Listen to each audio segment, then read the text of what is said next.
Abandoned in his youth, Su Langchuan was adopted by the family of his childhood companion, Lu Chengcheng. Their bond, forged in the innocence of childhood, was accompanied by a promise to be together when they grew up. However, as the years passed, Su Langchuan became increasingly aware of his circumstances, and an overwhelming sense of inferiority suffocated him.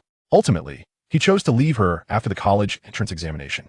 A decade later, upon achieving great success, he received her diary and a wedding invitation. Upon arrival, he was tragically struck down by an unexpected figure and succumbed to his injuries. When he opened his eyes again, he found himself 3 months prior to the entrance examination, gazing at her, his desk mate, with tears welling in his eyes as he embraced her tightly. "I miss you so much, truly." "So do I." "Huh?" Chapter 1. "I really miss you." At this moment, Su Langchuan stood atop a high-rise building, surveying the vibrant cityscape below, aglow with the enchanting hues of the night. "Chengzi, I have finally achieved it." At that moment, an employee entered the room. Mr. "Su, you have a package." "All right, I acknowledge. Please place it on the desk and leave." Su Langchuan turned, perplexed, and opened the package before him, revealing 2 items, a notebook and a wedding invitation. A foreboding sensation washed over him. He dared not open the invitation and instead picked up the somewhat familiar notebook. Gazing at the slightly yellowed cover, Su Langchuan struggled to recall where he had seen it before. Upon opening the first page, his eyes widened in astonishment. The page bore a large heart, inside of which were inscribed 2 names, Su Langchuan and Lu Chengcheng. Slowly, disbelief washed over him as he recognized the handwriting. It was unmistakably that of his childhood companion, Chengcheng. Sitting in his chair, the strength in his hands intensified as he flipped through the pages of the notebook. January 6, 2005. "It is so cold today, but my parents brought home a boy, and they told me to call him brother." February 26, 2005. "My brother has been with us for a month now, but why is he still unhappy?" March 15, 2005. "My brother seems to have become much happier today. His smile is so beautiful, so I must try even harder." June 7, 2005. "My brother is happier than he was 6 months ago. He always lets me win when we play, and I am so joyful." March 3, 2012. "My brother has been staring at me in a daze lately. I wonder why." May 19, 2012. "I feel like my brother's changed, but I can't quite put my finger on it. It troubles me." July 9, 2013. "My brother's on vacation, yet he is not playing with me." September 28, 2013. "My brother is so diligent. I wish to be like him, but I feel a bit slow. Can he wait for me?" December 10, 2013. Why are the questions so difficult? How does my brother manage to learn them? Forget it, I will study with him." January 11th, 2014. "Today, I finally finished my exams. I want to celebrate with my brother." March 2nd, 2014. "Ever since the Spring Festival, my brother has been working even harder. I must double my efforts too. Go Chengzi." June 5th, 2014. "My brother patted my head, comforting me not to be nervous about the exam. I am so happy. His hands are so warm. I will do well." June 21st, 2014. The results are out. I can go to school with my brother again. Today, Chengzi is full of energy." September 17th, 2014. "That detestable brother. Why is he so happy talking to other girls? I can't stand him. I don't want to call him brother anymore." October 12th, 2014. "I met a good friend named Chen Yao. We seem to have so much to talk about. I want to gossip about Su Langchuan." December 14th, 2014. Yao Yao asked me if Su Langchuan and I are a couple." March 6th, 2017. "I understand now. It must be because of our studies. All right, I will catch up to you." June 9th, 2017. "Why did he leave so suddenly?" July 1st, 2017. Tears wet this page, words unspoken. Upon reading through every entry, Su Langchuan could no longer remain seated. He sprang to his feet. It turns out, Chengcheng has always been taking steps towards me. Unable to contain the deep yearning within him, tears of love streamed down his cheeks. He had always known, but had dared not confirm. Only after reading did he realize that his childhood companion had always cherished him and had been waiting for him all along.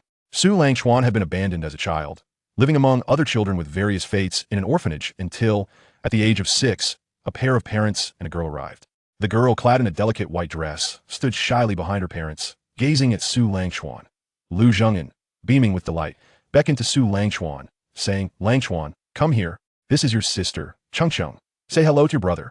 As Lu Zhengyan took Lu Chengcheng's small hand and brought her before Su Langchuan, the girl nervously clenched her little hands, lowering her head as she softly called out, "Brother."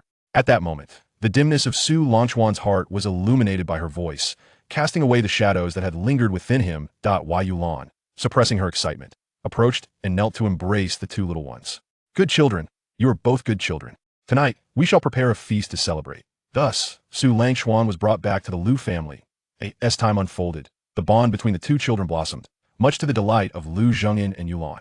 Brother, wait for me. I can't run anymore. Haha, Qingzi, come quickly. There's something fun here. The two little ones frolicked in the community, carefree and joyous. Lu Changcheng, just as in her childhood, followed closely behind him in middle school, calling out, "Brother, brother." She gazed at Su Langchuan, the brother who had always protected her, her heart brimming with happiness, never once contemplating that there would come a day he might depart from her side. Time flew by, and upon entering high school, Lu Changcheng gradually ceased to call Su Langchuan brother, instead addressing him by his name. Ever since Su Langchuan became aware of his feelings, he dedicated himself to his studies with newfound diligence. Under his influence, Lu Changcheng, inspired by his earnestness, kept pace with him, and together they entered the esteemed first class of Guangxia High School. Throughout their 3 years in high school, Lu Changcheng blossomed into a more charming and delightful young lady, while Su Langchuan, already handsome as a child, now stood as a paragon of elegance. The two were inseparable in high school, earning the admiration of their classmates, who referred to them as a match of talent and beauty, with Lu Changcheng hailed as the school flower and Su Langchuan as the school prince. However, Su Langchuan understood deep down that he was merely brought back, different from his peers, displaying a maturity beyond his years. He felt a perpetual inferiority complex, a shadow that lingered in his heart, refusing to dissipate at last. After the college entrance examination, Su Langchuan resolved to leave home, embarking on a journey to forge his own formidable path. Upon learning this, Lu Changcheng was inconsolable, fearing her brother no longer wanted her. Lu Zhengyin and Yulan were a loss, unsure of how to address the situation. Reflecting on these memories, Su Langchuan trembled as he picked up the wedding invitation. As he opened it, a piece of paper fell out, and upon reading it, a radiant light ignited in his eyes. "If you come, then go as you wish. The address is on the back." Su Langchuan hurriedly dashed out of the office, entered the elevator, and drove towards the address of Lijing Hotel. At the entrance of Lijing Hotel stood a bride clad in a resplendent wedding gown, yet devoid of any joy in her eyes, as if the wedding were not hers. Lu Changcheng gazed skyward, her beautiful eyes lost in a daze. "Is even the heavens against me?" The sky was shrouded in dark clouds, with a light rain beginning to fall. Raindrops splashed upon the ground, soaking the hem of Lu Changcheng's wedding dress. Behind her, Yang Jiahao observed Lu Changcheng with jealousy and remarked, "How much longer are you going to wait? He has long since abandoned you. I am your true match." Yang Jiahao moved to grasp Lu Changcheng's hand, but she turned around, fixing him with a glare that rooted him in place. With an icy gaze, Lu Changcheng addressed him, "I have never liked you. Why can't you understand? Even if he has never expressed his feelings for me, I will wait for his answer." With that, Lu Changcheng turned her back on Yang Jiahao and continued to gaze at the entrance.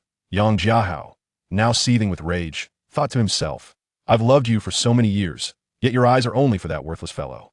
Fine, very well. I will make you witness his demise." At that moment, Yang Jiahao's phone rang, and upon seeing the caller ID, a smile crept onto his face as he whispered, "So, has that guy arrived yet?"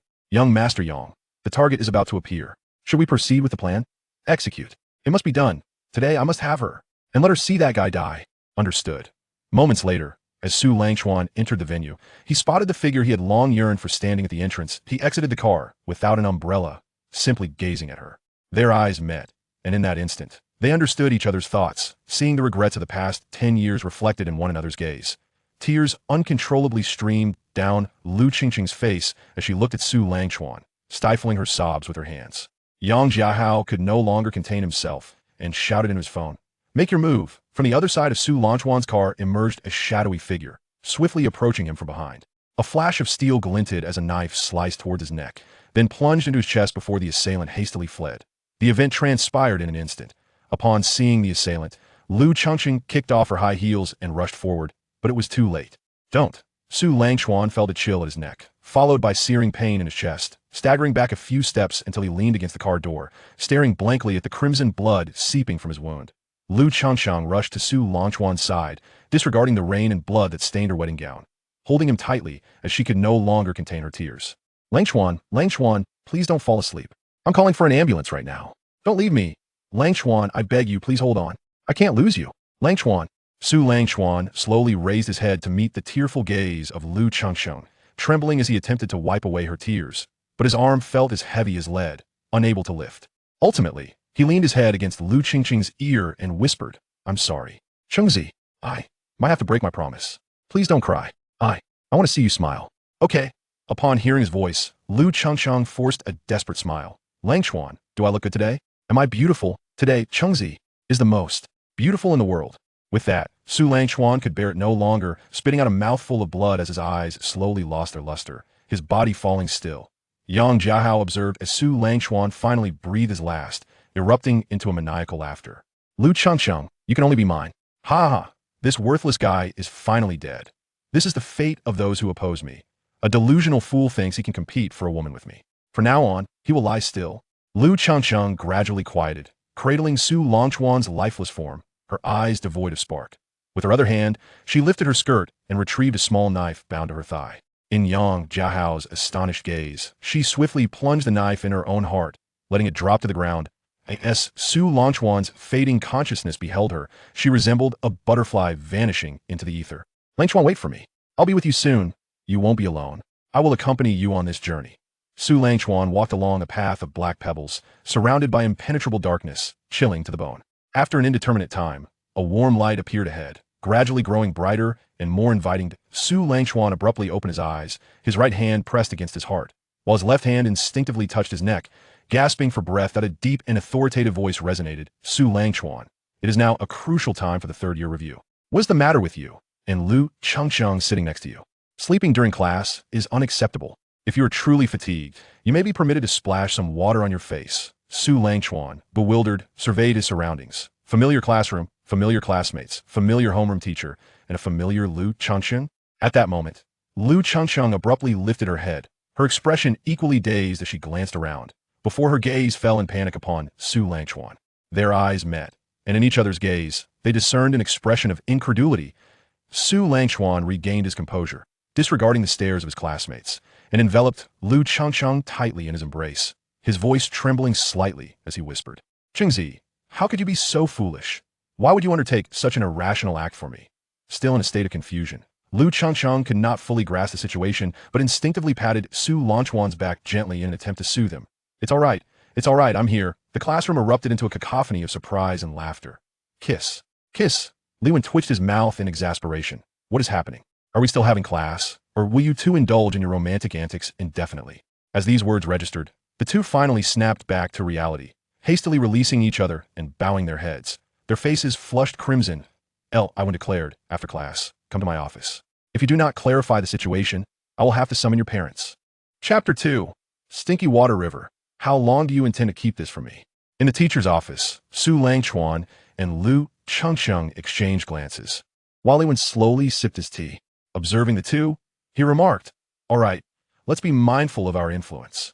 This is a critical period, and academics should take precedence." Since the beginning of their first year, Liwen had closely observed the behaviors of Su Langchuan and Lu Chengcheng, understanding their dynamics thoroughly. Yet, despite their antics, both students had maintained commendable academic performance, which led him to turn a blind eye most of the time. However, today's happenings were rather excessive and had significant repercussions, thus prompting his admonition. In unison, they replied, "Understood, teacher." They then glanced at each other, unable to suppress a chuckle. Upon returning to class, Chen Yao pulled Lu Chengcheng aside, while her good friend Li Tai plopped down next to Su Langchuan. "Hey, Chuange, impressive." In front of the old class teacher, "You dare to test love. Come on, tell me, how far have you and your sister-in-law progressed?" Li Tai inquired with a mischievous grin. Su Langchuan felt a wave of nostalgia wash over him upon seeing Li Tai again. In their previous life, Li Tai had come from a less fortunate background, yet he had ventured out into the world by Su Langchuan's side. They had shared humble accommodations, eventually moving into a luxurious penthouse with a view of the river. Only Su Langchuan knew the struggles they had endured. He playfully punched Li Tai, saying, "What nonsense. Chengcheng and I are completely innocent." "Really? After everything that just happened, you're still innocent? Do you think it's more believable that you're telling the truth, or that I'm the reincarnation of Emperor Qin?" Li Tai laughed. In the corridor, Chen Yao, with a gossiping glint in her eye, observed her dear friend. "Wow, you've already caught the attention of the handsome Su? Isn't it warm and cozy in his embrace? Are you feeling butterflies?" Lu Chengcheng feigned seriousness, responding, "Of course. He the one I've set my sights on. So he infinitely better. Oh, how sweet. It's the scent of young love. So, you're in a cultivation, huh?" Lu Chengcheng, puzzled, queried. "What do you mean by cultivation? What are you talking about?" Xin Yao replied with a knowing look. Childhood sweethearts, growing up together, isn't that the essence of cultivation? Didn't Su come to your house when you were little? Isn't that enough cultivation? Lu Changchang didn't deny it. Fine, call it cultivation if you want. I simply like him. After school that afternoon, as they walked home, the earlier events had left both feeling a tad awkward, with unspoken questions lingering in the air. Eventually, Lu Changchang could no longer contain herself and asked, Stinky Water River, do you want to eat green tongues? Su Langchuan, taken aback, stared at her blankly before nodding. Lu Changchang gathered her courage and took Su Langchuan's large hand, hastening their pace to the small shop outside Yin Garden. As they savored their ice cream, they exchanged glances before looking down bashfully. Ultimately, Lu Changchang broke the silence. Don't you have anything to say to me? Su Langchuan knew he could not avoid it. I'm sorry, Changcheng. I should have hugged you without your consent. Please don't be angry. Lu Changcheng, however, was not satisfied. That is not what I meant. Are you really back? Su Langchuan hesitated, finally nodding. Lu Changcheng clenched her small fist. If I hadn't asked, would you have kept it hidden for a lifetime? No, I just didn't know how to bring it up. It's too absurd, and I can't be sure if you would accept it now. Ugh. You really have no confidence in me, do you? What does our years of friendship count for? Did I show you my diary? You can give me an answer now, can't you? Su Langchuan, seeing Lu Changcheng's assertiveness, murmured, I like you. Finally, a smile broke across Lu Changcheng's face as she plopped down beside him. What did you say? I didn't hear you. Speak louder. I like you. Louder. I like you. Su Langchuan exclaimed, releasing the words he had long kept buried within. Tears welled in Lu Changcheng's eyes as she gazed at the boy she had cherished for 2 lifetimes, embracing him tightly. You big fool. I thought I would never hear you say that again. I like you so very much. In this lifetime, you can only be mine. Lu Changcheng cried, her voice echoing through the small shop. The shopkeeper, overhearing, watched the young couple with delight, thinking what a sweet moment. Darling, come here. This is too delightful. Feeling the gazes of onlookers, the two blushed and hurriedly left the shop, entering their neighborhood. Once home, Lu Changcheng clung tightly to Su Langchuan's arm, unwilling to let go. Su Langchuan, with a gentle pat on her head, said, Changcheng, we're home now. I still need to make dinner. Yet, Lu Changcheng stubbornly replied, I don't care. I haven't had enough hugs yet. It's time to recharge. I need to make up for the energy from our past lives. All right. Change into your slippers and let us sit on the sofa. Okay. They quickly put on their slippers and settled on the sofa, turning on the television to calm their racing hearts. Lu Changcheng then asked, Su Chuan, don't you think what has happened between us is incredible? Su Langchuan nodded slowly, acknowledging the peculiarity of their situation. Indeed, it's quite hard to comprehend. Let us just embrace it. Suddenly, Su Langchuan had a thought and turned to Lu Changcheng. What about that person? Lu Changcheng looked puzzled. What person? Su Langchuan tapped her forehead, the one at the hotel entrance. Lu Changcheng frowned, recalling that annoying guy. He ruined our company and made my father's hair turn white overnight. I didn't want to burden my dad, so I pretended to cooperate with him. She then pinched Su Langchuan's waist, causing him to flinch in pain. Why are you pinching me? Just say what you need to. Lu Changcheng glared at him. It's your fault. You ran off to another school without a word, making me feel like I did something wrong. I didn't see you for years. If I hadn't pushed you, would you have never come looking for me? Su Langchuan awkwardly scratched his head. Although he and Lu Changcheng were still in Guangxia City, they had enrolled in schools at opposite ends of the city. Driven by his determination to achieve success before returning, the circumstances had led to their separation. I was planning to come back after making some accomplishments. Haha. Lu Changcheng straddled Su Langchuan's lap, angrily pinching his face. I don't care. I only care about your feelings. You must tell me everything, and this time it's settled. You must go to Guangxia University with me. Otherwise, I'll make sure you know why my fists are as hard as punching bags.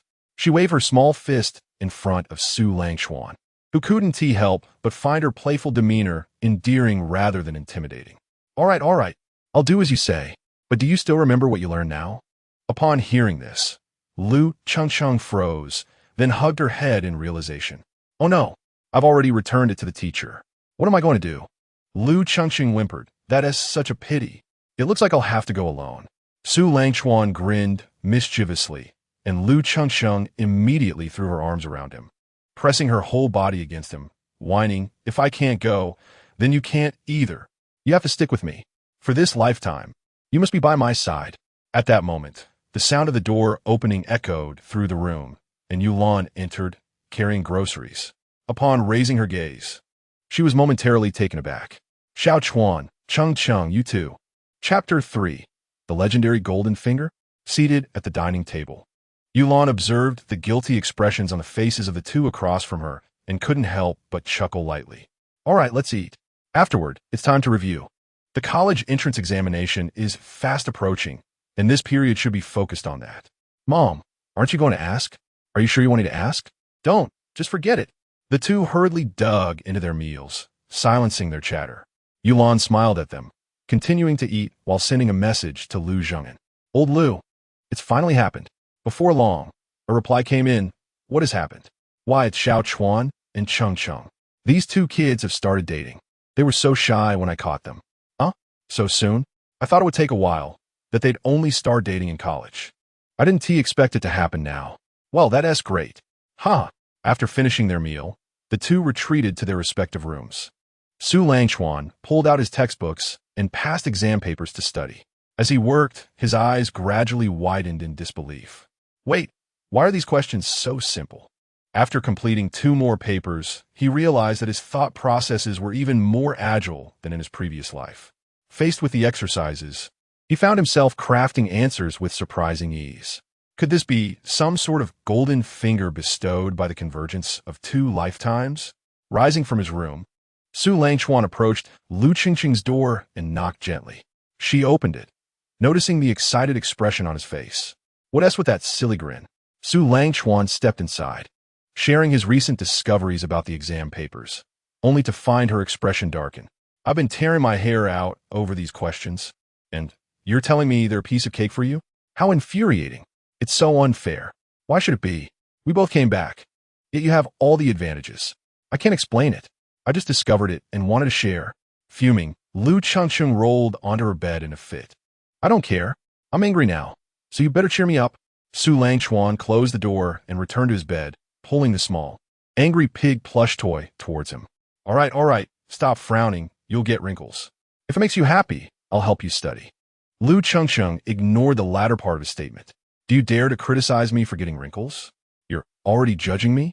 Su Langchuan felt a flush of embarrassment. "How could I? Regardless of now or in the future, you are the one I cherish most." Hearing this, Lu Qingqing's mood brightened. "So, are you the person who loves me most in the world?" "Yes, indeed. I love you most. In this lifetime, it's only you." "Hee, you're so sweet. But what if my grades don't improve during revision?" "That won't happen. Your boyfriend is currently terrifyingly capable." Liu Chengchen joyfully embraced Su Langchuan, resting her head against his chest. "You want to leave again, right?" "Yes, I want to leave again. I'm sorry for making you worry." The two nestled together in the room for a while before Su Langchuan finally stood and returned to his own room.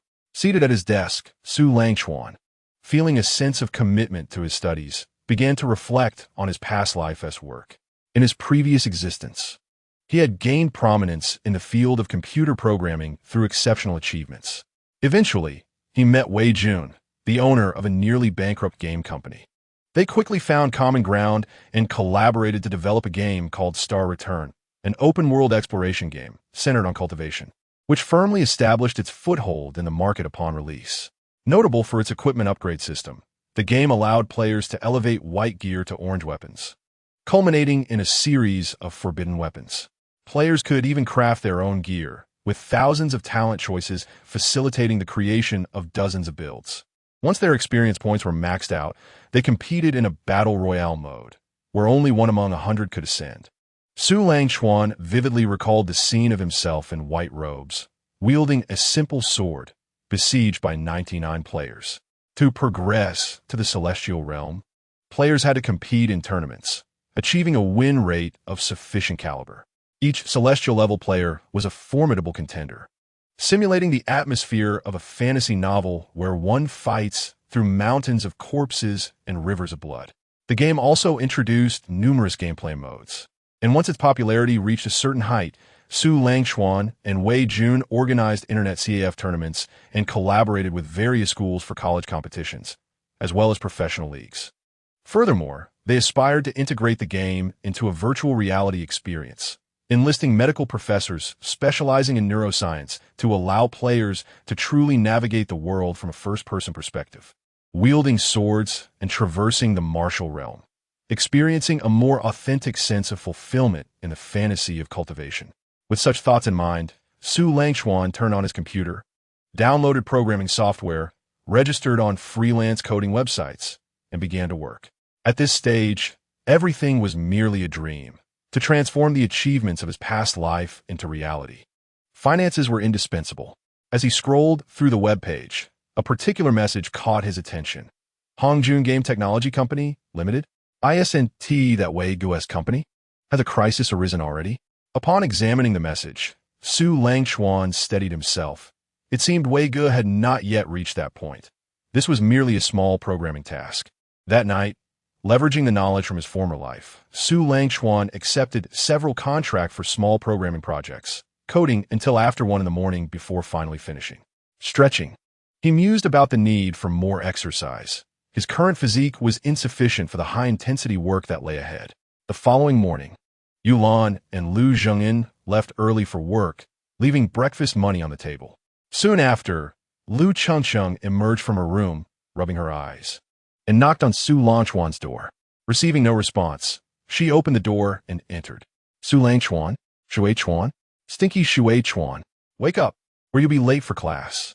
Su Langchuan bolted upright, eyes still closed, mumbling, "What class? I need to work." Lu Chengcheng, pulling him back down, asked in confusion, "What work? You really need to wake up. You're going to be late." Finally coming to, Su Langchuan exclaimed, "Class? Oh, right, class." Seeing Su Langchuan rush about in a flurry, Lu Chengcheng burst into laughter. "Haha, I was just kidding. There is still plenty of time." Su Langchuan looked at her, slightly exasperated. "I say, Chengcheng, how come you changed so much from last time? You used to be so obedient and adorable." Lu Chengcheng shot him a look of disbelief. "I've always been like this. That other version was just to make a better impression on you. Who knew you were such a blockhead, making me pretend for so long?" Their eyes met, and Su Langchuan finally took notice of Lu Chengcheng's attire. She wore a delicate camisole, which made his heart race. Clearing his throat, he said, "Cough. Chengcheng, why did you come and dress like that?" Lu Chengcheng glanced down at herself, her cheeks flushing crimson. But upon seeing Su Langchuan's face turning beet red from his neck to his face, she couldn't help but tease him. "So how do I look?" Su Langchuan's face grew even hotter. He turned away, gently pushing Lu Chengcheng back to her room and closing the door. "Quickly change your clothes." Feeling shy, Lu Chengcheng crouched down. This was the first time he had seen her like this since they began sleeping apart. It made her feel a mix of nervousness and delight, surprised by his reaction. Once they had changed, they squeezed into the bathroom to wash up. Dressed and ready, Lu Chengcheng grabbed some money, and together they set out for school. Chapter 4. It's just too sour and spicy. As they walked along the road, Su Langchuan held breakfast in his right hand and, with his left, led Lu Chengcheng, who was in fact clinging to his arm. Other students heading to school looked at them in astonishment. Su Langchuan felt the inquisitive gazes directed at him from all around. His face slightly contorted in an expression of discomfort, yet he did not release his grip on Lu Chengcheng's hand. "I say, Chengzi, there's so many people watching us. Aren't you embarrassed?"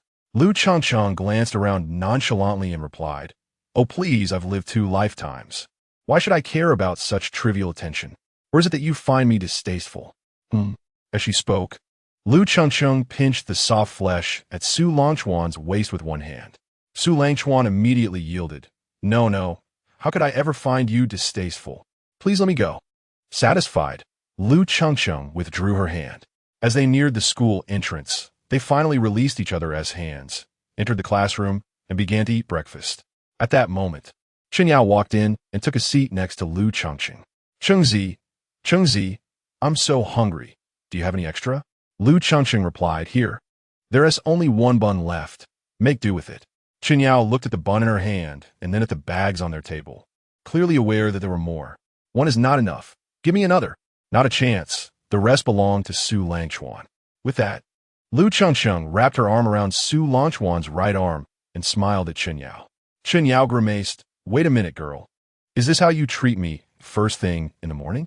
Su Langchuan, feeling helpless, handed over another bun. Mind your manners. This is school, after all. He playfully pinched Lu Qingqing's little nose. Looking at the bun in her hand, Chen Yao exclaimed, This is not a bun. It's a lemon. How outrageous. Just then, the class monitor, Su Hao, approached. Lu, I bought too much for breakfast. Here, take this. Lu Chengcheng frowned at him, her voice icy as she replied, No thanks. I've already eaten. It's all right. Girls don't usually eat much. If you're hungry, feel free to have it. Su Langchuan shot a knowing glance at Li Tieda, who understood immediately. Haha, Brother Chuan, how come you have two breakfasts? Did you buy this for me? Thanks. I haven't eaten yet. As he spoke, Li Tieda took the breakfast that Su Hao had placed on Lu Chengcheng's desk, causing Su Hao's face to twitch in suppressed anger. That was meant for Lu. Oh, it was yours? Well, thank you then. This breakfast is delicious. Next time, you could buy a bit more, haha. After sending a furious Su Hao away, Li Tieda turned to Su Langchuan. Brother Chuan, how did I perform? Su Langchuan gave him a thumbs up. Well done, Tieda. If he offers again, you'll be in for a treat and save a meal. Their mischievous laughter echoed, reaching Su Hao's ears and darkening his expression further as he shot a glare at Su Langchuan and Li Tieda before returning to his seat. Lu Chengcheng chuckled softly, covering her mouth as she whispered to Su Langchuan, Good job, Xiao Chuan. I'm quite pleased. He was the most annoying in my past life, buzzing around like a fly. Su Langchuan felt a wave of emotion. Had it been his previous self, he would have been infuriated, yet now he felt no interest whatsoever. After all, the spirit residing in his current body was that of a person in their 20s, and such petty annoyances were beneath his notice, hardly deserving to be considered an adversary. Before long, classes commenced, and throughout the morning, Su Langchuan diligently absorbed knowledge, while Lu Chengcheng gradually became drowsy, her head drooping. Yet she dared not lay down. Observing her state, Su Langchuan knew he had to start a mini-class of his own. During lunch in the cafeteria, Lu Chengcheng frowned as she stirred her food. What should I do, Xiao Chuan? I didn't hear a single word this morning. Su Langchuan comfortingly ruffled her hair. Just lay down for a bit after lunch. You'll feel better in the afternoon. Try to remember as much as you can, and I'll help you review tonight. Reassured, Lu Chengcheng began to eat. Back in the classroom, she no longer acted up, obediently resting her head on the desk, and soon her breathing became steady. Su Langchuan watched the adorable figure beside him and poked her cheek gently. Lu Chengcheng furrowed her brows, pouted slightly, and gave a soft murmur before continuing to sleep. This only strengthened Su Langchuan's resolve. It was time to make some preparations. He opened his phone, checking the balance in his online wallet, which amounted to over 20,000. Along with the living expenses from Uncle Lu, it totaled nearly 50,000. He accessed the securities trading software he had downloaded the previous day, selecting several projects that had significant potential for growth during this period in his past life, investing everything except for a few hundred left on hand. He estimated returns to be in the hundreds of times, roughly around 4 million to 400,000, with plans to sell everything a month later. In the remaining time, he began drafting a game plan for Star Reversal. After afternoon classes began, Lu Chengcheng, having taken a nap, was no longer sleepy, but she still struggled to grasp the material being taught, growing increasingly frustrated as she glanced at Su Langchuan. With her left hand, she slowly pinched his waist. Su Langchuan shivered, looking at Lu Chengcheng in confusion, trying to recall what had annoyed her today. Why are you pinching me again? Focus on the lesson. I don't understand. Give me your hand. For what? Lu Chengcheng took hold of Su Langchuan's right hand, grinning mischievously. This way you can't, right? What if I told you I had already reviewed this afternoon's lessons while you were napping? Lu Chengcheng gasped. You're competing with me? I'm just trying to help you review. Don't you want to attend university with me? No, I want to go with you. You can't leave me behind. Then you should memorize a bit more now. At least remember the previous concepts. Oh, you're so strict, all right. Chengzi, be good. I'll give you a reward after we review tonight. Quick, tell me what it is. I'll tell you tonight. as Su Langchuan encouraged Lu Changqing. He busily took notes to assist her review later. He fretted over her progress, despite having done well in his past life. He couldn't fathom why things had changed upon his return. Chun Yao observed everything quietly, her teeth grinding in annoyance. What a guy, completely devoid of awareness. Practically begging for others to know you two are like a couple. After school, Chun Yao greeted Lu Changsheng with a hint of melancholy before swiftly leaving the classroom, unable to bear the sight any longer. Just then, Su Hao approached. Lu, let us walk home together. Lu Changcheng coldly replied, No need, it's not on our way. It is on the way. I'll walk you home, then I'll leave. Su Langchuan didn't even glance at Su Hao, addressing Lu Changcheng instead. Let us go. Chengzi. Lu Changcheng smiled at Su Langchuan, taking his hand, leaving Su Hao in stunned silence as they exited the classroom. As they walked along the path, Lu Changcheng could no longer contain her laughter. Xiao Chuan, did you see that foolish expression just now? It was hilarious, haha. Aren't you worried he'll report this to the dean? Why should I? He only saw. There's no evidence. I'm not afraid of a little brat. If he dares to come again, I'll make him regret it. I say, Chengzi, you're a high school student now, 18 years old, not 28. Stop referring to yourself as old lady. Uncle Lu and Aunt Lon will scold you again if they hear you. Lu Changqing shook Su Langchuan's arm playfully. You'll help me, right? Then I can just say this young lady instead. I don't want to pretend to be a good girl anymore. It's exhausting. Do as you like. I actually prefer your mischievous side. Lu Changqing looked at him in shock. Then why were you so indifferent before? Su Langchuan awkwardly scratched his head, recalling his previous lack of confidence. Lu Changcheng, upon hearing this, stood firm and looked at him earnestly, saying, My dear Su Langchuan brother is truly exceptional. In this world, aside from my father, no other man has caught my eye. So please do not belittle yourself. You deserve to embrace a beautiful world. With that, Lu Changqing opened her arms and gently enveloped Su Langchuan in a hug. After a prolonged embrace, they released each other, their faces slightly flushed. Xiao Chuanzi, I want to eat 2 small puddings. You must buy them for me. 1, 2, just 1. What if your stomach hurts from eating too much? If you argue, there will be none. Oh. Chapter 5, Shock. Upon returning home, Su Langchuan opened his backpack, preparing to tutor Lu Changqing. It wasn't long before Yulan returned home, witnessing this scene with a knowing smile. She chose not to disturb them and began preparing dinner. About an hour later, Lu Changcheng lay sprawled on the table, looking pitifully at Su Langchuan. Xiao Chuanzi, I'm tired of studying. How about we call it a day? Let's complete another test paper first. There will be a reward upon completion. Upon hearing the mention of a reward, Lu Changqing instantly regained her enthusiasm. What is it? Can't you give me a hint? You've kept a secret for a whole day. You'll find out once you finish. Oh. Su Langchuan gently massaged her temples to alleviate her eye strain, and Lu Changcheng began to write fervently. Before long, she finished. Su Langchuan took the paper, glanced at it, and slowly smiled. Not bad. Oof, of course. I still have some foundation, so what is the reward? Lu Changcheng looked at him expectantly, like a little puppy wagging its tail. Now close your eyes. Done. Su Langchuan closed the door and returned to sit beside Lu Changqing. Are you ready? Well, Lu Changcheng suddenly opened her eyes to find Su Langchuan kissing her. Her body softened as if struck by an electric shock, leaning into his embrace. After a moment, they parted, and Lu Changcheng breathed shyly, glancing at him with a pout. So how was that reward? Are you satisfied? You're so bad. That was my first kiss. Just tell me if you liked it. Lu Changcheng playfully punched him with her small fist, shyly protesting. Su Langchuan gazed at her adorable and enticing expression, kissing her soft lips once more. They lost themselves in the moment. Yulan knocked on Lu Changcheng's door. Dinner is ready. Study after you eat. Startled, Lu Changcheng gently pushed Su Langchuan away, casting him a resentful glance. You rascal, always bullying me. Su Langchuan, with a proud expression, replied, Is this bullying?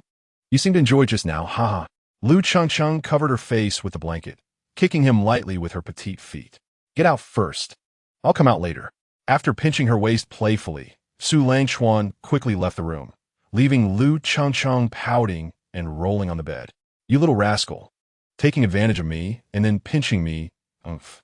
Once seated, Lu Changcheng playfully kicked Su Langchuan with her little legs. Su Langchuan caught both of her legs, rubbing them gently and relishing their softness. Lu Qingqing's face flushed again. If Yulan weren't present, she would surely have given him a piece of her mind. Having finished eating first, Su Langchuan released her legs and returned to his room, uploading the plan he had drafted on his phone earlier that day to his computer. He continued writing until around 11 at night, finally stretching and saving the document that might change his fate. He also completed 2 tasks on a freelance website. By the time he finished, it was nearly 1 in the morning. Su Langchuan quietly opened his door, took his clothes into the bathroom, and quickly showered.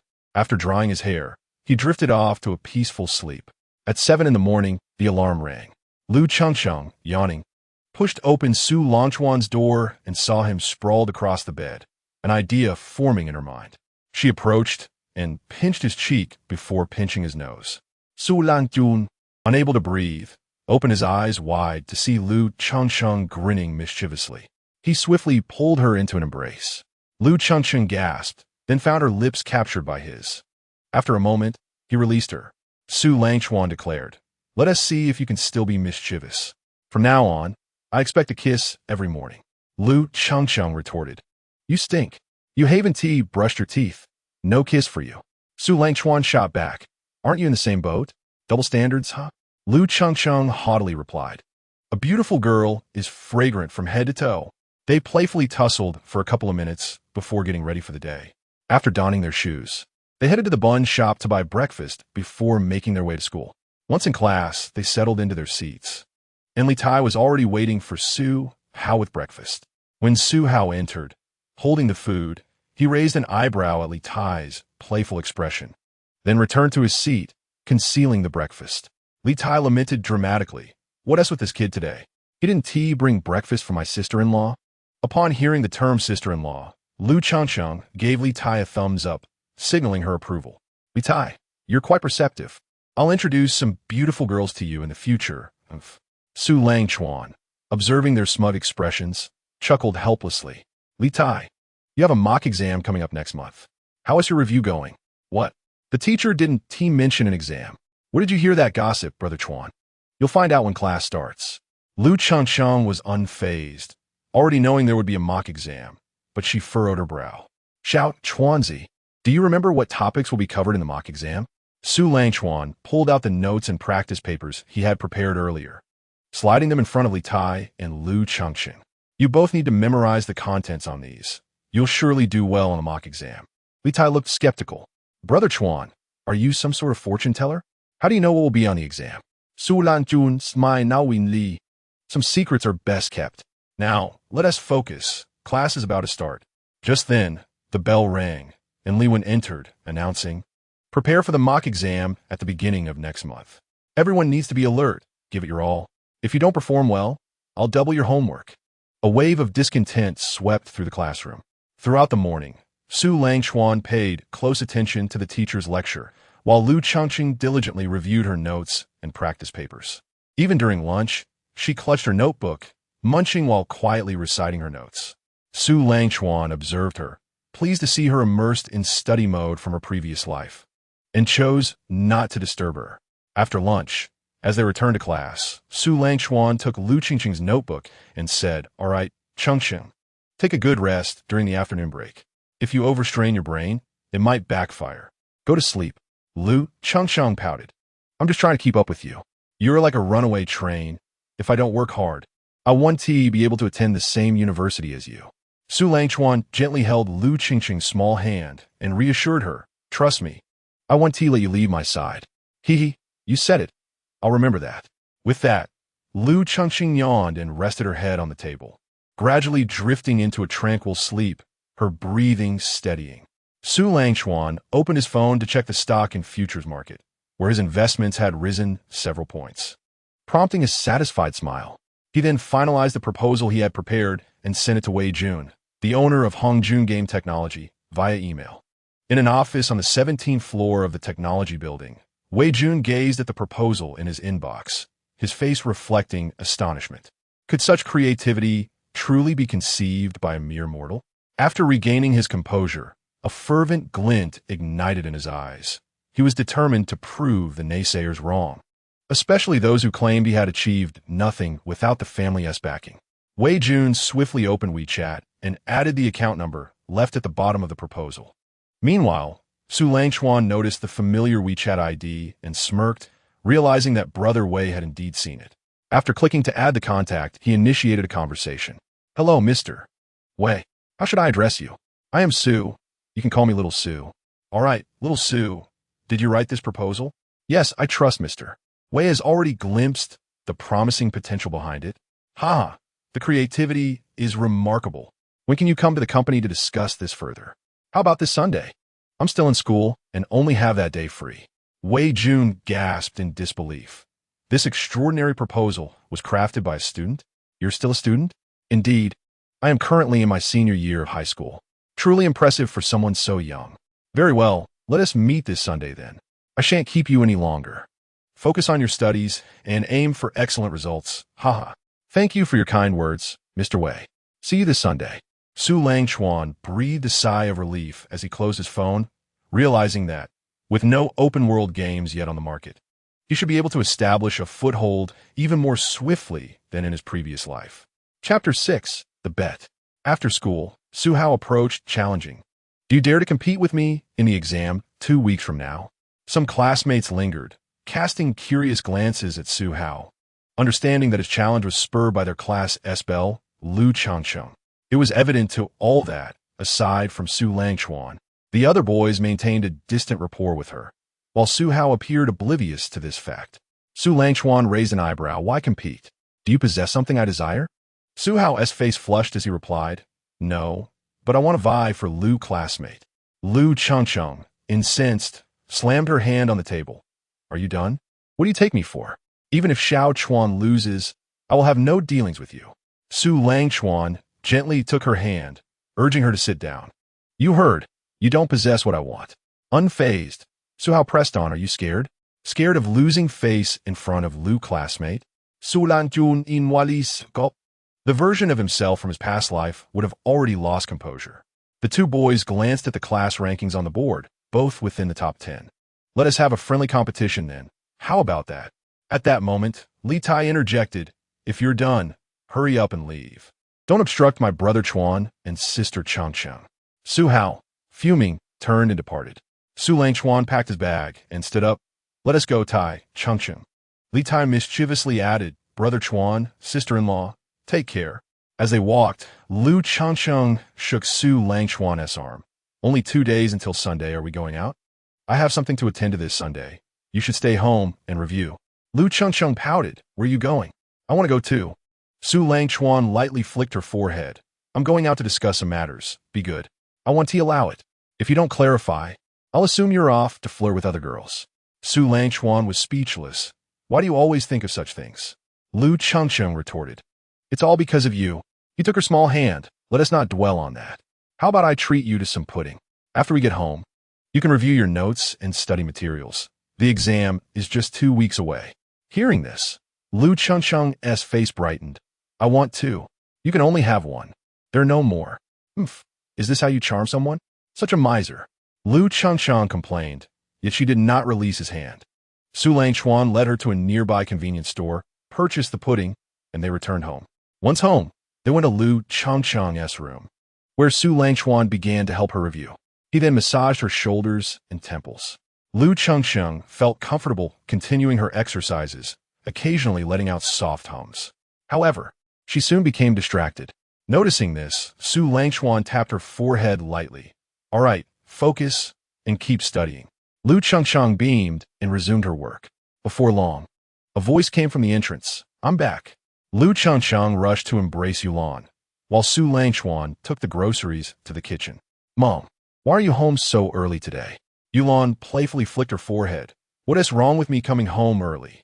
It's all for you too, to prepare a nice meal." We appreciate it." As Sunday morning arrived, Su Langchuan dressed and prepared to leave when Lu Changcheng hugged him tightly. Her voice tinged with regret. "Can't you take me with you? I'll be so bored at home." Su Langchuan guided her to the sofa. kissing her soft lips until her face flushed, and then released her. I'll try to be back early. If I'm not home by noon, you'll have to eat something on your own. Okay. Exiting the community, Su Langchuan hailed a taxi and headed to the technology building. After half an hour, he arrived, took the elevator to the 17th floor, and approached the company's entrance. Upon seeing the familiar name, he smiled and walked inside. The receptionist greeted him. Hello. How may I assist you? Hello. I have an appointment with Mr. Wei. My surname is Su. Please inform him. Thank you. The receptionist promptly called the office and, after a moment, smiled at Su Langchuan. Please follow me. They entered the company, where Su Langchuan observed the bustling employees, noting a stark contrast to the sparsely populated office of his previous life. He thought to himself, it seems that the company has not yet encountered any crises, making things considerably easier. Arriving at Wei Jun's office, the receptionist knocked on the door. Mr. Wei, Mr. Su has arrived. Wei Jun looked up, assessing the young man entering, and then smiled warmly. Brother Su, it's a pleasure to finally meet you. The honor is mine. You're the impressive one, Mr. Wei, young and accomplished with a promising future. After exchanging pleasantries, they got down to business. Brother, your proposal truly opened my eyes. I never expected such brilliance to emerge from a young mind. But why did you seek me out? To be candid, I felt a strong affinity with you, and your company's current strength is quite formidable. This proposal should shine brightly in your capable hands. Wouldn't you agree? Brother Su, you flatter me. Since such a wonderful opportunity has come my way, I must seize it without delay. After deliberating, they reached an agreement. Wei Jun glanced at the time. Noting it was past 1 o'clock, Brother Su, I assume you haven't had lunch yet. Shall we dine together? Su Langchuan pondered briefly. That would be great. Thank you, Brother Wei. They exited the building and headed to a nearby eatery. This is a place I frequent. The food is quite delightful. Su Langchuan Juke. Just in time. I'm hungry too, so I'll dig in without reservation. I hope you don't mind. Wei Jun. No, my dear brother. You're still growing. Eat more. The two chatted amiably as they entered the restaurant, seated themselves, and ordered their meals. Before long, a succession of delectable dishes was served. As he dined, Wei Jun inquired, So, my dear brother, what are your plans after the exams? Su Langchuan replied, I haven't given it much thought yet. Wei Jun's eyes sparkled with an idea. How about this? If you have some time later, you could join my company. After all, this proposal was crafted by you. And who better than you to lead the team in its execution? What do you say? Su Langchuan, understanding the implication, responded, That sounds feasible. But what about when school starts? I want to have much time to be at the company. Wei Jun waved his hand dismissively. Oh, my dear brother, that's hardly a concern. Your talent speaks for itself. It matters not where you work. You can come in on weekends to keep track of progress. Su Langchuan Juke. Thank you, Brother Wei. I toast you with tea instead of wine. He lowered his teacup and lightly clinked it against Wei Jun's, observing Su Langchuan's growing satisfaction. Wei Jun thought to himself that such humility and composure were rare traits to be treasured. After finishing their meal, they exited the restaurant. Su Langchuan politely declined Wei Jun's offer to drive him back to his neighborhood, opting instead to take a taxi. Wei Jun watched the departing vehicle, contemplating whether this would be the turning point that could vindicate them. He believed time would reveal all truths. Chapter 7. Results of the mock exam are announced.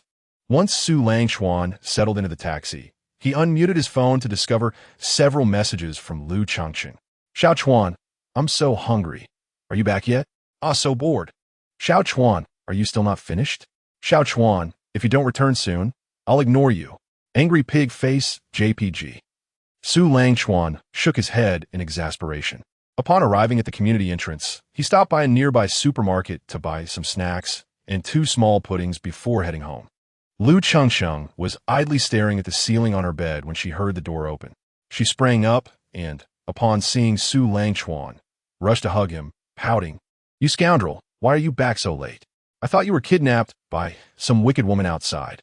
Su Langchuan, holding a stuffed koala, plopped onto the sofa. Have you eaten? I brought you pudding and snacks. Don't be mad. Lu Changcheng finally softened, taking the bag from him. Well, at least you have some conscience. As Su Langchuan watched Lu Changsheng devour the snacks, he was reminded of a little hamster, cheeks stuffed to the brim. He reached out to poke her cheeks, finding it quite amusing. It was now just past 4 in the afternoon. Su Langchuan asked, Chengzi, have you memorized the key points from your notes and exam papers? Lu Changsheng, munching away, replied, of course. I, Lu Changsheng, am a reincarnated academic genius. Ha ha. As she spoke, bits of food flew from her mouth, prompting Su Langchuan to gently tap her head. Speak properly. Since you've memorized everything, I'll take it easy. What? Well, there's still some things I don't understand. Just wait a moment. Lu Changcheng dashed into her room, rummaging through her notes and exam papers, pulling out scrap paper to jot down the content. Su Langchuan chuckled and returned to his room, opening a stock trading app on his phone. With just 2 weeks until he could reap his rewards, he felt optimistic, especially after the mock exams. He put his phone away and began coding on his computer. As evening approached, Yulan called them for dinner, and the two emerged from their rooms. Lu Changcheng, looking exhausted, perked up upon seeing her favorite dishes on the table. She quickly took her seat and began to eat. Yulan, watching Lu Changcheng with concern, said, Changcheng, today is Sunday. Take some time to relax. Don't stress yourself too much. After dinner, take a walk with Xiaochuan. Lu Changcheng mumbled an acknowledgement through her mouthful of food. Yulan turned to Su Langchuan. So, Xiaochuan, how has your studying been lately? Are you confident about the mock exam? Su Langchuan assured her, Don't worry, Yulan. I'm quite confident. Yulan nodded in relief. That's good to hear. You've always been more diligent than Changcheng, but do remember to rest as well. Su Langchuan felt a warm glow from the familial love surrounding him, reflecting on how his past self had made foolish choices that caused them unnecessary worry. After dinner, they strolled hand in hand through the community. Lu Changcheng casually asked, What business did you attend to today? Are you really not going to tell me? Su Langchuan gently squeezed her soft hand. It's not a secret. I prepared a proposal and went to discuss a collaboration. Lu Changcheng halted in surprise. Collaboration? So you're beginning to prepare for your future career already? Indeed, the discussions went well, and we are ready to implement the plan, Su Langchuan replied. Lu Changcheng wrapped her arms around him, exclaiming, Xiaochuan, you're amazing. You're starting to earn money already. I was planning to wait until college. Su Langchuan playfully pinched her nose. Of course, it's all for you, silly. If I don't start now, how can I shield you from that guy? With eyes brimming with affection, Lu Changcheng bit her lip and murmured, Xiaochuan, you're the best. So, can I have a reward? Lu Changcheng asked curiously. What kind of reward do you want? In the next moment, Su Langchuan kissed her lips, savoring the sweetness and softness. Lu Changcheng nestled against him, clutching his shirt tightly. After breaking the kiss, Su Langchuan smiled at the girl in his arms. Xiaochuan, why are you being so shy? I'm only shy with you. Do you like it? Of course I do. Oh, come on, why ask such a question? Lu Changcheng playfully punched his chest before leaning back against him. Will you always like me? I will like you until you stop liking me. That is nonsense. I will always like you. Time flew by, and soon it was the day of the mock exam. Su Langchuan addressed Lu Changcheng, Chen Yao, and Li Tai. Are you all prepared? Li Tia confidently responded. Absolutely. Thanks to your materials, Brother Chuan will definitely complete our tasks. Lu Changcheng and Chen Yao nodded in agreement. All right, let our results speak for us. The entire day was consumed by exams, with each high school senior exerting themselves to the utmost, pouring their hearts into their answers. After the exams, the teachers promptly graded the papers the following day. Liwen entered the classroom, placed the mock exam papers down, and surveyed the class. Except for Su Langchuan and his 3 companions, the other students felt a chill under Li Wen's scrutinizing gaze. This mock exam held significant weight. Some students remained careless, while others showed remarkable improvement, such as Su Hao, who performed admirably, ranking 3rd in the class, though he still had room for growth. Su Hao glanced back at Su Langchuan, who didn't even spare him a glance, causing him to twitch his mouth in irritation. Li Wen then highlighted a particular student. I would like to commend Su Langchuan, who achieved exceptional results, becoming the 1st in the class. He performed excellently across all subjects, deducting only 3 points. Su Langchuan, please maintain this standard. Applause erupted in the classroom, with everyone joining in. Su Hao stared incredulously at Su Langchuan, his eyes filled with disbelief. Lu Changcheng beamed at him, clapping enthusiastically.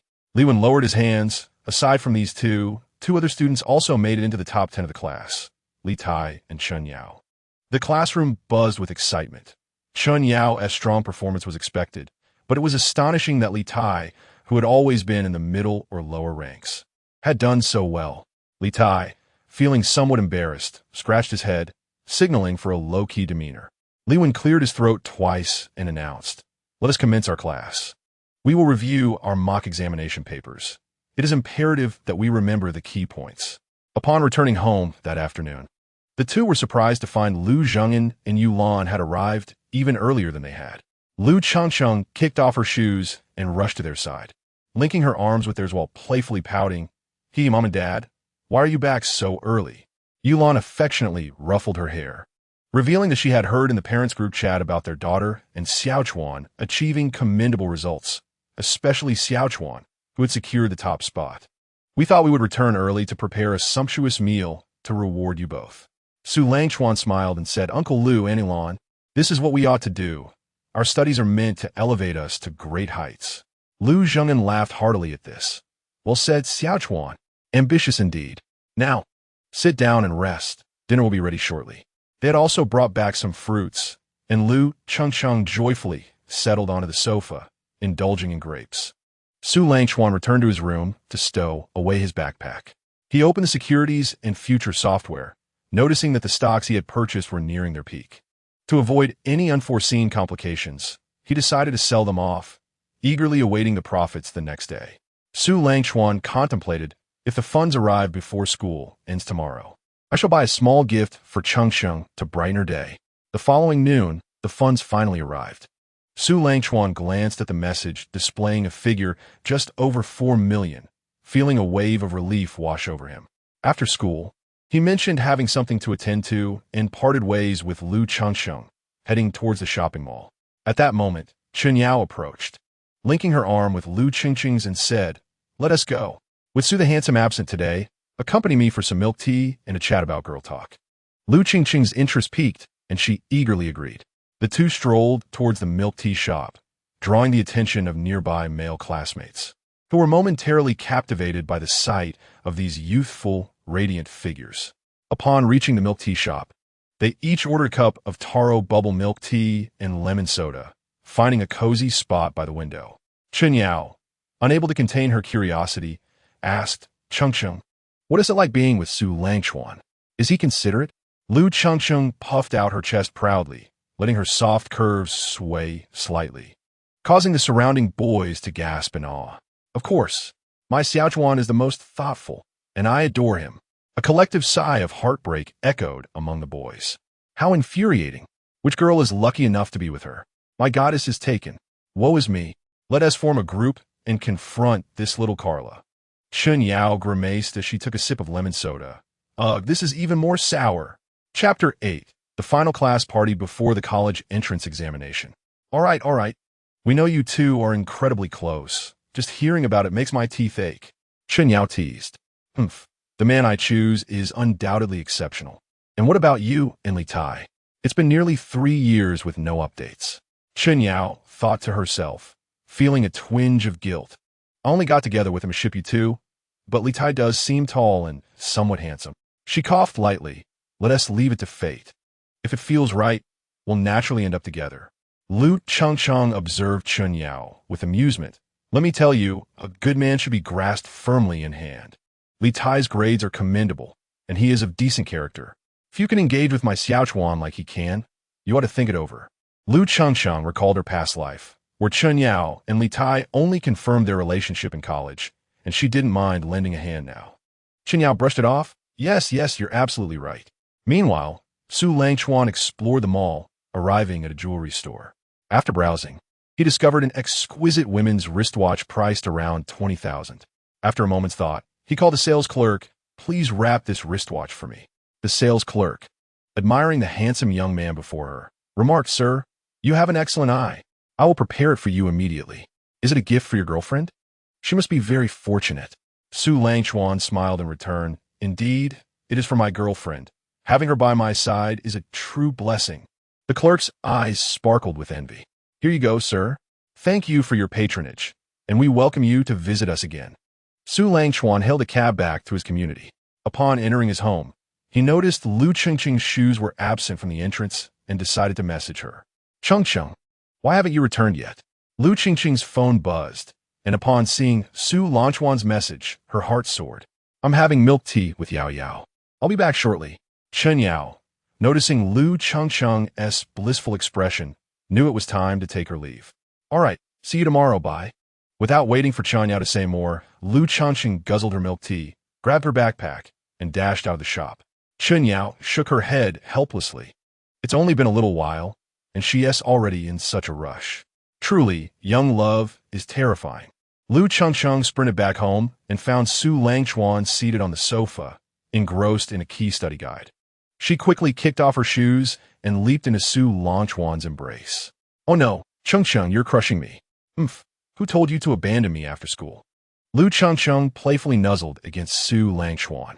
At that moment, Yulan emerged from the kitchen, witnessing the scene with a smile. Chengqing. Lu Chengqing looked up to meet Yulan's gaze, momentarily frozen, before bashfully exclaiming and jumping out of Su Langchuan's arms. She slipped into her slippers and hurried to her bedroom, spotting a beautifully wrapped gift bag hanging from her door. Once inside her room, she opened the box to reveal a pink wristwatch. Delighted, Lu Chengqing tried it on, twirling her wrist in joy. It's so beautiful, hee. Overwhelmed with excitement, she rushed back to Su Langchuan's side and asked, Xiaochuan, is this for me? Su Langchuan affectionately pinched her adorable little nose. What do you think? Do you like it? I love it. As long as it's from you, I adore it. You're the best, Xiaochuan. Yulan chuckled quietly. Just how much do you love it? Very much. Super much. The number one love in the world. Lu Chengqing exclaimed, recalling the earlier awkwardness. She shyly covered her face with Su Langchuan's arm. Mom, why did you come back so early today? Yulan feigned annoyance. What? Am I interrupting your romantic interlude? If so, I shall return later. Lu Chengqing hurriedly embraced Yulan. No, that is not it. You're not interrupting. Can't you just ask? Yulan glanced at the pitifully charming Lu Chengqing. I already knew, but I have only one request. For now, focus on your studies. After the college entrance examination, everything else can wait. Lu Chengqing beamed with joy, Mom.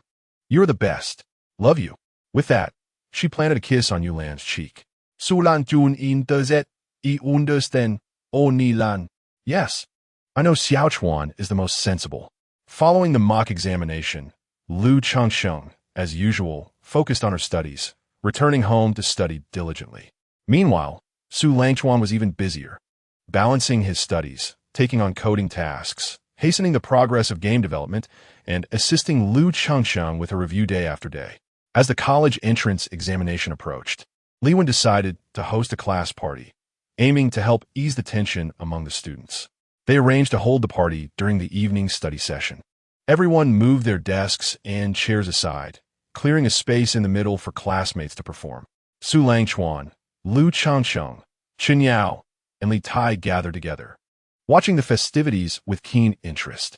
At that moment, Su Hao's mischievous thoughts surfaced, prompting him to address Su Langchuan. Since you excel academically, aren't you planning to showcase your talents in a performance? The surrounding classmates, catching on as Su Hao's enthusiasm, chimed in, Indeed, academic prodigy. Why not entertain us with a little show? After all, we've spent nearly 3 years together in high school, and once the college entrance examinations are over, we'll all part ways. Come on up. The chant grew louder, echoing through the room. Su Langchuan gently squeezed Lu Chengqing's small hand and inquired, Chengqing, would you like to hear a song? Lu Chengqing, who was beside him enjoying jelly, looked up with gleaming eyes. Yes. Can you sing? Su Langchuan smiled slightly. I know a little. He then stood up, took the microphone, and declared, since your encouragement is so heartfelt, I shall humbly offer a rendition of J. Chose Dandelion's Promise. As the accompaniment began, a voice rich with magnetism filled the air, singing of memories shared, blurring the lines between friendship and lost love. As the final note lingered, a moment of stunned silence enveloped the audience. Save for Su Hao, thunderous applause erupted, with some emotional girls even shedding tears, as the song seemed to evoke profound memories. By the time Lu Changsheng had heard half of the song, tears streamed uncontrollably down her face as she leaned against Chen Yao, softly sobbing. Upon returning to his seat, Chen Yao nudged Lu Changsheng back towards Su Langchuan, saying, "You made her cry. Now you have to comfort her." Though Chen Yao's expression remained stoic, a tinge of sadness stirred within her. It is well known that this song embodies the essence of heartache, resonating deeply with emotions, as evidenced by the tearful girls present. Lu Changsheng, sniffling with her little red nose nestled against Su Langchuan, gazed up at him with swollen eyes. "Xiao Chuanzi, you're so annoying. Now, I look terrible." Su Langchuan handed her a tissue, gently wiping her tears. "My dear little crybaby, did you find my singing pleasant?" "Very much. From now on, you can only sing for me. You're not allowed to sing for anyone else." Su Langchuan looked at her with a playful grin. "What if our future children want to hear it too?" Lu Qingqing's sobs ceased instantly, her face flushing as she retorted, "Who said anything about having children with you? That's so annoying." "Then, it can only be for us." Her voice barely a whisper, she shyly buried her face in his embrace, unable to meet Su Langchuan's gaze.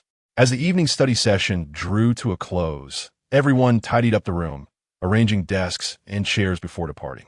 The dimly lit streets of the night held no fear for Lu Changsheng, for she was accompanied by someone she could lean on. As they walked, she kicked at small pebbles. "Xiao Chuanzi, that heart-wrenching song was too sorrowful. I want to hear you sing sweet songs from now on." Su Langchuan gazed affectionately at the girl before him. "All right." Chapter 9. College Entrance Examination, Oceanarium. In the week that followed, Su Langchuan meticulously compiled specialized materials based on the college entrance examination content from his previous life, distributing them to Li Tai, Lu Changsheng, and Chen Yao. Li Tai scratched his head in confusion. "Brother Chuan, if we master this, can we ace the exam?" Chen Yao expressed her doubts. "Though I've never seen this content before, its quality is undeniably high. Where did you acquire it?" Su Langchuan cleared his throat. "The source is of little consequence. Just ensure you fully comprehend it. Then, passing the exam will be a breeze, guaranteeing admission to Guangxia University." Upon hearing this, Li Tai and Chen Yao nodded in agreement. Recognizing Guangxia University as the best in the city, offering excellent resources and proximity to home, where their friends resided. "Let us muster our determination and strive for a brighter future."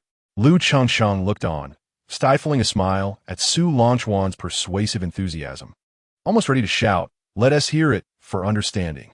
Su Langchuan turned to her. "You too. Among the three of you, you need to exert even more effort." Lu Changsheng pouted. "Oh." Throughout the week, aside from elucidating the specialized content for the trio, Su Langchuan received good news. The construction of Xinghui had nearly completed, with plans to officially launch a test after the college entrance exams, anticipated to last 3 weeks. Wei Jun allocated resources to the publicity department, facilitating advertisements on short video platforms, collaborating with game streamers for gameplay showcases, and orchestrating forum posts to gain visibility. On the first day of the college entrance examination, the four gathered at the school gate to ensure everything was in order. "Are we all set?" Li Tai assured. "Rest easy, Brother Chuan. We 1T fall short." Su Langchuan replied. "Let us hope we don't falter during the exams either." Chen Yao winked at Lu Changsheng. "With your handsome Su helping, how could we fail?" Lu Changsheng smirked. "Humph, Xiao Chuanzi, be careful, I might outshine you." Su Langchuan playfully squeezed her hand. "I'll be eagerly watching. Now, let us head to the battlefield and leave no regrets." The college entrance examination spanned 3 days, with 2 subjects each day. After the final day, all seniors experienced a mix of joy and sorrow, lamenting the exam's rigor. Upon returning to the classroom, the atmosphere buzzed with chatter until Li Wen entered, announcing, "Everyone, the 3 years of your hard work have come to an end. The road ahead is yours to navigate, and I wish you all a bright future." As the class bid farewell to Li Wen, the 4 stepped outside, each heading toward their respective parents. Lu Changchang bounced over to her parents, taking their hands. "Hey, Dad." "Mom." Yulan smiled. "You've all worked hard. Let us celebrate tonight." Lu Zhengin chimed in. "Haha, first, let us get home." Once home, Lu Zhengin inquired, "Now that the exams are over, what are your plans for this summer?" Lu Changcheng eagerly responded, Dad, I want to spend a few days with Xiao Chuanzi, then learn a bit at the company. Su Langchuan looked at her in mild surprise. Lu Zhenghan asked, And what about you, Xiao Chuan? Su Langchuan contemplated before replying. Uncle Lu, I've already secured an internship. Lu Zhenghan approved. As long as both of you have plans, that's great. Liu Zhengtian seto besai Su Langchuan, Xiao Chuanzi. Where shall we go tomorrow? Su Langchuan asked. Is there anywhere you'd like to visit, Chengsheng?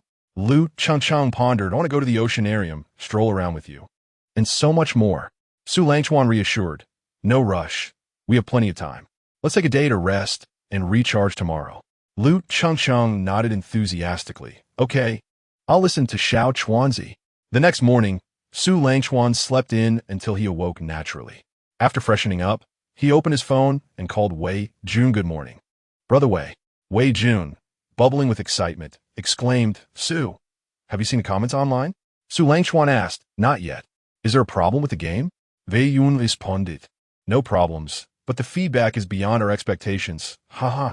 Su Langchuan sighed in relief. That's good to hear. Please keep monitoring the game testing.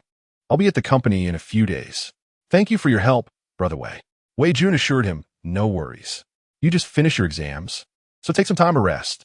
I've got everything covered here. After ending the call, Su Langchuan left his room and knocked on Lu Qingqing's door. When there was no answer, he opened the door and walked in. Approaching her bedside, he gazed at Lu Changcheng, who was still peacefully asleep. He playfully touched her little face, pinching her cheeks, earlobes, and nose. Lu Changcheng pouted, furrowing her brows before turning over. Su Langchuan gently lay down beside her, wrapping his arms around her waist and kissed her soft, rosy lips. Feeling the unexpected warmth, Lu Changcheng slowly opened her eyes. Her cheeks tinged with pink as she reciprocated his kiss. Su Langchuan released her, teasing, little sleepyhead. Even in slumber, you look stunning. You mischievous rascal. Always bullying me and launching sneak attacks while I slumber, devoid of any chivalry. Su Langchuan was about to utter more when Lu Changcheng retaliated with a kiss. After a prolonged moment, she gazed at him with affection, declaring the score even. Haha. Su Langchuan pecked her forehead and huffed as he exited the bedroom. Lu Changcheng lay languidly on the bed, her cheeks flushed, casting a glance at the doorway, cursing the scoundrel. Wrapping herself in the blanket, she twisted and turned in a playful fit. After a significant while, Lu Changcheng emerged from the bedroom to freshen up, then joined Su Langchuan, casting him a sulky look and declaring, You naughty boy, you're a rogue. Su Langchuan replied, Thank you for the compliment. I'd love to hear more.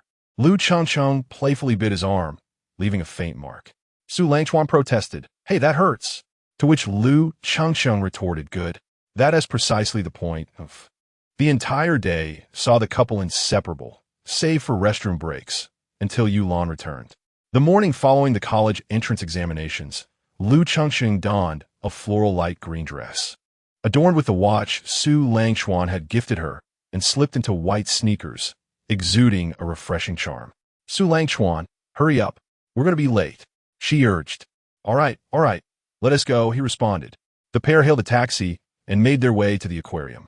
Lu Changcheng, enchanted by the azure surroundings and the myriad of fish, wore a radiant smile, pulling Su Langchuan to stop and capture photographs.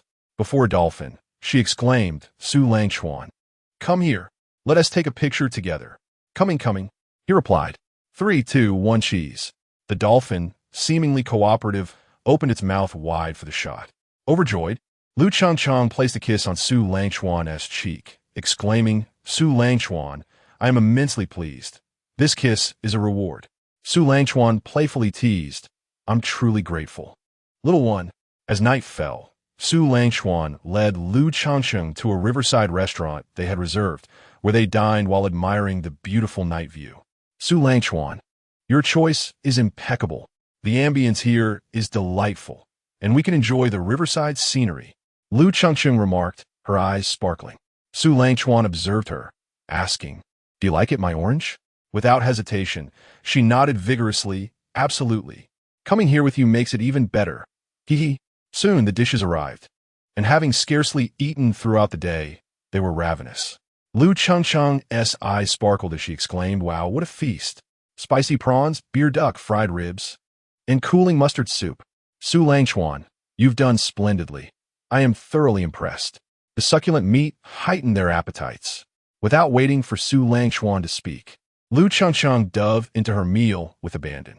They saved the spicy prawns for last, with Su Langchuan donning gloves to expertly peel them and place them in her bowl.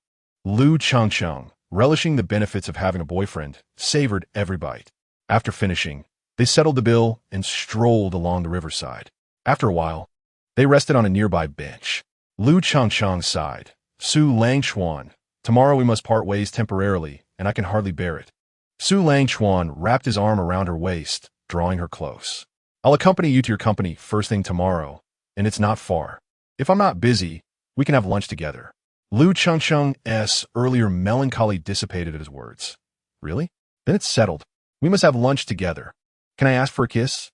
Upon hearing this, Lu Changcheng glanced around, noting the relatively sparse crowd, and shyly nodded. In the next moment, Su Langchuan pressed his lips against hers, soft as clouds.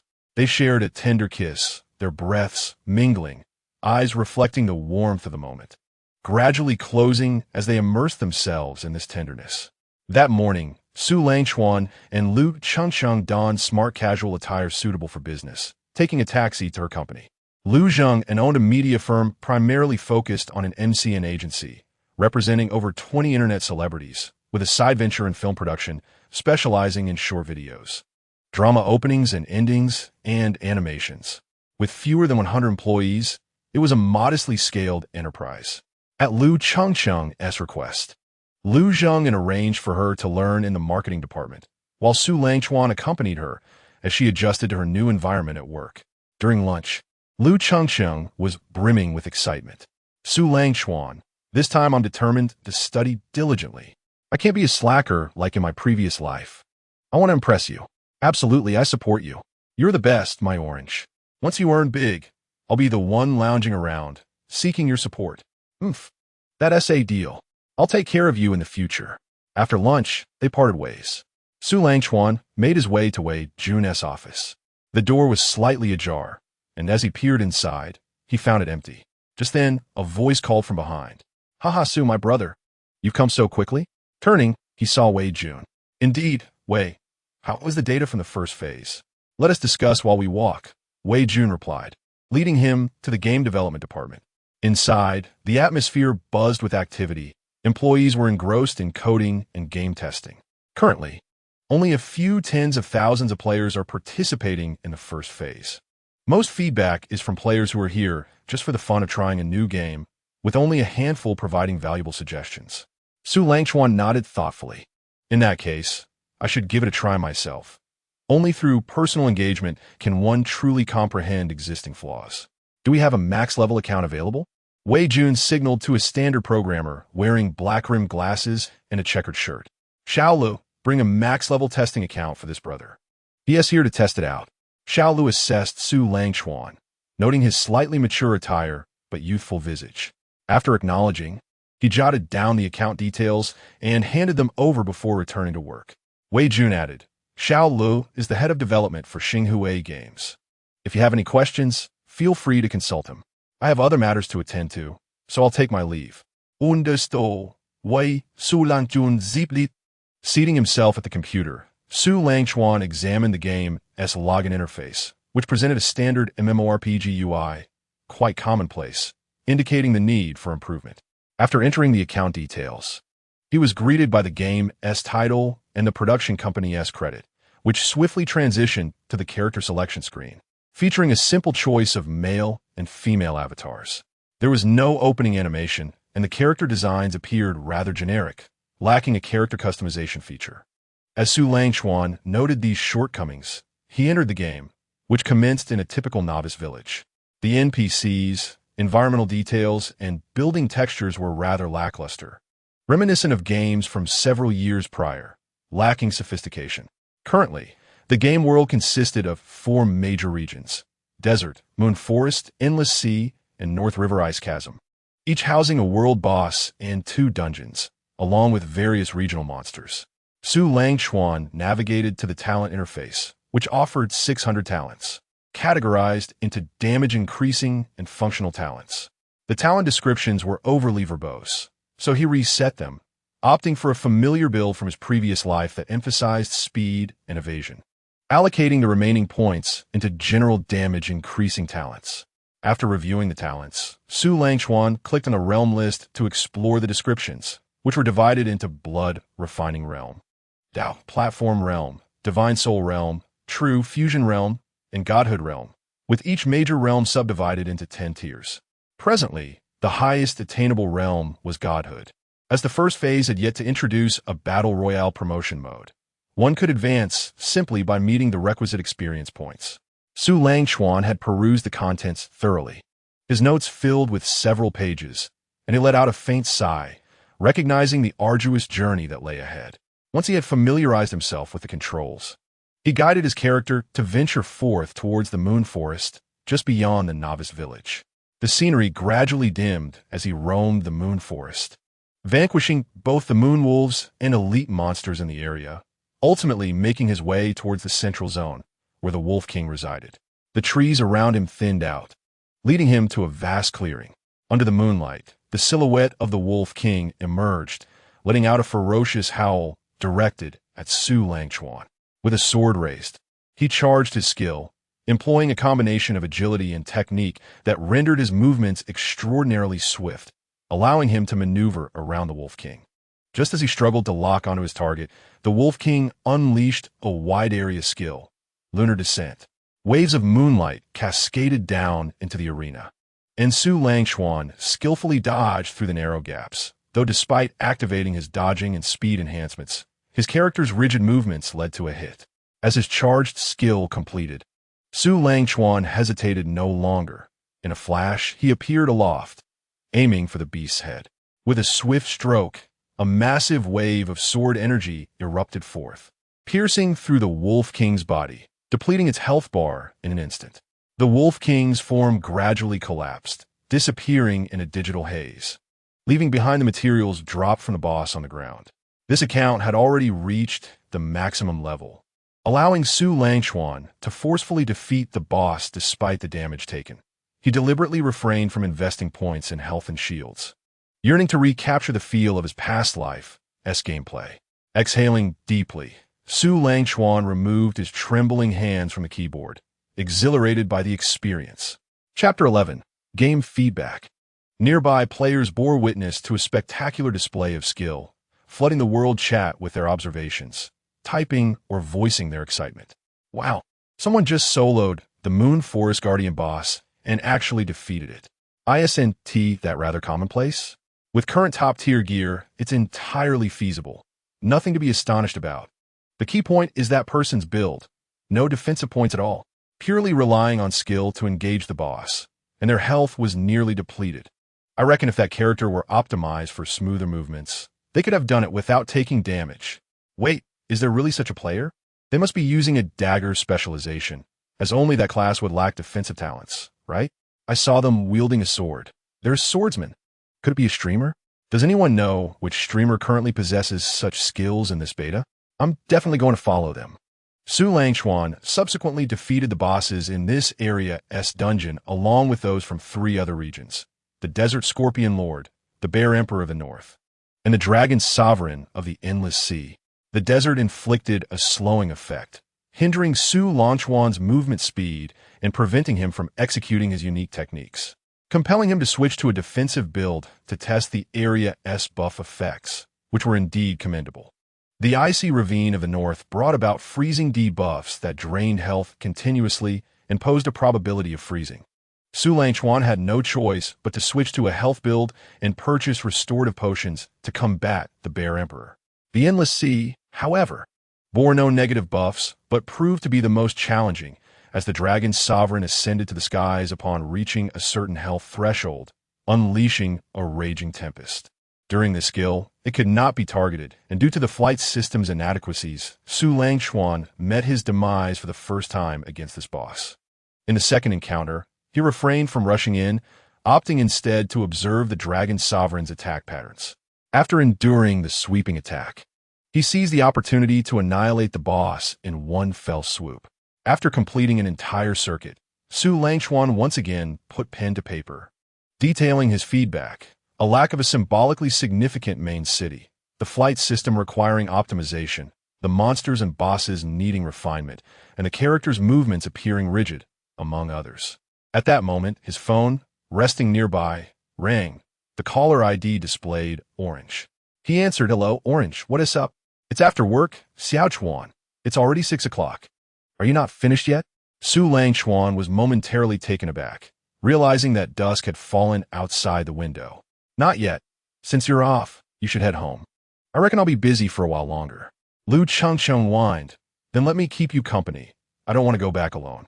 Be good. You must be exhausted on your first day. Make sure to get some rest. Oh, you should also take care of yourself. I won't disturb you any longer. Bye-bye." Reluctantly, Lu Chengcheng ended the call, resting her head on the desk in a daze until Lu Zhengyin came to fetch her. "Chengcheng, let us go. Your mother has prepared dinner." Lu Chengcheng responded listlessly, and Lu Zhengyin sensed something amiss. "What is wrong, daughter? Did someone bully you today? Tell Dad, and I'll back you up." Lu Chengxing approached, wrapping her arm around his. "No, it's just that Xiaochuan has to work late. By the way, I haven't asked Xiaochuan what he is working on." Lu Chengcheng perked up slightly. "He said he is working on a project." Lu Zhengyin, taken aback, exclaimed, "Xiaochuan is working on a project? At his age? He is not being deceived, is he?" Lu Chengcheng hastily retorted, "Of course not." She was well aware of how hard he had worked in his past life. Lu Zhengyin contemplated for a moment, then let his head back. Lu Chengxing nodded, puffing her cheeks in agreement. After finishing his takeout, Su Langchuan returned to his computer, entering the arena. After a few matches with other players, he frowned, noting that the ranking and promotion point system in the arena needed optimization. There were lags and occasional disconnections, and there was no foundational skill combo teaching. Additionally, some cover objects exhibited minor texture glitches. After reviewing the remaining game content, his feedback document had ballooned to 20 pages. Su Lanjun stood, stretching his back and waist before approaching Li Yun, who was still fervently typing away at code. "Director Lu, here are my suggestions for improvements following my testing." Lu Yun paused his work upon hearing this, taking the papers with wide-eyed astonishment. "Little brother, did you really write all this during today's testing?" "Yes. And there's still some bugs I haven't documented." "You can write code?" "I can." Subsequently, the two began to address each point listed on the paper, distributing the feedback to other development team members, prompting everyone to take action. Before they knew it, time had flown by, and as it approached 11 o'clock, Wei Jun entered the room. Seeing Su Langchuan and Li Yun engaged in lively conversation, he approached. "How is it going, little brother? Is the first round of data satisfactory?" Su Langchuan turned to see Wei Jun and replied, "Generally decent, but there is much that needs improvement." "All right. Then let Li Yun take charge of your suggestions and implement the necessary changes." Li Yun was taken aback, but Wei, isn't this young man a game tester? Then he recalled Wei Jun referring to a young talent when he first received the proposal. Wei Jun observed Li Yun's expression. "That is right. This plan was drafted by this brother here." Surprised? "Didn't he see that coming, did you?" Other employees, hearing this, paused their work to comprehend the implications. Lu Yun stared at Su Langchuan in utter astonishment, realizing the error in judging a book by its cover. He had been blind to the talent before him. "Please forgive my ignorance, Brother Su." Lu Yun performed a deep bow, and Su Langchuan hurriedly supported him, saying, "Minister Lu, what do you mean? You are also an exceptionally talented technician. To have achieved the current product in just 2 to 3 months is truly admirable." Wei Yun, observing the mutual flattery between the two, interjected, "It's getting late. Su, you should head home. We can discuss matters tomorrow. Make sure to get some rest." Su Langchuan nodded, bid farewell to Lu Yun, entered the elevator, exited the building, and took a taxi home. As he stepped through the door, he pressed the light switch by the entrance, illuminating a figure sprawled on the couch in slumber. The sudden brightness stirred Lu Chengxing from her sleep, and upon realizing Su Langchuan had returned, she sat up with outstretched arms. "Xiaochuan, come here and let me hug you. We haven't embraced all day." Su Langchuan approached, settled on the couch, and held her close, savoring the softness of her form, which alleviated the day's weariness. "How did you end up sleeping in the living room?" Lu Changcheng murmured with a hint of reproach. I wanted to wait for you, but I didn't expect you to return at this hour. At her words, Su Langchuan felt a warm tenderness from her, causing a slight ache in his heart. Have you eaten? He inquired. I already had dinner, she replied. Then suddenly recalled earlier in the evening, Xiaochuan, can I visit your workplace? Su Langchuan held her close. What prompted this sudden interest? Dad asked me about it today. Oh, then why not come over for lunch tomorrow? Lu Changcheng lifted her gaze, her large, round eyes sparkling with excitement. Really?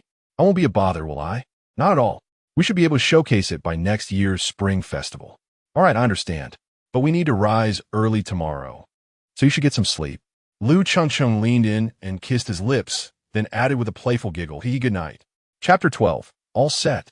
The following morning, Su Langchuan and Lu Changcheng arrived at the entrance of his company, where he held her hand.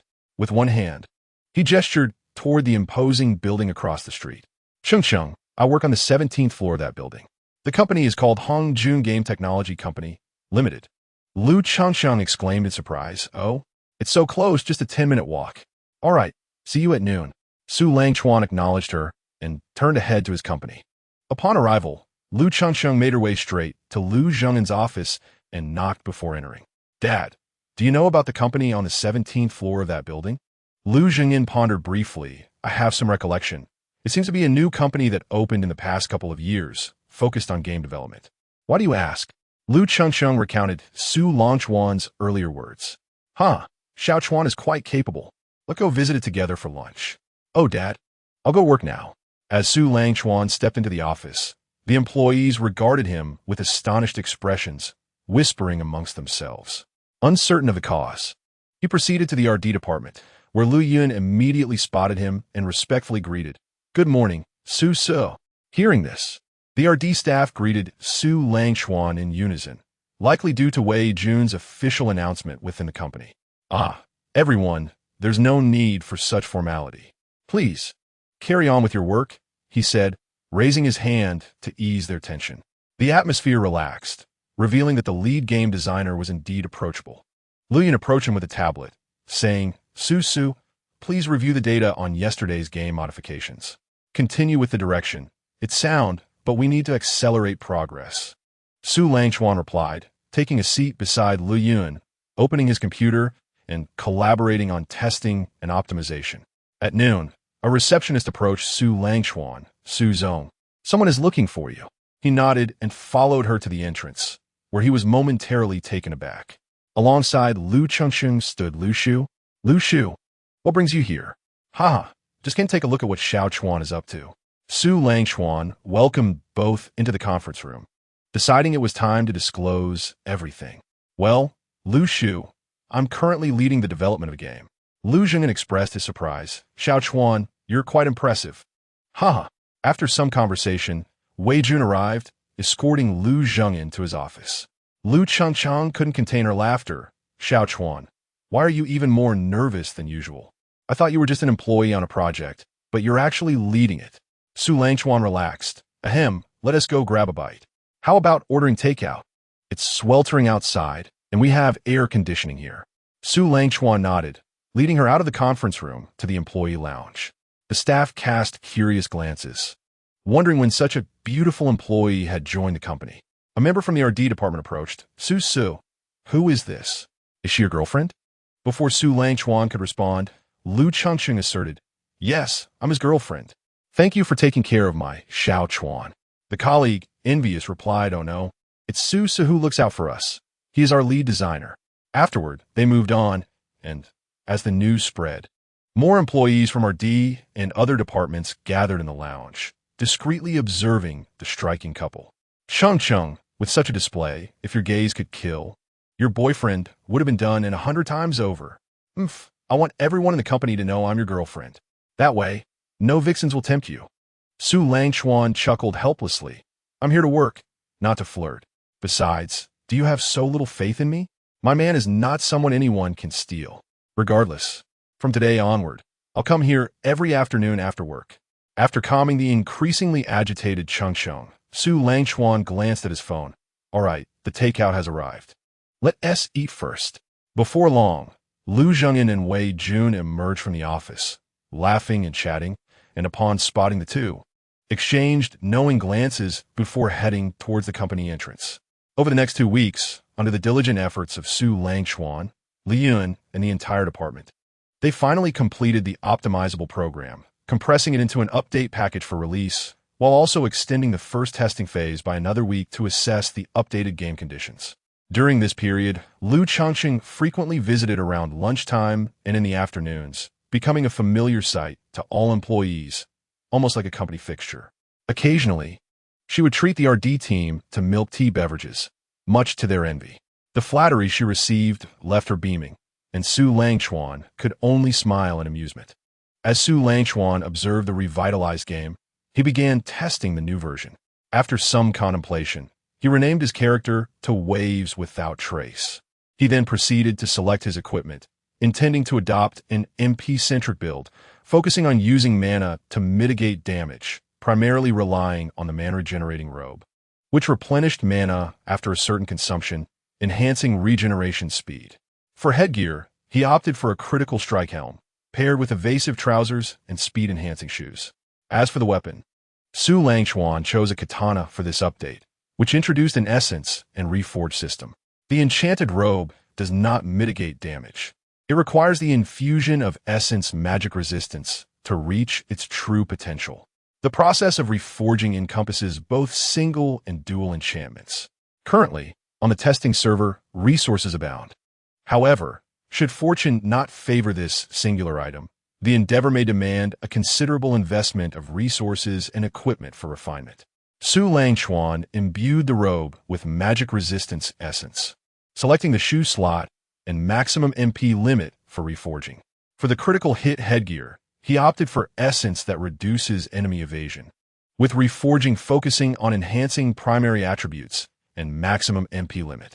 The lower garments were imbued with essence granting immunity to stun effects, while reforging was directed towards the shoe slot and maximum MP limit. The footwear received essence for immunity to freezing effects, with reforging aimed at the headgear and maximum MP limit. As for the weapon, he decided to continue with a single blade approach, selecting essence that amplifies charging skill multipliers, and reforging for primary attribute enhancement and maximum MP limit. Once all equipment had been adorned with essences and reforged attributes, he elevated these 5 white items to the tier of dark gold, subsequently commencing the process of washing the equipment attributes. Dark gold equipment allows for the washing of 6 types of attributes. All 4 pieces of armor were enhanced with 5 functional attributes: movement speed, evasion rate, kill count enhancement to evasion rate stacking, kill count enhancement to MP stacking, kill count enhancement to hit rate stacking, with the final attribute chosen as critical damage. Armor can accommodate 3 runes, all inscribed with runes that enhance buff effects, while the weapon can host 6 runes, 3 for increasing AoE range and 3 for reducing charging skill duration, fully upgrading all embedded runes to their maximum level. The weapon attributes selected included hit rate, charging skill damage increase, AoE range enhancement, maximum MP limit, base attack value increase, and skill critical damage. Su Langchuan maxed out all equipment attributes, finally exhaling in relief. The process of crafting equipment is a blend of pain and pleasure, though somewhat tedious. The satisfaction derived from the formation of the gear is immensely gratifying. The talent points remained unchanged as Su Langchuan activated his equipment, testing it nearby. Given that it was a specialized charging weapon, the normal attack damage was modest. He also experimented with the updated character movement fluidity, noticing no stiffness or rigidity while executing maneuvers. Controlling his character to leap into the air, he sped towards the territory bosses in the 4 major regions. During flight, sonic booms and simple visual effects of contrails appeared, evoking the enchanting ambience of a mystical cultivation novel. Upon reaching the center of the moon forest, he allowed the Wolf King to test its high evasion rate by standing directly before it, inviting its attacks, after which he commenced charging his skill. After the Wolf King had missed hundreds of times, his MP remained unaffected. Without further hesitation, he unleashed a blade of light, flying light without trace, executing a critical hit. The Wolf King's health bar plummeted to 0, and he swiftly turned to vanquish the other 3 bosses, a satisfied smile gracing his face. It was time to test his mettle in the arena, and perhaps secure the top spot. Chapter 13. The World Chat Box Erupts. Entering the arena, Su Langchuan opened the rankings, murmuring to himself, well, not a familiar face in sight. This arena had also introduced a voice communication system for battles. Su Langchuan donned his headphones and clicked to begin matching. Soon, a successful match was found, and an ID named specializing in various disputes appeared on screen. Su Langchuan smirked. The name was quite amusing, and he thought it best not to replicate it. Upon entering the duel arena, Su Langchuan activated voice chat, clearing his throat. Hey, can you hear me? The opponent responded, not in haste. I can't hear you. What do you wish to convey? Convey? I dare not. However, your name is rather audacious. I wonder if your skills match your name's bravado. You will find out soon enough. Do you need me to hold back a few moves? I would want you to start crying from a shock. Su Langchuan retorted. I'll send that back your way. Very well. Let us see whose skills prevail. The opponent wielded a battle axe with a rage build, appearing as a fierce berserker based on their equipment's basic appearance. Activating skills, their rage meter began to fill, enveloping them in a pale red glow as they charged forward aggressively. Su Langchuan stood his ground, holding his charging skill, his blade gradually emanating a soft white glow.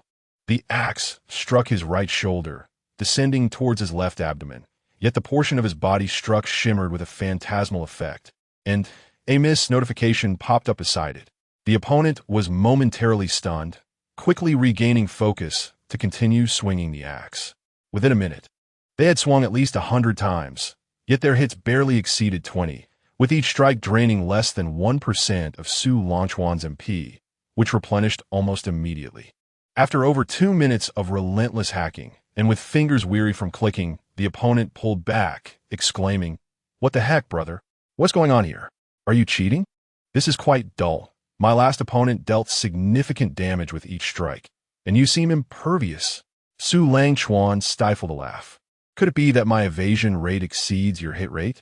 Isn't it common knowledge that rage builds generally have lower accuracy? He opened his equipment information panel for the opponent to inspect. Wait, you really do have a solid build. The opponent replied, seemingly analyzing the panel. After a moment, they continued, but seriously, are you not using any cheats? I assure you, I am not. I could disable 4 pieces of equipment skills, keeping only the MP regeneration robe active. And you can try again, Su Langchuan proposed. All right, you said it. Let us see how you fare. Su Langchuan disabled his weapon, headgear, lower garments, and shoes, retaining only the robe active. Let us see your prowess then. The opponent charged once more, delivering fierce blows. This time, misses were absent. An MP began to deplete, yet each time damage reached a specified threshold on the robe, it replenished completely, stacking layers. After several more minutes of relentless attacks, the opponent finally surrendered. Damn it. Just the robe alone can withstand this long? Brother, that's impressive. I concede. Please finish me off. Very well. See you in the next round. Wait. You go first. I don't want to lay eyes on you again. Meeting across the screen in this game is fate. Let us add each other as friends. If you plan to enter the arena again, let me know so I can avoid you for a while. All right.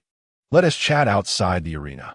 Su Langchuan activated all his skills, gripping his blade and commencing the charging skill, compressing the charging time to 7 seconds.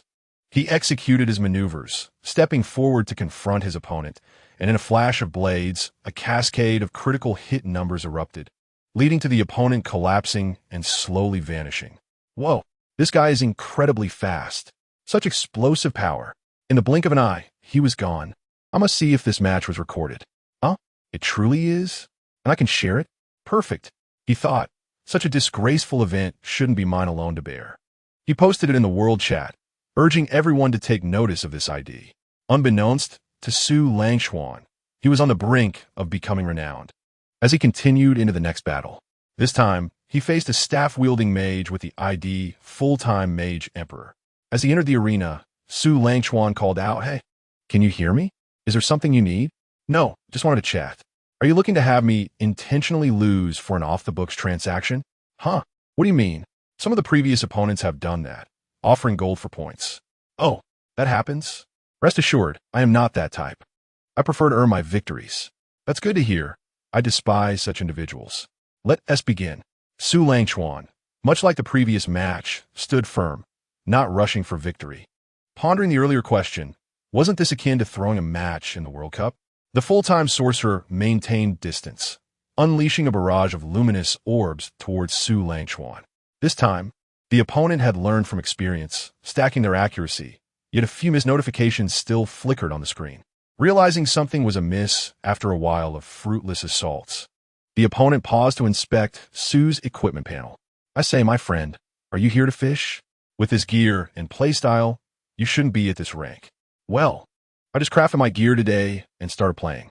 Su Langchuan seemingly heard the opponent's voice and scoffed. Then go ahead and eliminate me. I need to move on to the next match. The testing phase is nearly over, and I wish to enjoy the game a bit.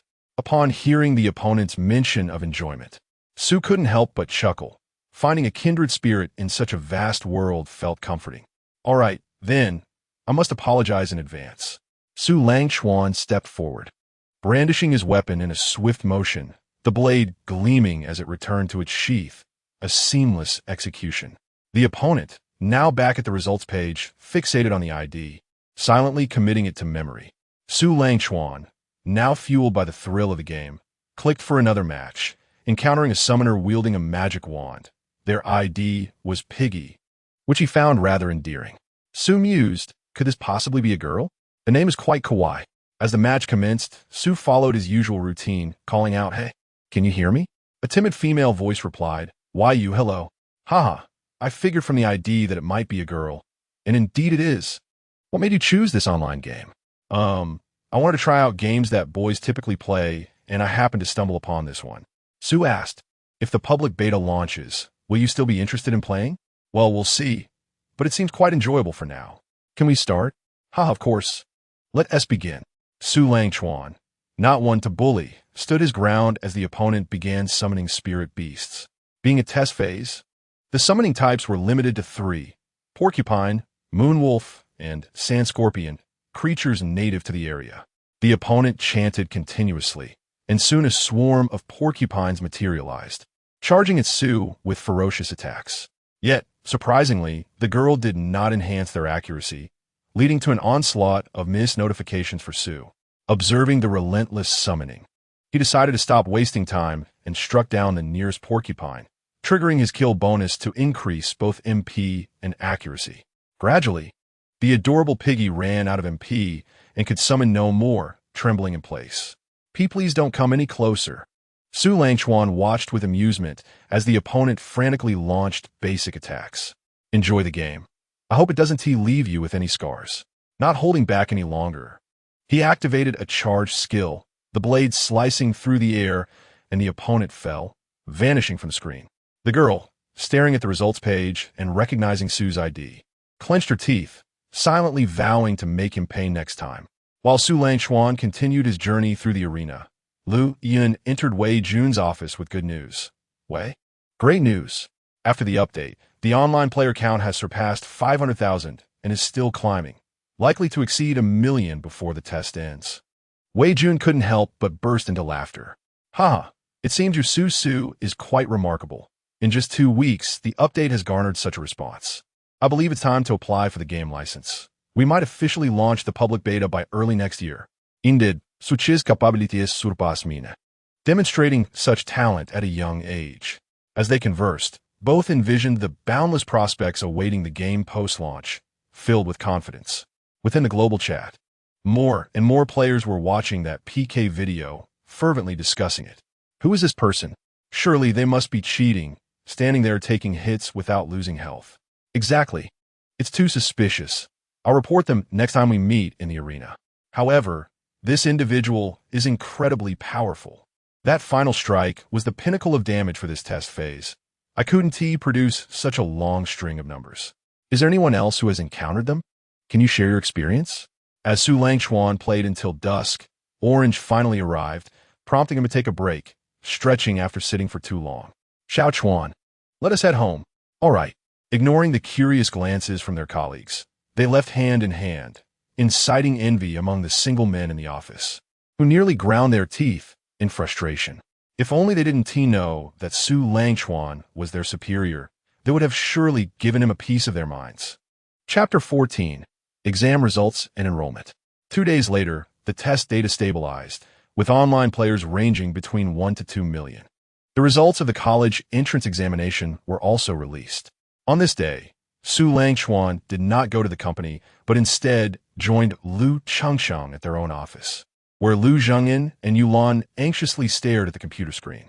Chengcheng, Xiao Chuan, quickly check your scores. Yulan Uget? Lu Zhengyin reassured, don't be nervous. Since the scores are out, we can accept whatever they are. Su Langchuan and Lu Changcheng chuckled at their anxious demeanor, which betrayed their calm facade. Don't worry. Xiao Chuan and I definitely did well. Lu Changcheng entered her student ID and ID card number, and before their eyes appeared a dazzling score beginning with a 6. Instantly igniting joy, Yulan exclaimed, "Haha, our daughter is amazing, ranking within the top 50 in the city. I must share this in my sister group to show off." Lu Zhengyin beamed, "Good child, you brought us pride, haha." With a mischievous grin, Lu Changcheng added, "Mom and Dad, you're so happy now. Wait until you see Xiao Chuan's score. You'll be jumping for joy." At her words, they composed themselves. Right. Xiao Chuan's results should be good as well. He has been working so hard. Lu Changcheng entered Su Langchuan's details, and when the score appeared, all three were momentarily stunned. It starts with a 7, over 700 points. Old Lu, quickly take a look. Lu Zhengyin gazed at Su with pride. Xiao Chuan has worked hard. After all that studying, this score is well-deserved.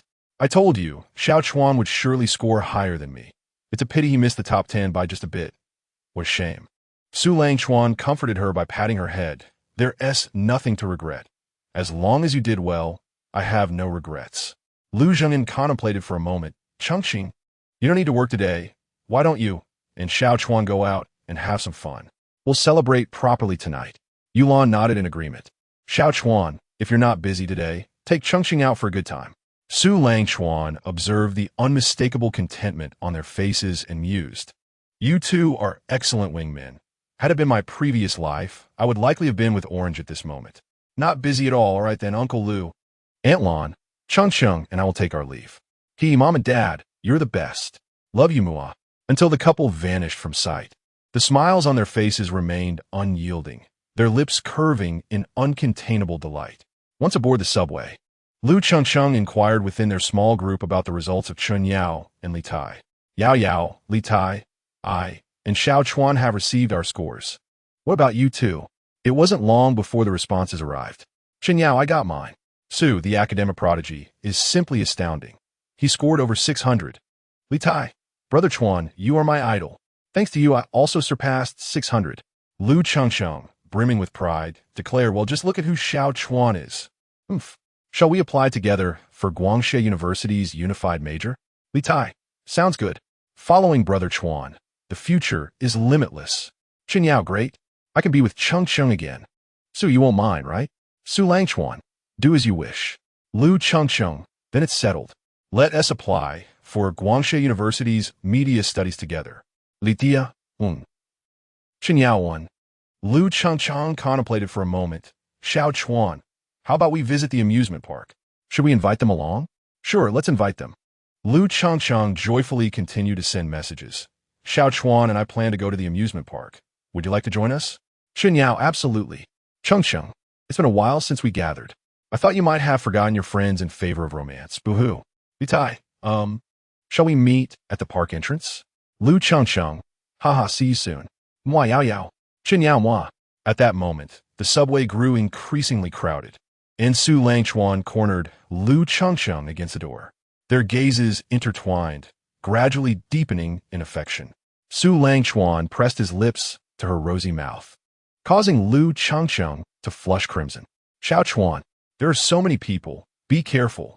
But Changcheng, you look so beautiful that I can't help myself. Well, that is not allowed. Not here. Oh, then shall we continue outside? You incorrigible flirt. Lu Changcheng playfully protested, her refusal laced with a coy demeanor. Although whispered, their exchange caught the attention of nearby passengers, who were quick to cast envious glances, their expressions souring with jealousy. Soon, they arrived at their destination and headed straight for the amusement park. After a brief wait at the entrance, they spotted Chen Yao and Li Tai approaching, prompting Su Langchuan and Lu Chengsheng to feel a shift in the atmosphere. Unlike the others, Chen Yao donned a youthful and vibrant outfit, a sun hat, a little skirt, and open-toed sandals, her radiant smile drawing the attention of several boys, including those already in relationships, igniting the ire of their female companions who pinched their waists in annoyance. The onlookers couldn't help but steal glances at the two attractive couples, the girls starstruck while the boys turned green with envy, wishing they were the ones beside such beauty. Upon seeing Lu Changsheng, Chen Yao waved excitedly. Changsheng.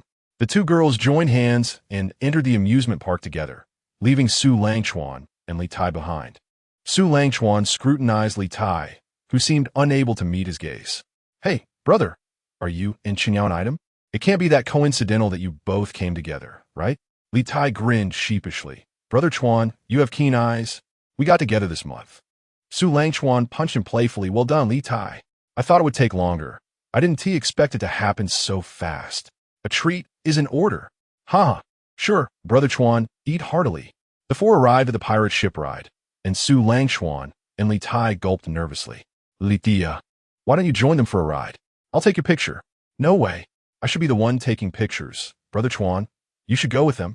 Hearing their conversation, Lu Chengsheng and Chen Yao exchanged mischievous glances, seizing their boyfriends and declaring, "Come on, let us get on the ride." Moments later, they were seated, and screams of terror filled the air as Su Langchuan and Li Tai clung tightly to the laughing Lu Chengsheng and Chen Yao, their faces painted with fear. After disembarking, the two boys were supported as their legs trembled. Chen Yao teased, "Seriously? Two big men acting like frightened little shrimp? You two are tall and strong. This is just too funny." Lu Changchang chimed in, "Let us continue. This is just a way to toughen you up."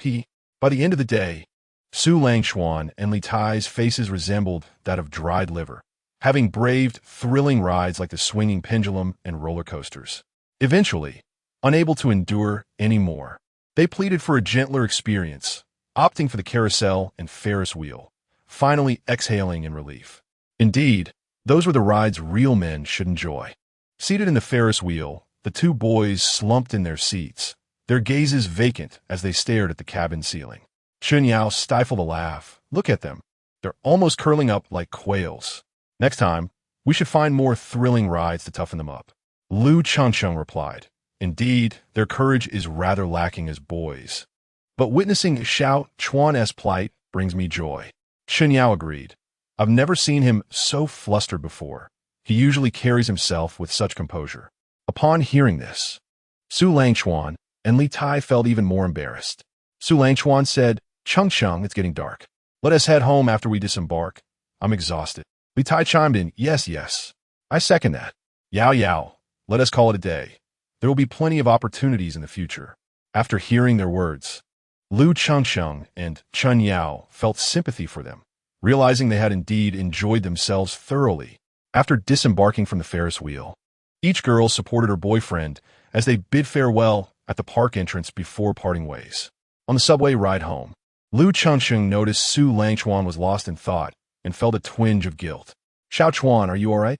I had so much fun today. I never imagined you would be afraid of those rides. Perhaps next time we could choose somewhere more relaxing to visit?" At her words, Su Langchuan snapped back to reality, forcing a smile. "How could I not be fine? Seeing you happy is worth more than anything, so please don't worry about me. We Haven Tea had a proper date in a month." Upon hearing this, Lu Chengsheng hugged him tightly, giggling, "I knew you were the best, Xiao Chuan. But still, let's skip the rides next time. They're a bit perilous. Once is enough." When they returned home, Yulan immediately sensed something was off with Su Langchuan. "Chengsheng, did you bully Xiao Chuan? He was fine this morning, but now he seems like a lost soul." Lu Chengsheng turned her face away, feeling guilty. "Of course not, Mom. You're overthinking it. Xiao Chuan just spent the whole day with me, so he is probably worn out." "Right, Xiao Chuan?" Su Langchuan looked at Lu Chengsheng, who was making helpless expressions, and replied, "Yes, Annie. I've been busy with work lately, and I rarely exercise. Today's activities were quite taxing. I'll recover in a couple of days. Yulan scrutinized the two of them, but eventually relented. All right then, you two must be hungry. Wash up and come eat. Get to bed early. They both nodded, had dinner, and went to bed early. Chapter 15. First assessment complete, planning for the second. In the remaining days of the first assessment, Su Langchuan ascended to the pinnacle of the competitive leaderboard within 3 days, progressing from Star Disciple to Star Master, Star Commander, and finally reaching the utmost rank of Star Saint, establishing a significant lead over the second place. This ensured his ranking would hold until the first assessment concluded, as he simultaneously engaged in outdoor grinding while drafting plans for permanent gameplay to be included in the second assessment. Unbeknownst to him, a player had discovered his top-ranking position, prompting a surge of challengers drawn to the news, some even resorting to direct confrontation, as various assaults gradually converged upon waves without trace. The wilderness proved far less forgiving than the arena, where balance reigned. Su Langchuan discerned this and unleashed a charged blade of light, dispatching countless players in a single sweep, their painstakingly crafted gear strewn across the ground. No one dared to act recklessly anymore. Yet, the world chat grew ever more animated. Damn it, my equipment. Why provoke him at all? I was merely standing on the periphery, witnessing nothing, and suddenly I was eliminated. Goodness, as expected of the top player. Unleashing his ultimate skill in the wild without a shred of fear. Waves, I am your loyal dog. Woof woof. For the one above, there's truly no need for that. Before the first test concludes, let us take a photo with the Great One. Su Langchuan observed the throng of players surrounding his character on the screen, an array of chat bubbles erupting above their heads. After some contemplation, he composed a message expressing gratitude for their affection and support, hoping to encounter them again in the second test. Upon the emergence of his character's platinum bubble, the crowd erupted into further frenzy. Holy smokes, he's alive. Was he lurking and watching us? Exactly. Peeping dogs deserve no mercy. So what does the Great One statement imply? Could it be that the second test is imminent? I concur. Is there a possibility that this top player is actually a game designer? What? Designers play games? That is as absurd as passing gas. Nevertheless, this fantasy cultivation game is rather splendid. I hope for even more dazzling designs in the second test. As the final day of the first test approached its end, Su Langchuan remained surrounded by a bustling crowd, with more players expressing gratitude for their companionship from all corners of the world. At that moment, Su Langchuan handed his meticulously crafted proposal for the second test to Lu Yun, who, upon reading it, couldn't help but give a thumbs up. As expected of Su. But why is the self-designed weapon system slated for the third test instead of the second? That requires careful refinement. After all, it needs to be crafted by the players themselves, and we must ensure the details are as polished as possible to astonish them when it debuts in the third test. Indeed, good things are worth the wait. Let us commence building the code, with an aim to finish by September, followed by the launch of the second test in that month. Isn't that a bit rushed, Su? It's only early July, and with less than 2 months remaining, it seems unlikely. Su Langchuan pondered. Let us do our utmost and reassess as we approach mid-September. That should suffice. All right, I'll get the team at D started.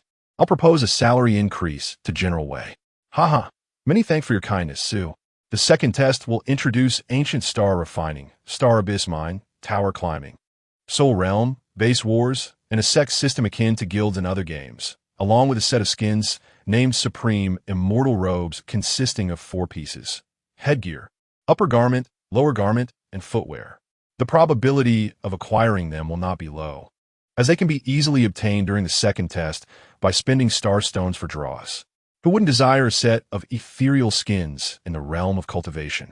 Ancient star refining primarily yields runes and advanced runes, with advanced runes offering about a 20% enhancement over standard runes, followed by equipment, where the highest difficulty may produce high-level orange gear, serving as the foundation for upgrading personal equipment to dark gold. Tower climbing primarily yields material essence equipment and material essence, consisting of 20 levels, with only 2 challenges permitted each week. The minerals from Star Abyss Mine are utilized to create attribute stones and external reforge attribute stones, as well as equipment set stones. The Soul Realm comprises 10 tiers, each with a chance of encountering souls and advanced souls. All captured souls are recorded in the character's soul section, contributing to the foundational attributes and functionalities tailored to their chosen path. Base wars occur 3 times a week, allowing for either 3-player teams or solo matchmaking, with the objective of protecting the base flag. Destruction of the flag results in victory. The base shop offers attribute stones, gold coins, star stones, equipment crafting manuals, tower reset cards, skin draw tickets, and more. The sex system is limited to around 100 participants, with a maximum level of 5, where higher levels yield better buffs, such as a 20% increase in tower equipment or enhanced probabilities of soul appearances. Additionally, there is a sect competition limited to 10 participants, which, upon matching, enters a server-wide pool for a month. The higher the sect's ranking, the more substantial the rewards, including gold coins, star stones, and a chance for high-level orange gear and material essence equipment, alongside sect points for activating buff enhancements. What if we introduce a grand tournament in this second test? Perhaps the top 20 could be rewarded with Huaxia currency? Should it be online or offline? He presented this proposal to Wei Jun in his office. Brother Wei, I wish to hold a grand tournament during the second test, with rewards comprising Huaxia currency and game merchandise. What do you think? After reviewing the proposal, Wei Jun remarked, not bad, this should certainly increase the excitement during that period. Are you planning for it to be online or offline? Don't you think there's a crucial element missing that could ignite excitement? I would appreciate your guidance on that. That would be a celebrity to center the grand tournament around. A celebrity? That should be easier to arrange. Wei Jun reclined with a smirk. But what if the celebrity knows nothing about our game? A slight misstep could lead to disaster. Moreover, isn't there always a top candidate? Oh, who could that be? Wei Jun slapped his forehead. How could you be so forgetful at this moment? Su Langchuan, perplexed, wondered why someone would suddenly slap their forehead mid-conversation. Is it possible I'm referring to you? Me? Indeed. According to department staff, you are the reigning champion of the first test S arena, and as both the lead designer and a player, there's no one more suitable than you. Me? Su Langchuan stroked his chin, contemplating the feasibility. It was indeed high, but he feared being targeted by players, having offended many in the arena. You'll face this sooner or later. It's merely a matter of timing. Just offer some in-game rewards and activation codes, and it will all be fine. No one would dare to harm you when you bring them benefits. All right, it's settled then. So, Brother Wei, should it be online or offline? Aren't you starting school in September? If the second test launches by then, let us try hosting it offline. It would be slower to leak information compared to online, ensuring your safety. Su Langchuan forced a smile, but offline isn't particularly safe either. Oh, it's settled then. The plan is approved. So focus on refining the new content for the second test before school starts. I have faith in you. Su Langchuan exited the office with a frown, feeling that Wei Jun was rather unscrupulous, comfortably fishing while pushing him into the line of fire. Checking his phone, he noticed Lu Changsheng had arrived. He hurried back to the R&D department, where he found her relishing milk tea, basking in the compliments from the team. Noticing the time, he realized it was time to clock out. He bid farewell to Lu Changsheng, and they headed home together. On the way, Su Langchuan shared the recent events with her. Lu Changsheng stifled a laugh and replied, "It's all right. Just wait and see. I'll protect your safety. But if I catch you using this tournament to flirt with that little vixen, you're in big trouble." Su Langchuan shivered involuntarily as he listened to her squinting her eyes and uttering the latter half of her words. Cough. Of course not. My heart, my liver, and my very being belongs solely to you, Orange. No one can take them away. I seek your protection. Oh, how could you utter such cheesy words? I'm getting goosebumps all over. Although Lu Changsheng claimed otherwise, she held her head high with an air of authority, wrapping her small hand around Su Langchuan's shoulder. Observers nearby exchanged hushed whispers at the sight of this role reversal between the couple. Could this man possibly be living off her? P.S. Just like that guy who is always munching on peaches. Damn, I wish I could have such a domineering girlfriend. It really gives me chills. Chapter 16. Update on Content Completion Enrollment Report. Throughout July, the game development department was bustling with preparations for the next test server launch. and Su Langchuan was preoccupied with checking the code execution of various new content. He was so busy that he often returned home late without Lu Changqing, typically wrapping up work with his team until the early hours before dragging his weary body home.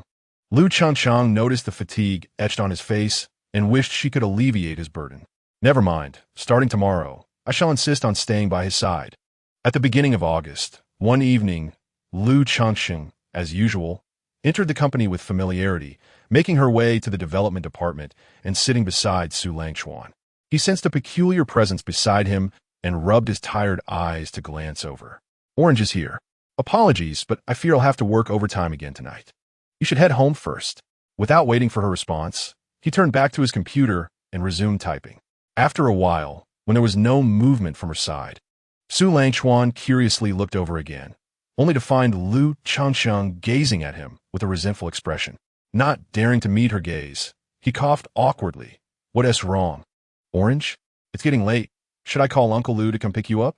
Lu Qingqing's eyes twinkled with mischief as she squeezed out a small tear, wiping it with her hands and saying, Are you seeing someone else? You've been coming home late every night last month. Instantly, the entire development team paused their tasks, turning their attention to the unfolding drama with eager eyes. Feeling the weight of their stares, he panicked. No, Orange, you know I've been working here all along. We can discuss this at home. Just don't cry. After hearing his rather callous words, Lu Changcheng squeezed out more tears. Look at what you just said, and you still claim there's nothing going on? Su Langchuan grew even more flustered. There really isn't. If you don't believe me, just ask them. They'll certainly confirm it. He pointed towards the development team, who promptly scattered, indicating their unwillingness to get involved. Su Lanjun, Dumbao, observed the serious faces of his colleagues as they returned to their work, suppressing their laughter, and frustration boiled within him. All right, so this is how we're playing it? I even considered proposing a raise for you lot. Now, don't even think about it. Lu Changcheng covered her mouth and eyes, afraid she might burst out laughing. I don't care. From now on, I'll stay with you at night until you finish. Su Langchuan sighed, but Orange, what if I end up working late? And you have work tomorrow? Lu Changcheng, sensing his resolve weakening, pouted. I've got the hang of things now. Work is quite easy. I usually head home alone at night, and it doesn't feel right not seeing you. Don't you want me to keep you company? With her big, innocent eyes gazing at him, it was hard for him to resist. Su Langchuan relented. Fine then, Orange. I'll try to finish up early. Yay. No need to accommodate me. You focus on your work. I'll just sit quietly beside you. Hearing this, Su Langchuan leaned over and planted a gentle kiss on her cheek before returning to his tasks. Lu Changcheng covered the spot he kissed, glancing around to ensure no one noticed.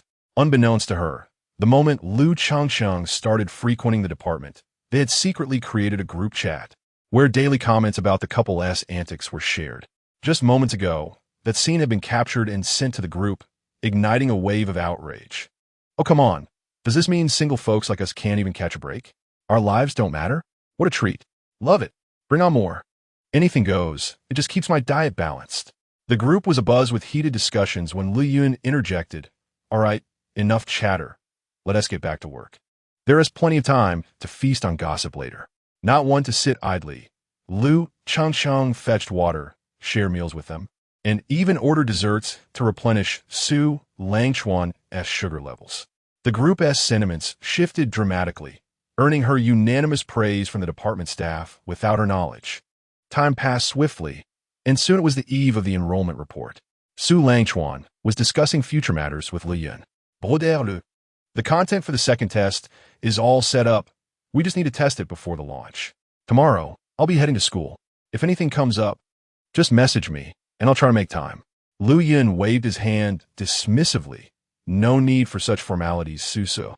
I've been watching your progress. Your skills have surpassed ours by leaps and bounds. We'll handle the remaining tests without a hitch. All right, I appreciate it. Afterward, he bid farewell to Lu Changcheng and the others. A collective smile spread across the group as they watched them leave. Sigh, the young lady is gone. Our department is back to the days of being single and lonely. Oh, please, I have a girlfriend. Immediately, the surrounding glares turned hostile. Whoa, a traitor. Let him experience our department's wrath. Laughter erupted. Lu Yun approached Wei Jun. President Wei, the second test is complete. We're just waiting for testing. Good. Let us get the marketing department prepared. We'll aim for mid-September. The final testing phase must be completed within the next 3 weeks. Understood, President Wei. On the way home, upon entering his house, Su Langchuan distinctly sensed Lu Changcheng's low spirits. After Uncle Lu and Aunt Lan retired to their room, he knocked on her door. Come in. Su Langchuan slowly pushed the door open and closed it behind him, finding her sitting on the bed, hugging her legs. Her face a mask of gloom, despite the smile she wore. He sat on the edge of the bed and gently embraced her. Orange, what's the matter? You seem down today. Tomorrow's the enrollment day, and Yang Jiahao from my past life is also at Guangxia University. And he's in the same major as us. It's nothing to worry about. We'll face whatever comes. If he dares to pester you again, just let me know, and I'll ensure he's dealt with promptly. Su Langchuan said, unable to hide his anger. His company shouldn't even be half as strong as ours 10 years from now, right? Lu Chengcheng pondered for a moment. Probably not. They're likely on par with our company, and it's all the easier. Don't worry, he won't be around for long. After a considerable time of comforting, Lu Chengcheng finally smiled again. She bit her lip, leaned in, and planted a kiss on his cheek before diving under the covers, revealing only her beautiful eyes. It's late, Xiao Chuan, you should head back. Tomorrow's enrollment day. Su Langchuan continued to gaze at her in silence, feeling uneasy under his scrutiny. Lu Chengcheng playfully kicked him with her small leg. Hurry up and go. I'm sleepy too. Su Langchuan cupped her small face and gave her a quick peck on the side before teasingly leaving. A tit for a tat. Xiao Chuan, you rascal. I'm not talking to you anymore.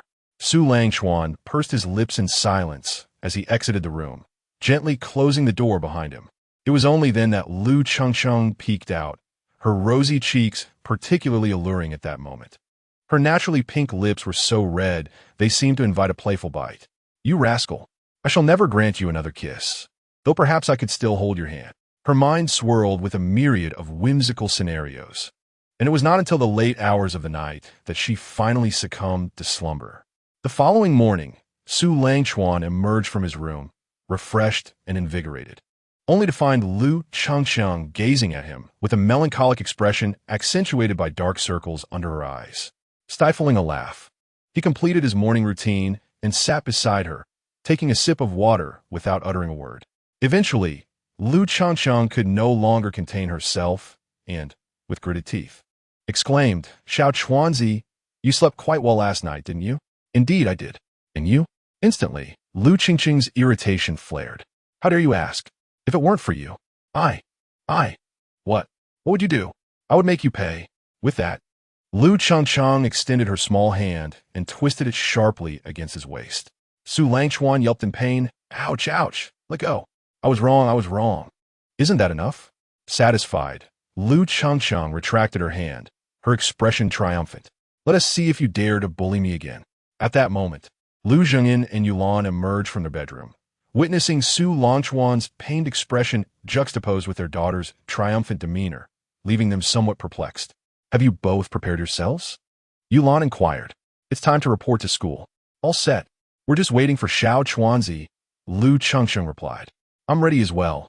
I only have a backpack. Su Langchuan added. Very well, if you're ready, let us set off, Lu Zhengyin declared. Chapter 17. Is it true that you two are dining so lavishly? After enjoying breakfast outside, Lu Zhengyin drove the pair to Guangxia University. Along the way, Lu Chengcheng messaged Chen Yao and Li Tai in their group chat. Chen Yao, Li Tai, Xiao Chuanzi and I are already on our way to school. Have you set off? We're on our way too, Chen Yao replied. Oh, together? Have you all grown so close already? Lu Chengcheng teased. Of course. As your best friend, I can't fall behind. Chen Yao responded. Huh. Then I'll see you at the school gate. Moi. As the clock neared 10 in the morning, the two arrived at the school gate. Bidding farewell to Lu Zhengyin. Dad, you can drop us off here. Xiao Chuanzi and I can manage from here, Lu Chengcheng said. All right, but remember to inform your mother and me once you've settled in, Lu Zhengyin replied. Rest assured, Uncle Lu, Su Langchuan assured him. As the vehicle departed for the company, Lu Chengcheng had applied light makeup to conceal her dark circles. Her long, lustrous hair cascaded down her shoulders, and she wore a loose-fitting trendy t-shirt tucked into light blue wide-legged jeans, complemented by a pair of trendy sneakers. She was the epitome of a fresh-faced college girl. Su Langchuan, resembling her with his refined and resolute features, wore an outfit that Lu Changsheng had coordinated for him, purposefully designed to showcase their couple's attire, a subtle yet charming detail. This strikingly attractive pair attracted the attention of every student entering and exiting the campus. Shortly thereafter, Chen Yao and Li Tai arrived, unloading their luggage. Chen Yao dashed over and embraced Lu Changsheng. "Chengzi, it's been 2 months. Did you miss me?" Chen Yao, though slightly less striking than Lu Changsheng, was still a beauty in her own right. With long hair and a simple white t-shirt paired with casual straight-leg pants and canvas shoes. Standing together, they transformed from one charming girl into two, capturing the attention of passing boys. "Of course I missed you. And today, you look beautiful and adorable," Lu Changxing exclaimed. "Oh, you want to talk? You look stunning as well." The two girls linked arms, chatting and laughing, carrying only their crossbody bags as they stepped into the campus. While Su Langchuan and Li Tai exchanged wry smiles, trailing behind with their luggage. Upon entering the campus, Lu Changsheng did not inquire about the location of a media college. Instead, she led Chen Yao directly to their major's registration area. "Chengzi, aren't we going to ask about the location of our major?" Chen Yao asked, puzzled. Lu Changsheng replied earnestly, "Ahem, I inquired before you both arrived. Just follow me." The four reached the registration area located within the gymnasium. After completing their information, an upperclassman said, "Follow me.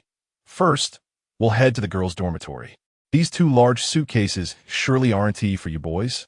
Su Langchuan and Li Tai exchanged grateful glances at her words. "Indeed, they are our baggage.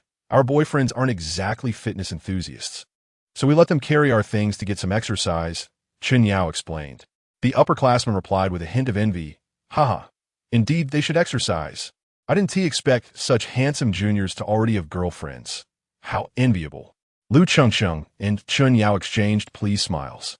"You must be quite popular as well. Surely many boys are pursuing you?" Lu Changsheng remarked. "Well, there are some, but none compare to the looks of your boyfriends," the upperclassman admitted. "Indeed, good looks are a vital key to relationships," Chen Yao added. "But don't lose heart. Today is the freshman orientation, and surely more charming boys will catch your eye." "Haha, I shall take that as a good omen from the junior," she responded cheerfully.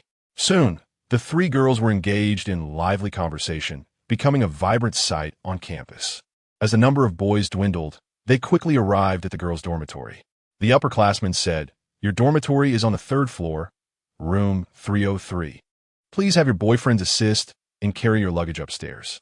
Before departing, she playfully teased Su Langchuan and Li Tai, who then made their way back to the registration area. Upon reaching room 303, they opened the door to find another girl already inside. Chen Yao greeted her first.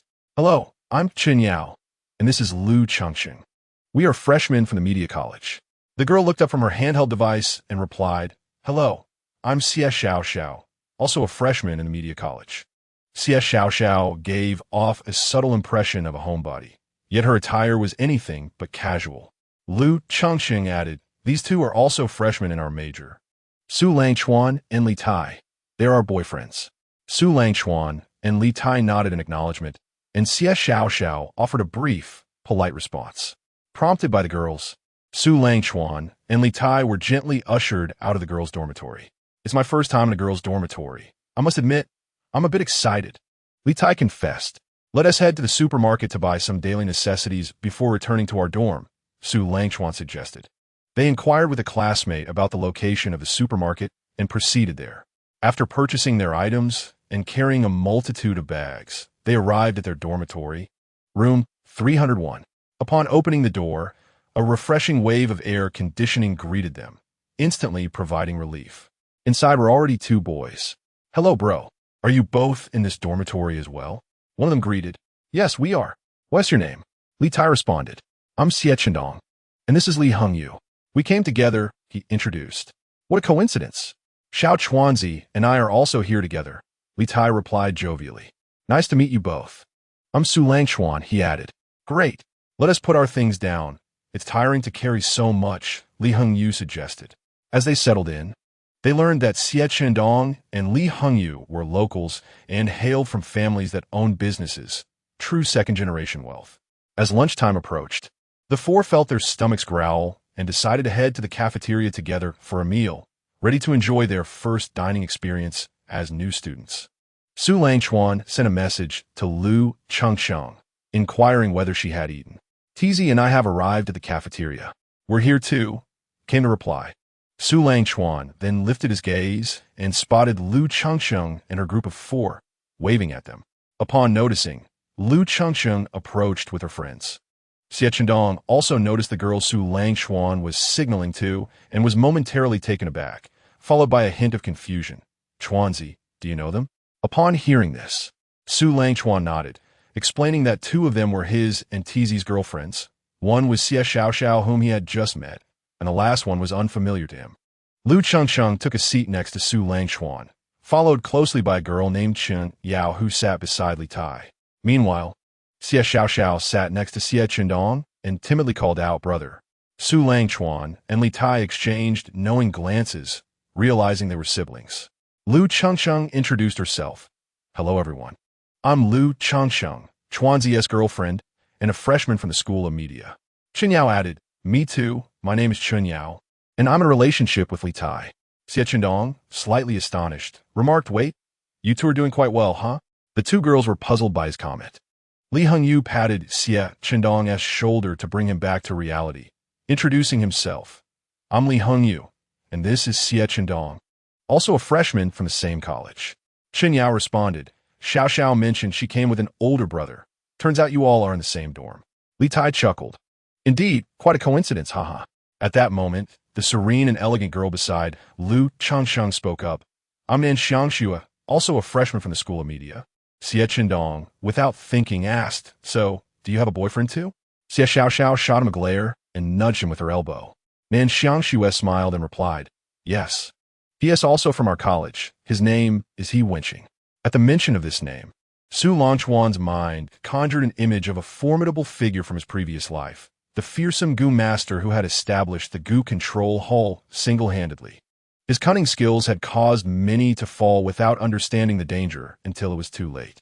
Su Langchuan had nearly succumbed to his traps in their past confrontations, only to emerge victorious after a serious effort, recognizing the talent He Wenqing possessed. Lu Chengsheng noticed his daze and asked, "What's on your mind, Chuanzi?" Su Langchuan snapped back to reality. "Nothing, let us eat. Afterward, we should rest a bit. We have class arrangements to attend to this afternoon." The group, apart from Xie Chendong, enjoyed their meal with laughter and chatter. He had hoped to leverage his sister's presence to swiftly find a girlfriend among the four, only to discover that the other three were already taken. Truly a cruel twist of fate for Xie Chendong. During the meal, Su Langchuan subtly inquired about He Wenqing's dormitory location and learned it was in room 302, which he deemed quite fortuitous.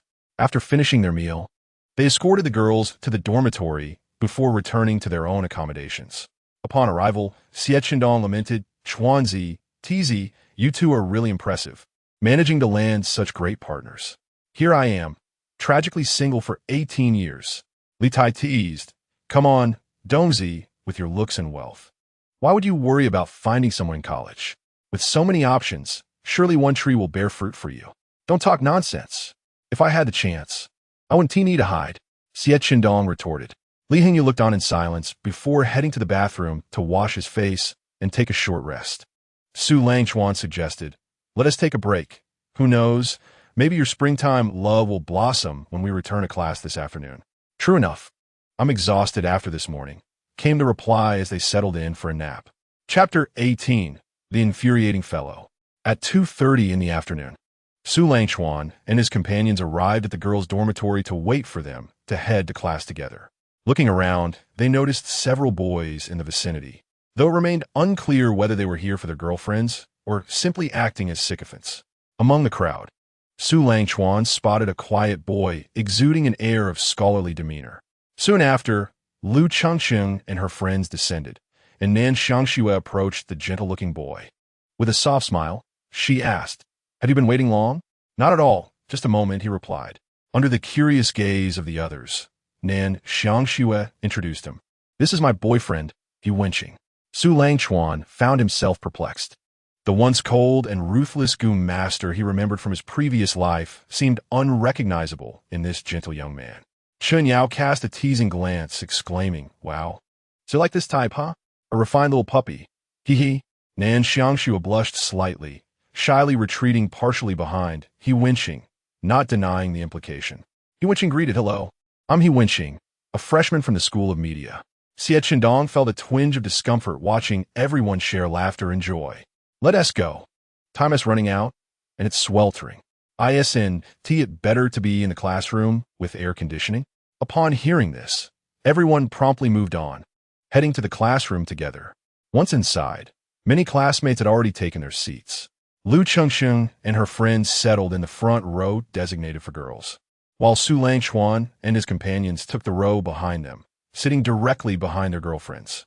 Xie Qindong scanned the classroom, noting that most of the students were present.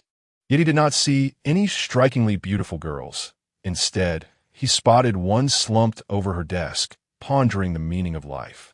Li Tai, having finished chatting with Chun Yao, turned to see Xie Qindong looking dazed. "Dongzi, have you seen any other girls in class?" Xie Qindong waved dismissively. "After seeing your girlfriends, my standards have raised significantly. Don't throw shade at me." "What do you mean shade? Just because you can't find someone doesn't mean others can't. Just wait and see. They'll likely find someone before you do," Li Tai retorted as their banter continued. Before long, the bell rang, and a somewhat weary-looking man in his 30s entered alongside a beautifully mature and graceful girl. Clearing his throat, he announced, "Hello, everyone, I'm Yuan Jiwen, your class advisor. This is Su Yinfei, your senior and class assistant for this military training." Lu Chengsheng and Chun Yao exchanged excited whispers. "That's the senior who took us to the dormitory this morning. What a coincidence, and she is our class assistant." Xie Qindong, fixated on Su Yinfei since her entrance, wore a look of infatuation as if he were about to drool. Upon hearing Lu Chengsheng's comment, he snapped back to reality and asked, Lu, do you have this senior's contact information?" Lu Chengsheng turned and saw Xie Qindong's eager gaze and instinctively recoiled. "No, we've only met once." "Why would you give me your contact information?" After the advisor finished speaking, he instructed Su Yinfei to stay behind for follow-up matters and then departed. Su Yinfei cleared her throat, her melodious voice resonating. "If anyone has any questions over next week, feel free to approach me. Let us all do our best during military training." As she spoke, she displayed a QR code for the class group on the screen. The boys in the class eagerly scanned the QR code, excited to show off and try to win over this mature and intelligent beauty. Li Tai, observing the scene, teased, "Dongzi, your competition is fierce. Unlike us, we're already taken. I'm a married man now." Chen Yao turned to him. "What's that supposed to mean? Are you interested? Feeling a bit reckless lately? Do you need me to scratch that itch for you?" Li Tai shivered and quickly pleaded for mercy. No itch, no itch. You must be tired. Let me give you a shoulder massage instead." "Oh, I doubt you would dare," she quipped. Xie Qindong ignored their banter and hurriedly approached Su Yinfei after class, eager to join the throng in trying to impress her. Su Langchuan and his companions proceeded to the comprehensive building to collect their military training uniforms, also taking along 2 sets for Xie Qindong, clad in a camouflage green attire. As the hour was still early, they arranged to meet at 6 in the evening to dine off campus, planning to escort the girls back to their dormitories afterward. Upon returning to his dormitory, Su Langchuan opened his laptop to review some technical queries sent by Lu Yun, preparing to respond. When Li Hongyu happened to glance over, he was taken aback, recognizing Su as a tech-savvy expert. "Chuanzi, you can write code?" he inquired. "Yes, why do you ask?" "Su Li, what kind of code is it?" "Something related to gaming." "Gaming? Can you elaborate on which game?" You shall soon find out." Su Langchuan responded enigmatically, and Li Hongyu ceased his inquiries. Turning back to his gaming, Li Tai put down his clothes and invited Chen Yao for a stroll around the campus.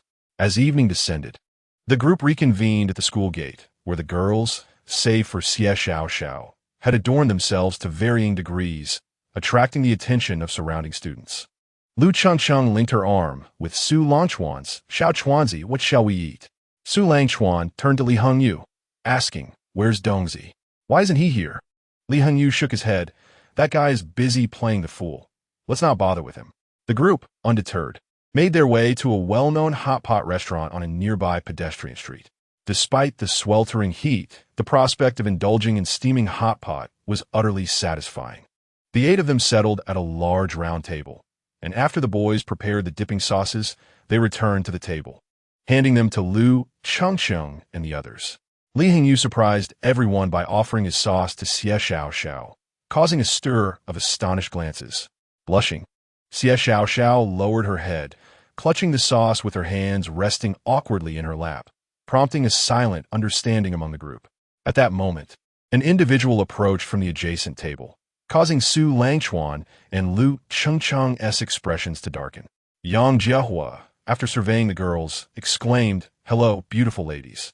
It is an honor to meet you amidst this vast sea of humanity. Might I have the pleasure of befriending you all?" Lu Chengcheng retorted, "Not at all. We have no desire to make your acquaintance. Please leave us be. You're interrupting our meal." Yang Jiehua's face flickered with displeasure, which Su Langchuan noticed. "Don't you have girls at your table? Why come over to meet new people? Or do you fancy juggling several boats at once?" Su Langchuan quip, Yang Jiehua, undeteret, replied. "Ah, such a misconception. Dining with such lovely ladies is indeed a great pleasure." Li Tai chimed in. "The girl at the next table looks as though her face might contort in disgust. Are you all right?" Chen Yao added, "You should leave. It's clear what your intentions are. We all have boyfriends and prefer not to know you." Yang Jiehua, having lost face, forced a smile and retreated to his table. Yet he continued to steal glances at them. Nan Xiangxue then inquired, "Do you know him?" To which Su Langchuan and Lu Chengcheng simultaneously replied, "No." They exchanged knowing smiles. Once the broth and dishes arrived, the atmosphere became lively. The 3 couples shared food with one another, and Li Hengyu did not hesitate to serve Xie Xiao, causing her face to flush throughout the meal as she subtly urged him not to. Lu Chengcheng and the others occasionally revealed amused smiles as they observed the two. After finishing their meal and settling the bill, the group disregarded Yang Jiehua's sullen gaze as they leisurely walked back to the school gate to part ways. Lu Chengcheng walked ahead, looking somewhat dejected. "Is it because of what happened earlier?" Su Langchuan inquired. "Yes, I didn't expect to encounter him so soon. Why is he still entangled in our lives across 2 lifetimes? It's utterly revolting." Su Langchuan stepped forward, taking her hand and kissing her gently. "With me around, he will have no chance to succeed. Trust me, he will soon vanish from this school." Lu Chengcheng turned her head, withdrawing her hand, and blushed. "Stop it. There are so many people around." Su Langchuan, seemingly aware of her thoughts, again took her hand and led her to a bench by the small lake on campus, where there were few people, most of whom were couples. He enveloped her in his arms and kissed her forehead softly. Lu Chengcheng buried her head in his chest, murmuring, "Xiao Chuanzi, could you tone it down a bit? But look around, there are only couples here, not a single lonely soul in sight. Why be shy? That doesn't mean I should." Su Langchuan suddenly had a mischievous notion and teased her. "What's this? Chengzi, are you actually a timid little thing? Can't muster up any courage in 2 lifetimes?" At his words, Lu Chengcheng shot him an indignant glare. "You're the timid one." She pinched her thumb and index finger together. "Oh, how would you know if you'd never tried? Perhaps I'm quite the opposite." Lu Chengcheng stared at him for a moment before her cheeks flushed crimson, and she playfully hit his chest. "I don't want to be the naive girl. It's all Chen Yao's fault." Chen Yao then chimed in, "Achio, that little fairy is missing me." Su Langchuan playfully held her head and ruffled her hair, feigning breathlessness. "Oh dear, Chengzi, I'm feeling a bit short of breath." Lu Chengcheng became flustered, gently patting his chest. "How about now? Are you feeling better? I didn't mean to." Su Langchuan remained silent, pouting. Lu Chengcheng, noticing, pinched his lips tightly. "You rogue. No kisses for you." Su Langchuan swiftly removed her hand and pressed his lips against her slightly rosy, tempting ones. The kiss left Lu Chengcheng feeling weak, and as their lips parted, she gazed at him with affectionate eyes, pouting, "You reek of garlic still. Did you not eat any?" Both erupted into laughter, rising to depart hand in hand back to their dormitory. Chapter 19. A natural pair upon returning to the dormitory, Su Langchuan found the three roommates already present. He noticed Xie Chendong lying on the bed, raising an eyebrow. What is with this fellow? He looks as though he has renounced worldly ties and achieved enlightenment. Li Tai stifled a laugh. He says that senior has someone she likes. Li Hengyu added, indeed, only he would fall for such a ruse. Upon hearing the term senior, Xie Chendong sprang up, eyes wide. Senior? Where? Where is she? Su Langchuan face-bombed. Have you lost your mind? There is no senior. Xie Chendong lay back down, gazing at the ceiling. My senior, my dear senior. Li Tai remarked, is it possible she was deceiving you? That this was merely an excuse? Xie Chendong insisted, but she said it with her own mouth. How can that be false? Su Langchuan replied, if you believe even that, then you should give up on pursuing her. Just wait and see if she pays you any heed afterward. Xie Chendong bounced back up. Is that true? The three sighed, choosing to remain silent. This guy is beyond saving. Su Langchuan returned to his computer, contemplating before messaging Wei Junhei. Brother Wei, are you there? I wish to inquire about something. Before long, a notification chimed. What's up? Is there an issue with game development? No. I wanted to ask if you know about Yang Entertainment. Wei Jun stroked his chin, pondering. I have some recollection. It's an old company in this city. But that's about it. The owner is named Yang Jinxiang. Nothing much, just had a bit of a run-in with his son, Yang Jiehua, during dinner tonight. Do tell me more. Su Langchuan recounted the events in detail. Wei Jun. Quite audacious, daring to harass my sister and her classmates. Little brother, tell me, what should I do? Shall we simply expel him from the city? Su Langchuan. That would be too lenient for him. Let us first gather evidence against him. Then strike at his family's company, allowing him to fall from grace and truly experience the world's cruelty. Wei Jun felt a chill run down his spine. Su, my younger brother, is rather insightful. I shall begin to collect evidence, and you can decide how to proceed. I will handle matters concerning his company. Su Langchuan. I appreciate it, older brother. Once the military training is over, I must come over for a drink with you. Wei Jun. No need for pleasantries. I am delighted to have met you, Su. After exchanging a few courteous words, their conversation came to an end. Checking the time, it was nearly 11. Su Langchuan quickly freshened up and lay down on his bed. After sending a good-night message to Chengzi, he turned off the light and drifted into slumber. On the first day of military training, even before the alarm rang, Su Langchuan was awakened by a cacophony of sounds, both loud and soft. Upon opening his eyes, he saw Xie Chendong, impeccably dressed, pacing between the room and the balcony. Looking at the time, it was almost 7. Dongzi, why are you up so early? Startled by the noise, Xie Chendong jumped. Whoa, man, you gave me a fright. Li Tai was also roused from his sleep. Why are you up even before the alarm? What are you doing? Xie Chendong. I figured it out. Su Langchuan, what? Xie Chendong. The senior must be deceiving me. How could she possibly have someone she likes? Li Hengyu, still groggy, raised his head. You got up this early for that? Xie Chendong, of course. Hurry up and get ready. We're going for breakfast. I'll also buy a portion for the senior. I'm quite the clever one. The three exchanged glances, speechless. This guy was not only foolish but also oblivious. Having been stirred by Xie Chendong, they lost their desire to sleep and got up early to wash up before heading to the cafeteria. Upon arriving at the cafeteria, Xie Chendong didn't eat, but instead bought his meal to go and disappeared without a trace. Su Langchuan, having informed Chengzi that he would bring her breakfast, picked up his meal, and the three of them made their way to the girls' dormitory.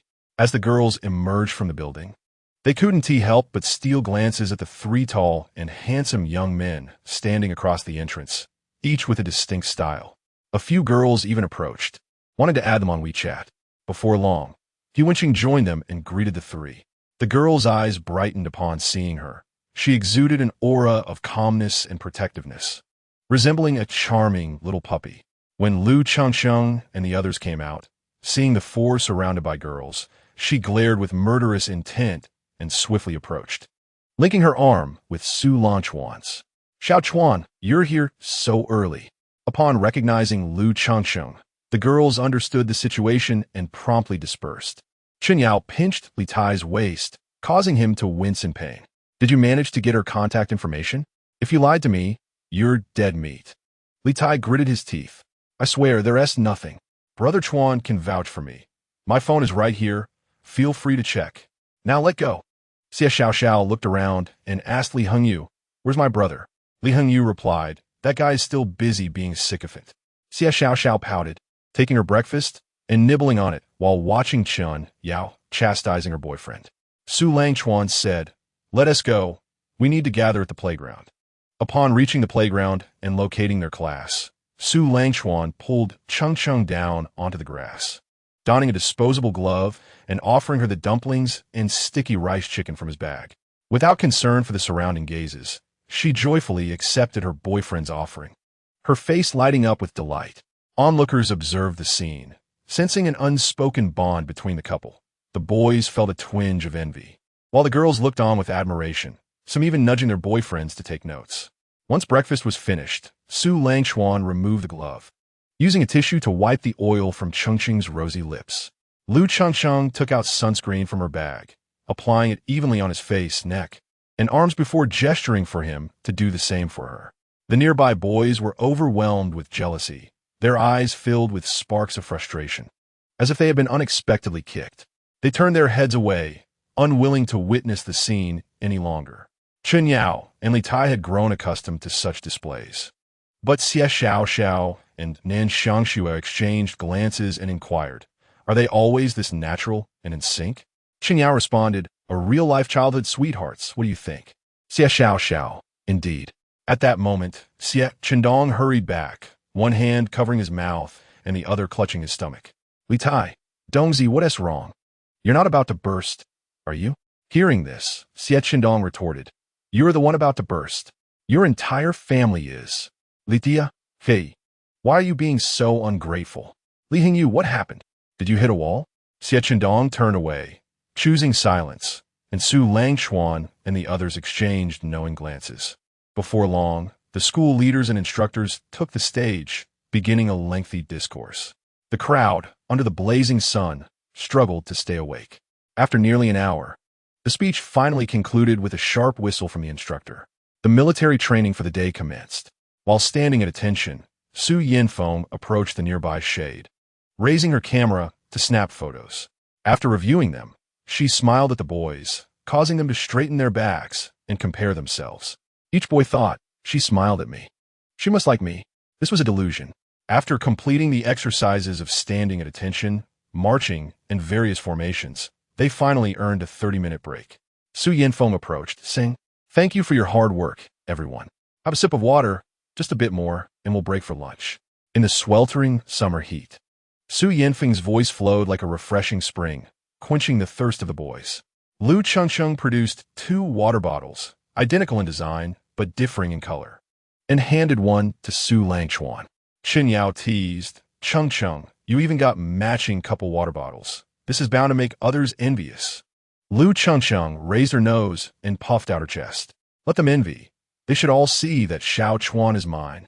Her words, though softly spoken, resonated loudly, causing the boys in the class to gnash their teeth in frustration. "Damn, you really know how to push buttons." True heartbreak, ISNT in loud arguments. But in being fed dog food, why should I suffer? Aren't we all guys? Why do you get to eat so well? Let us start a support group. I'll kneel to listen.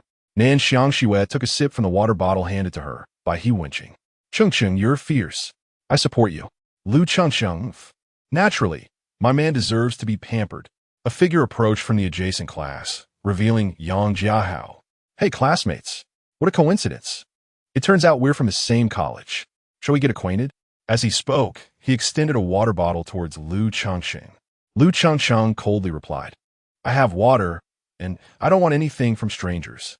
Su Langchuan narrowed his eyes. Chen Yao interjected, "Why are you being so oblivious?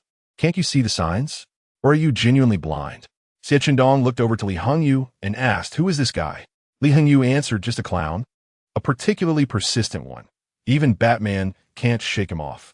Xie Chendong, "So he is that tenacious? Isn't that akin to a cockroach lurking in a stinking gutter? Ugh, what a foul odor." The rawness of the voice betrayed no attempt at concealment, allowing Yang Jiahao to grasp the situation, his face contorted with anger. Yet, amidst the throngs of onlookers, he ultimately suppressed his fury. Yang Jiahao directed his ire towards Xie Chendong, saying, "If you remain silent, no one will mistake you for a mute. Clean up your language." Xie Chendong replied, "I haven't even mentioned who it is, yet someone is eager to confess. Ha ha." The surrounding classmates stifled their laughter, their eyes gleaming with amusement at Yang Jiahao's expense. Just as Yang Jiahao seemed poised to erupt, a sharp whistle pulled him back to reality. After casting a furious glance at Xie Chendong, he turned on his heel and departed. Li Tai chimed in, "Dongzi, you're impressive. You got quite the tongue, haha." Even Yi Wenqing offered Xie Chendong a thumbs up. Everyone straightened up, preparing for the next round of training. Chapter 20. Game Promotion Unveiled. In the remaining time, Yang Jiahao wore a grim expression, resembling a predator ready to pounce, causing those around him to instinctively shrink back. At noon, the 9 of them gathered in the cafeteria for lunch. Chen Yao remarked, "That detestable fellow looks like someone owes him money." Witnessing Xie Chendong put him in his place is simply hilarious. Lu Changchang added, "If he dares approach again, let classmate Xie give him a proper welcome." Xie Chendong, a tad bashful, scratched his head. "Oh, it's nothing serious, just a minor incident." Suddenly, his gaze fell upon Su Yanfeng, who had just taken a seat diagonally across. His expression morphed instantly as he picked up his tray and scampered over. The others, bewildered, followed his trajectory and shared a collective look of disdain. A lovesick fool, utterly devoid of self-respect. Throughout the military training, Su Langchuan garnered scornful glares, while Xie Chendong earned the unanimous title of love-struck fool among the trio. Returning to the dormitory, Su Langchuan's countenance was as dark as a pot's bottom. Stepping outside, he encountered Su Yanfeng, who radiated sunshine, epitomizing the stark contrast of black and white in reality. On the first day of classes, everyone settled into their seats as on registration day. After the first class concluded, Yang Jiahao appeared at the classroom door. His previously dark expression now replaced with a radiant smile as he sauntered over to Lu Changcheng and the others. Yang Jiahao declared, "It seems this is our third encounter. We must be fated. May I add you on WeChat?" He presented his personal QR code on his phone for them to scan. Xie Chendong immediately mocked, "Oh, look who's here, the great cockroach. Have you lost weight in these few days? Do you really think a little clown code will entice anyone to add you? Surely not." The classmates recalled the incident from military training, casting teasing and derisive glances at Yang Jiahao. Li Hingyu couldn't help but add, "A wise saying goes, do not judge a book by its cover. The ocean cannot be measured by a ladle. Only a clown can." Chen Yao politely nudged the phone back, but her words sliced through. "I've never seen anyone with skin as thick as a wall. You're the first. Even if you gild it, it can't conceal the filth in your mind." Yang Jiahao inhaled deeply, deciding to be direct. He opened WeChat to display his balance, revealing a 6-figure sum. Pride etched on his face.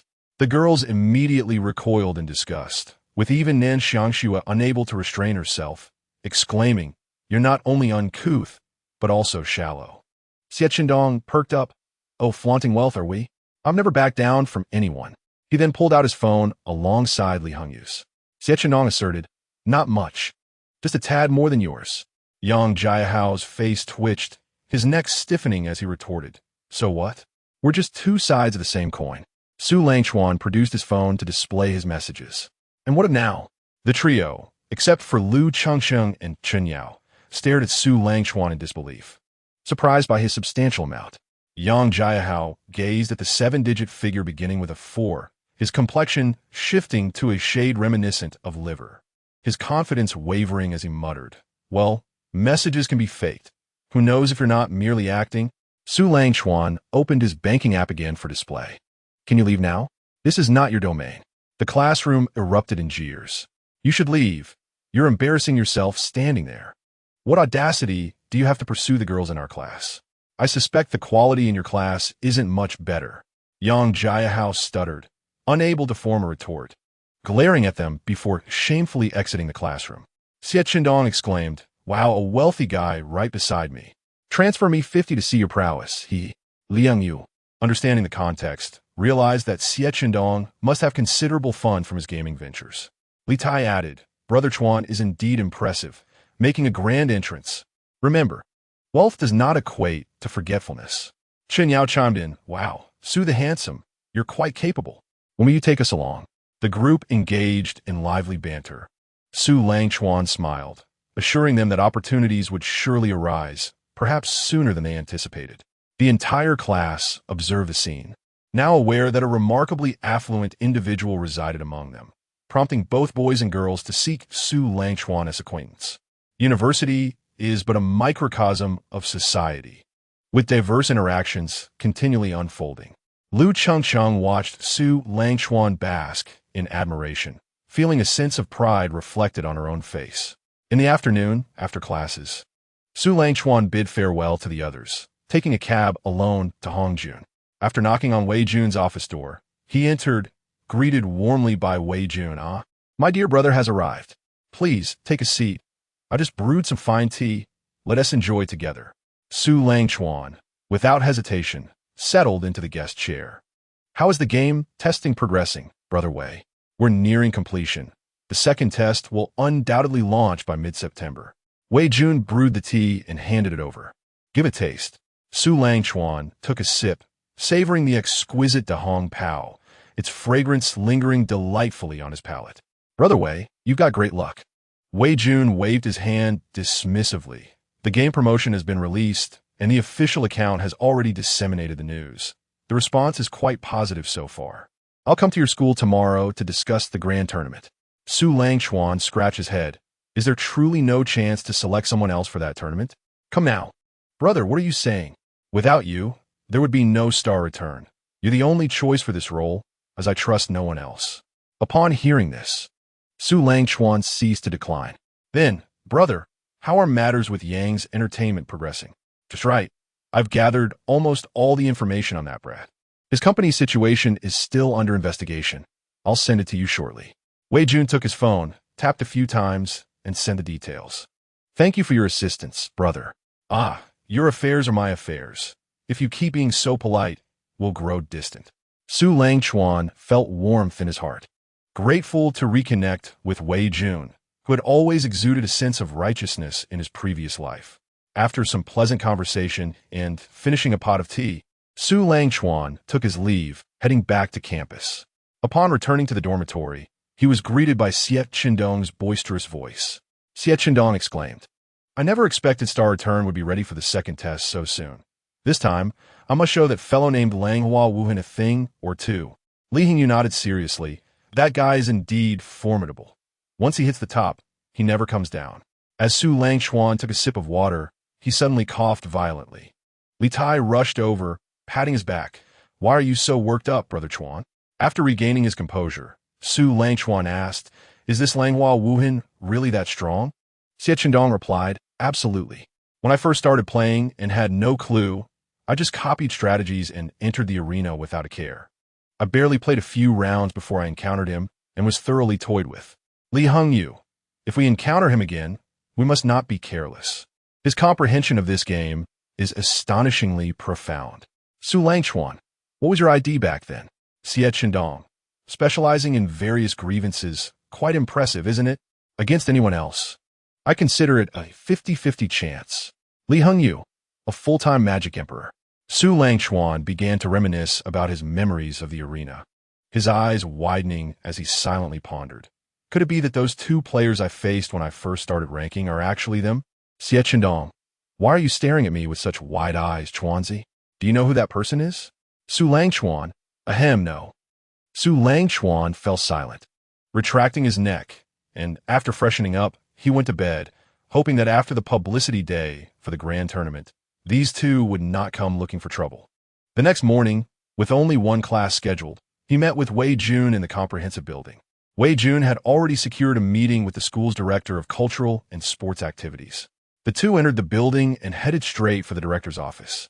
Upon reaching the door, Su Langchuan knocked. "Come in." They entered one after the other, greeted by a man in his 40s or 50s sitting at the desk, his hair graying, but his spirit still quite vigorous. Wei Jun spoke first. "Hello, Director. I am Wei Jun, the legal representative of Hongjun Game Technology Company." Su Langchuan, "Hello. I am Su Langchuan, the lead game designer at the company and a new student at the School of Media this year. Wei Jun placed the prepared tea leaves on the table and pushed them forward. Gao Hai's eyes lit up as he discreetly acknowledged them, saying, "Haha, please take a seat. I understand the purpose of your visit." Wei Jun: "So, what is the director's stance?" Gao Hai: "There's no issue, but the school's publicity must be executed properly, and we cannot afford any harm to the school's reputation. If you can ensure that, then naturally we can proceed, as who wouldn't desire a win-win situation?" Wei Jun: "Absolutely, we will ensure proper publicity. Let me have my colleague Su here elaborate on the details of the event." Su Langchuan, Director: "My plan is to establish a club named the Starry Return Esports Society and host this event under its banner, given that it will take place on campus. The school will provide the venue, and we will cover the expenses. How does that sound?" Gao Hai: "This idea from Su is excellent. I will instruct the student council to expedite the establishment of your club and the allocation of an activity room. Let us collaborate joyfully." Gao Hai stood up and shook hands with Wei Jun and Su Langchuan. Once they exited the office, Gao Hai muttered to himself, "The school gains fame, and I gain merit. Perhaps I shouldn't be called Gao Hai, but Gao Sheng Ha." Wei Jun and Su Langchuan left the comprehensive building. Wei Jun: "Now that everything is settled, make sure to arrange the publicity work for the grand tournament, which will be released after your club is established. How you proceed thereafter is up to you." Wei Jun patted his shoulder. Su Langchuan: "Rest assured, brother, I shall execute this event flawlessly."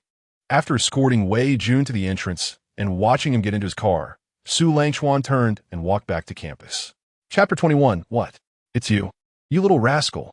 As Su Langchuan walked along the path, he called Orange via voice message.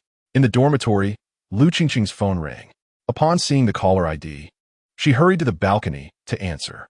"Hello. Has everything been taken care of?" "Yes, it's done. I intend to form a club to host the grand tournament. Orange, you shall be the president." "All right. Aren't you going to ask why?" "I understand your intentions.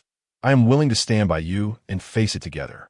In unison, they resonated with each other's thoughts without needing further words. "All right, President, shall we invite the other members to join us?" "Sure. Let us ask during lunch. It will be best if everyone reaches a consensus." "Okay. Then can you give me a kiss?" Liu Cheng Potev. "No." "Then let me give you one." "Moi." "How cheeky." "Moi." As the call ended, Su Langchuan, unfazed, hurried back to his dorm to prepare the documents for the club's establishment. Although he had made prior arrangements, the necessary formalities still needed to be observed. At noon in the cafeteria, Su Langchuan gathered everyone together. "Everyone here is a familiar friend, so I want to beat around the bush. I plan to establish a club called the Starry Return Esports Society, and I would like to invite you to join, but it ultimately depends on your willingness. You can decide after seeing the other clubs on recruitment day." As soon as Su Langchuan finished speaking, Xie Chendong, unable to contain his excitement, exclaimed, "Starry Return Esports Society. Are you referring to that one preparing for its second test in the market?" "Indeed. I'm in." The others looked at Xie Chendong, awaiting his elaboration. Xie Chendong thumped his chest and declared, "No need for further words. Our bond as brothers is implicit, and besides, I feel no other club can pique my interest as much as Starry Return. Li Tai, I'll join too. Whatever decision Brother Chuan makes, I will support unconditionally." Xie Chendong and Li Tai exchanged glances, slinging their arms around each other with a grin. Li Hengyu, "Then I shall join as well. I have no ulterior motives, merely a desire to play Starry Return." Xie Chendong gave a thumbs up, acknowledging the wise choice. Among the girls, the most unassuming, Xie Xiao, timidly raised her hand. "Me too. I want to join. I'm not accustomed to chatting with strangers." Xie Chendong and Li Tai burst into laughter, causing Xie Xiao to blush, prompting Li Hengyu to glare at them, urging them to tone it down. Su Langchuan, "What about Wenqing, Xiang Xue, and Chen Yao?" Chen Yao sighed. "Since Li Tai has joined, I guess I have to follow suit to avoid any trouble." Li Tai scratched his head. "Ahem, Yao Yao. If there's a club you prefer, you needn't feel obliged to join mine." Chen Yao immediately took offense. "What? You don't want me there?" Li Tai, "No, of course, I hope you join. Brother Chuan said recruitment day is when we officially join, so you can take your time to consider." Chen Yao, "Don't think you can brush me off. I'm sticking with you. I'm joining for sure." The group chuckled at the couple's playful banter, finding their sweetness amusing. Su Langchuan turned to He Wenqing and Nan Xiangxue. What about you two? What are your plans? He Wenqing looked at Nan Xiangxue. I'm looking to you for guidance. Nan Xiangxue. Then Wenqing, shall we join as well? She tilted her head at him. He Wenqing glanced at Su Langchuan. All right, we will join too. Among everyone, Su Langchuan particularly wanted to recruit He Wenqing. For if the Goon Master from his past life were to vanish due to his interference, that would indeed be a grave mistake. Having him close might help unravel the mystery of why his past self differed so greatly in temperament from the present. Su Langchuan, since everyone is joining, we will officially submit the membership applications on recruitment day. For now, I will prepare the necessary documents for the club's establishment. Su Langchuan added, by the way, Orange is the president. A chorus of astonishment erupted. Xie Qindong was the first to question. Huh? Lu is the president? What about you, Chuanzi? Lu Chengsheng, what's wrong? Don't you believe in my capabilities? Xie Qindong. Not at all, just a bit puzzled. Wasn't he this proposed by you, Chuanzi? The others shared the same confusion. Wasn't it Su Langchuan who initiated the club's formation? Su Langchuan, you'll find out soon enough. Let us eat first. The food is getting cold. Within this week, Su Langchuan accompanied Lu Chengsheng to various locations in the student union to submit applications for the establishment of their club. The approval came swiftly, and in accordance with the requirements, the school provided them with a club activity room capable of accommodating 20 computers. Su Langchuan relayed the news of the approved application and submitted a budget request for 70 high-performance computers, which included the machines for the grand competition, to Wei Jun. With a decisive wave of his hand, Wei Jun issued orders for the procurement of the computers and the dissemination of the event announcement for the grand competition. Once the 20 new computers were installed in the activity room, the remaining 50 were temporarily kept at the company. Avec Yunis request, Su Langchuan returned to the company over the weekend to shoot promotional posters for the grand competition. By the time all of this was completed, it was already the eve of the recruitment day. The publicity department finalized the announcement for the grand competition and distributed it across the official channels, as well as on the university forum and bulletin boards. The announcement had just been released and had yet to gain significant traction. Currently, only a handful of interested players were aware of it. Wei Jun, seated at the tea table, took a sip of tea and remarked, Su, the success of this event hinges on your efforts. Su Langchuan replied confidently, rest assured, brother, I shall return triumphantly, with his phone set to silent mode. The dormitory group chat and class group were abuzz with excitement. Upon returning to the dormitory, Su Langchuan was greeted by Xie Qindong and Li Hengyu, who each seized an arm and guided him to a chair placed in the center of the room. Xie Qindong opened his phone and accessed the official account of the Xinghui game for comparison once more. Su Langchuan, feeling exasperated, said, no need for comparisons. It is indeed me. Xie Qindong exclaimed in excitement, wow, it really is you. I was wondering how you suddenly formed a club. Turns out you were planning the grand competition. Li Hengyu asked, so, Waves Without Traces also you're doing? Su Langjuan not that CP scene. Xie Qindong declared, you've tormented me 1,000 times. I shall repay you 10,000 times over. Li Tai also opened his phone to view the link shared in the class group.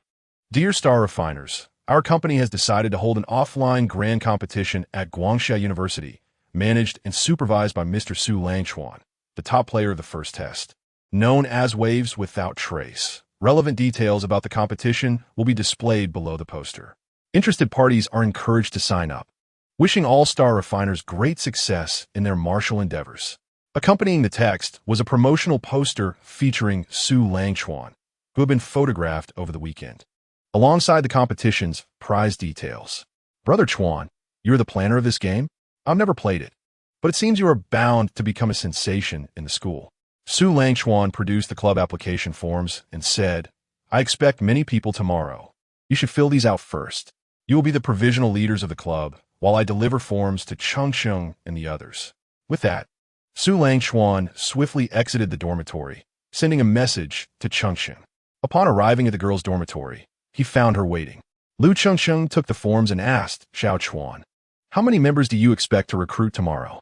Su Langchuan replied, let's aim for 15 initially, but they must have a genuine passion for Xinghui. If they come just for the hype, we'll need to vet them further. The recruitment period for the club would last 2 days. The first day for club members and the second for players signing up for the grand competition. Capped at 200 participants. Lu Chengxing affirmed, "All right, let us give it our all." They embraced for a moment, and Su Langchuan encouraged her. "Let us work hard. Chengxing, I appreciate your efforts." Lu Chengxing glanced around, quickly pecked him on the cheek, and dashed back inside, turning at the corner to flash a joyful smile before disappearing from sight. On the campus forum, more and more individuals discovered the announcement regarding the Xinghui Game Grand Competition, flooding the comments section. "Wow, the planner is right beside me, and he is a freshman from our School of Media. I am truly impressed. I'll ask about this competition tomorrow. Such a handsome junior. Can I come cuddle with you, senior?" And he even founded a club. As a decade-long die-hard fan of Xinghui, I must have a place in the club. So this guy is the fierce competitor waves without trace. Incredible that a planner can actually play the game. Chapter 22. Then let us see if you can defeat my boyfriend first. Upon returning to her dormitory, Lu Chengxing distributed the forms to her 3 companions. Chen Yao remarked, "Chengxing, your guy truly seems capable. I never anticipated he was this remarkable. First, he establishes a club, and now he has organized such a grand competition. This is destined for greatness." She then shifted her tone, asking, "But Chengxing, aren't you worried that Su, the handsome guy, might be captivated by those outside?" Lu Chengxing replied confidently, "My Xiaochuan is steadfast and devoted. He likes me the most." Nan Xiangxue smiled. "After all, you two are childhood sweethearts. Your bond is enviable." Lu Chengxing inquired, "What about your guy?" "I haven't heard your story." Nan Xiangxue reminisced. "I met Wenxing in high school. There is no particularly touching story, just mutual understanding and openness, and then we became a couple." Chen Yao expressed her surprise. "Is there truly such a natural occurrence? It feels even more romantic. It's like destiny flowing naturally." Lu Chengxing envisioned the scene of them together. "I can picture you two beneath a great tree, leaning against each other, your hands slowly intertwining, gazing into each other's eyes, reflecting one another. Wow." While the 3 chatted and laughed, Xie Xiaoxiao stared intently at the content of the poster within the forum post, silent yet with a slight furrow in her brow. Chen Yao noticed Xie Xiaoxiao's unusual demeanor and asked, "What is wrong, Xiaoxiao? Why are you staring at your phone?" As Chen Yao approached to see what had captured her attention, Xie Xiaoxiao hastily turned off her screen and stammered, "In nothing." Chen Yao's interest peaked. "Oh, Xiaoxiao, are you in love? Are you finally going to join us in the ranks of the single no more?" Xie Xiaoxiao clarified, "No. I was just looking at the post on the forum, the one posted by Su." Chen Yao was disappointed. "Ah? What is so interesting about that? It's just a competition, right? I thought you were finally coming around." After Chen Yao left her bed, Xie Xiaoxiao opened her phone again, gazing at the young man on the poster, murmuring, "I shall challenge you once more." Su Langchuan returned to the dormitory, where Xie Qindong looked at him with a rather obsequious expression, which instantly repulsed him. Su Langchuan remarked, "Speak your mind. I must clarify that I am not gay." Xie Qindong retorted, "Hey, I'm straight too, you know." "Well, actually, when the second test opens, could I get some perks like a few million star stones or something? Just a little will do." Su Langchuan widened his eyes. "The test server already gives star stones. Although it's not much. It should be enough for you to spend in the second test, right? You're asking for millions right off the bat. You're out of your mind." Xie Qindong threw his arm around Su Langchuan's shoulder. "What is the big deal? Aren't you the grand planner, the top dog of the Xinghui game? The #1 in competitions? Don't you have any authority?" Su Langchuan felt himself swelling with pride. "Fine, fine. A few million is too much. But I can manage 100,000 for you." Xie Qindong exclaimed. "Huh? Is that all?" Su Langchuan replied, "You can either take it or leave it. Don't complain about the amount." Xie Qindong eagerly responded, "Yes, yes, yes. How could I refuse? Getting something for free is better than spending money. 100,000 can buy a lot." Su Langchuan watched Xie Qindong, who was grinning as he climbed back onto his bed, thinking to himself how such a person could ever hope to win over a senior. Even a dog would shake its head in disbelief.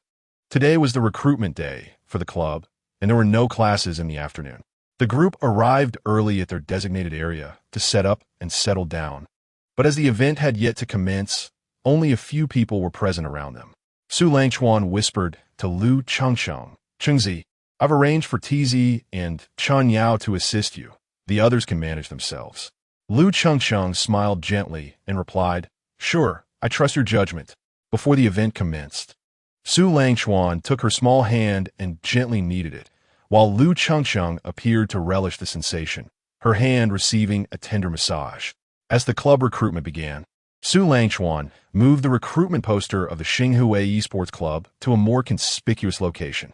A throng of people surged through the entrance, both male and female, gazing around eagerly.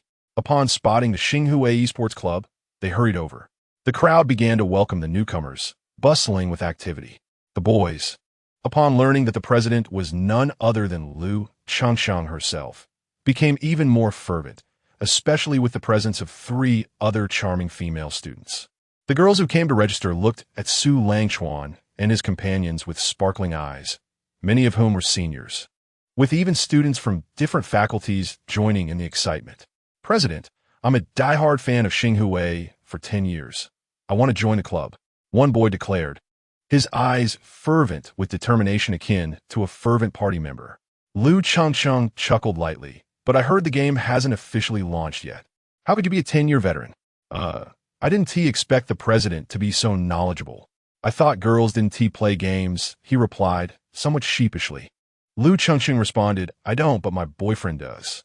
At this revelation, a chorus of lament erupted from the boys, cursing the unfortunate fellow. How could he be so fortunate to have such a girlfriend while playing games? At that moment, Su Langchuan returned with drinks, settling down beside Lu Chengcheng. An instant silence enveloped the crowd.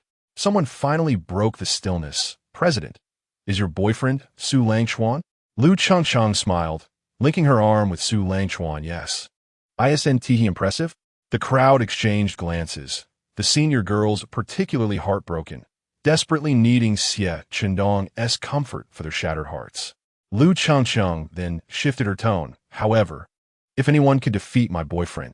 Her words trailed off, leaving the audience hanging, eagerly asking, what if we win? What if we win? Lu Chengcheng teased, well, we shall see if he can win first. Su Langchuan gave her a thumbs up, acknowledging her finesse in managing the situation. The atmosphere ignited once more, with all the boys fixated on Su Langchuan. A girl then posed a question, what if a girl wins? Lu Chengcheng narrowed her eyes playfully. You could give it a try. The girl recoiled and left the line for registration. Su Langchuan addressed the gathering. Thank you all for coming. Today marks the club application day, and tomorrow is the grand tournament registration. I encourage everyone to sign up enthusiastically. The prizes include Huaxia coins and merchandise. Upon hearing this, the crowd became even more animated, their excitement palpable. Throughout the entire recruitment event, only the Xinghui Esports Club thrived exceptionally, while other clubs seethed with envy, wishing Su Langchuan and his team would share some of the crowd with them. As the applications neared their end, Yang Jiehui stepped forward, looking disdainfully at Su Langchuan. I want to join the club.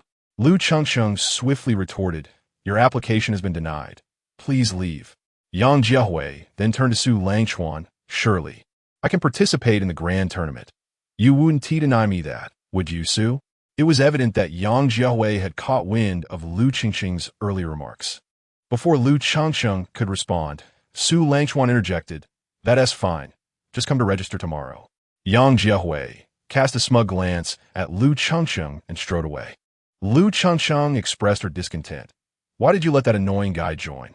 Su Langchuan reassured her, we can refuse his club application, but not his participation in the tournament.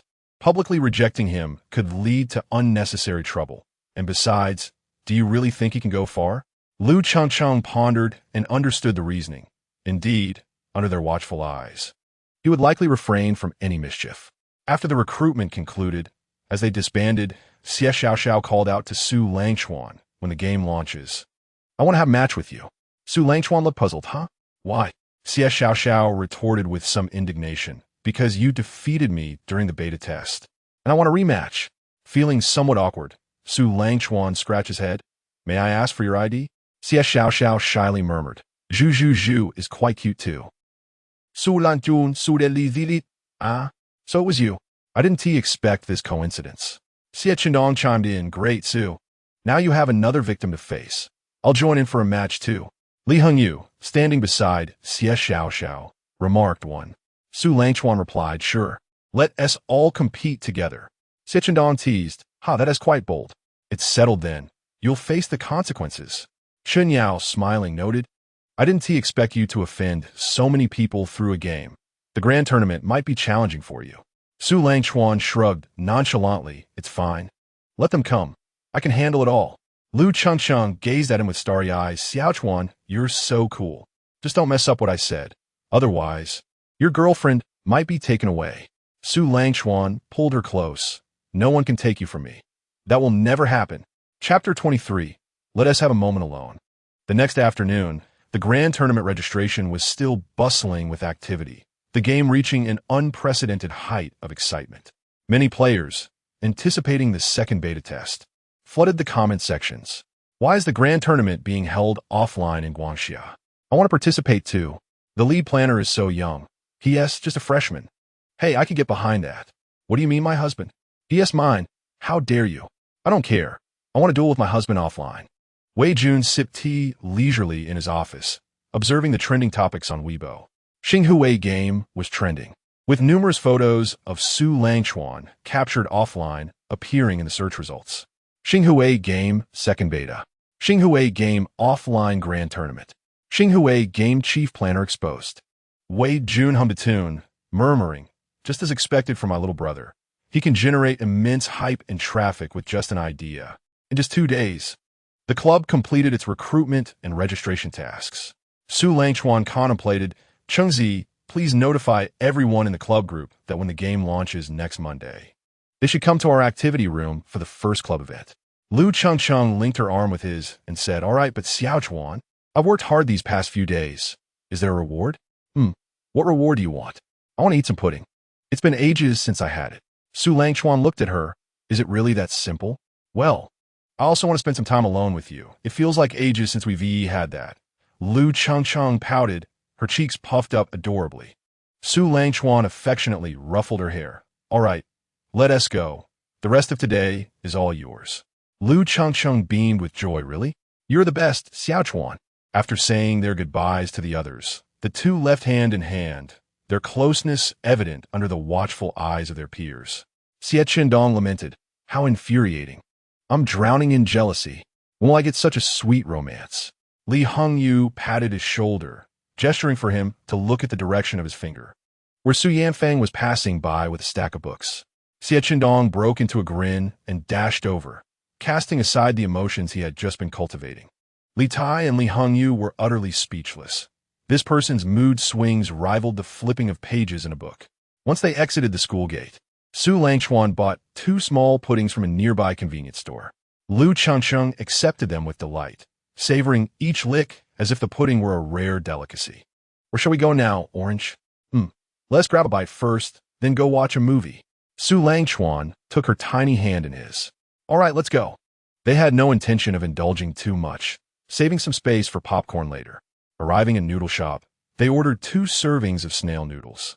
As the dishes were served, Lu Chengcheng snapped photos while drooling, posting them on her social media with the caption, delicious.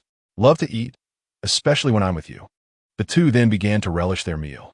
Being in close proximity to the university, most patrons were fellow students, and someone recognized Su Langchuan.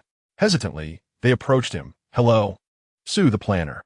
I'm a player of Xinghui games. Could I trouble you for an autograph? Su Langchuan set down his chopsticks, took the pen, and signed his game name, Waves Without Trace, on the item presented. Thank you for your passion for the game. Outside of this, I'm just an ordinary college student, so there is no need for such formalities. Just call me by my name. Others who wished to obtain an autograph were warmed by his demeanor, astonished that a prominent planner and game leader could be so approachable. One by one, they stepped up for signatures, even some girls joining in, which made Lu Chengcheng cast him a wistful glance. Su Langchuan cleared his throat, quickly finished his meal, settled the bill, and took Lu Chengcheng's hand, leaving the noodle shop. Lu Chengcheng squinted and smiled.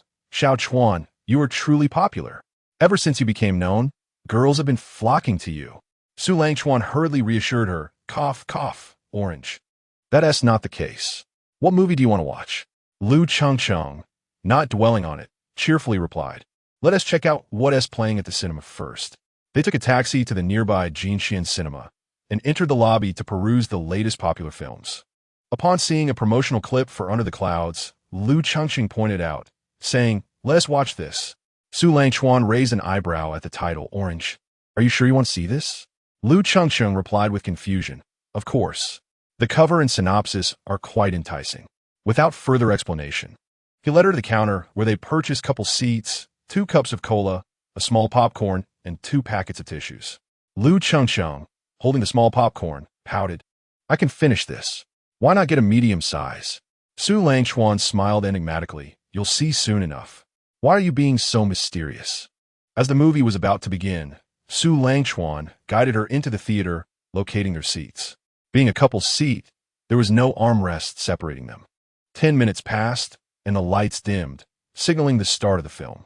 Initially, Lu Changcheng was full of excitement, kicking her legs and munching on popcorn.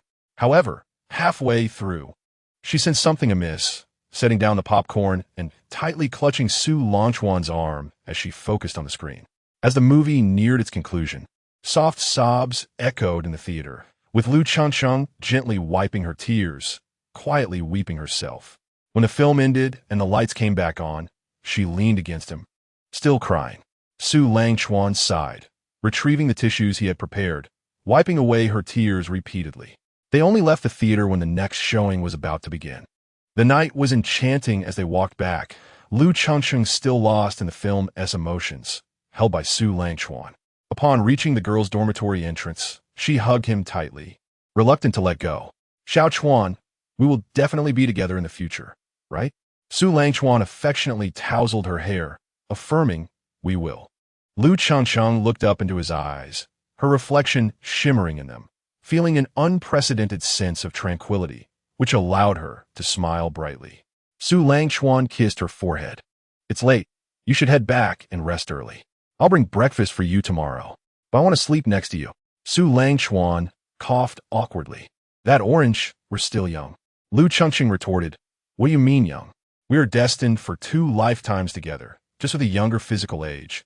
Or rather, she lowered her gaze suggestively before smiling at him. As she spoke, a faint blush graced her cheeks, making her face look tempting enough to kiss. Are you implying he isn't matured yet? I would mind. Su Langchuan understood perfectly, reaching out to playfully tap her round rear, noting how delightful it felt. You're learning all the wrong things, aren't you? Lu Changcheng rubbed her bottom and muttered softly, Yao Yao dragged me into this. It wasn't me, I swear. Yes, it's all Chen Yao's fault. You're destined for 2 lifetimes, yet you haven't learned as much from her.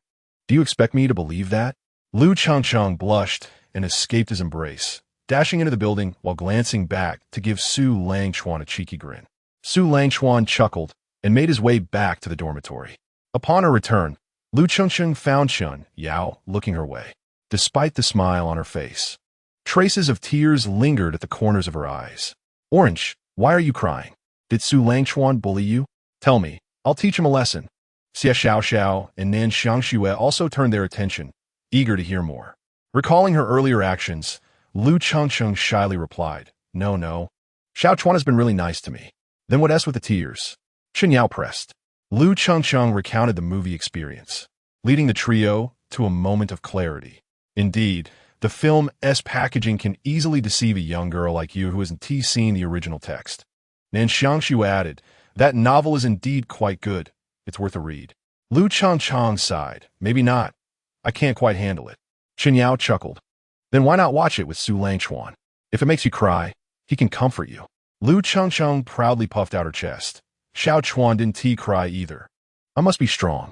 Still, being in his embrace is undeniably comforting. He. Lu Changcheng radiated a romantic energy comparable to that of her friends, prompting the 3 to exchange glances of disbelief. Chen Yao made a playful gesture and chose to ignore her. Chapter 24. A Wish to be Adopted as a Godfather. On the day of the game's launch, Su Langchuan addressed the newly recruited team members. Has anyone among you signed up for the grand competition? Out of 15 members, only 2 or 3 remained silent. Good, then give it your best shot. My expectation is that at least you all place in the top 20. And if you encounter someone named Yang Jiahao, make sure to thoroughly defeat him. The group was puzzled, with one asking, Su, what is the issue with this person? Xie Chendong chimed in, that guy's after the girls in our club. He has trouble. Hearing this, the others were filled with righteous indignation. How dare he think he can pursue our girls without being part of the club? Though it was evident to all that only the 4 girls in charge were beyond his reach, they wondered if joining the club meant no opportunity for anyone else. Rest assured, Su, we will complete the task. Su Langchuan clapped his hands and said, all right, let's get back to business. Now, open your computers and create your game accounts. Shortly, I will distribute some guides on different playstyles and practice techniques. It is imperative that you understand them thoroughly. Whether you can shine in the grand tournament depends on your efforts. He then produced the relevant rules for the grand tournament and handed them out to Lu Changsheng and the others. The tournament would take place over the weekend to avoid conflicts with class schedules from Monday to Friday. Take a look and familiarize yourselves with the content to prepare for any unexpected situations. Aside from Xie Chendong, Li Hengyu, and Xie Xiaoxiao, the other 5 were engrossed in the material.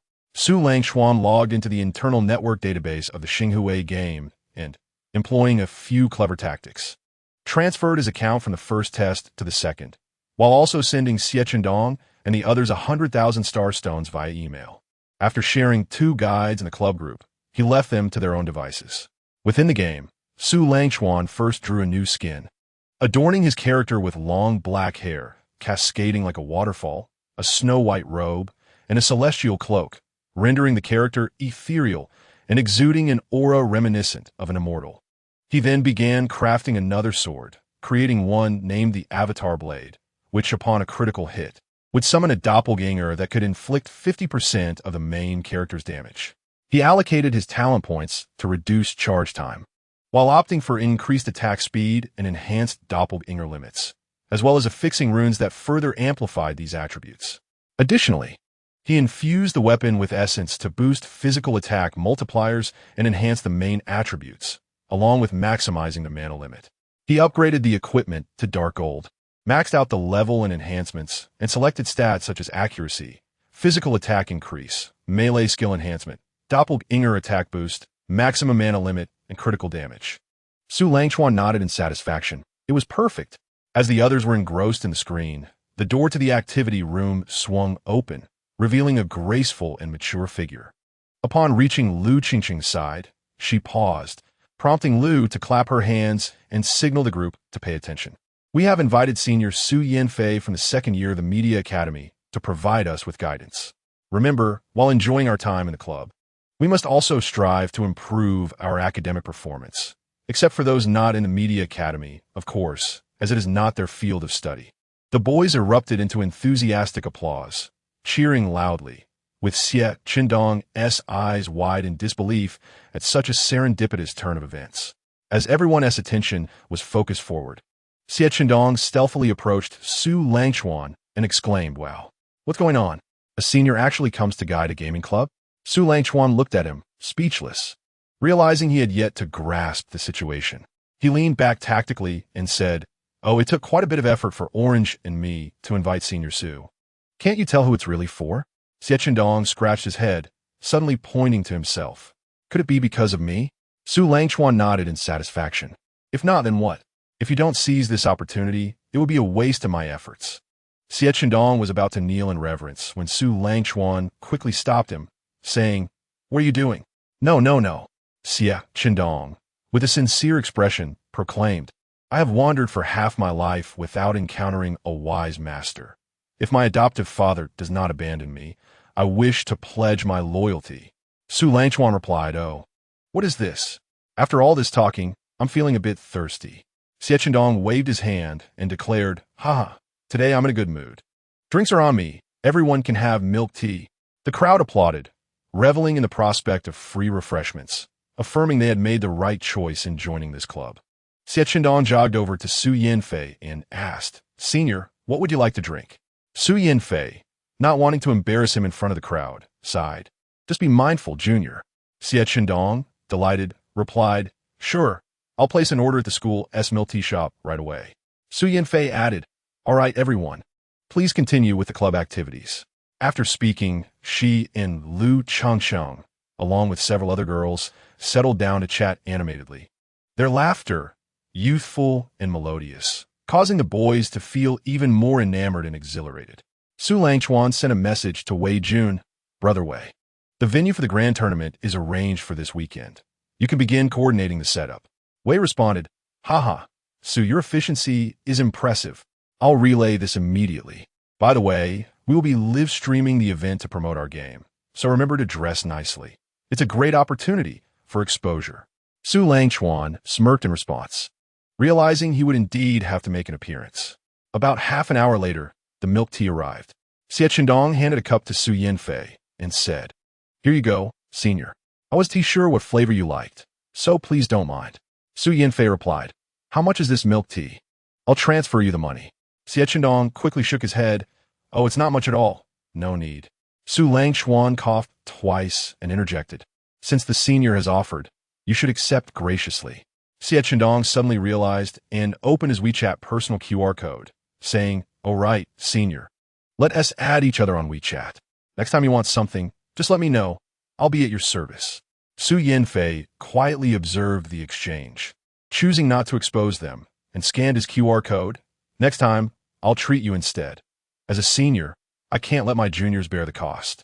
Seeing them finally exchange contact information, Su Langchuan smiled, while Xie Qindong gave him a thumbs up from behind, acknowledging his assistive role. 2 hours passed, and the club members, with their unfinished milk tea, prepared to leave. Xie Qindong and the others exchanged glances and said, Langchuan, we're ready. Su Langchuan raised an eyebrow. Oh, you're ready so soon? Xie Qindong confirmed, of course. This time, you will definitely face defeat. The others, upon hearing this, settled back into their seats, eager for Su Langchuan to showcase his skills. Then let us project the screen and demonstrate the strategies in real time, he declared. Orange, please open the screen.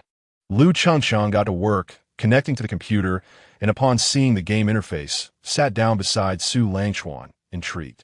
Chen Yao, Su Yanfei, and the others also became interested and turned their attention to the screen. The four entered the game and added each other as friends. Upon seeing Xie Qindong's game name, the others couldn't help but smirk. Su Langchuan asked, Dongzi, is that heaven above, me below your ID? Xie Qindong flashed a proud grin. Of course, a good name deserves to be shouted. This name will surely resonate throughout the entire Xinghui game. Su Langchuan replied disdainfully, Well then, let us get started. As the four characters entered the arena, Su Langchuan spoke again. Do you want to check the equipment before we begin? The trio didn't dare be careless and opened his character panel to examine the details. All the armor was unchanged, except for the weapon, which had transformed into a sword. Li Hongyu's expression turned serious as he noted, Doppelganger? This could be quite troublesome. Xie Qindong retorted. There is no such thing as trouble until we faced it. Xie Xiaoxiao agreed with this sentiment. Su Langchuan, gripping the sword with his left hand, leaned back slightly and raised his right hand, beckoning them. Kulme. The club members were utterly mesmerized by the spectacle. It was simply too astonishing. Xie Qindong and his companions felt the intense pressure from the peak of excellence and steadied themselves to execute the original plan. Chapter 25. A resounding shock. In the arena, Xie Qindong took on the role of a berserker, brandishing his great sword and making the first move, striking downward with tremendous force. Su Langchuan deftly turned his body to evade the massive sword, allowing it to connect with the ground, prompting an uproar among the team members. Such meticulous maneuvering. Had it been us, we might have resorted to using skills to reposition ourselves. Su Langchuan opted to observe the movements of the other two players. Xie Qindong exclaimed, Stop looking around. The great sword, instead of being lifted for the next strike, swung horizontally towards Su Langchuan from below. Su Langchuan gazed at this unexpected move, raising his sword to block it, the clash of metal ringing out with a clear, resounding sound. Not bad, Dongzi, Su Langchuan remarked with a grin. You've improved, managing to connect your moves and diminish the rigidity of the great sword swing. Of course, there is much more you don't know, Xie Qindong retorted, spinning around as the great sword collided with Su Langchuan's weapon once more, engaging in a back-and-forth exchange. It was Su Langchuan's intent to gauge his growth through their combat. Gradually, he increased his pace, and Xie Qindong transitioned from a match of equal strikes to a position where he needed to defend. Just as Su Langchuan repelled Xie Qindong with a strike, he prepared to locate the other two players when a glowing sphere and a green porcupine entered his line of sight. As they were about to make contact, his fingers danced rapidly across the keyboard, his character moving so swiftly that it left afterimages, allowing the sphere and porcupine to pass harmlessly through him. In awe, he thought, "It has appeared."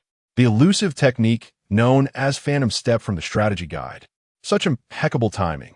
I nearly believed I would be hit. No wonder he tops the rankings. His strength is beyond comprehension. Lu Changcheng applauded, her eyes fixed on the screen, her earlier anxiety dissipating with Su Langchuan's agile maneuvers.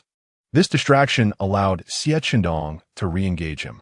Su Langchuan teased lightly, "You three are coordinating quite well. Your timing is impressive.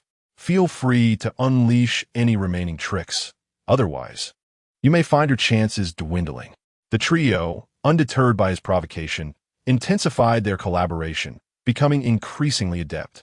Su Langchuan refrained from activating his weapon skills, relying solely on basic attacks against Xie Qindong. The damage was minimal, and Xie Qindong managed to withstand the blows due to his self-healing abilities. Su Langchuan meticulously observed the porcupine's condition, noting its green hue and the faint green mist surrounding it. It became evident that Xie Xiaoxiao had imbued her weapon with elemental poison runes. When the porcupine charged again, Su Langchuan chose not to evade but to confront its impact head-on. However, just before collision, the porcupine exploded. A poison debuff appeared in Su Langchuan's buff bar, and he mused, "Ah, I see now. She has indeed progressed," managing to trigger the porcupine's explosion, a brilliant execution of the toxic burst porcupine strategy. Li Hengyu, on the other hand, showed little noteworthy change, aside from his good timing.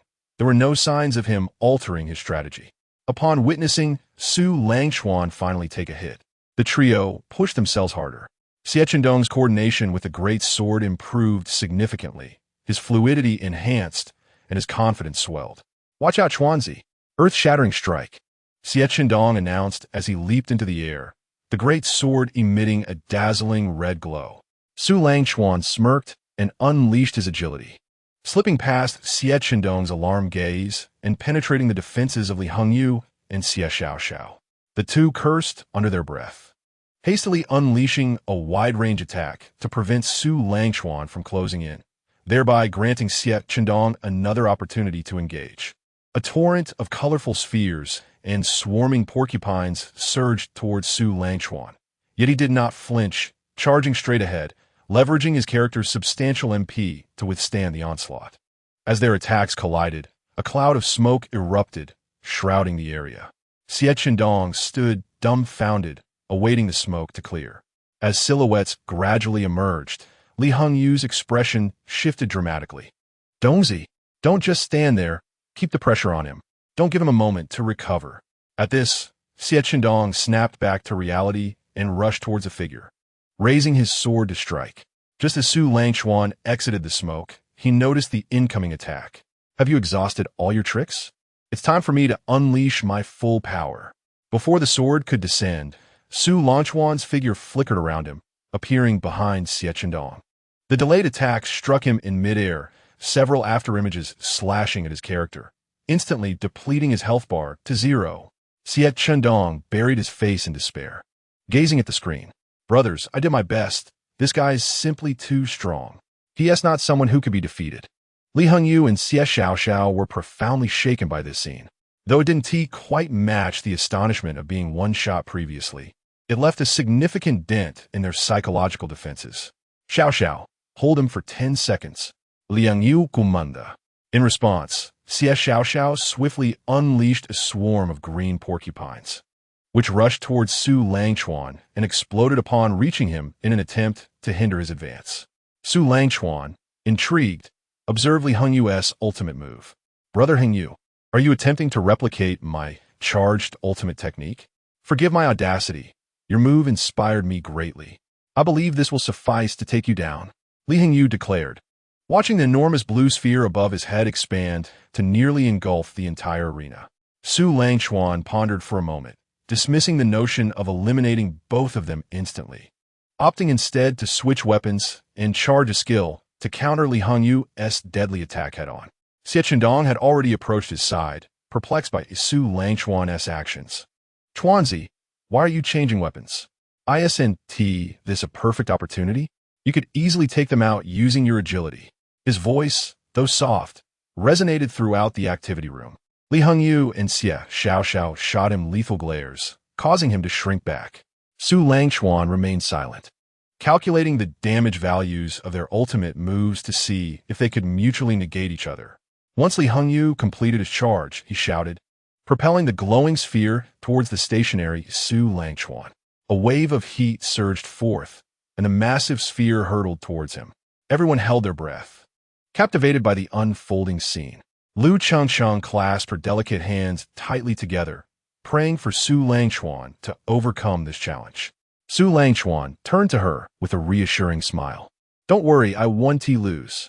As the sphere closed in, he unleashed a skillful slash, striking the sphere with force, generating a clash of powerful energies that caused the character's garments to ripple in the air. As the blinding white light illuminated the screen, the spectators fixated on the spectacle, unwilling to miss a moment. When the brilliance faded, the scene reappeared before their eyes. Su Langchuan remained standing, unscathed by Li Hongyu's ultimate move. Though the poison damage from Xie Xiaoxiao and the impact of the sphere had reduced his MP to a mere 10%. Shall we continue? Su Lanjun in quit. Both Li Hongyu and Xie Xiaoxiao shook their heads in surrender. The crowd erupted in cheers, astonished by the electrifying battle that had ensued, their blood rushing to their heads, leaving their faces flushed. Xie Chendong, momentarily forgetting his teammates, exclaimed, haha, Chuanzi is incredible. No wonder he tops the competitive rankings. Well done. Li Hongyu and Xie Xiaoxiao shot up in surprise, glaring fiercely at him, while the latter scurried behind Su Yanfeng, meekly requesting, Senior, please protect me. This provoked uproarious laughter from the crowd. Xie Xiaoxiao, fuming, retorted, Brother, you really are a dimwit. Despite the optimistic discussions, if we had adhered to the plan, we would have had a significant chance of success. Xie Chendong scratched his head and chuckled. Perhaps we were just too exhilarated in our triumph that it clouded our judgment. Xie Xiaoxiao, provoked by his words, sulkily sat down in silence, her gaze fixed on the screen. Li Hongyu took a seat beside her, offering words of comfort. Su Yanfeng interjected, even if I don't fully comprehend, it's evident that you were rather careless. Xie Chendong flashed a cheeky grin at her. Senior, you speak wisely. I assure you, next time, you shall witness my growth firsthand. Hee hee. The group regarded this sycophantic fellow with disdain, rolling their eyes in unison. Su Langchuan remarked, following your plan, it is indeed possible that my oversight played into your hands. Compared to the first assessment, this marks significant progress, and I hope to witness your remarkable collaboration once more next time. Upon hearing this, Xie Xiaoxiao's frown softened, momentarily dismissing the earlier frustrating battle. Su Langchuan continued, by the way, team members, I am adding an impromptu assignment. I will share the battle videos from both perspectives in the group chat. Please submit your reflections before the grand competition begins. A chorus of dismay echoed throughout the activity room, with one voice exclaiming, seriously, Su, how are we supposed to write that? Su Langchuan responded, just express your thoughts as they come to you. I am seeking your unique perspectives, nothing more. Relieved, the group acknowledged that simply writing their thoughts was manageable. Lu Changcheng, her eyes sparkling with admiration, exclaimed, Xiao Chuan, you're so impressive. Especially just now. You made my heart dance. The team, witnessing this exchange, hastily departed the room, lest they become overly indulgent. Chen Yao remarked, oh dear, it's so sour here. Whose lemons are permeating the air? Oh, it's just Changcheng. Lu Changcheng, unfazed by her teasing, leaned in and planted a kiss on Su Langchuan's cheek, declaring humph. Let us continue eating, shall we? Chen Yao grimaced, expressing her disdain for this oblivious, superficial friend. Chapter 26, A Little Gathering. Tuesday dawned with the early morning class. and those who attended the early session were deemed true scholars. Su Langchuan awoke, completed his morning routine, and opened his phone to find a message from Lu Changcheng, which had been sent earlier. Xiao Chuan, I bought breakfast. Come to the classroom shortly. Please reply upon receipt. 111. Lazy Xiao Chuan, it's time to rise. Cheng, lifting blanket JPG. Su Langchuan replied. Xiao Chuan acknowledges, setting off immediately. Lu Changcheng's response arrived almost instantaneously, indicating she had been eagerly awaiting his reply. Humph. I'm almost starving. If you don't hurry, I'll eat it all. Hee. Cheng. Angry pig JPG. Su Langchuan. Rabbit running away JPG. I'll reach you shortly. Save some for me. Su Langchuan surveyed the room, noticing only Xie Qindong and Li Hongyu were present, while Li Tai was mysteriously absent. Where's Tai? He inquired. The two shook their heads. Xie Qindong, with a mouthful of foam, replied, We all woke up together. He must have left before we got up. Su Langchuan messaged Chengqing again. Cheng, has Tai already reached the classroom? Chengqing replied, Indeed. He has been waiting downstairs at the girls' dormitory, bringing breakfast for Yao Yao. I'm such a good person, bringing you breakfast in return. Hee, sing my praises. Su Langchuan responded, Cheng, you're adorable and wonderful. Bringing breakfast to your boyfriend is truly commendable. Cheng countered, let's not dwell on that. Just revert to your usual self upon sending her message. Lu Chengsheng inexplicably shivered. Class is starting soon. Let us hurry. Su Langchuan replied, acknowledged JPG. He urged his companions to hasten their preparations, as time was running short. After a brief tidy-up, the three exited the dormitory, briskly making their way to the classroom. Upon entering, Lu Chengsheng waved him over, beckoning him to sit beside her. As usual, Su Langchuan donned his gloves, first attending to Chengsheng before savoring his own meal. Xie Qindong, seated in the back row, glanced at the breakfast brought by his sister, which suddenly seemed unappetizing. Meanwhile, Li Hongyu was thoroughly enjoying his meal and turned to Xie Qindong. Aren't you eating? Why not share with me? Xie Qindong retorted protectively. I'm eating. Who said I wasn't tea? You eat yours. After finishing his breakfast, he removed his gloves, inserted a straw into the soy milk, and offered it to Lu Chengsheng's lips. She took the straw, her cheeks puffing adorably as she drank. Chen Yao, who had already finished her meal, watched their sweet interaction and felt a pang of envy, poking Chengsheng's cheek playfully. So sweet so early in the morning. Are you two planning to spread sugar? Chengqing shot back, and you're no different. Li Tai has been waiting for you downstairs, so close that the girls leaving the dormitory are feeling envious. After their playful banter, the bell rang, signaling the start of class. Among the 9, all except Xie Qindong were engrossed in absorbing knowledge. Liang Yu Nuja, Xia Shandong, who was distracted by his phone, at least try to learn something. You can catch up after class, but if you fail, it'll be quite embarrassing. Xie Qindong pondered for a moment and declared, You wouldn't understand. If I don't study now, I'll simply enlist a senior for tutoring later. Studying with a beautiful senior might even yield better results. He chuckled. My senior. Li Hongyu regarded him with disdain, feeling that his calculations were as transparent as glass.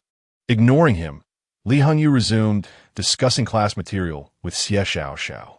Su Langchuan, having absorbed some knowledge, unconsciously let his hand slide on a Chengsheng's delicate thigh, eliciting a disapproving glance from her, though she did not swat his hand away. Lu Chengsheng wore a stylish woman's casual blazer over a white shirt, paired with silk straight-leg trousers and elegant little leather shoes. Sitting to her left, Su Langchuan gently held her soft hand. Chengqing shot him a teasing glance, but did not withdraw her hand. Su Langchuan, seizing the moment, leaned closer and whispered near her tender pink earlobe, Sister. You look quite mature today. The term sister made Lu Chengsheng blush, her heart racing as a mix of excitement and nervousness swirled within her. Playing along, she teased. Will little brother listen to his sister? Sister is speaking. I'm all ears. Chengsheng adjusted her decorative glasses and added, Then pay attention in class. I'll be checking your grades. If you don't do well, humph, there will be consequences. Su Langchuan smirked, and what might those consequences be? Do tell. Lu Chengsheng, at a loss for words, wondered how her mention of punishment only seemed to excite him further. Clearing her throat, She finally said. The punishment is Su Langchuan sat patiently, awaiting her elaboration. Lu Chengsheng continued. It means that sister 1T cuddle with you. That LL make you feel miserable. Hee hee, and that starts right now. Su Langchuan regarded her with a playful smirk. Are you certain this is a punishment for me and not for yourself? Lu Chengsheng, slightly defiant, replied, Yes, it is indeed a punishment for you.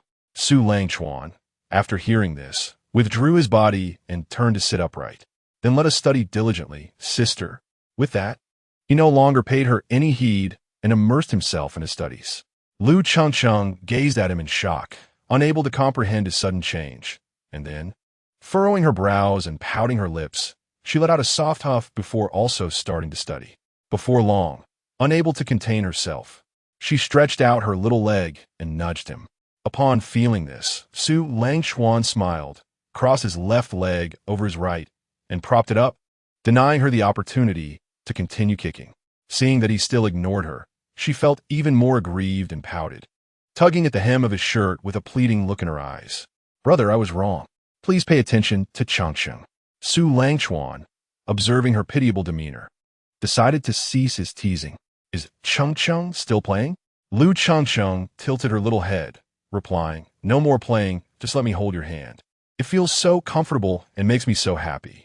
With her cheeks flushed, she spoke softer and softer. Su Langchuan gently stroked her delicate nose. All right, now it's time to study earnestly. Yet, Chengsheng still reached out her hand, wanting him to continue holding it, and only then did she happily resume her studies. After class, Xie Qindong excitedly patted Su Langchuan's shoulder and exclaimed, Wow, Chuanzi, you're famous again. What do you mean? It's about yesterday's battle video. So many people liked and commented on it. Haha, countless folks praise your exceptional skills and posture. Su Langchuan opened the link shared by Xie Qindong in the group, and, after watching, understood that was a video I sent to the company requesting them to edit it for promotional purposes. Oh, is that so? The dual perspective video was also quite skillfully edited, reaching the level of game CGI, especially with the trending DJ audio on short video platforms. The effect is remarkable. Xie Qindong, while browsing through the comments, suddenly grimaced in anger, pointing at one particularly disparaging remark and confronting Su Langchuan. What the heck? I was so brilliant yesterday, and this guy dares to say that the one wielding the great sword has poor skills? I could easily defeat him with one hand, like a novice. Su Langchuan replied, If you don't believe it, just ask the team members who witnessed the entire event yesterday. They should provide you with a substantial answer. Xie Qindong switched to the group chat, shared the CGI video, and inquired, Someone claimed my performance was poor, that anyone could defeat me. Please speak the truth. Just how poor was it? A member responded, Do you really want me to say? Xie Qindong insisted, Yes. In this video, your performance was indeed quite lackluster. Xie Qindong, infuriated, retorted, What? I challenge you to a duel. If I can't defeat Chuanzi, I certainly can't lose to you. The group chat erupted with excitement as many began to stoke the flames of rivalry. After a while, Xie Qindong put down his phone, frustrated. My really this week? Li Hingyu nodded, Indeed. Xie Qindong clutched his heart dramatically. You. He then mimicked a scene from a movie, pretending to spew blood, prompting laughter from the crowd. Chapter 27. Solitary Shadow on a Cold River. Due to that battle video, Su Langchuan spent the day being approached by numerous players of the Star Round game, all eager for photos and inquiries about his combat techniques, especially the climactic finishing moves, which left one person particularly animated, nearly spitting as he spoke. No male player could resist discussing the climactic moment. After exhausting himself, the individual took a large gulp of water, preparing to continue. Lu Chengsheng smiled at him, then swiftly pulled Su Langchuan away. In the afternoon, upon entering the activity room, Xie Qindong spoke up first. You sons of bitches who said I played poorly, come out. I'm ready to take you on today. Several defiant team members, eager for a challenge, logged onto the game and added each other as friends, initiating a fierce battle. Lu Chengsheng remarked, Chuanzi is becoming increasingly exceptional. What should I do? I feel like I like you even more. Xin Yao smirked. Chengsheng, has anyone ever told you that you seem a bit love-struck? Chengsheng turned to her. No, not at all. Xin Yao replied, Well, Now someone has. Not only are you love-struck, but you also embody the purest form of infatuation. After saying this, she gave a thumbs up. Lu Changcheng giggled. Hee hee. I only love Chuanzi. There is no one else. Li Hengyu and Xie Xiao chuckled at this, finding a spot to sit down, logging into the game to continue enhancing their equipment. Li Tai approached, asking, Brother Chuan, what are the plans for today? Su Langchuan pondered briefly, realizing there was little to do aside from the weekend tournament. No plans for now. Is something up? Li Tai scratched his head. Yao, I have some matters to attend to.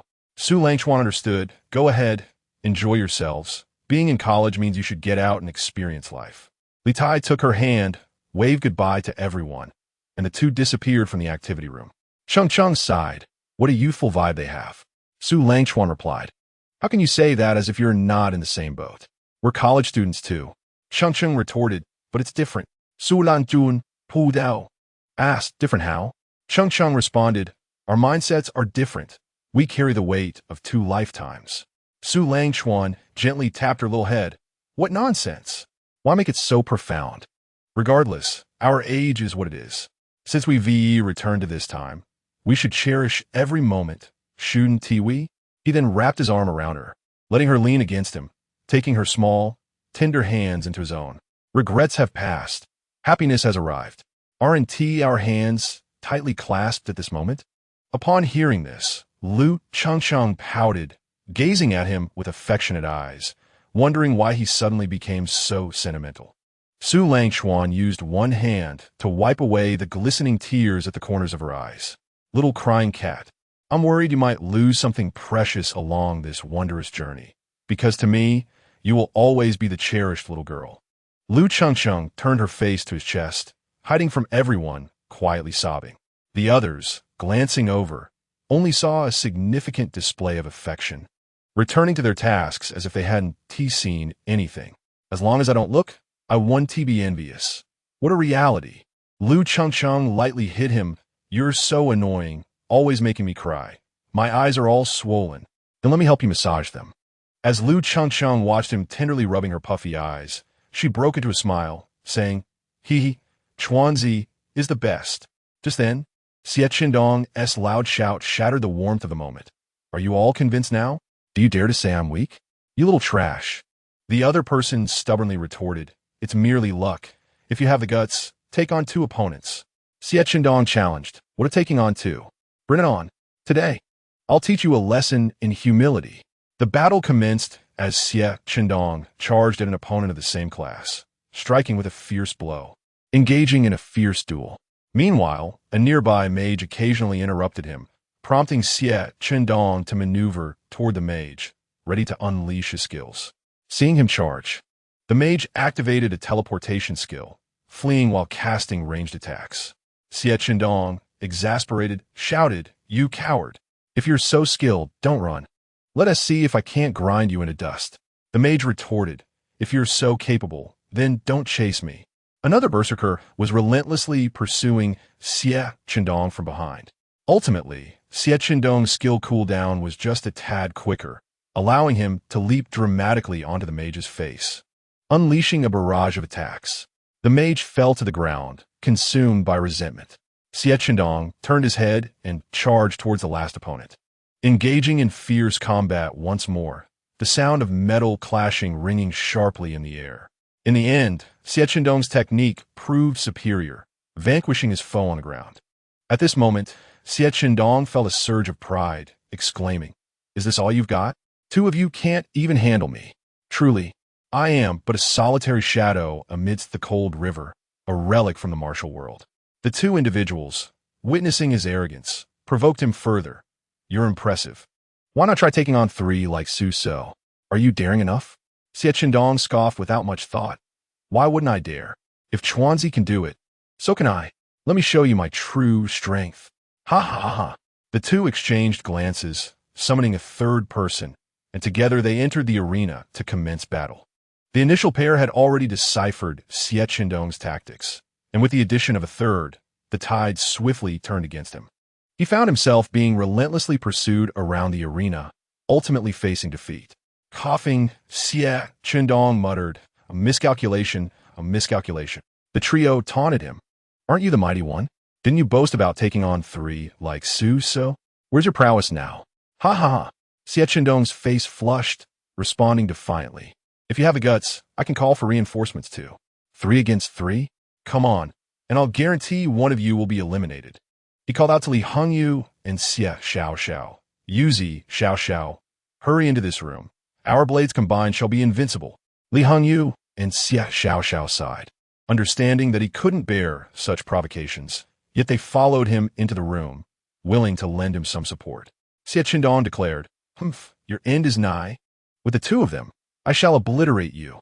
Su Langchuan observed this spectacle, smirking slightly. Chengzi, in the future, do not emulate him. We shall not stoop to his level. He is both arrogant and stubborn. Lu Changchang chuckled at the scene, thinking it fitting for someone of their age. Aren't you going to help them, Chuanzi? Su Langchuan shook his head slowly. With Li Hongyu and Xie Xiao, they're more than capable. No one in this club can surpass them, except for me. Chengzi replied, Indeed, Chuanzi is the mightiest. Feeling a bit puffed up from the praise, Su Langchuan turned back to focus on Xie Qindong's screen. Just like the previous day, the trio executed a strategy similar to their battle against Su Langchuan. Meanwhile, the other 3 team members, lacking coordination, fought to their own rhythm, only to be led into traps set by Xie Qindong's trio, resulting in their swift downfall. Xie Qindong, relishing in his victory, exclaimed, "See, I am invincible. So how about it? Will you concede this time?" He smirked, "Humph, if you are brave enough. Let us have another round, and this time, we'll add a 4th person." The 3 exchanged glances, looking at Su Langchuan. "Chuanzi, how about you join us?" The latter shook his head. "If I join, you won't have the chance to showcase your skills. Let Wenqing and you handle it."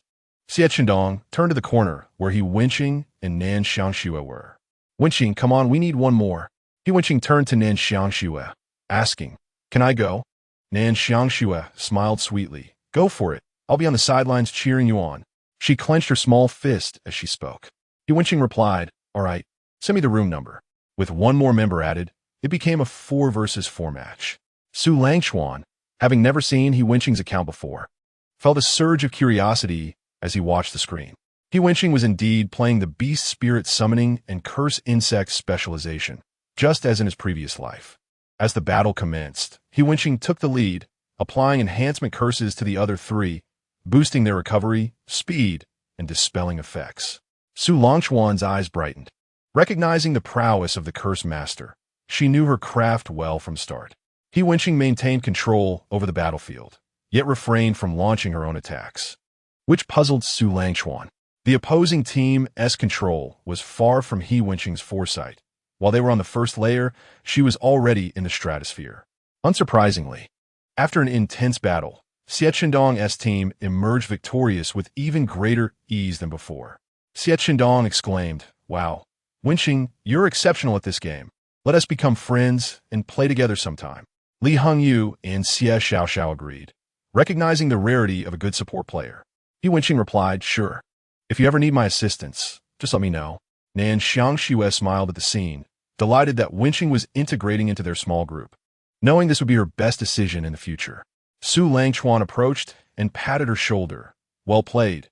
Your timing was better than anyone else's. But why didn't you attack?" Wenqing responded, "The attackers on the field were sufficient. My role is to support. There's no need to introduce variables when victory is already assured." Su Langchuan nodded in agreement. "Let us face off in the future." "All right." Su Langchuan eagerly anticipated a rematch with the current curse master. Chapter 28. But it is indeed delicious. On Friday afternoon, Su Langchuan gathered everyone in the club activity room. He addressed the members. "The grand tournament begins tomorrow. Have you all prepared your gear and practiced?" The group nodded, assuring him, "Don't worry, Su. We won't tarnish your reputation. Our recent battles with you have been quite enlightening." Though they said this, some could not help but twitch at the corners of their mouths, having exerted their utmost efforts to inflict some damage on Su Langchuan. Yet, it was evident that Su Langchuan had held back, but their performance had undoubtedly improved significantly. Su Langchuan nodded, reiterating, "As long as we secure a ranking, that is sufficient. My demands are not high." He then looked at Chun Yao and her companions. I appreciate your sacrifices of your Saturday and Sunday for tomorrow. My apologies. Chen Yao waved her hand dismissively. Why say such things? We've all come this far together. It's nothing. Xia, Chendong laughed. I guarantee the event will be executed beautifully. Su Langchuan suddenly remembered something and addressed the members. If you encounter that Yang Jiahao, you should know what to do. Even if you don't secure a ranking, you must not lose to him. The group nodded, mentally noting the name of the individual who dared to encroach upon their club. If encountered, they would ensure he faced the consequences. Su Langchuan concluded, all right, the meeting is adjourned. The event starts at 9 tomorrow. Everyone should rest early today. As they left the activity room, Lu Chengcheng walked alongside him on the campus path. Su Langchuan asked, Chengzi, do you have something on your mind? Lu Chengcheng gazed at him with her beautiful eyes. I really don't want to see that annoying guy again, but I'm afraid he'll cause trouble for us tomorrow. Su Langchuan gently squeezed her little hand. I have never regarded him as a threat. He has never been worthy of being my opponent. If he dares to act out tomorrow, he will face social annihilation. Lu Chengcheng eagerly inquired, quickly tell me, what is your plan? Su Langchuan pressed a finger against her lips. Since our last encounter, I began investigating him. Unsurprisingly, I have gathered a trove of dirt on him. If he dares to misbehave tomorrow, he'll regret it. Upon hearing this, Lu Chengcheng felt reassured. Chuanzi is indeed the best. Here, a kiss as a reward. Lu Chengcheng led him behind a tree, ensuring that no passers-by could witness their clandestine encounter. Rising onto her tiptoes, her delicate, fair arms encircled his neck, and her soft lips pressed against his. From a sideways glance, students on the path could catch a glimpse of the couple sharing a kiss behind the tree, leaving many boys utterly flustered. Why venture out at all, especially down this wretched road? Some recognized Su Langchuan, who had recently garnered considerable attention at school, and a few discreetly pulled out their phones to capture the moment. The faint click of a camera startled the couple, prompting them to separate their lips. Lu Chengcheng, her face flushed with embarrassment, glared in the direction of the sound. The individual quickly stowed away their phone, turning away and hastily departing from the awkward scene. Lu Chengcheng huffed, I hope you captured us beautifully. Su Langchuan, with his hands wrapped around her slender waist, intended to resume their previous activity. Feeling somewhat irked by the interruption, Lu Chengcheng pressed her hands against his chest, her cheeks aflame as she said, I've already rewarded you, Su Langchuan. With a teasing grin, replied, but I feel as though I haven't truly savored the essence of the orange yet. Let me have another taste. He assertively pressed his lips against hers once more, coaxing her mouth open with his tongue. Lu Chengcheng feebly struggled for a moment before surrendering, her small pink tongue retreating at his touch, only to be captured by Su Langchuan, their tongues entwining. After a while, they parted, and Lu Chengcheng gazed at him with hazy eyes, breathless, having temporarily forgotten to breathe. Her entire soft form melted against him, the kisses rendering her legs weak. With a playful glare, she accused Xiaochuan, you're naughty. Su Langchuan, firmly supporting her, teased, but you look like you were enjoying it quite a bit. Haha. Lu Chengcheng buried her face in his chest, her small hands playfully hitting him. Stop it. I still want to save some dignity for myself, Su Langchuan chuckled. Your shy demeanor is quite adorable, Orange. I wish to see you more often. They shared a simple meal at the cafeteria, during which Lu Chengcheng dared not lift her gaze, fearful that he might see her flushed cheeks, yet she occasionally stole glances at him. Su Langchuan, perceptive to her bashfulness, chose not to unveil her secret. After their meal, Su Langchuan took her to a fruit shop to buy some fruits before escorting her back to the dormitory. Once Lu Chengcheng returned, she exhaled a sigh of relief, setting down the neatly arranged fruits. She removed her shoes and socks, washed her little feet, dried them, and then lay on her bed, covering her face with the quilt, her small feet kicking playfully. Chen Yao, noticing this amusing sight, couldn't help but inquire, Orange, why are you so shy? You didn't hide your face while watching videos with me before. Is it Su Langchuan? Lu Chengcheng, startled like a frightened rabbit, trembled and peered at her with one eye, weakly responding, how do you know? Chen Yao, now more convinced, pressed on. Only someone like him could make you act this way. Spill the details. With a hint of shame, Lu Changsheng confessed. He stuck out his tongue. The other two girls leaned in, their expressions eager for more. Chen Yao exclaimed, "Oh, was there any stringing involved?" Lu Changcheng pondered for a moment before burying her face again, her voice barely above a whisper. "I didn't TC. Don't ask. Leave me some dignity." Chen Yao chuckled, deciding not to tease her further, allowing her to gradually calm down from the day's exhilarating tension. However, Chen Yao wore a grin reminiscent of someone who had just tasted candy, her smile unwavering. Meanwhile, Su Langchuan returned to his dormitory, distributing fruits among the three before spotting Xie Chendong, who appeared utterly lost in thought. Su Langchuan inquired, "What is wrong with you? Didn't things go well just now?" Li Tai interjected. This guy was attempting to invite Su Xuejie to dinner on his way back, but when he ran into her, he blurted it out, only to be gently turned down. Su Langchuan replied, "So what if you faced a rejection? Why sulk about it?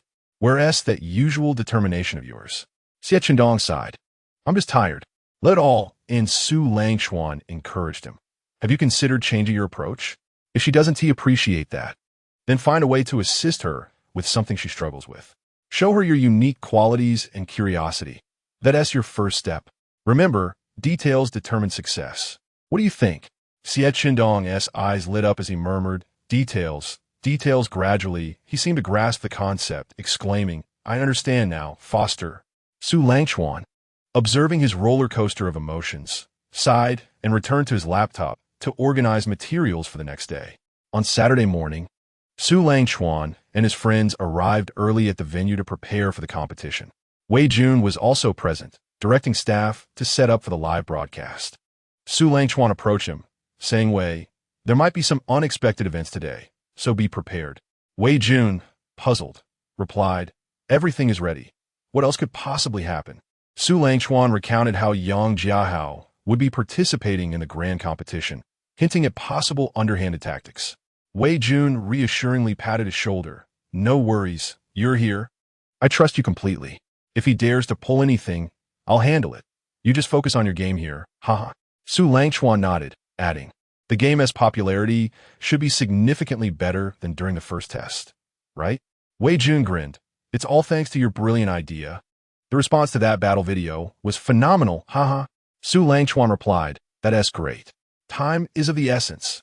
Let us wrap this up. The competitors are starting to arrive." After a brief acknowledgement, Wei Jun returned to his tasks. Chapter 29, You Can't Possibly Be Stronger Than Me. With 200 participants registered for the grand tournament, the actual number would likely dwindle to just over 100, as some would likely withdraw after realizing their chances of ranking were slim, opting instead for the participation rewards. The next 2 days would feature elimination rounds, with 100 participants scheduled each day, 50 in the morning and 50 in the afternoon, cutting the number in half over the course of 2 days. Su Langchuan observed the arriving competitors. Only about 40 had shown up, and no one else seemed to be coming. He addressed them. "Thank you all for your enthusiastic participation. The participation rewards have been registered and sent to your accounts. Now, let the competition begin." Wishing everyone great success, the competitors took their seats at the designated computers, logging into their accounts and preparing for the match. Su Langchuan called over Li Tai and Xie Chendong, instructing, "Please keep an eye on Yang Jiahao. Notify me immediately if he makes any suspicious moves." The two signaled their understanding and proceeded to monitor Yang Jiahao's area. As soon as they arrived, they noticed him not focusing on his screen, slightly turned towards the main console. Xie Chendong remarked, "What's this participant doing? Not preparing properly?" The voice startled Yang Jiahao, causing him to quickly straighten up. Nothing. I'm just fine." Xie Chendong let out a cold snort. "You better have nothing." Yang Jiahui profochatifli retorted. "What's the matter? Do you intend to use the match officials to intimidate me?" Li Tai interjected. "We are the match officials responsible for this segment. Please ensure you are adequately prepared before the competition. If there are no issues, focus on the match and refrain from engaging in any underhanded tactics." Yang Jiahui spot disdainfully, ignoring them as he busied himself with inspecting his account. Moments later, the competition officially commenced. Following the registration details, the competitors, under the watchful eyes of the officials, established rooms to begin their battles, each screen illuminating with a kaleidoscope of vibrant combat visuals. Lu Changcheng trailed behind, surveying the ongoing matches. The live broadcast captured this scene, with viewers expressing their excitement. The director knows how to stir the pot, specifically seeking out our Su's sweetness. One exclaimed, "Who is that lady?"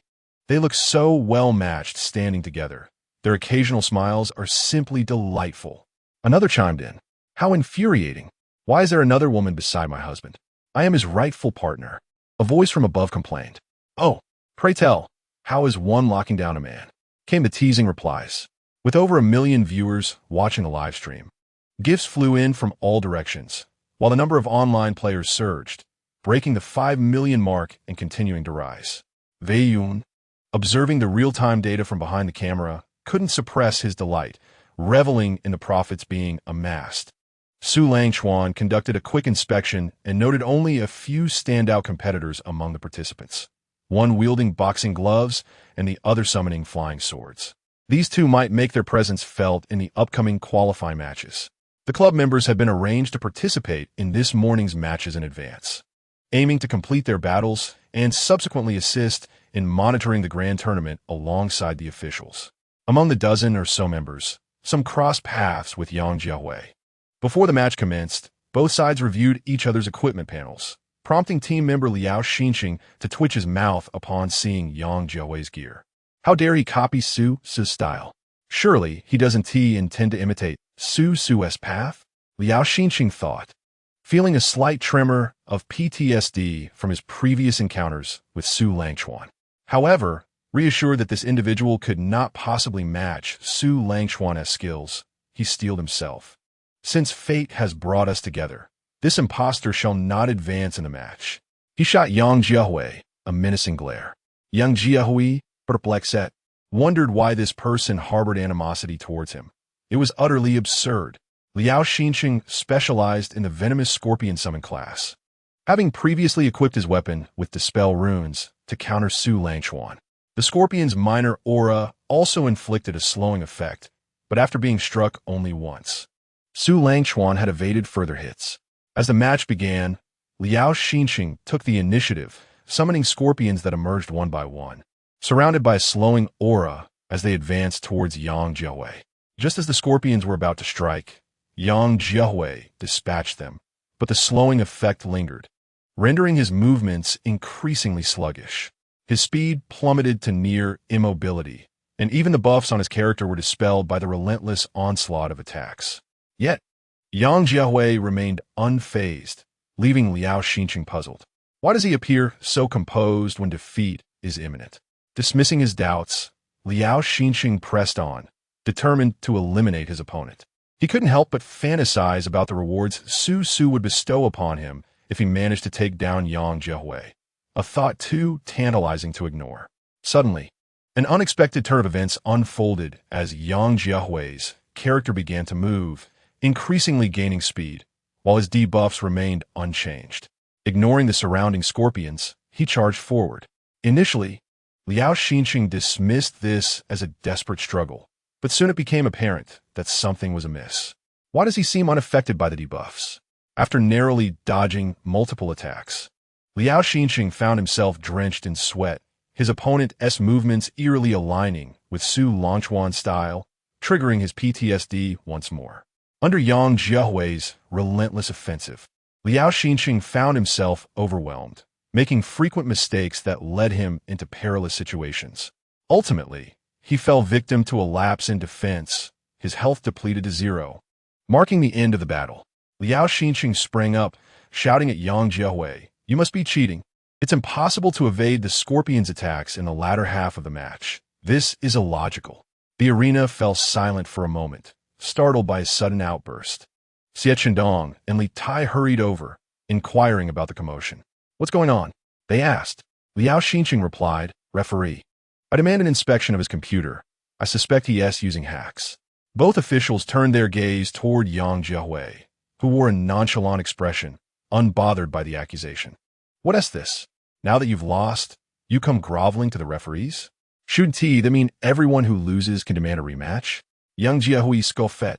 Lu Changcheng, disturbed by the commotion, glanced over and recognized Yang Jiahui, causing a stir, her anger flaring. Just as she was about to unleash her wrath, Su Langchuan intervened. "Leave it to me." Lu Changcheng silently followed him to Yang Jiehui's side. Upon seeing Su Langchuan approach, Yang Jiehui's spirits lifted. "If you all doubt me, why not have the illustrious Su compete against me? That would clarify everything." Several voices in the crowd echoed in agreement. "Yes, let Su battle him. He is the epitome of fairness." Su Langchuan, uncertain of Yang Jiehui's motives but ready to adapt, responded, "You wish to challenge me?" Yang Jiehui seized the opportunity. "They've all said you're the fairest. You wouldn't refuse a match with me, would you?" Viewers in a live stream were astonished. Is this fool really challenging Su? Such audacity. Su, please teach him a lesson," one exclaimed. Su Langchuan, undeterred, declared, "Very well, if you wish to fight. I shall oblige." He logged into the game on the adjacent computer, entering the arena and setting up a room. Room number 233, password 222,333. "Come on in." Yang Jiehui wasted no time, swiftly entering the room as he thought darkly, "I will defeat him in front of everyone. Let them see that even gods can be slain. Who dares to look down on me?" Su Langchuan smirked upon reviewing Yang Jiehui's equipment information. "You aspire to imitate my path? Alas, how could a trailblazer's path be surpassed by a mere imitator? You shall not prevail." As they entered the arena, Su Langchuan glanced at his opponent with a sneer. Yang Jiehui, seated beside Lu Changcheng, simmered with rage, determined to prove his worth. The two stood poised, gripping their weapons and preparing to unleash their skills in a fierce showdown. The audience in the live stream was left astounded. This audacious individual dares to challenge Su. Commendable courage, yet utterly foolish. No one can survive under Su's attack. I've already foreseen the outcome. Su, swiftly bring him to his demise. One can only lament the inadequacy of this individual, who dares to imitate Su. Such a repugnant display of thought. With his power amassed, two arcs of blades were unleashed, colliding with one another. Yet Su Langchuan's blade was utterly shattered by Yang Jiehui's assault, the remnants hurtling towards him. Unfazed, Su Langchuan deftly maneuvered. And just as the blade light was about to strike, he vanished, the light passing through his form and crashing against the distant wall with a thunderous roar. The crowd erupted in astonishment. The viewers in the live stream rendered incredulous. What? Su actually couldn't contend against that pathetic opponent? This is utterly illogical. How could this be? No one has ever surpassed Su in an offensive exchange. This individual must surely be cheating. A urine test. How can my husband possibly lose? He.s. merely toying with that fellow. Husband, swiftly defeat him. Even the competitors in the arena were riveted by the unfolding spectacle. Equally perplexed by the emergence of this contender who dared to challenge Su. Yang Jiehui taunted, "Ha! The illustrious Su is hardly impressive. You ought to be cautious in your next move. After all, should you stumble, the ridicule would be monumental. Ha ha ha." Lu Qingqing's face flushed with indignation, her captivating eyes gleaming with a fierce intensity, akin to a tangible blade of vengeance directed at Yang Jiehui. "Do not revel too soon. My little Chuanzi is unparalleled. You, a mere insignificant wretch, should enjoy your fleeting triumph while you can. Soon, you shall find no joy left." The livestream audience caught wind of this exchange. "Wow, how formidable. Sister, you slay me. How infuriating. So beautiful and sweet-voiced, yet fiercely protective of Su. Truly a rare gem. Sister, look at me. I yearn for your affection. Wife, I adore you. Ha! Look at that fellow, his face twisted in disdain. I wish I could witness it live, capture it, and post it on the classic meme sites. It would undoubtedly go viral." Yang Jiehui's expression became even more grotesque upon hearing this, resembling a demon risen from the depths of hell. "Very well. Remember your words. You shall witness him being ruthlessly trampled." Returning to the game, Yang Jiehui ceased the pretense of strategy, raising his hand to unleash a barrage of blade light, devoid of any build-up. His speed escalated to a staggering pace. It was evident to all that he was indeed cheating. Yet Su Langchuan remained silent, and neither Xie Chendong nor the others dared to intervene, resulting in a stalemate. The live stream was filled with vitriol. Wow, he truly is cheating. I thought he genuinely possessed the strength to contest Su So. This man has no shame. Resorting to cheating. Husband, annihilate this disruptor of fair play. Crush him into the ground. It seemed precarious. Could Su Su truly falter here? If Su Su were to conquer this, he would ascend to a godlike status. Su Langchuan remained stoic, deftly evading the absurd attacks. In an arena where character balance limits area damage, Yang Jiehua's blade light resembled that of a vast world, each strike nearly engulfing half the battlefield. What is this? Are you so cowardly that you can't even face me directly? The so-called deity is merely this. Haha.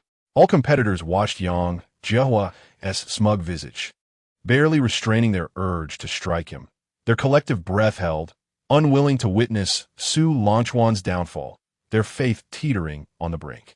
Su Langchuan continued his swift movements. Is this truly all you can muster? Otherwise, I shall find this exceedingly dull. Show me your true prowess. Do not disappoint. Provoked, Yang Jiehua retorted, Humph. Today marks your downfall. You have no chances left. Yang Jiehua's character accelerated once more, the blades becoming increasingly dense. Despite Su Langchuan's speed, he was grazed by the edges of the blades, perilously close to defeat. The audience held their breath, fearful of missing the next moment. The stage was nearly shrouded by the relentless barrage of blades, unnoticed by anyone as Su Langchuan subtly transformed into a sword form, advancing steadily toward Yang Jiehua. In a frenzied state, Yang Jiehua failed to perceive the impending storm of assaults he was about to face. As he witnessed the depletion of Su Langchuan's blue health bar, he recognized victory was at hand and hastened his movements, unleashing even more blade light upon Su Langchuan. Just as he neared Yang Jiehua, Su Langchuan unleashed his full might, executing an advanced version of the shadow step, the Phantom Flash. This maneuver required greater precision, inflicting considerable damage upon the opponent, yet proved exceptionally effective against the dense onslaught. Su Langchuan's form shimmered, appearing as though cloaked in a veil of distortion. With a decisive stride, propelled by an indomitable spirit, he surged towards Yang Jiehua. Just as Yang Jiehua stood bewildered by Su Langchuan's sudden approach, he hesitated no longer. Blade light intertwined and rained down upon Yang Jiehua, followed by what seemed like countless phantasmal strikes upon his character. Upon concluding his attack, Su Langchuan materialized behind Yang Jiehua, sheathing his sword, his garments still billowing from the preceding movements. Yang Jiehua stared in disbelief as his health evaporated in an instant, left dazed at his computer, unable to process the despairing spectacle. As Su Langchuan eliminated him in a single blow, the competitors erupted in jubilant cheers. The live stream, still lagging, had yet to capture this climactic moment. Wei Jun, equally astonished, found himself speechless, yet instinctively applauded. Soon, the other competitors joined in, clapping fervently. Xie Qindong and Li Tai approached Su Langchuan, lifting him high in celebration. Yang Jiehua, regaining his senses, felt unworthy to remain in the arena and unnoticed, slinked away in disgrace. Xie Qindong exclaimed, Incredible, Chuanzi! Amidst such a relentless and potent assault, you still managed to vanquish him. You are my one and only deity. Brother Chuan is truly remarkable. I have never seen anyone defeat you, especially while facing an opponent employing cheats. You are undeniably exceptional. Surrounded by competitors, each spoke praises of Su Langchuan, their eyes gleaming with admiration, as if they had erected a towering monument in his honor, awaiting his ascension to the throne. Meanwhile, the live stream captured the scene unfolding at the venue. Wow, incredible! To triumph over a cheater, this transcends humanity. It is nothing short of divine. My husband is the best. I shall celebrate you with wild abandon. The pinnacle of competition, the zenith of achievement, no longer suffices to describe him. Only the term prodigy remains remotely applicable. The comments in the live stream cascaded like waves, with this event being fervently shared, astonishing many who learned of someone capable of toppling a cheat under such conditions. Wei Jun gestured to the staff present, demanding a re-edit of the recent match footage, determined to promote it further. Su Langchuan raised his hand, clenched his fist, and commanded the crowd silence. Grasping the microphone, he addressed both the audience and the live-streaming camera. I sincerely apologize for the unfortunate circumstances that have allowed external factors to disrupt our competition. I extend my heartfelt apologies to all of you for failing to meet your expectations and for bringing shame upon Xinghui. He continued, to the players who have been eliminated due to the actions of that particular contestant, I offer you a chance to return to the arena. Additionally, I will distribute compensation rewards to all players across the server for this incident. I hope you can once again place your trust in me. Thank you. Upon finishing his statement, Su Langchuan set down the microphone and bowed deeply at a 90-degree angle to the crowd and the camera. The players present regarded him with admiration, erupting into applause once more. Su, please lift your head. This situation was not your fault, someone urged. Indeed, it was that guy's doing. It's truly infuriating that he had to ruin the competition with such antics. Su, rest assured, we will stand by you. After hearing these words, Su Langchuan took up the microphone again and expressed, thank you all for your support. I firmly believe that Xinghui will continue to flourish. Now, please return to the competition and resume your journeys. The crowd responded in unison and hastily returned to their positions, their spirits ignited as they plunged back into the battle. Lu Chengsheng, with tears welling in her eyes, noticed Su Langchuan's hands trembling behind his back, a subtle gesture meant to keep others unaware. She approached him, taking his hands in hers, her voice choked with concern. Are you hurt? Su Langchuan gently withdrew his left hand, trembling as he caressed her hair, reassuring her, it's nothing. I'll be fine soon. Unable to contain herself any longer, Lu Chengsheng embraced him tightly, weeping openly in his arms. Su Langchuan guided her to a secluded corner away from the camera, soothing her, please don't cry. There are so many people here, and it's live. It wouldn't be appropriate for others to see. Yet Lu Chengsheng paid no heed to his words, longing only to weep in his warm embrace, her sobs unabated. After a considerable time, her cries gradually subsided, and she lifted her tear-streaked face to gaze at him with her beautiful yet swollen eyes. Lu Chengsheng, you must promise me not to use such tactics again, all right? Su Langchuan picked up a chilled water bottle, dabbed it on the side, and gently touched the reddened areas of her face. All right, I promise. But you must also promise me not to shed tears for those unworthy of them. With a smile breaking through her tears, Lu Chengsheng replied, my tears are only for my brother. I promise I will be strong and stand by your side to face everything together. Su Langchuan smiled warmly. You're the best, Chengzi. I will wait for that day. As the morning selection concluded around 1 o'clock, Su Langchuan and his companions headed to the cafeteria for a meal. Xie Chundong, visibly enraged, exclaimed, I can't believe it. That despicable fellow had the audacity to resort to such vile tactics. Li Hengyu added, this person truly lacks any sense of shame. To cheat while being broadcast live is an utter disgrace to our game. Chun Yao chimed in, seeing him just irritates me. He has no class whatsoever, and the expression on his face was enough to make anyone nauseous, wrinkled, and grotesque. The group was indignant, brainstorming ways to deliver a traditional reckoning to Yang Jiahao. Su Langchuan interjected, let us eat first. We have an afternoon match to supervise. I have my plans regarding Yang Jiahao and will not allow him to bask in triumph for too long. I kindly ask you all to keep a vigilant eye on the competition to prevent a recurrence of this morning's debacle. Everyone nodded in agreement, hastening their pace in preparation for the afternoon's match oversight. Chapter 31. She deserves my utmost affection. Following the morning's events, the afternoon competition unfolded with much greater tranquility. Su Langchuan issued a statement through the official account detailing the earlier incident, reproducing his previous remarks verbatim. He then contacted the campus forum administrator to ensure the post was pinned. Subsequently, he used an alternate account to release some damaging information about Yang Jiahao, paying to have it pinned alongside the official announcement at the top of the forum. After conferring with Wei Jun, they began to take action against Yang Jinxiong's company, ensuring he would be too preoccupied to address the growing campus backlash. As the posts circulated, they garnered increasing attention and shares among the student body, creating a considerable uproar by the following evening, which also caught the attention of the school administration. In response, the school promptly issued an announcement to suspend Yang Jiahao, effectively quelling the impact of the incident. It was no joke. Su Langchuan was currently enjoying great popularity within the school, and the administration hoped to benefit from his influence, making it reasonable to dismiss an individual of such poor character, leading to Yang Jiahao's swift condemnation. On Sunday morning, the competition commenced as scheduled. With the elimination rounds concluded, Su Langchuan and his companions found themselves with available spots, leading to vigilant oversight in nearly every row. Xie Qindong pointed at his phone, laughing heartily. This guy really brought this upon himself.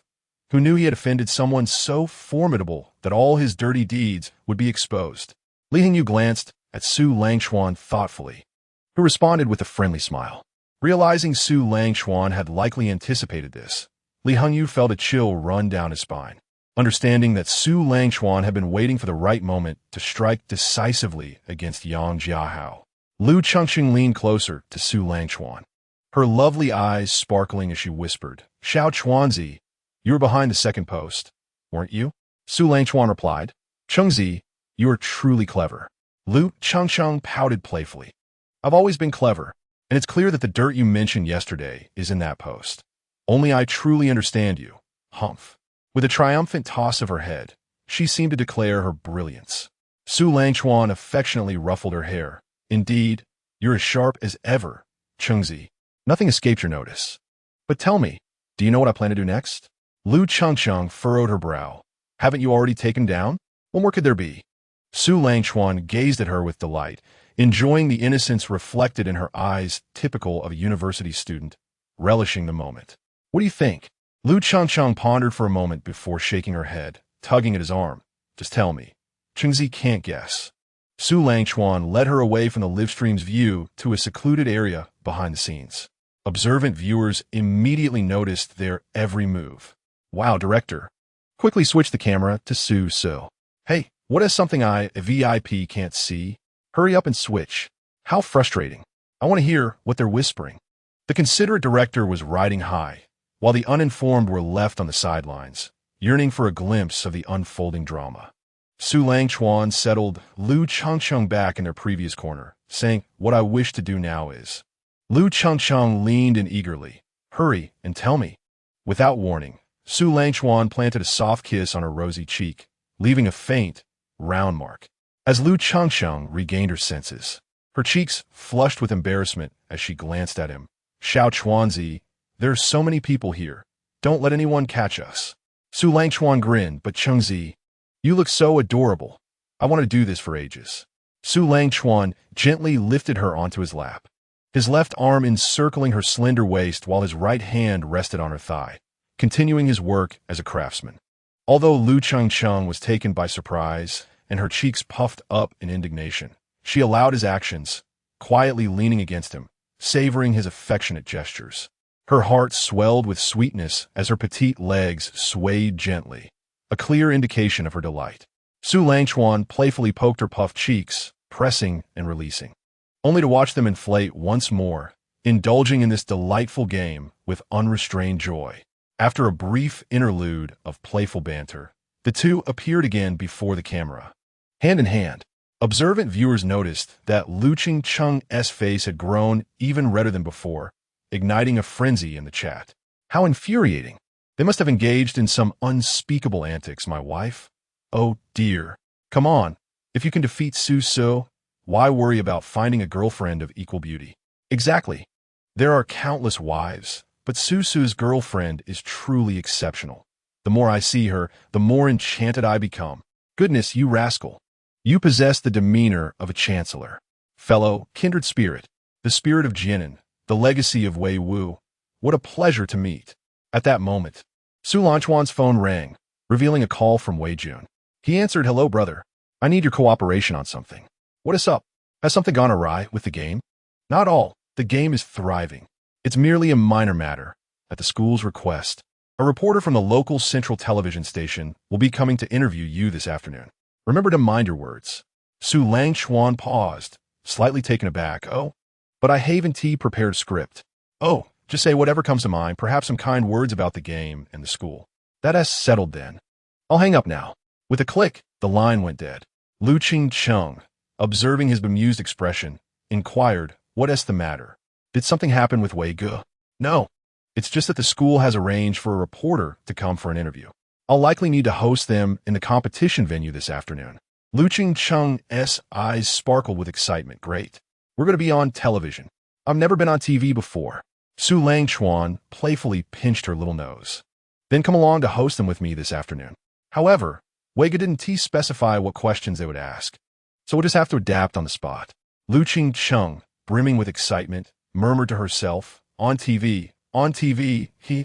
After the morning competition concluded, everyone enjoyed a meal and took a brief respite before returning to oversee the afternoon elimination rounds. Su Langchuan and Lu Cheng didn't concern themselves with the competition, instead sitting at a nearby entrance, contemplating the potential questions the reporters might pose. Before long, a man and a woman entered. The woman stepped forward, surveying the surroundings, and upon spotting Su Langchuan, hastened to his side. "Hello, I'm a reporter from the Guangxia City Central Television Station. Are you Mr. Su Langchuan?" "Indeed, that's me. Please, let us discuss this over here." Su Langchuan led them to a seating area at the back, where Lu Cheng fetched 2 cups of water and presented them. "Hello, Mr. Su. We're here to ask you a few questions. No need to feel nervous. Shall we begin?" Su Langchuan nodded. "We may start now. Please proceed."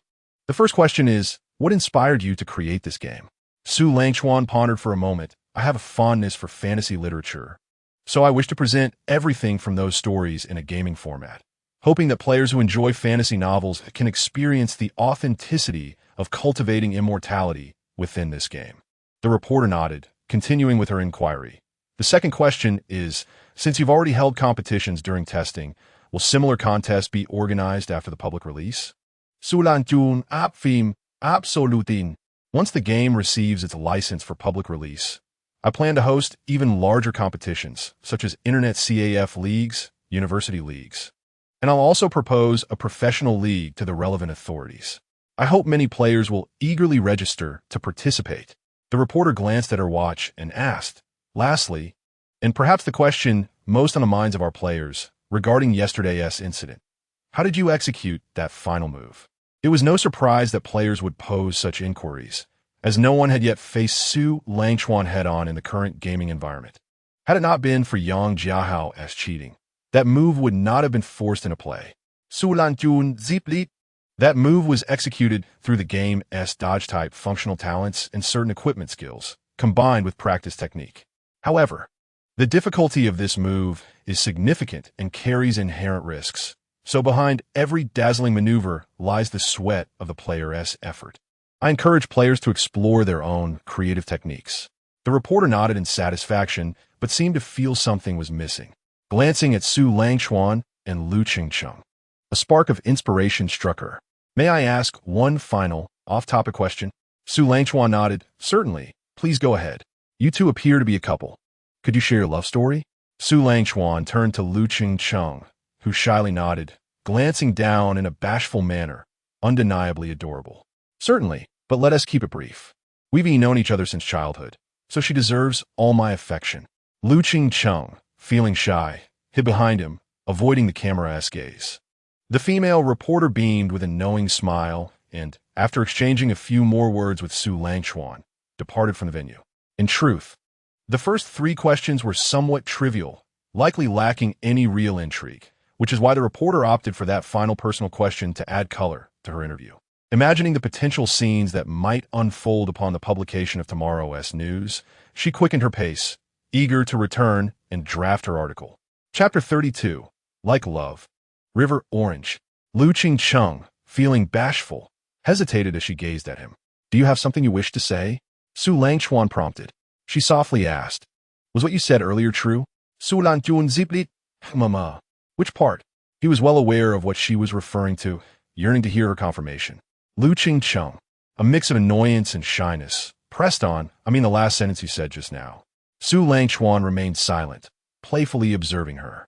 After several seconds, Lu Cheng finally realized she had been playfully teased by this rascal. Overcome with indignation, Su Langchuan noticed her impending pout and gently took her hand, whispering, "I meant what you think I meant. I only have eyes for you."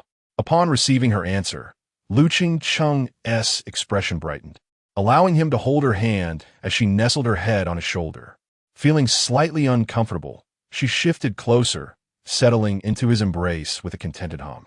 I only have eyes for you too. Hee hee, Langchuan suggested. Would you like to start a short video account? Lu Cheng looked up, her eyes filled with curiosity. Why would I do that? Langchuan playfully tapped her forehead, of course, to capture that sentiment. All right. Lu Cheng eagerly unlocked her phone and navigated to the short video app, beginning the registration process. Her fingers paused over the names section. What should I name this account? Langchuan encouraged. Let your imagination run wild and think creatively. Langchuan extended his 2 index fingers and gently pressed them on a specific spot on her head, just above her ears, beginning to rotate them in a small clockwise motion, as if he could somehow accelerate her little brain. Before long, Lu Cheng's eyes brightened, and she exclaimed, What do you think of the name Langchuan? Langchuan replied, It's lovely, that will be the name. Lu Cheng, filled with joy, entered the name and continued filling in the information. Once she completed it, she turned to him and asked, So what should we film first? Should we show our faces or not? Langchuan said, I'm fine with either. It's up to you. You can shoot it however you like. After a moment of contemplation, Lu Cheng, noticing his hands tightly clasped around hers, decided to film that. She activated the recording function, lifting their hands into view, but found the simplicity of their unadorned hands a tad too monotonous. From her small handbag, she retrieved a hair tie and the wristwatch Langchuan had gifted her on their first meeting. After adorning his wrist with the hair tie, she canceled the previous recording and shot again, finally satisfied with the result. Langchuan inquired, Is this done? Lu Cheng replied, Yes, actually, it doesn't require much embellishment. Just a few items that connect us are sufficient. Langchuan nodded, watching the girl in his arms as she fiddled with her phone. In the project description, Lu Cheng wrote, You only favor me. I shall love you for a lifetime. Upon reading her last line, Langchuan couldn't help but think of that notebook. And he voiced, Chengzi, where's that notebook of yours? Lu Cheng, having sent her message, looked at him quizzically. What notebook? Langchuan clarified. The one you sent me before our wedding in our past life. Lu Cheng's eyes lit up with realization. Oh, that one. It's currently on my bedside table at home. But ever since our inexplicable events occurred, I haven't written in it again. A thought struck her, and her face gradually flushed. You read it all? Langchuan confirmed, Yes. I read it all. Chengzi, you truly like me. Lu Cheng, flustered, swiftly pinched his waist, playfully threatening. Don't you dare say that. Langchuan quickly fell silent, knowing that if he continued, he would once again feel that sweet ache. Once Lu Cheng's tone calmed, she asked, Why did you suddenly bring this up? I remembered it after seeing the last line in your text. Don't you recall? The first page of your notebook says just that. Lu Cheng struggled to remember, her expression shifting as she pondered in his embrace. In truth, there was no need to overthink. When one loves deeply, even if past actions fade from memory, the body will instinctively recall them for that person. Langchuan gently cupped her small face, and after planting a soft kiss on her tender lips, he said, Since it's in the past, let us begin anew in the present. Our future remains together, does it not? Lu Cheng felt tears welling up again. But remembering her promise to him not to cry, she stifled her emotions. She whispered, Yes, we will always be together. A lifetime is too short. I want to be with you for many lifetimes to come. Embarrassed, she buried her face in his chest, too shy to meet his gaze. Langchuan smiled, recalling how just months ago, this spirited Chengzi had been so carefree. Yet now she had reverted to the bashful demeanor typical of her age. He tightened his embrace, feeling her heart in his arms, fervently declaring her love for him with the passion of 2 lifetimes. With one hand, Langchuan took out his phone, opened a short video app, found the account where they documented their life's journey, clicked on the first creation, and injected some funds into it, ensuring that more people would know that their journey began here. The two remained entwined, oblivious to the surrounding chaos, as if time stood still for just the two of them, listening to each other's heartbeats, as though proclaiming their affections. Chun Yao cast a glance at the couple behind her, exclaiming, "Look at those two! Incredible! They've started again so soon. Thankfully, it's off camera. Imagine if it were filmed. It would be quite a spectacle, making our gaming livestream players green with envy. Haha."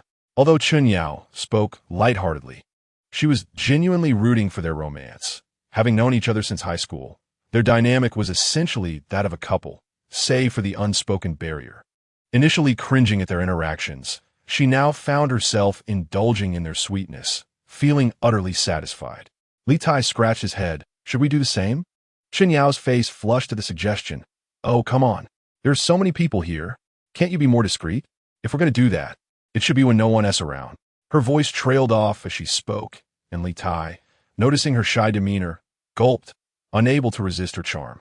He unconsciously took her hand, giving it a gentle squeeze. All right, I'll follow your lead. Chun Yao chuckled at his endearing awkwardness, despite his blatant lack of finesse.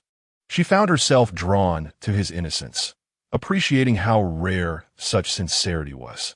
Nearby, Xie Chendong watched the two couples' subtle interactions, reminiscent of when Chun Yao first began shipping them. His teeth ached with envy. These guys, making us suffer for their love. At around 5 in the afternoon, after the competitors finished their rounds, Su Langchuan addressed everyone. Let's all go out for dinner tonight. We've worked hard for this competition. It's time for a rewarding meal, my treat. The crowd erupted in cheers, praising Su Langchuan for his generosity, and they agreed to meet at the school gate, with some students needing to return to their dorms for preparations. Su Langchuan took Lu Qingqing's hand, strolling towards the gate, laughing and chatting, enveloping the surrounding students in an atmosphere thick with romance. Chapter 33. Come on, let something miraculous happen. Upon reaching the school gate, they waited as Chun Yao and others arrived, along with members from their club.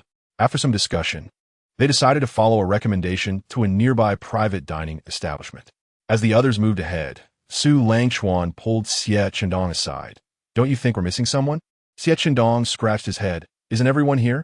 Su Langchuan sighed in exasperation. Of course not. We're missing our esteemed mentor, Su Xiuejia. You dolt. Xie Chendong smacked his forehead. Oh, you're right. But how do we invite her? Su Langchuan retorted. Do you really need to ask me? Are you pursuing her, or am I? Please, dear father. My happiness depends on you. You're with Lu now. Surely you can manage this. Xie Chendong pleaded. Just be direct about it. Say it's a club gathering. It's not just the two of you. If you can't bring her along, then just come and enjoy the feast of dog food by yourselves. Su Langchuan dismissed him and rejoined the main group. Xie Chendong murmured, Huh, you think you can make me eat dog food? Not a chance. It's just a date with a senior sister. That's an easy task. Lu Changcheng, noticing the hushed conversation behind her, didn't intervene until Su Langchuan approached her and inquired, Xiao Chuanzi, what were you discussing with Xie Chendong? I suggested he invite the senior sister to join us. After all, she is part of the club too. Lu Changcheng smiled at this and remarked, I didn't expect you to be concerned about his lifelong affairs. Xiao Chuanzi, are you so caring? Of course. Otherwise, when we sit down to eat, he'll be uncomfortable for quite a while. And I'd rather not return to the dormitory to hear him grumble. Haha, so Xiao Chuanzi, do you think he stand a chance? Well, that depends on how he handles it. After all, there is no sign of it yet. The future lies in his hands. The group, bantering and laughing, arrived at the restaurant. Upon entering, the member reported their reservation number and led them to a spacious private room furnished with 2 large round tables, sufficient for about 20 people. The proprietor, spotting Su Langchuan amidst the crowd, greeted him with exuberance. Ah, Mr. Su, it's a pleasure to meet you. Your name is truly renowned. I never expected you would dine at my humble establishment. Let us not discuss anything else. This meal is on the house. Su Langchuan shook his head. That once he do, boss. I wouldn't want you to incur a loss. Let us stick to the proper pricing. After a series of compliments and negotiations, the owner ultimately relented, offering Su Langchuan a 20 discount, ensuring he at least recouped some costs while still making a modest profit. The group felt a sense of pride witnessing this exchange. Perhaps Su Langchuan's name had spread throughout the vicinity of the school. Once seated, they began to sanitize their bowls and chopsticks. Su Langchuan took Lu Qingqing's utensils to sanitize them, and she beamed at him from the side. Chun Yao teased, Changcheng, stop staring and wipe that drool off your face. Upon hearing this, Lu Changcheng absent-mindedly brushed her mouth, realizing she hadn't actually drooled, and understood she was being playfully mocked. She turned to Qin Yao to engage in some playful banter, and soon after, she and then Xiangxue, Xie Xiao, and the others delved into discussions about dormitory life. After Su Langchuan finished sanitizing the utensils, he checked the time and sent a message to Xie Qindong. I said, Dongzi, if you don't hurry, the dishes will get cold. If you can't secure the date, that's fine. There will be other opportunities. Just come and eat. After a while, without a reply, he silenced his phone and continued chatting with Li Tai and the others. Just then, the door to the private room swung open, and Xie Qindong strutted in, beaming with pride, followed closely by Su Yinfei. The club members looked at him with expressions of admiration. Seeing the looks on everyone's faces only fueled Xie Qindong's smugness. He pulled out a chair for Su Yinfei, and, after she sat down, he diligently sanitized the bowls and chopsticks. Li Tai whispered to him, You've done well. You actually secured a date. I thought you were going to be drowning in dog food tonight. At this, Xie Qindong's smile widened like a peacock displaying its feathers. Ha! There's no way I'll be eating that tonight. Su Langchuan patted his shoulder in affirmation. Xie Qindong placed the sanitized utensils in front of Su Yinfei and said, Senior sister, tonight you can eat to your heart's content. Let our esteemed Su lavishly treat us. Su Yinfei shot him a glare. How can you say that as if I were a glutton? Su Yinfei replied, You should speak less. But thank you for the invitation, Junior.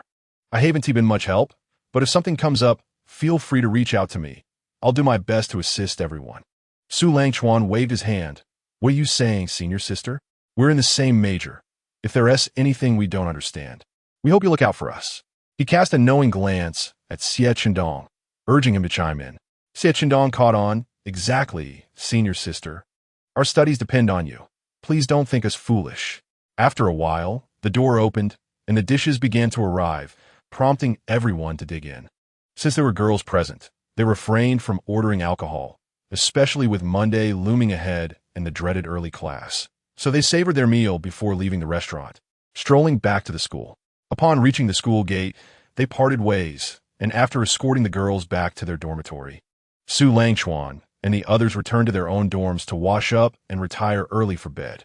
On Monday morning, the alarm rang punctually, and Su Langchuan and the others, yawning, took their seats in the classroom. Lu Changcheng massaged his temples, and the two resumed their daily ritual of feeding each other, radiating sweetness. After the first morning class concluded, Xie Qindong exclaimed in astonishment, Whoa, Chuanzi, you're trending again. Quick, look. He shoved his phone in front of Su Langchuan, and the screen displayed a short video of Su Langchuan during an interview from the previous day. The trending topic was prominently displayed at the top. Hearing this, the classmates also pulled out their phones to take a look, all astonished. The comments beneath the video were a mix of reactions. Whoa, is Su about to soar to new heights, trending again? Are those competitions he mentioned for Real? This is going to be interesting. Wait, didn't you all see the latter part of the video? Did you miss that? OMG, childhood sweethearts, mutual affection. This is so sweet. Susa's girlfriend is just too adorable. Okay, so this is how it's going to be, huh? Hurry up and bring a rival or a blonde. So they understand what NTR truly means. Ugh, I've been indulging too much lately. I need to watch a horror movie to balance out this sweetness. Or I might just faint from all the sugar. After watching the entire video, the classmates turned their gazes toward the two boys, their eyes filled with admiration and envy, while others were left with a sour taste. Qin Yao suddenly realized. So those two who came yesterday were from the television station. Cheng, why didn't you dress up for your TV appearance? This was a great opportunity to shine. Why would I dress up for them? I only dress up for Xiao Chuanzi. Lu Chengcheng said dreamily, gazing longingly at him. No matter how I look, I can't get enough of you, Xiao Chuanzi. You're so handsome. I want to admire you for a lifetime. Xie Qindong interjected. Whoa, Chuanzi, are you really planning to hold competitions? Su Lanchuan, note that. It's the natural progression. Our gaming community is certainly capable of reaching that height, so it's bound to happen. Ha, great. I want to be a starting player. You have to save me a spot. Su Langchuan shook his head. Dongzi, you're still a bit off. Let's talk about that when you reach the Star Saint rank in competitive play. Xie Chendong, feeling slightly embarrassed, retorted, "Who are you looking down on? Achieving Star Saint rank is a piece of cake for me. I'll stay up all night to prove it to you. Not just now, but even after the public test, the standards remain the same." "Ha, you're underestimating me. It's quite simple for me as long as I have hands." Li Hengyu and Xie Xiaoxiao exchanged knowing glances, silently agreeing that stepping onto the competitive stage was a pinnacle moment for every gamer. Who would want to be part of it? At the tender ages of 18, 19, or even 20, they could certainly give it a shot. Lu Changcheng linked her arm with Su Langchuan, asking, "So, Xiao Chuanzi, what can I do?" Su Langchuan pondered for a moment and suggested to her and Chen Yao, "Have you considered becoming esports commentators or hosts?" Chen Yao's eyes lit up at this. "Can I really? But I feel like I don't have any special talents." Lu Changcheng encouraged her. "What do you mean? Our Yao Yao is a beloved youth beauty. Don't you remember how many love letters and confessions you received in high school? Oh, that was all ancient history. Now I'm just happy to have Li Tai by my side." After Chen Yao finished speaking, she cast a series of charming glances at Li Tai. With a somewhat foolish smile, scratched his head, radiating an aura of happiness. Su Langchuan remarked, "It is still too early to discuss such matters. Let us first complete the grand tournament at hand, and only after the game has undergone public testing can we proceed." Chapter 34. Why aren't you joining? During lunchtime, Lu Zhengyan initiated a video call, and Lu Changcheng joyfully answered. "Hello, my daughter. I saw the news. You and Xiao Chuan have been doing exceptionally well lately." Upon hearing this, Lu Changcheng wore a proud expression. "Hee, it's all thanks to Xiao Chuan. I haven't achieved much yet." "Oh, what does it matter? What is yours is Xiao Chuan's, and what is his is yours." I also watched the final video segment. You two seem to be getting along splendidly. Lu Changcheng appeared somewhat bashful. "Oh dear, I know. Xiao Chuan is right beside me. How am I supposed to face him now?" Su Langchuan chuckled at this exchange. "Oh, Xiao Chuan is nearby. Lu, may I have a word?" Wei Jun's voice chimed in from the phone. As Su Langchuan took the phone, he noticed Wei Jun also appearing on the screen. Judging by the background decor, it seemed Lu Shu was enjoying tea at his office's tea table. "Good afternoon, Brother Wei." "Ah, no need for formalities, my young friend. In that interview, you mentioned hosting a league. Is that truly your intention?" Su Langchuan nodded non-committally, acknowledging that there were indeed plans, albeit not for now. "Haha, rest assured, when the time comes, pursue it wholeheartedly. Lu and I will be your steadfast support." Lu Zhengyan's voice followed suit. "Indeed, Xiao Chuan, feel free to share any thoughts. Whatever assistance I can provide, do not hesitate to ask. And please do not dismiss my humble contributions." Su Langchuan scratched his head. "Not at all. With the two of you backing me, how could I possibly fail?" Lu Changcheng took the phone back and said, "All right, Xiao Chuan still needs to eat. Let's discuss after the meal." After a brief chat with Lu Zhengyan, they ended the video call, leaving Su Langchuan to comment. "Changcheng seems even happier now. I told Dad about the plans you arranged for me. He expressed his strong support, saying I am quite impressive. Of course, I believe you will excel, so let us eat." After ruffling her hair, Su Langchuan resumed his meal as they exchanged dishes, much to the amusement of Xie Chendong, who was grinding his teeth in frustration. After classes concluded at around 4, Su Langchuan and Lu Changcheng made their way to the activity room to commence their gaming tasks for the day, arena ranking. As team members arrived, Su Langchuan clapped his hands and announced, "I am now releasing a new club task. Each of your game accounts must achieve the Star Saint rank in the arena before the second test concludes. Regardless of whether you succeed, please capture a screenshot and upload it to the group." Liao Xinqing exclaimed, "Ah, is that even achievable?" "Of course. However, there's an alternative. You can challenge me. According to my criteria, if you can survive for a minute and a half against me, that counts as completion."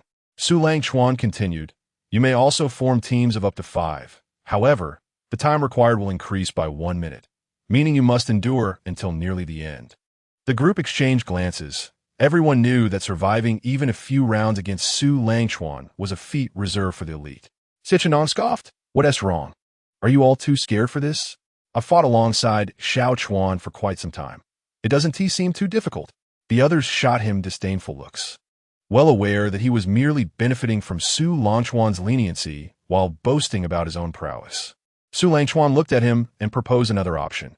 Since Dongzi is so confident, let us add a new method. If you can defeat us or survive until time runs out, that will also count as task completion. Pointing at Xie Qindong and his group, he added, you can also form a team of 5 to take them on. As long as one person survives, it is sufficient. Liao Xinqing and the others gazed at Xie Qindong with gleaming eyes, akin to hungry wolves eyeing a large prey. Xie Qindong shrugged nonchalantly. This is too easy. Even with your rotations, I doubt you can surpass our defense. The others retorted, we may struggle against Su Langchuan, but you? We shall dominate you. Li Hengyu and his companions exchanged weary glances at Xie Qindong's arrogance, realizing that a rotation strategy might not hold up.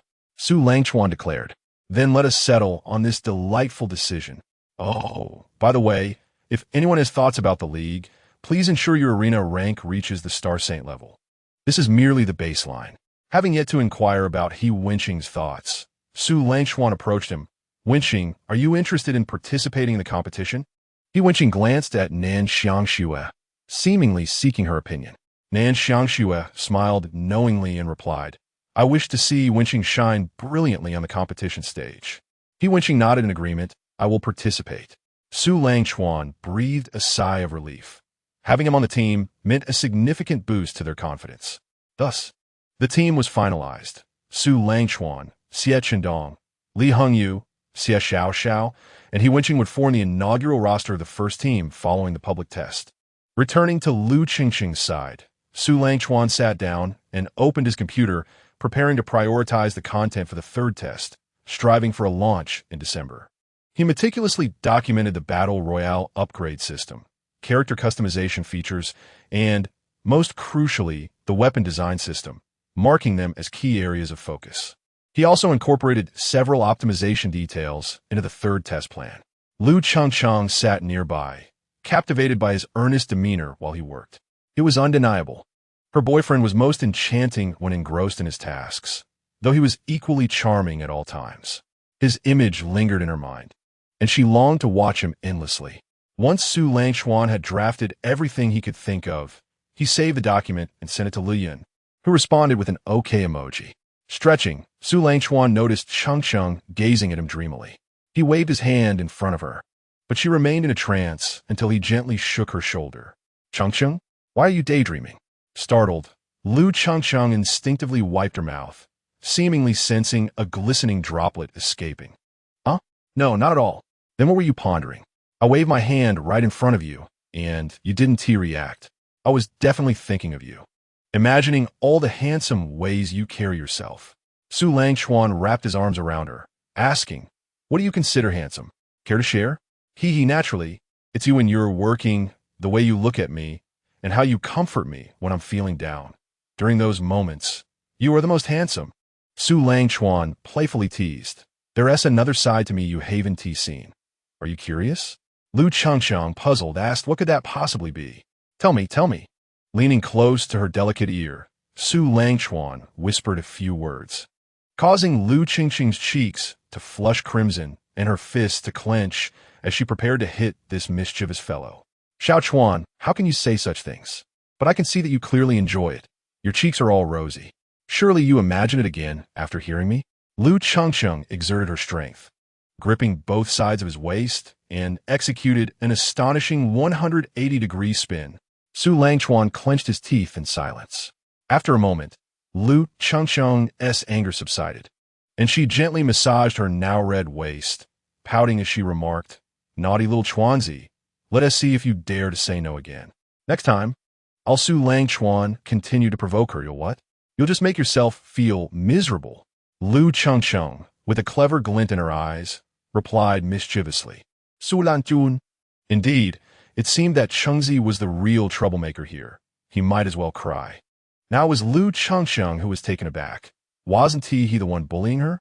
How did the tables turn so swiftly? She watched him feign tears, occasionally glancing at her.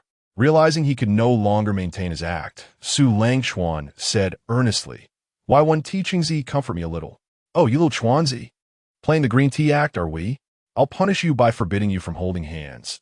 Just hug me like this, hee hee. Su Langchuan gave her a thumbs up, acknowledging her understanding of punishment. Chapter 35, A Little Kitten. Lu Changcheng requested that he bring over another chair, her legs together, indicating that he could rest his head on her lap, continuing to reward him. In truth, Lu Changcheng merely wished for him to rest a bit longer. Su Langchuan comfortably rested on her soft, well-cared-for legs, his gaze directed towards the ceiling. Astonishingly, his view was largely dominated by the magnificent peaks. One word sufficed: grand. Thankfully, he had taken advantage of her sleepy state during an early morning ambush and thoroughly indulged himself. Otherwise, he might now be left merely gazing. Lu Changcheng sensed his intense gaze lingering on her alluring features, prompting her to shyly arch her back. Su Langchuan rested his head on her abdomen, inhaling the girl's natural, serene fragrance, as if he were lying in a blissful sea of flowers. Little Chuanzi, stop sniffing at tickles. Lu Changcheng pushed his head away slightly, distancing it from her sensitive stomach. Then, she gently massaged his head to alleviate his fatigue. Su Langchuan felt her slightly cool hands pressing against his scalp, an indescribable comfort flowing from his head. Gradually, his breathing steadied, and he seemed on the verge of slumber, his eyes squinting as he let out a small yawn. At that moment, a soft rumble emanated from his stomach, and Su Langchuan looked curiously toward the source of the sound. Little Chuanzi, I'm hungry, Lu Changcheng admitted shyly. Then let us go grab something to eat, Su Langchuan suggested with a smile as he rose. Yet, Lu Changcheng remained seated. Could you please massage my legs? They're a bit numb hearing this. Su Langchuan sat back down and began to rub her legs, facilitating the flow of blood. Afterward, Su Langchuan glanced at Xie Chendong and the others, still engaged in their fervent battle, their eyes filled with madness. He paid them no mind, taking Lu Changcheng's hand as they left the activity room. As they walked, Su Langchuan inquired, So, Chengzi, what do you want to eat? I do like to try the street snacks outside the school. Su Langchuan checked the time. It was nearly 6 o'clock, and he assumed the vendors would soon open. All right, let us stop by the supermarket first. I'll grab a couple of bottles of water, and you can wait here. Su Langchuan entered the supermarket. Moments later, he emerged, and Lu Changcheng continued to hold on to him as they made their way to the school gate. Upon arrival, they spotted a row of stalls by the roadside, and Lu Changcheng's eyes lit up. With a gentle tug, she urged him to quicken his pace toward the enticing array of food, her mouth watering as the delicious aromas wafted towards her. Little Chuanzi, I want fried skewers, jianbing guozi, and teppanyaki. Yes. All right, we'll order one of everything, Su Langchuan said indulgently, ruffling her small hand. Approaching the fried skewer stall, he ordered around 20 skewers, then proceeded to the guozi and teppanyaki stalls, arranging for the owners to prepare the food and deliver it to their little table at the fried skewer stall. They sat down, and Lu Changcheng's gaze fixated intently on the skewers in the owner's hands, their enticing aroma beckoning her to indulge. Around them, other students who had come out for snacks recognized the recently prominent Su Langchuan, and soon their attention shifted to Lu Changcheng, whose eyes sparkled with anticipation. It dawned on them that he was out on a date with his girlfriend, prompting a few to whip out their phones, snapping pictures to share on the school forum in hopes of rapidly gaining followers. Su Langchuan caught wind of the commotion and glanced around, noticing the curious gazes directed at them, along with the click of cameras. Leaning in, he whispered to Lu Changcheng, Chengzi, try to be a bit more reserved. There's so many people taking pictures. Upon hearing this, Lu Changcheng reluctantly diverted her gaze, pouting as she said nonchalantly, Oh, let them take pictures if they want. When will the skewers be ready? She resumed her fixation on the skewers. Before long, the owner brought the fried skewers to their table. Without hesitation, Lu Changcheng opened her mouth wide and took a bite, immediately letting out a yelp as the heat caught her off guard. She spat out a piece of meat, sticking out her little pink tongue for him to see. Little Chuanzi, quick, look. Is it all red? Am I going to get blisters? Su Langchuan opened a bottle of water and handed it to her, saying, Slow down and eat. It's all yours. Lu Changcheng beamed at him, biting into the piece that had burned her, chewing vigorously. The jianbing, guozi, and teppanyaki soon arrived, and regardless of the surrounding onlookers, she indulged heartily, thoroughly satisfied. Wow, what a carefree girl. How infuriating. How can she look so beautiful even while eating skewers? If only she were my girlfriend. The surrounding students displayed expressions of envy. Lu Changchang savored the vast array of delectable food before her, finally feeling full, leaning back in her chair and letting out a contented sigh. Su Langchuan chuckled as he wiped her mouth clean, then polished off the remaining food himself. Burp, I'm so full, and it was so delicious. Little Chuanzi, we must come back for more next time. All right, but we should eat lighter meals for a few days before returning. Too much can upset the stomach. After sitting for a while, they stood and strolled back to the school. Lu Changsheng, as if cradling a child, supported her waist with one hand and her stomach with the other, resembling a pregnant woman. Surrounding onlookers cast incredulous glances. After a few steps, she found it difficult to continue, having eaten too much and feeling slightly ill. Little Chuanzi, carry me. Su Langchuan looked at her pitiful expression and crouched down in front of her. Lu Changsheng wrapped her arms around his neck and swung her legs around his waist. Su Langchuan lifted her legs and straightened up, continuing toward the girls' dormitory. Little Chuanzi, am I heavy? About as heavy as a little pig, considering I'm just a cabbage. TCH, you're the pig. I'm a cabbage. Clearly, you're the one pushing me around. Then Chengzi, would you like to be pushed around by me? Who want to be pushed around by a naughty boy like you? After Lu Changcheng finished speaking, she lowered her head and leaned against his neck, falling silent. The two walked in comfortable silence, enjoying each other's warmth. Arriving at the dormitory building, Su Langchuan spoke up. Chengzi, we've arrived. Go on up and rest well. Lu Changcheng remained silent, holding on a little tighter.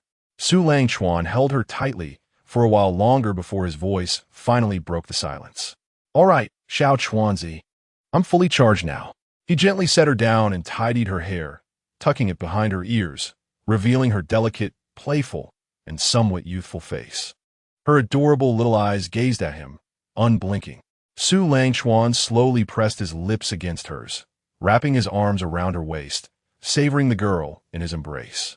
After a moment, he released her, who now bore a slight blush of embarrassment. I'm charged as well, and it's the flavor of oranges. Lu Changcheng waved her tiny hand and walked into the building, disappearing from view, prompting Su Langchuan to head back to his dormitory. Upon returning, he found Xie Qindong and Li Hongyu still engaged in their spirited battle, while Li Tai was absent, presumably lost in the gentle embrace of Chen Yao. Su Langchuan approached Xie Qindong and glanced at his screen. Not bad. You've reached the star rank in just over a week. Keep up the momentum. Xie Qindong replied. Is that even a question? By the time I reach the star saint rank, it will be a piece of cake. Su Langchuan gave him a thumbs up in affirmation. Meanwhile, Li Hongyu was struggling against a particularly elusive opponent wielding daggers, finding it challenging without anyone to shield him from such foes. Wait for them to dash towards you, and just hold your confinement skill ready. When they approach, unleash it, Su Langchuan advised. Hearing this, Li Hongyu felt a wave of confidence wash over him. Realizing that having Su Langchuan by his side as a guide was far more efficient than fumbling through on his own. True to Su's prediction, the opponent soon darted in front of him, and with calm composure, Li Hongyu executed his skill, trapping the assailant in place before unleashing a barrage of damage skills upon him. With the confinement lifted, the opponent's health bar plummeted to 0. Li Hongyu agjala daipoli. Turning to Su Langchuan with gratitude. As expected of you, you anticipated his next move flawlessly. Is there some secret to it? In truth, there is no secret. Familiarity with various playstyles naturally leads to a deeper understanding. However, I believe you might not be suited for playing a spellcaster. Then, based on your assessment, where should I direct my development? How about trying out the summoning control class, like the Shadow Demon Staff? That could yield unexpected surprises for you. After pondering for a moment, Li Hongyu resolved to pivot his focus towards crafting equipment for that class. Su Langchuan considered that their team lacked a sustained control class. Hence his encouragement for Li Hongyu to switch paths.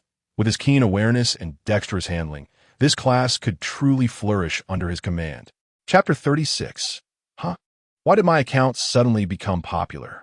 On Tuesday, as the early morning class resumed, Su Langchuan brought his laptop to class to organize the three-phase testing code sent by Lei Yun, while Lu Chengsheng quietly accompanied him, listening to the lecture. Li Hengyu leaned over and whispered, "Is this code from the game?" Su Langchuan nodded noncommittally. "Are you working on the data for the three-phase test?" "Indeed. I'm incorporating some new content into it." Xie Qindong, upon hearing of new content, eagerly interjected. "What is it? Can you share now?" Su Lanjun Stut Gasu.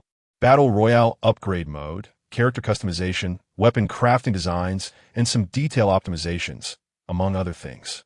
The two gasped in surprise. Weapon crafting designs? Li Hengyu asked. Could you elaborate on the weapon crafting aspect? Su Langchuan explained, currently, it's merely a prototype, limited to crafting existing weapon types from the game. By linking the essence of all weapons, some unique essences can produce surprising variations in other weapons. Thus, I'm still exploring this. Xie Qindong exclaimed, "This is fantastic. This means the testing server has resources for you to utilize, but once it goes public, it's back to the grind." Su Langchuan doused his enthusiasm with a cold splash of reality. Xie Qindong waved his hand dismissively. "Well, at least after the three-phase test, I'll have a clearer idea of the weapon types I prefer, so I'll have a target when the official server launches." Li Hengyu suddenly recalled something regarding the Battle Royale mode and asked, "What exactly is the upgrade mode?" You're familiar with fantasy novels, right? When you hit a bottleneck, you often need a resource to help you break through. However, it's not just you who needs it. Many others do as well, which means you'll have to compete with them for that resource. Li Hengyu nodded in understanding. So this mode is for upgrading levels? Precisely. In the Battle Royale upgrade mode, only one among 100 can ascend. The two gasped in astonishment. Isn't that a bit too difficult? Does acquiring that resource guarantee an immediate upgrade? Su Langchuan shook his head. Even if you obtain it, you still need to defeat your opponents to prevent losing it. According to the lore of fantasy novels, to achieve a breakthrough, one also needs a peaceful environment. Hence, I designed this upgrade mode accordingly. Each upgrade is akin to the narratives in fantasy novels, where the strong emerge from the carnage, while the weak become stepping stones. Su Langchuan looked at them. Do either of you lack confidence in yourselves? Xie Qindong, brimming with self-assurance, retorted, Who do you look down upon? It's just a 100-person battle. I'll show you. Li Hengyu inquired, Does this upgrade mode apply to lower ranks as well? Su Langchuan shook his head. Only major rank upgrades are necessary. Minor ranks remain unchanged. Once your experience is maxed out, you'll automatically level up, meaning 4 battle royales can return you to the divine realm. Xie Qindong seemed to have a thought, his face breaking into a sly smile. The others regarded him with mild concern. Li Hengyu remarked, What are you scheming now? That grin is quite unsettling. Xie Qindong chuckled. Is the character customization system serious? Su Langchuan looked at him in confusion. Why would it be serious? Xie Qindong waved dismissively. That's incorrect. I'm just considering creating a female character alongside my main character for some fun. Ha. Su Langchuan was rendered speechless. Just don't do anything ridiculous. Otherwise, I want to recognize you. Li Hengyu nodded in agreement, pondering if this person had peculiar inclinations that had gone unnoticed before. Xie Qindong asserted firmly, What nonsense! What else would I do? Naturally, I'll be testing the female character customization system. Ha. Su Langchuan chose not to engage further with his outrageous statements and resumed his programming tasks. Li Hengyu shared this news with Xie Xiaoxiao, who responded in surprise. Is Su Gu really planning to arrange the 3-phase test this way? Li Hengyu nodded. Do you have confidence in this battle royale? Xie Xiaoxiao's eyes sparkled with determination. I'll definitely be the first to reach the highest realm. Li Hengyu smiled gently and suggested, How about we make it a competition? Xie Xiaoxiao raised an eyebrow. What am I agreeing to? Li Hengyu took a deep breath. If I win, you'll agree to be my girlfriend. As soon as he uttered those words, he felt a rush of warmth to his cheeks, unable to meet her gaze. Xie Xiaoxiao's cheeks flushed as well, surprised by his directness. Although she indeed harbored feelings for him, couldn't he have said it in a more private moment? Noticing her lack of response, Li Hengyu felt a twinge of disappointment and lowered his head. Xie Xiaoxiao took a few calming breaths, reached out her small hand, and grasped his. As Li Hengyu regained his composure, He glanced over, only to find Xie Xiao turning her face away, clearly embarrassed and unwilling to let him see her slightly flustered expression. Were it not for their surroundings within the classroom, he might have swept her up and twirled her around in sheer delight. In the midst of his overwhelming excitement, Xie Xiao looked his way, yet her gaze faltered, avoiding his eyes as she said, "Your confession was far too hasty. I require you to declare your feelings once more." Li Hengyu, ready to speak without hesitation, found his mouth covered by her hand. In a shy whisper, she added, "When it's just the two of us." Suppressing his inner thrill, he nodded in agreement. The two of them, still holding hands, refused to let go, while Li Hengyu raised their joined hands in a gesture towards Xie Chendong. Upon noticing, Xie Chendong spat in disdain. I've known of your intentions towards my sister for ages. If it weren't for our childhood camaraderie, do you think I'd allow you to get close to her?" Nan Xiangxue observed their little exchange, chuckling softly before discreetly capturing a candid photo with her phone and sharing it in their dormitory group chat. Qin Yao felt her phone vibrate and, upon checking, widened her eyes in surprise, then subtly turned her head to glance back at the pair. Indeed, their faces were flushed, lending credence to the photograph's authenticity. At that moment, Lu Chengcheng also spotted the image and passed it to Su Langchuan, exclaiming, "Look, Xiaochuan! Xiao and Li Hengyu are together." He. Su Langchuan, after viewing the photo, nodded with a smile, realizing that this fellow could no longer withstand the pressure of being single and was eager to escape the sourness of unrequited feelings. "Haha, we aren't that cruel, are we? We maintain a disciplined demeanor most of the time, right, Xiaochuan?" "Ah, yes. Cheng is absolutely right. She is always so reserved. While I'm the one who gets all the free attention," Su Langchuan teased. Lu Qingqing's face flushed slightly at this. "What do you mean by free attention?" "I certainly didn't just give it away. You were the one coaxing me into it." Su Langchuan, noticing her diminishing volume and faltering confidence, gently grasped her small hand and whispered, "Indeed, it was I who coaxed you into it. So, Cheng, do you enjoy being pampered by me?" Lu Chengcheng bit her lip and nodded shyly. "I like it when you pamper me." Satisfied, Su Langchuan scratched her palm affectionately before returning to his computer work. After class, Lu Chengcheng suddenly had an idea and opened a short video app, only to be taken aback by the prominent 99 notification. How did this become popular so suddenly?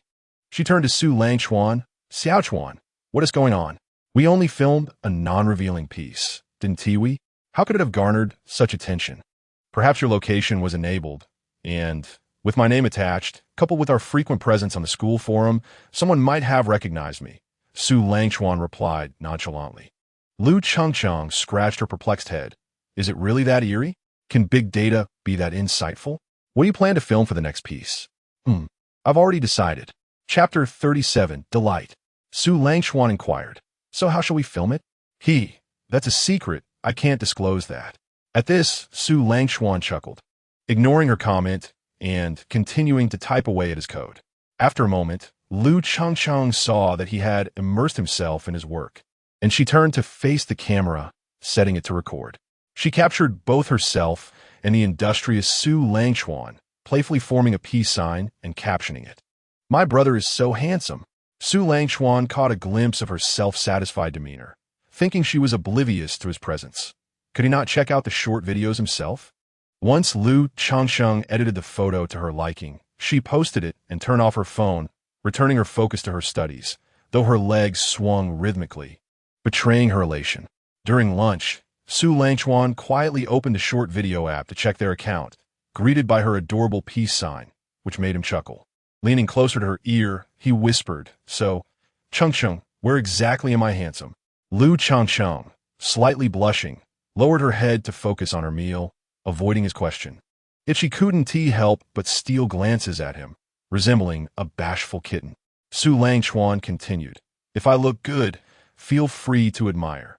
That's your prerogative."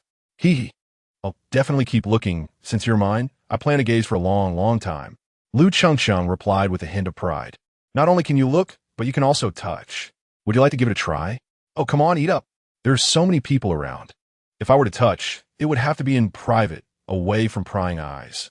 After finishing their meal, they left the cafeteria, sharing a moment of closeness until they reached a fork in the path where they waved goodbye and returned to their dorms. Upon entering, they found Xie Qindong still entrenched in his gaming battle, and they cautioned him, remember to balance work and play. We have physical education class this afternoon. If you keep this up, you'll be in trouble. Xie Qindong waved dismissively. What is that class compared to my rankings? Watch me dominate, ha! The three roommates exchanged glances, exasperated by his obsession. Li Hengyu, after finishing his game, decided to take a break and rest. Soon, the dorm fell silent, save for the sound of Xie Qindong's keyboard. When the afternoon alarm rang, the trio awoke to find Xie Qindong's eyes bloodshot, prompting them to shake their heads knowingly. He was bound to suffer during class. On the sports field, under the scorching summer sun, waves of heat enveloped the ground. Lu Chengsheng donned a sun hat and protective sleeves, dressed in loose-fitting athletic wear. Spotting Su Langchuan and his group, she waved them over. The two dorms gathered under the shade of a tree, where Lu Chengsheng offered Su Langchuan a drink to replenish his hydration before they engaged in any strenuous activity. After a lively exchange, the physical education instructor arrived, raising a fist to signal the class to assemble. I understand that you are students of the media department, and thus, this course will be relatively rigorous. Most of your future work will involve prolonged sitting and little physical activity. Therefore, I urge you all to engage earnestly with this class. Should you put in the effort, I will not be stingy with the credits. A chorus of groans erupted as the students realized just how demanding university life could be. Xie Qindong, as Su Langchuan had predicted, grimaced in pain, regretting not heeding the advice of others. He clutched his head, lamenting his current state of dizziness. It seemed his demise was imminent. After completing their stretching exercises, they began to jog. Fortunately, they were not required to run swiftly. Merely completing the laps sufficed. However, the track was designed for a 400-meter distance, requiring them to complete 2 laps in total, 800 meters. Initially, Su Langchuan and his companions maintained a steady pace. But soon after nearly 1 lap, Xie Qindong began to lag behind, his form deteriorating. Li Hengyu and Xie Xiaoxiao slowed their pace to stay alongside him, concerned he might collapse at any moment. Su Langchuan and Lu Chengsheng jogged side by side, their breathing synchronized, effortlessly overtaking other classmates. Seriously, bro, do you really need to show off like this? They shared a subtle smile at this remark, continuing their run in silence. With her hair tied in a ponytail, Lu Chengsheng swayed gracefully, and Su Langchuan, inhaling the fragrant aroma of her hair, felt invigorated, his spirit lifted in a refreshing manner. After completing 2 laps, they returned to their previous spot beneath the shade of the trees to take a brief respite. Li Tai and the others gradually rejoined them, and Xie Qindong, panting heavily under the dual onslaught of the weather and physical exhaustion, slowly remarked, I can't go on. I need to take a breather. With that, he plopped down onto the ground, leaning against a tree stump as he sought a comfortable position. Su Langchuan advised, remember to heed your father's words in the future. You certainly don't want to harm yourself. Xie Qindong, upon hearing this, did not retort, his eyes sparkling yet devoid of vitality, resembling a despondent fish out of water. Lu Chengsheng produced a tissue to dab Su Langchuan's forehead and neck, lifting her arm to offer to wipe his underarms, saying, this will help you cool down faster. The onlookers on the playground cast fiery glances at Su Langchuan, their envy palpable. How infuriating it was to see someone with a girlfriend catering to him. Utterly disheartening. Su Langchuan felt somewhat embarrassed as he took the tissue, suggesting, let us tone it down a bit. The world seems rather turbulent these days. Why concern ourselves with that? Now that I've wiped you down, it's your turn to return the favor. Lu Chengsheng said, exposing her fair neck, urging him to hurry. Su Langchuan, no longer mindful of the curious gazes around him, began to wipe her down. Oh, and here too, Su Langchuan felt a flush of embarrassment. Chengsheng, please don't shout. It's rather misleading. Lu Chengsheng, with an expression of pure delight, replied, oh, the heat is dissipating. I couldn't help it, but it feels so good, hee. After class, the group hastily made their way to the activity room to enjoy the air conditioning. When asked why they didn't return to the dormitory for the same comfort, the answer was simple. The dormitory charged fees, while the activity room was free. Upon entering the indoor space, Xie Qindong quickly turned on the air conditioning and positioned himself right in front of the blowing air. Oh, this is bliss. In this dreadful weather, air conditioning is a lifesaver. I can hardly imagine how to survive the scorching heat without it. Before long, the group members arrive one by one. Spotting Xie Qindong lounging in front of the air conditioning, prompting curiosity among them. This guy, usually so jovial, why does he look like a limp fish today? Just then, Su Yanfei entered with the staff from the milk tea shop, holding drinks. I bought milk tea. Everyone come and have some. Cheers erupted among the crowd. It was pure bliss, air conditioning, milk tea, and beautiful senior sisters. What more could one ask for?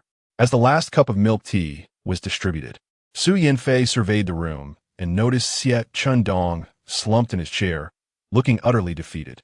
Shaking her head in exasperation, she handed the drink to his trembling hand. I say, Junior, why do you look as if you're on the brink of death? It's just a physical education class. Senior, you don't understand. This isn't just any class. It's a life-threatening one, Xie Qindong exclaimed, taking a sip of his milk tea, his vitality noticeably restored. Only your milk tea can revive my spirits. Su Yanfei chuckled. Stop with the banter. You need to exercise more. Or next time, I don't want to see you looking like a lost soul again. Hee, what you say is true. I will definitely keep it in mind. Su Yanfei smiled and moved to chat with the other girls.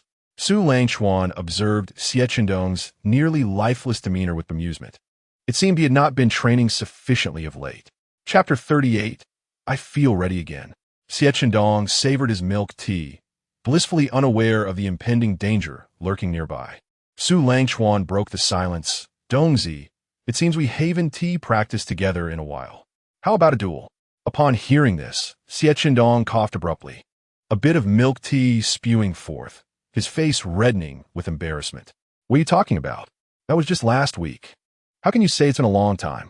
However, upon reflection, he thought, why not? I do like to see how you fare with different play styles.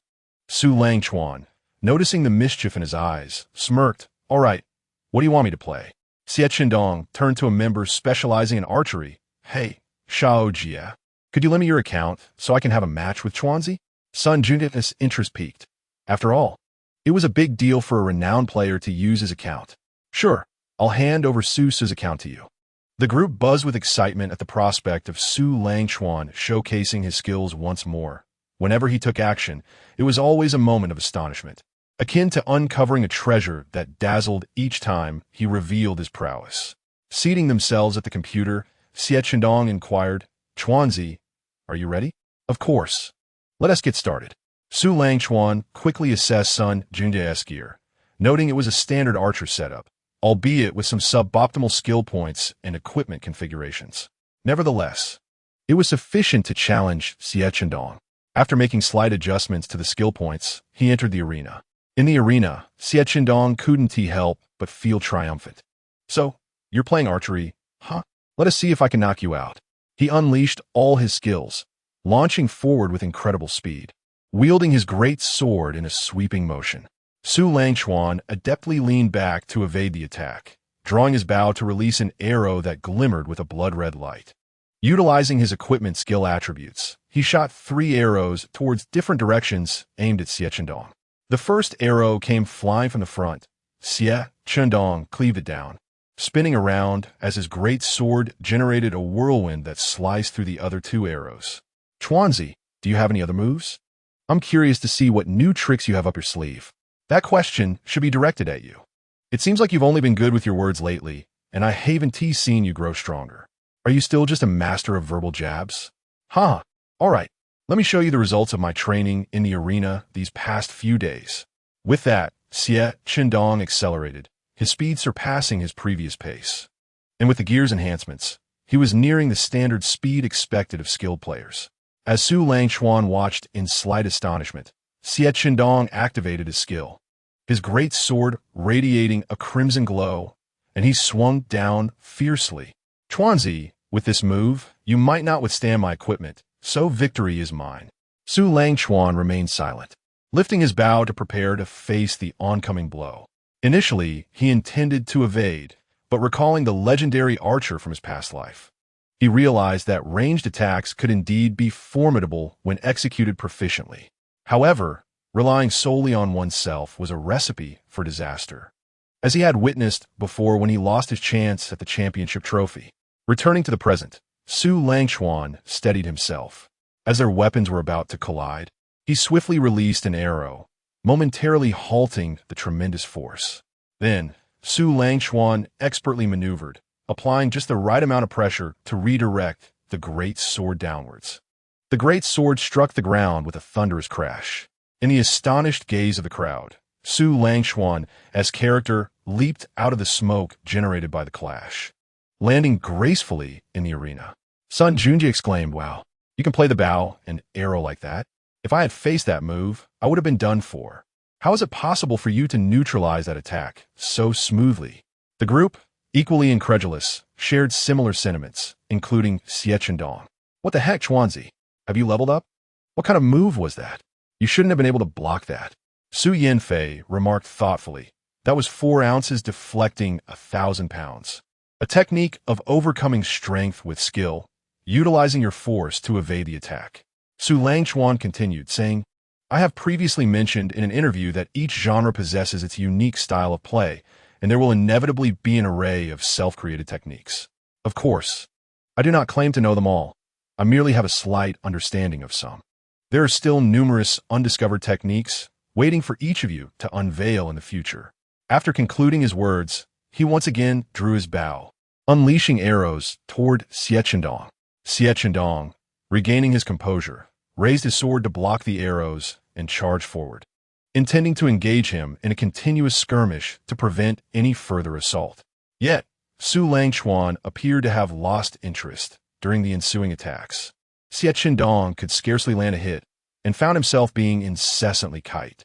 As the barrage of arrows intensified, Xie Chendong gradually became flustered, struggling to fend off the assaults coming from various angles. Su Langchuan's character moved like a shadow in the night, striking with remarkable speed and launching a relentless series of red-tipped arrows. Ultimately, Xie Chendong was kite into a state of depletion, his health bar bleeding out, leading to his defeat. "Damn it, I refuse to accept this. Let's have another go. This time, I'll use Hing Yu's account," Xie Chendong exclaimed, his frustration boiling over as he demanded a rematch. Su Langchuan, with a smile playing on his lips, replied, "Are you certain?" "Absolutely."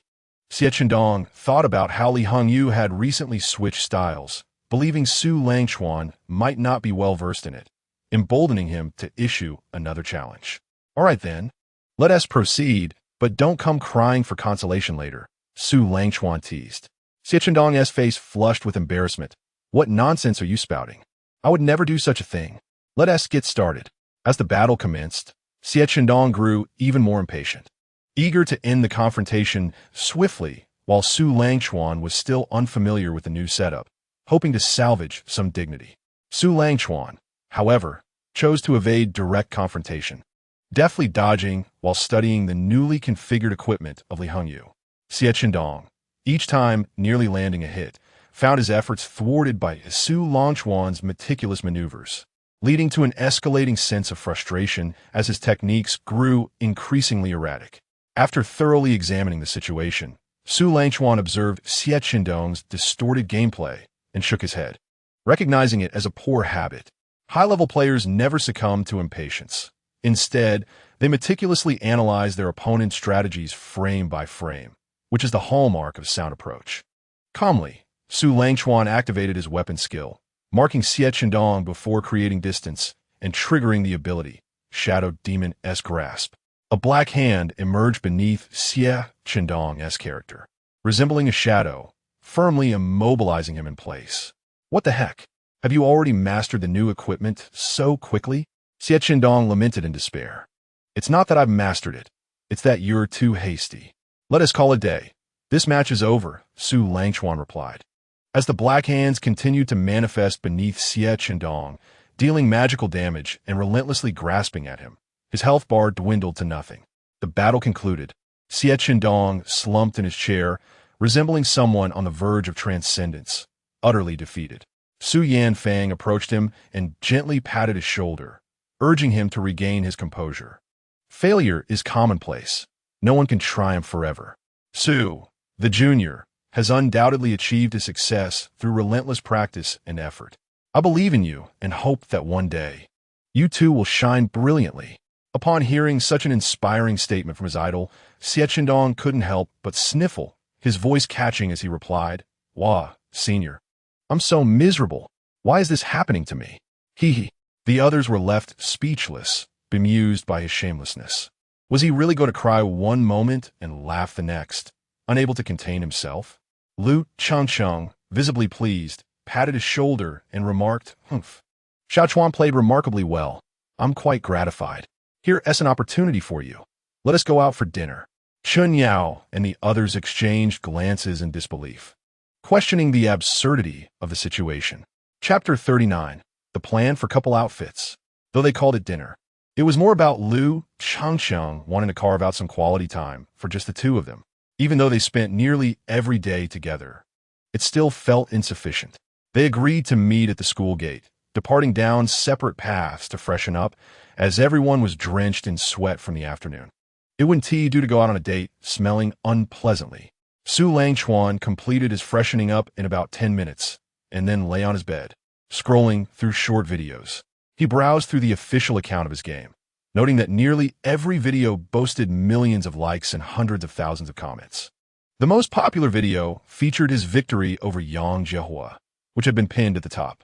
Su Langchuan clicked on it, marveling at the skillful editing that showcased the two characters' distinct positions with a keen eye, the quality refined enough to rival an animated short. After liking all the videos on the official account, Su Langchuan continued watching short clips. Approximately an hour later, he received a message from Changqing. "Xiaochuan, I'm all set. Great. I'm ready too. See you soon. Kisses." He kisses. Su Langchuan emerged from his dormitory and bumped into Li Tai and the others, who exchanged knowing glances before entering their room. Su Langchuan greeted them with a warm smile and proceeded to the agreed meeting point. Meanwhile, Lu Changcheng encountered a similar scene when Chun Yao and the others entered to find her slightly dressed up and ready to leave. "Wow, Changcheng, you look stunning. Are you going on a date with that handsome guy?" Standing tall and proud, Lu Changcheng replied, "Of course. He's a handsome guy you could never have." "All right, I must be off. I'm running out of time." Chun Yao and the others watched the eager girl, ready to dive headfirst into love, and couldn't help but roll their eyes. Upon arriving at the school gate, Su Langchuan stood for a moment before spotting Lu Changcheng walking briskly toward him. Her beautiful eyes scanned the surroundings like radar. As she approached, she wrapped her arm around his. "Oof, Xiaochuan, you haven't been flirting with other girls behind my back, have you?" Su Langchuan pondered for a moment, a mischievous idea forming. "Well, actually there's a girl." The moment those words left his mouth, Lu Changcheng erupted in indignation, gripping his waist tightly. "What did you say? You better confess the truth right now." Su Langchuan quickly seized her wrist, fearing the impending disaster if he didn't clarify. "Ahem, of course it's you, Changcheng. Who else could it be, right? Ha ha ha." Su Langchuan was drenched in sweat, narrowly escaping a precarious situation. Lu Changcheng finally relaxed, continuing to hold onto his arm with a sweet smile. "Good, you're sensible. Let us go to the mall near Times Square." "Is there a specific reason for going there?" Lu Changcheng mimicked his tone. "It's a secret. You'll find out once we get there." They took a taxi to Times Square. The driver, glancing at the youthful couple in the back seat, sighed nostalgically. "You two are truly brimming with youth. It reminds me of the sweet moments with my wife back in the day, which are long gone now." Lu Changcheng, puzzled, asked, "Why do you say that, uncle? Is it not sweet anymore?" The driver shook his head. "Of course not. It's just that after marriage, love takes on a different form. We still cherish each other, but time inevitably dulls those once intense, heart-fluttering moments. Therefore, my dear friends, it is imperative that you seize the moment to create lasting memories with one another. Otherwise, you may find yourselves, like me, merely cohabitating as companions in life." Lu Changcheng declared with unwavering certainty, "Thank you for your concern, uncle. He and I have always been striving for each other, and we certainly shall not reach that point in the future." The driver, upon hearing this, chuckled softly and resumed his focus on the road. Upon arriving at their destination, Lu Changcheng led him to the third floor of the mall, where they decided to grab a bite to eat, as the afternoon had proven to be quite exhausting. They entered a bustling barbecue restaurant and ordered 2 meal sets. Lu Changcheng occasionally glanced down at the clothing store below. "Orange, what are you looking at?" he inquired. "Oh, I'm not looking at anything in particular. I'm just delighted to be out with you, so I'm enjoying the view," she replied, her words riddled with inconsistencies. Su Langchuan, noticing the flaws in her statement, chose not to expose her. As the barbecue was served, it captured their attention, and they savored the meal, grilling meat while nibbling on rice and cucumber salad to satisfy their hunger. Su Langchuan placed the grilled meat into her bowl, gesturing for her to try it first. Lu Changcheng, having learned from a previous experience, blew on the meat before dipping it in sauce and taking a bite, her face lighting up with satisfaction. Su Langchuan continued to feed her with the grilled delicacies. Nearby men without girlfriends observed this scene with envy, feeling as though even the food before them had lost its flavor. After they had devoured all the food on the table, they sat for a while before getting up to leave. Lu Changcheng took him down a level to the clothing store she had been eager to visit. Upon entering, a sales assistant approached them, saying, "Feel free to browse and let me know if you need any assistance." Lu Changcheng, heading straight to the couple's section, no longer attempted to conceal her intentions and boldly began selecting items. Su Langchuan teased, "Is this the purpose of your outing today, Orange?" Lu Changcheng retorted defiantly, "Absolutely. I want us to wear couple outfits." Then, shifting her tone, she asked, "So, brother, can you fulfill this little request of mine?" She employed a bit of charm, and the effect was remarkable. Su Langchuan's heart raced, filled with a mix of nervousness and joy. Clearing his throat, he replied, "Since you've asked so sweetly, of course, I shall indulge your small request. You choose, and I shall comply." "Hee hee, I knew you would agree. Perhaps you even like it." Lu Changcheng replied with a hint of mischief. Afterward, she ignored him and continued her selection. Ultimately, she chose 2 outfits. One set featured a black t-shirt adorned with cat and dog prints, paired with a gray pleated skirt and loose, comfortable black straight-leg pants. As they emerged from the fitting room, the sales assistant's eyes lit up, and she complimented, "Your looks are simply stunning. This outfit will surely turn heads." Lu Changcheng spun around and asked him, "Do I look good?" For a moment, Su Langchuan was mesmerized, staring at her with intense admiration. Lu Changcheng, feeling his gaze, was overjoyed, convinced she had made the right choice. "You look beautiful in anything, but this outfit accentuates your lovely figure, making you appear tall and playful. Hee hee, then we must wear these often. We cannot let such splendid attire go to waste." Chapter 40. Look, fireworks. As Su Langchuan turned to change back, Lu Changcheng hurriedly exclaimed, "What are you doing, Xiao Chuan?" Puzzled, Su Langchuan replied, "Changing back, of course." "No need to change. Let us just wear this out," she insisted. Su Lanjun, smiling, said, "All right, I shall heed your wishes today." Lu Changcheng addressed the sales assistant. "Could you please pack the other outfit and our old clothes? How much do I owe?" The sales assistant looked momentarily stunned at Su Langchuan, who nodded in affirmation. She then stated, "That will be 1,230. I'll round it down to 1,200 for you. Does that sound good?" Lu Changcheng nodded and followed the assistant to make the payment, linking her arm with him as they quietly waited for their clothes at the front desk. As they stood there, other shoppers couldn't help but steal glances at the striking couple, their cool couple outfits eliciting a sense of envy. The sales assistant soon returned with their items, saying, "Thank you for your purchase. It seems this outfit is already making a statement. We look forward to your next visit." Lu Changcheng nodded proudly, her happiness palpable. The pair then continued to wander through the mall, surrounded by a plethora of enticing shops. Su Langchuan asked her, "Is there anything else you wish to buy, Orange?" After a moment's reflection, Lu Changcheng shook her head, content with her purchases and simply wishing to enjoy a leisurely stroll with him. They arrived at a cat CAF, and Lu Changcheng's eyes sparkled with excitement. "Xiao Chuan, let us go in and pet the cats. Look how adorable they are." "Sure, but I'm already petting a little black cat right now," Su Langchuan replied, affectionately ruffling her hair. Lu Changcheng paused, her lips pouting as she gazed up at him. "Are you referring to me? What do you think?" He teased. "Oh, you. So you've been seeing me as a cat all along, huh? Then I won't let you pet me anymore." Lu Chengcheng stomped her foot playfully and entered the CAF, with Su Langchuan following closely behind. After paying and donning shoe covers, they stepped inside. Lu Chengcheng, spotting a group of cats, eagerly crouched down to reach out to a British Shorthair. The cat mewed softly, sniffed her hand, and then nuzzled against her feet before settling down, signaling her to begin the interaction. Filled with joy, Lu Chengcheng scooped the kitty into her arms and moved to sit beside Su Langchuan, relishing the moment of petting the cat. Su Langchuan, observing this heartwarming scene, felt a wave of tranquility wash over him as he leisurely took out his phone to capture the moment. Cats began to gravitate toward them, some even bold enough to leap onto Su Langchuan's lap, lounging comfortably. Meanwhile, Lu Chengcheng found herself surrounded by 3 or 4 cats, her hands busy trying to pet them all, wishing she had several more hands to fully embrace the joy of the moment. The CAF owner approached them with a playful smile, remarking, "It seems the cats are quite taken with you both. Your beauty has certainly captivated them." "Hee. Thank you for the compliment. You still possess your charm, just as in your youth," Lu Chengcheng replied. The owner laughed. "You have a lovely way with words. But I know that time is relentless. I admire your youthful energy. You must be students, judging by your attire." "Yes, we are university students. And we just happened to come across this cat CAF, so we thought we'd drop by for some fun," Lu Chengcheng explained. "Well, enjoy your time with the cats.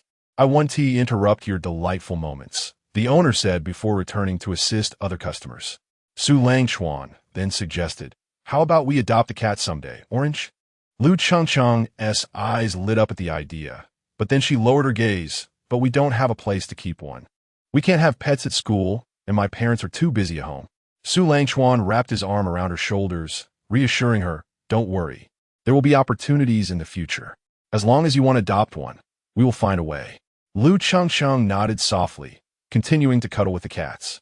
As passers-by caught sight of the scene inside, many turned to take a closer look, some even entering to pay for the experience, drawn not just by the cats but by the enchanting couple. The CAF owner noticed this, her smile reaching her eyes as she glanced at the pair, satisfied with the unexpected outcome. As the time approached, Lu Chengcheng reluctantly set down the cat, preparing to depart, while the feline, somewhat disgruntled, stood up and meowed a couple of times before turning away to nestle into another's embrace, continuing its business. Lu Chengcheng watched them with a hint of jealousy, thinking that treacherous cat, deceiving my affections, so effortlessly slipping into someone else's arms. What a scoundrel. Inside the shop, patrons, both male and female, stroked the cat while their eyes lingered on the 2 individuals stepping out, yearning for sweet dreams that night, indulging in their fantasies. Upon exiting the mall, Su Langchuan discovered a vendor and led Lu Chengcheng over, inquiring, "Sir, how much for the candied hawthorns?" The elderly vendor replied, "Not expensive at all. 3 yuan a skewer, very sweet and delicious. Your girlfriend will surely love them. Would you like 2 skewers?" Su Langchuan glanced at Chengcheng, silently asking if she desired some. Her eyes sparkled with eagerness, pleading for a taste.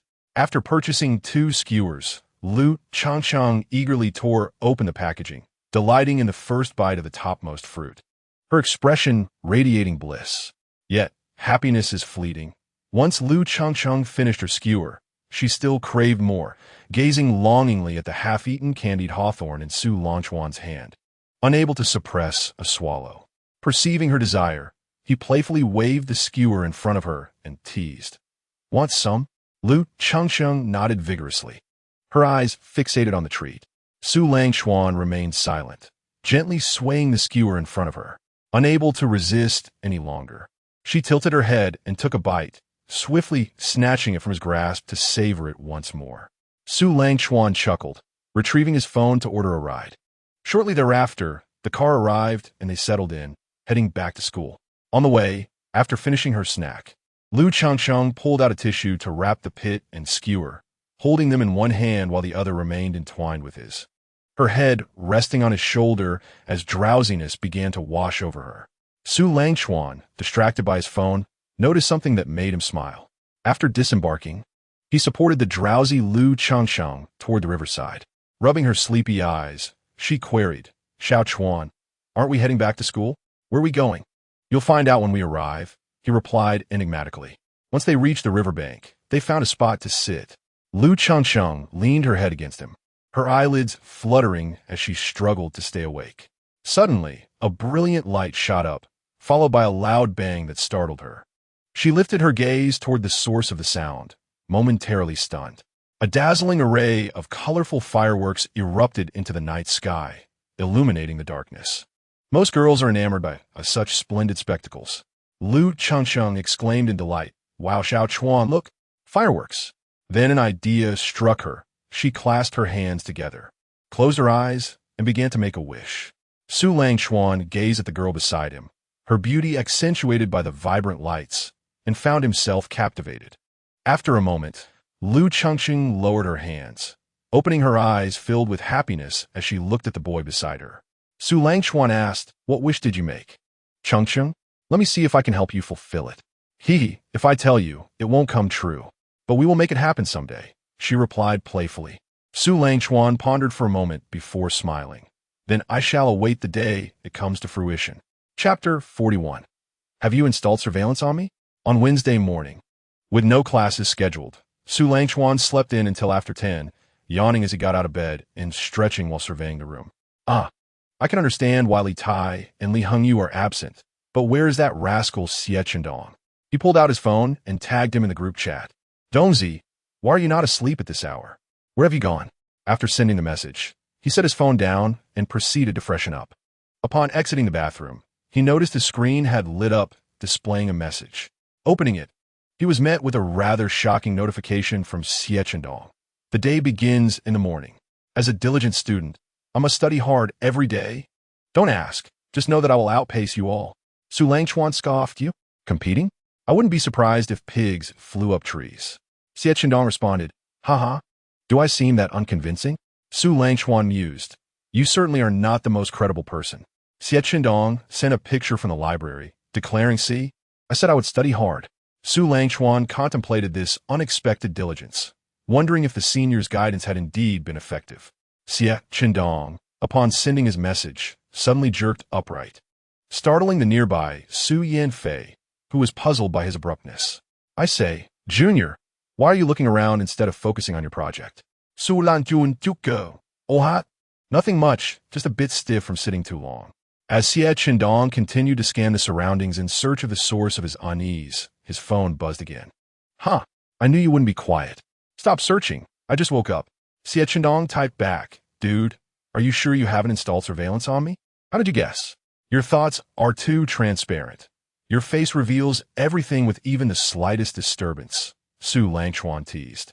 Xie Chendong observes from the shadows. Li Hengyu observes from the shadows. Xie Chendong grinned. "You can't keep anything from me. If you did, I'd be in trouble, right? Fine, as you say. Handle your own affairs." Quickly shifting gears, Xie Chendong added, "Hey, just kidding. I'm sorry. All right. I'll treat you to milk tea." Su Langchuan smirked. "You said it. I want 2 cups, 1 watermelon ice, and 1 with coconut jelly, for class this afternoon." Xie Chendong's expression twitched. "Wow. You're using my milk tea to bribe me for your own little schemes. Huh? Fine. Xie Chendong, grinning. The other 2 lurking in the chat were less than pleased. "Li Tai. Hey, I'm in on this too. I want 2 cups. Li Hengyu. Count me in." Xie Chendong exclaimed. "You guys are just targeting me, aren't you?" Su Langchuan pressed. "Just say whether you're buying or not." Xie Chendong, sighing, he felt a sting. It wasn't tea that he couldn't afford it, but rather that it felt unjust. "Fine, I'll buy. Just wait." With a cheerful heart, Su Langchuan turned off his phone, humming a tune as he settled back in his chair. Free milk tea was indeed delightful. He had initially intended to open his computer to code, but the thought of Xie Chendong's newfound diligence under the senior's guidance left him feeling slightly uneasy. Truly, the saying held, "The mischief of roommates allowed me to sleep soundly, yet their studies kept me awake all night." With a resigned sigh, Su Langchuan decided to join in on the academic race later in the afternoon. For now, he needed to engage in a bit of competition himself. Meanwhile, the 2 oblivious lovebirds continued to revel in their tender moments with Chun Yao and Xie Xiao, blissfully unaware that their dorm had become a battleground of academic rivalry. Around noon, Su Langchuan opened Lu Qingqing's chat window and initiated a voice call. After a minute or so, she finally answered, her voice soft and sleepy. Hello? Who is this? Interrupting my beautiful dream of cuddling with Xiao Chuan. Su Lanjun Yuka. Do you want to continue cuddling? Uh-huh. At that moment, Lu Changsheng was curled up in her blanket, one hand holding the phone to her ear. Her eyes still closed as she fought to wake up.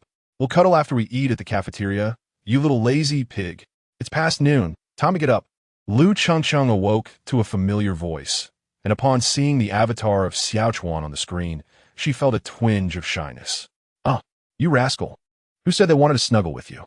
Shameless. Su Langchuan, somewhat perplexed, responded. Didn't you just say you wanted to snuggle? I was just babbling. Oh, very well then. Let us head to the cafeteria for a bite.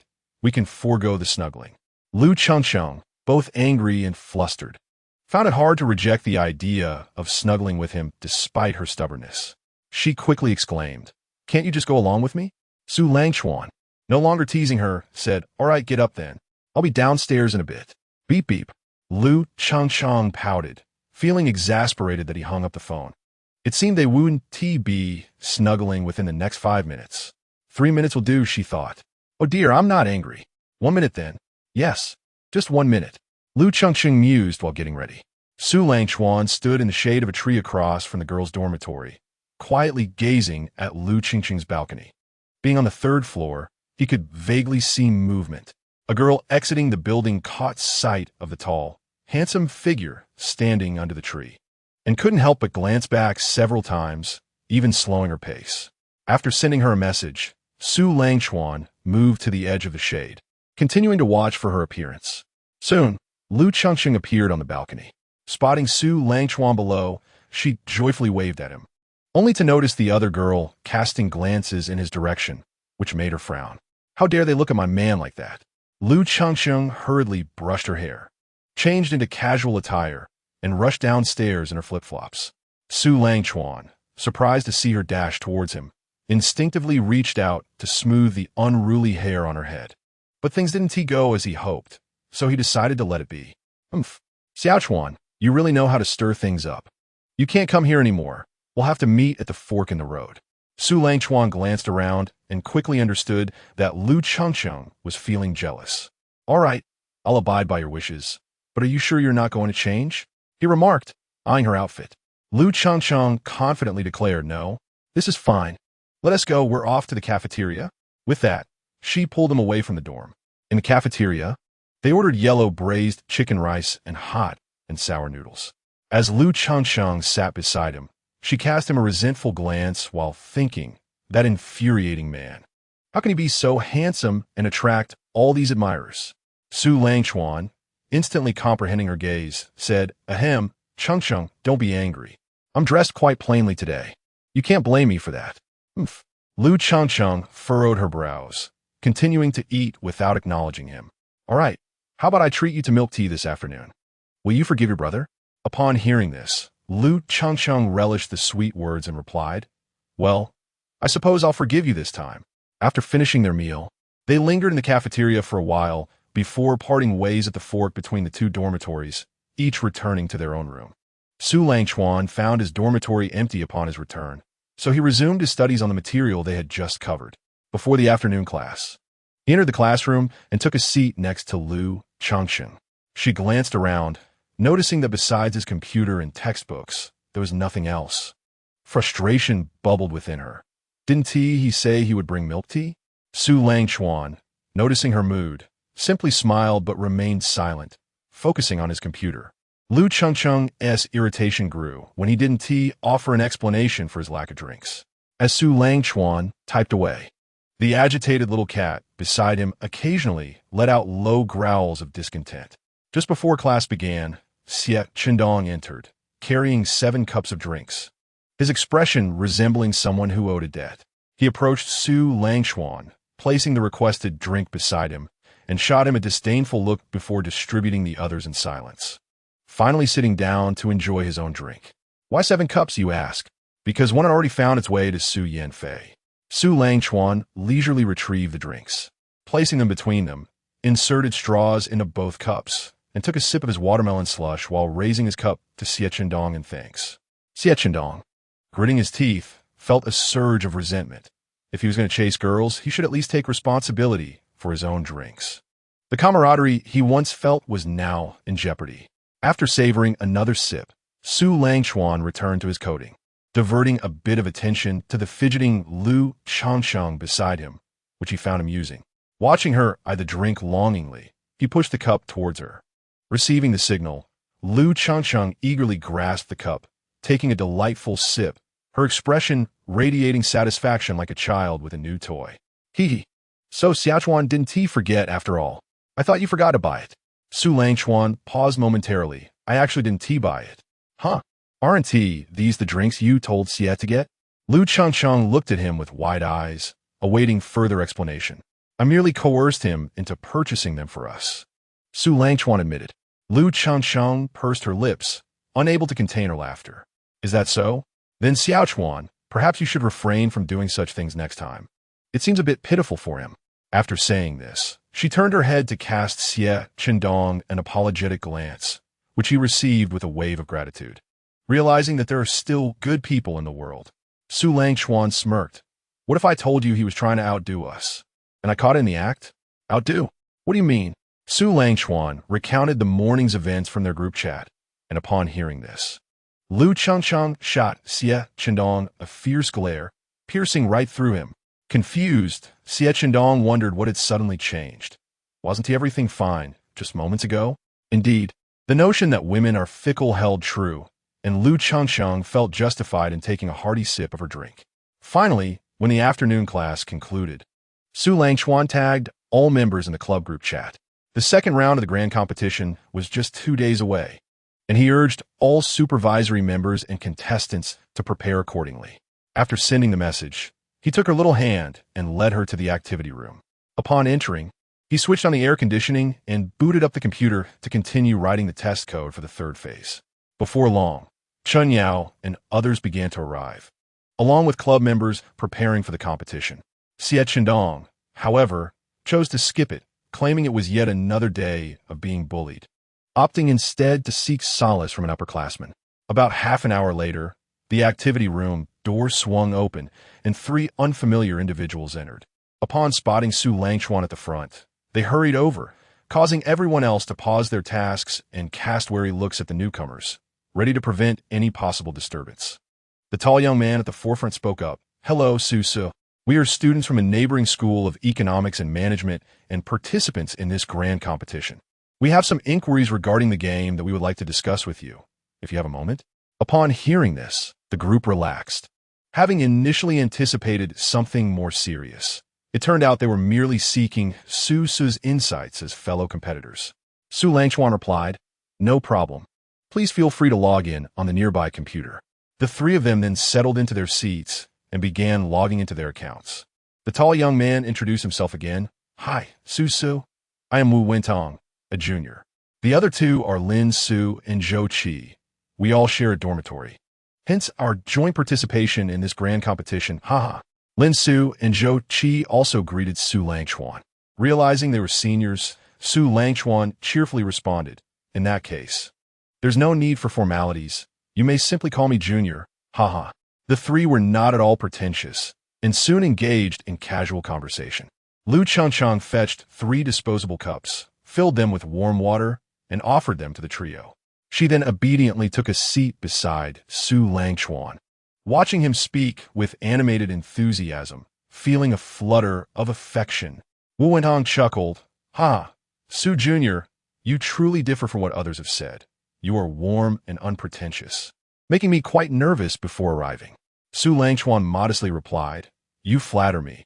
I am merely a freshman, hardly in a position to put on airs.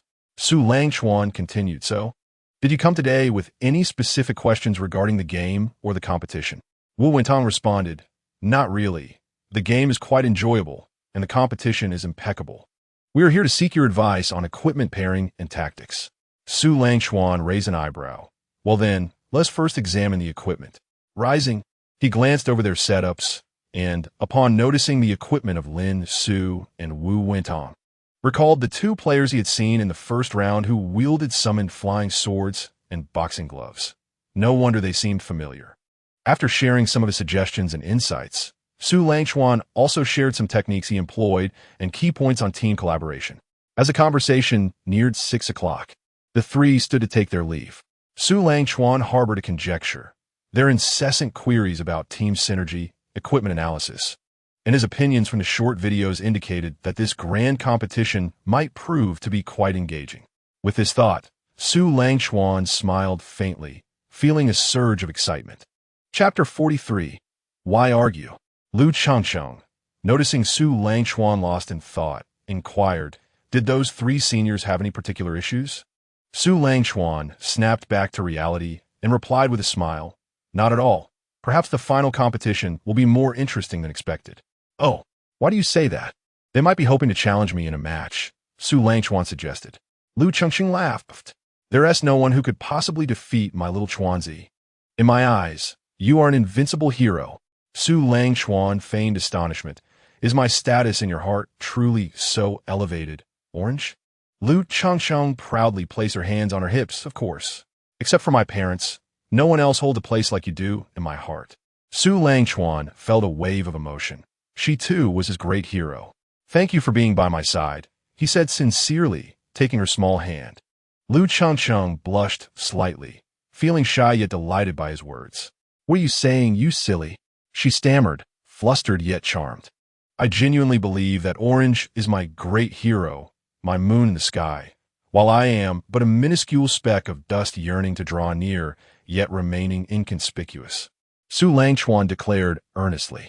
Lu Changcheng felt a pang of sympathy. "Oh, Chuanzi, don't say such melancholy things. Even if you're just a speck of dust, I would still hold you in the palm of my hand. Why make it so sorrowful? Cheer up." Taking a board, Lu Changcheng shielded them both, then puckered her lips, gently leaving a faint kiss on his cheek.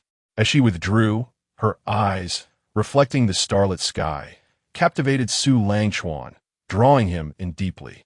Lu Changcheng cleared her throat. "All right. I'm not going anywhere, and you'll always keep an eye on me, right?" Su Langchuan composed himself. "Of course. I will certainly keep watch over you, Orange, and commit every aspect of you to memory." Hearing this, Lu Changcheng felt a surge of happiness and leaned closer, basking in the warmth of his affection. As if immersed in a honey pot, sweet yet not overwhelming. Su Langchuan wrapped her in his embrace, his hands instinctively squeezing her slender waist, then gently kneading her soft belly, thoroughly enjoying the moment. The sensation was exquisite. It made her squirm in his arms, playfully scolding, "Chuanzi, you little rascal. That tickles. Can't you be serious?" "If Orange doesn't like it, I shall refrain," Su Langchuan replied, slowly withdrawing his hands. After a moment of hesitation, Lu Changcheng pressed his hands down. I didn't like it. It's just, oh." Su Langchuan chuckled. "So I may continue?" and resumed his playful kneading at her waist. Lu Changcheng felt a mix of embarrassment and annoyance, yet her honest body surrendered to his touch, secretly reveling in the moment. How vexing! What sort of thoughts were these? Why did she entertain such notions? This rascal was so mischievous, yet she found herself drawn to him. Sensing his hands rising again, Lu Changcheng quickly pressed down. "Chuanzi, have you become too complacent? I am not one to be trifled with." Su Langchuan, noticing her irritation, hastily retracted his hands and instead took hers, soothingly saying, "My dear Orange, you're the best. I was wrong, and you wouldn't hold it against me, would you?" Lu Changcheng, hearing his quick apology, found herself at a loss for words, feeling an unyielding frustration. I'm craving some pudding, jelly, and spicy strips," she declared. Su Langchuan affectionately stroked her still pouting little nose. "All right, I'll get them all for you, but let us skip the spicy strips. Consuming cold food alongside them will surely lead to a stomachache." Lu Changcheng pondered for a moment and nodded in agreement. "Then let us go to the cafeteria for a quick meal before heading to buy them." Hee. In a flash, Lu Changcheng darted from his embrace and called from the door, "Let us go. Time is of the essence." Su Langchuan watched her bounce with joy, reminiscent of child, then swiftly joined her side as they made their way to the cafeteria. After a light meal, they headed to the campus supermarket, purchasing a bag of snacks before settling on a bench by the small lake to indulge. The evening breeze was refreshingly cool, rustling the surrounding trees with a unique whispering sound. Many couples and students jogging were present by the lakeside. This spot was undoubtedly ideal for vibrant college students seeking romance or confessions. Coincidentally, a group was busily setting up a scene in the distance, preparing for someone as confession. As the two munched on their snacks, they watched intently, resembling village aunties engrossed in a dramatic performance. And at that moment, they understood the pleasure such spectatorship could bring. Chuanzi, do you think that person will succeed in their confession? Lu Chengsheng asked. Without knowing the backstory, it's difficult to say, Su Langchuan replied. Shall we take a guess? Lu Chengsheng suggested, her interest piqued. All right, Orange, you go first, Su Langchuan encouraged. After contemplating for a while, Lu Chengsheng spoke. If it were me, I could hardly accept a public confession in front of so many people. I would prefer a private moment between just the two of us. Therefore, I suspect that person may face failure. Su Langchuan questioned, perhaps he might succeed. After all, there will always be someone who appreciates this approach. It ultimately hinges on the individual's perspective. If handled adeptly, it could indeed flourish. If not, then it aligns with what you mentioned. However, this is predicated on the mutual understanding and feelings between the two parties. Subsequently, the two quietly munched on snacks while observing the unfolding scene. Before long, the male and female protagonists met, with the young man kneeling on one knee, holding a bouquet of flowers and sincerely professing his feelings.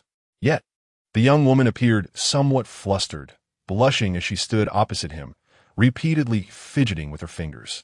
As the confession concluded, the surrounding onlookers erupted into cheers. Get together! Get together! Due to the distance, the couple did not hear what the girl said. After finishing her words, she stomped her foot in discomfort and hastily departed, leaving the young man still kneeling. Coming to his senses, he quickly rose and rushed after her. Observing this, Lu Chengsheng expressed her satisfaction, saying, "See, my analysis was likely accurate." Su Langchuan remained silent for a moment before replying, "I beg to differ. I believe your latter assessment is more fitting." "Oh, is that so?" "Just a guess," Lu Chengsheng retorted, continuing to snack. Not long after, a quarrel erupted nearby, drawing their attention as they resumed their munching. For there was an abundance of gossip that night. Following a heated argument, the couple ended with the female storming off in anger. Lu Chengsheng couldn't help but wonder, Xiaochuan, why were they fighting? Can't they interact like us? Su Langchuan gently patted her head, saying, "Not everyone shares our circumstances. The reasons are quite intricate. Often, it may take a long time to build up, with a trivial incident serving as the catalyst, resulting in an explosion. It's elusive and unfathomable." Lu Chengsheng pondered, "Xiaochuan, we seem to have never quarreled. Why would we need to?" She continued, "But I've heard others say that quarrels can enhance feelings. So, do you wish to argue with me?" Not really. Exactly. We do not require such embellishments in our lives, do we?" Lu Chengsheng's mind whirled. And ultimately, she surrendered to the thought, deciding to continue snacking, exclaiming, "Yummy." In the following 2 days, Su Langchuan and his companions diligently arranged the second round of the grand tournament's elimination matches. With the arrival of a short holiday, the weekend classes were rescheduled, ensuring all second-round contestants were contacted to adjust their timings. With fewer than 100 participants, it was anticipated that everything could be completed in a day and a half. The final ranking match was slated for the last day of the holiday, and the second test for Xinghui would conclude shortly thereafter. On that Saturday morning, the grand tournament commenced as scheduled, with Su Langchuan and his team overseeing the event. They made a round of the arena, observing the fundamental conditions of each contestant, with various styles and combat methods flourishing. Su Langchuan noted down some particularly intriguing techniques for further study later. The club members performed admirably, with most advancing to the second round of elimination. By the end of the day, after fierce competition, only 40 contestants remained, poised for the final elimination round the next day. After wrapping up, Li Tai and the others exchanged greetings before departing in pairs, seemingly off to meet someone special. Xie Qindong dashed off immediately after his match, disappearing in a flash, leaving Su Langchuan and Lu Changsheng to exit the arena and return to their dormitories. Along the way, they chatted joyfully, embracing briefly at a fork in the path before parting ways. Upon returning to the dorm, they found Xie Chundong lying alone on his bed.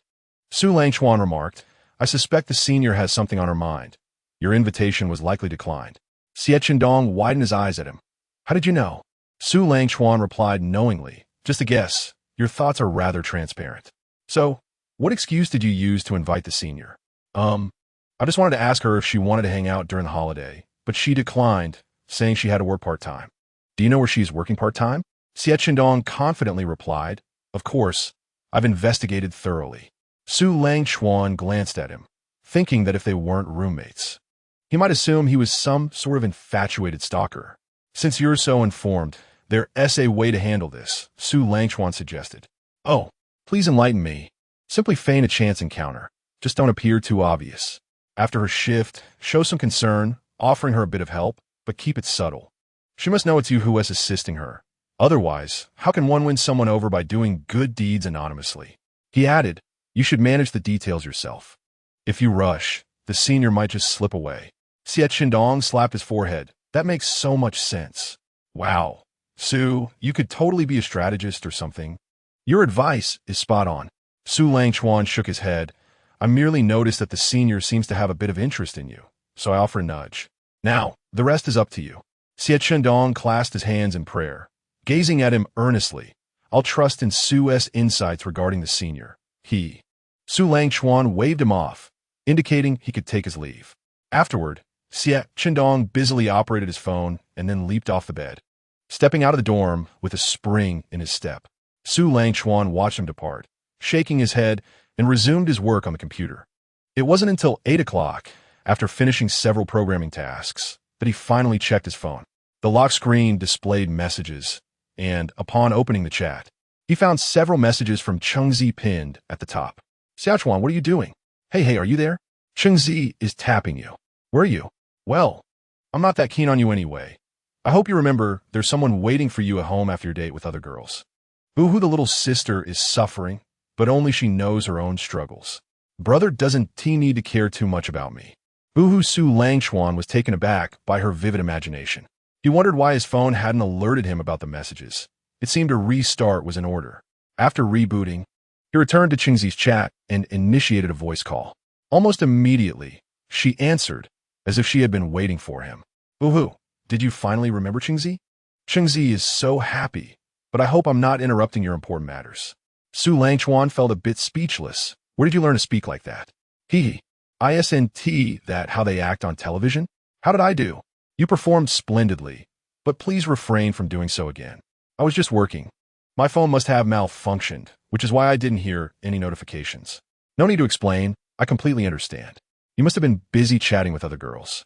"So, I'm already quite happy that you sent me a message."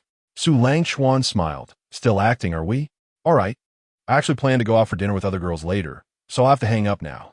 Don't forget to eat, okay?" At that moment, a thunderous roar erupted from the other end. "What? You really have a date? You scoundrel, where are you?" "I'm coming over right now to cut off your tools, so you won't harm others anymore." Su Langchuan stifled a laugh. "If I cut them off, wouldn't you be left without any yourself?" For a moment, there was silence on the other end, before a shy voice responded, "Who wants to use them?" "I certainly don't." "You pervert, always thinking about those embarrassing things." "Humph." Su Langchuan decided to stop teasing her. "All right, let's go grab something to eat. What do you feel like?" Lu Chengcheng thought for a moment and declared, "Humph. I want to eat Odin, and a lot of it, until you're broke." "Fine, see you in a bit." "Okay." After hanging up the phone, he grabbed his keys and prepared to head out. Then he remembered his outfit from the competition, still unchanged. He decided to swap into a t-shirt, baggy shorts, and slippers to avoid making Cheng jealous again. Once dressed, he headed out to the intersection, not knowing if it was a shared thought. But both of them momentarily froze upon seeing each other. Lu Changcheng, fresh from a shower, sported her silky, flowing black hair paired with a simple, loose t-shirt and long pants, radiating the charm of a neighborly little sister. She approached him and linked her arm with his, giggling, "It seems that Xiaochuan and I are quite in sync with our outfits." Su Langchuan gently tapped her forehead. Isn't this just a result of you being jealous last time? Lu Chengsheng pouted. So what if I am? Oranges are supposed to be sour. All right, let us go. Hee. Let us set off. Odin. Odin. The pair exited the school gate and arrived at a nearby Odin stall. Lu Chengsheng waved her hand grandly, ordering a plethora of skewers, instructing the vendor to add a touch of spiciness before they settled at a small table in the back to wait. Before long, the Odin arrived, and Lu Chengsheng eagerly doused it with tomato sauce before taking a delightful bite. It was utterly delicious. Su Langchuan asked, "The long holiday is approaching. Where does Orange want to go?" Lu Chengsheng twirled her eyes and thought, "Let us first go home to spend time with Mom and Dad. I've missed them so much after more than a month." Su Langchuan patted her small head. "All right, let us head home then." Hee, you're the best, Xiao Chuan. We can plan more later. The next morning, the grand tournament commenced its final round of eliminations, and Wu Wenlong and his companions arrived at the venue for the decisive battle. Su Langchuan closely observed the three, knowing that understanding both oneself and the opponent is the key to victory. The equipment and tactics of Wu Wenlong's team had evolved since their previous discussions. Yet Su Langchuan sensed they were concealing something. Among the trio, Zhou Qi's changes appeared relatively standard during his matches. He performed competently, but did not outshine his opponents significantly. However, his awareness was commendable, especially given his specialization in the dagger assassin archetype, which naturally has drawbacks in one-on-one scenarios. In contrast, Wu Wenlong and Lin Su displayed remarkable ease, seemingly capable of concluding battles swiftly, yet they engaged in back-and-forth duels with their adversaries, making it difficult for onlookers to discern any issues. Su Langchuan silently noted these observations, contemplating what they might have hidden. Following their victories, the three gathered to discuss something, and Su Langchuan, standing a bit farther away, could not overhear. As if sensing his gaze, they simultaneously glanced in his direction, their eyes ablaze with fervent battle intent. Su Langchuan understood their unspoken challenge and returned a professional smile. After registering their information post-match, they departed the scene. Li Tai also noticed their gaze. "Brother Chuan, are those the three seniors who came to our club before? I feel their gaze holds a different intent towards you." Su Langchuan nodded. "You are not mistaken. They are indeed targeting me." "Huh? Why is that? Do they intend to confront you?" Su Langchuan remained non-committal, merely nodding. "So, Brother Chuan, do you believe you can handle them?" Su Langchuan smiled at him. "What is this? Are you doubting my abilities?" Li Tai hurriedly shook his head. "Not at all. It's just that they might be significantly stronger than Dongzi and the others, making them quite formidable." Su Langchuan patted his shoulder reassuringly. "Don't worry, I never engage in battles without confidence. Rather, they should hope not to disappoint me." Seeing Su Langchuan's unwavering confidence, Li Tai fell silent. "By the way, what are your plans for the holiday?" Li Tai pondered for a moment. "I'll probably be with Yao Yao." "Why do you ask?" "Oh, nothing significant, just curious. We can discuss it later." Li Tai, somewhat puzzled, nodded and turned back to oversee the other competitors' matches. As noon approached, the grand tournament finally concluded the eliminations, with 9 members from their club advancing to the final rankings, an excellent outcome, ensuring they wouldn't be underprepared in future team divisions. Lu Chengsheng bounced over to Su Langchuan's side. "Let us go, Xiao Chuan.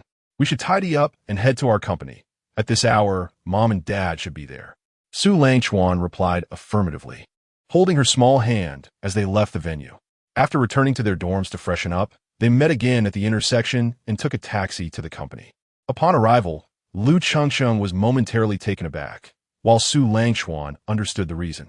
"Xiao Chuan, is this our company? Why are there so many more people?" "Let us go inside and ask Uncle Lu and Aunt Lon. They'll know." Lu Chengsheng nodded, and the two continued deeper into the building. Along the way, unfamiliar employees glanced at them curiously, while those who recognized them acknowledged the boss's daughter and son with friendly nods. One newly hired employee remarked to another who had greeted Lu Chengsheng and Su Langchuan, "Are they really the boss's children? They look so young, probably just started college." The other nodded. "Yes, remember to greet them if you see them. Our boss is very approachable, and his children don't act high and mighty. It's rare to find such humility in today's society." As they neared Lu Zheng'an's office, a beautiful woman emerged. "Yulan, upon seeing her daughter and son, joyfully rushed over. "Mom, I missed you so much," Lu Changchang exclaimed, arms wide open for a hug. To her surprise, Yulan merely nodded at her and walked past to greet Su Langchuan. "Lu Changchang. Yulan, Xiao Chuan, you've come. You've lost weight. Your skin is looking a bit tanned. Are you not adjusting well to life at school?" Yulan took his hand and led him into the office, leaving Lu Changcheng standing there bewildered. "Wait, isn't there supposed to be a 3-day rule? How could this happen?" Pouting, Lu Changcheng followed them into the office. Inside, Lu Zhengyan was working at his desk. Upon seeing Yulan return with Su Langchuan and the visibly displeased Lu Changcheng trailing behind, he greeted, "You're back?" Lu Zhengyan set aside his work and took a seat in the meeting area. Lu Changcheng sat beside him. "Dad, it feels like Mom doesn't even recognize me." She immediately fussed over Xiao Chuan when she saw him, as if I were invisible. "Not all, dear. You're overthinking it. Your mother is simply concerned because she noticed Xiao Chuan has lost quite a bit of weight. But I've lost weight too. Why is her attitude so different?" Upon hearing this, Yulan glanced at her and pursed her lips, saying, "It's only because Xiao Chuan dotes on you. Just look at you. So plump and rosy. You hardly seem like someone who has ventured out into the world." Meanwhile, Xiao Chuan has dark circles under his eyes, clearly not eating or sleeping well. Yulan then turned to Su Langchuan and remarked, "Don't worry, dear. Tonight, I'll prepare a hearty meal for you to replenish your strength. You must remember to take care of yourself. Everything else can wait, but your health is paramount." Su Langchuan smiled in response, stealing a glance at the pouting Lu Changcheng sitting across from him, barely holding back his laughter. Yulan continued addressing Lu Changcheng, saying, "Oh, Changcheng, you really ought to look after Xiao Chuan. He shouldn't have to endure such hardships alone." Lu Qingqing's eyes glistened with unshed tears, prompting Su Langchuan to quickly interject. "Aunt Lan, you must understand that Changcheng is also struggling to adapt. She needs your concern as well." Upon hearing this, Yulan acknowledged that Su Langchuan was indeed more perceptive, saying, "All right, you two are treasures of our family. You must take care of one another. Have you eaten yet? I'll have the cafeteria prepare some dishes for you. Xiao Chuan, make sure to eat plenty." "Okay, I understand," Lu Changcheng replied, still sulking, feeling quite aggrieved that she was being treated differently. Once the meal was delivered to the office, Lu Zhengyan and the others stepped out, leaving the couple in solitude with smiling faces as they closed the door behind them. Lu Changcheng poked at her food, angrily biting into her meat with a furious expression. Su Langchuan continued to serve her with delicacies, saying, "I'm giving you all the good stuff. Don't hold a grudge against Aunt Lan. She's merely being straightforward. She has a heart of gold beneath that sharp tongue, right?" Lu Changcheng, upon hearing this, felt her anger dissipate somewhat. "I know. It's just that I haven't seen her in a while, and the sudden change is a bit overwhelming for me." Su Langchuan sat beside her, reassuring, "It's all right. Just talk with Aunt Lan again later." At this, Lu Changcheng finally broke into a smile, exclaiming, "Hee, I'll reconnect with Mom and mend our bond." After finishing her meal, Lu Changcheng wiped her mouth and gave Su Langchuan a gentle peck on the cheek before hastily leaving the office to seek out Yulan. Su Langchuan chuckled, touching the spot she kissed. Shortly after, he too finished his meal, and Lu Zhengyan entered, seating himself beside Su Langchuan with a grin. It seems Xiao Chuan has a way with words. Changcheng and her mother are happily chatting away now, haha. Su Langchuan teased, "Uncle, have you been summoned here?" Lu Zhengyan replied, "Actually, I came to express my gratitude. It's thanks to you that the company is making such strides." Su Langchuan shook his head. "Uncle, you flatter me. I've contributed little. All the credit goes to you for sealing the deals. Come now, Xiao Chuan, you are far too modest. The game you've developed is a massive hit, and Boss Wei has received numerous endorsements and partnerships with other game servers. So, don't underestimate your accomplishments. That's merely a testament to Brother Wei's capabilities. I'm just riding on his coattails. The success of the game is the result of the tireless efforts of the entire development team," Su Langchuan replied. Lu Zhengyan waved his hand. "All right, I see you're quite the charmer with your words. Now that you're an adult, how about sharing a drink with me tonight?" "Sure, Uncle. Tonight, we won't stop until we're tipsy." Su Langchuan laughed in agreement. Afterward, Su Langchuan added, "Well then, uncle, I must take my leave. I'll go check on the situation at the company and return shortly." "Go ahead, you ought to get a clear picture of what is going on there." Lu Zhenghan encouraged. Su Langchuan nodded, disposing of the remnants of their meal in the trash bin outside before heading to the adjacent building. Upon arriving at the company's entrance, he was pleasantly surprised by the changes. The faade looked much more appealing, and the receptionist was not the same as before. As he stepped inside, intending to head further in, Zhang Li called out, "Hello, may I ask if you have an appointment?" "Su Lanjun hestida." "I don't have an appointment, but I work for the company." Zhang Li eyed the young, handsome man with suspicion, pondering when the company had acquired such an attractive employee. "I'm sorry, do you have any identification?" I don't. But perhaps you could inquire with the person who previously held this position." Zhang Li considered this and decided to call the front desk for confirmation. After a brief conversation, she looked up and asked, "May I know your last name?" "My last name is Su." After Zhang Li relayed this to the person on the other end of the line, she hung up and appeared puzzled, wondering if this young man truly held a position of significance. Before long, the previous receptionist, Li Shuhan, hurried to the entrance upon spotting Su Langchuan, exclaiming, "I'm so sorry, Mr. Su. The new receptionist didn't recognize you and stopped you. Please don't be angry with her." Zhang Li was taken aback, realizing that this charming young man was none other than the elusive but well-known Mr. Su of the company, causing her to feel a twinge of fear. Su Langchuan shook his head. "Not at all. She performed well and left a good impression on our guests. I believe she will be promoted soon."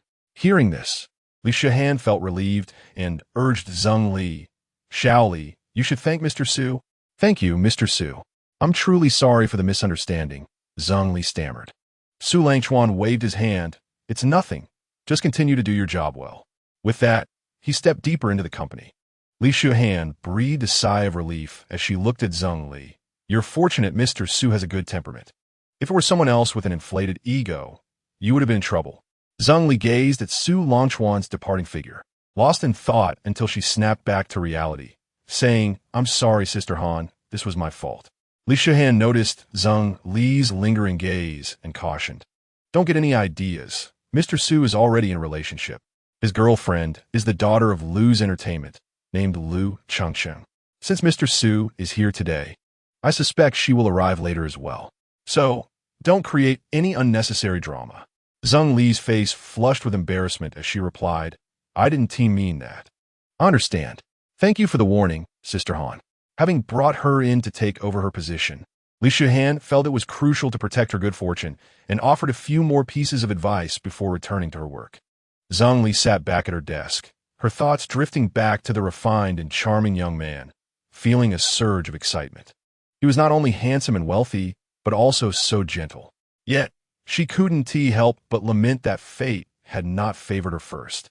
Su Langchuan arrived at Wei Jun's office and knocked on the door. "Please come in," came the voice from within. Pushing the door open, he found Wei Jun looking up, his face lighting up with excitement, as if he had seen a stream of endless wealth approaching. "Brother Wei, are you busy? Am I interrupting?" Wei Jun rose to greet him, ushering him to the tea table. "Not at all. As long as it's something related to you. It's no trouble at all, haha. It seems you've been quite cheerful lately," Su Langchuan observed. "Indeed. Thanks to you, I've been inundated with cooperation offers. I might need to share some of the workload with you." Su Langchuan shook his head. "No, that's all right. These are all deals you've negotiated yourself. I have no intention of stepping in." Wei Jun brewed a pot of tea and graciously handed a cup to him. "Oh, my dear brother, what are you saying? The very foundation of all this stems from your contributions to both me and the company.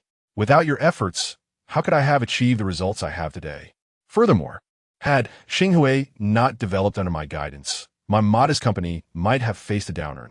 Therefore, some things rightfully belong to you. Do not shun them, or I shall grow quite agitated." Su Langchuan understood Wei Jun's nature well. "Haha, brother, you flatter me. I am but a student, merely here to observe, and that is largely due to the long holiday." Wei Jun chose not to press the matter further. "Very well. Enjoy your holiday to the fullest. Should you require anything, do not hesitate to let me know, and I shall make arrangements for you." The two engaged in discussions at the company throughout the afternoon. As 5:30 approached, Lu Changsheng came looking for him.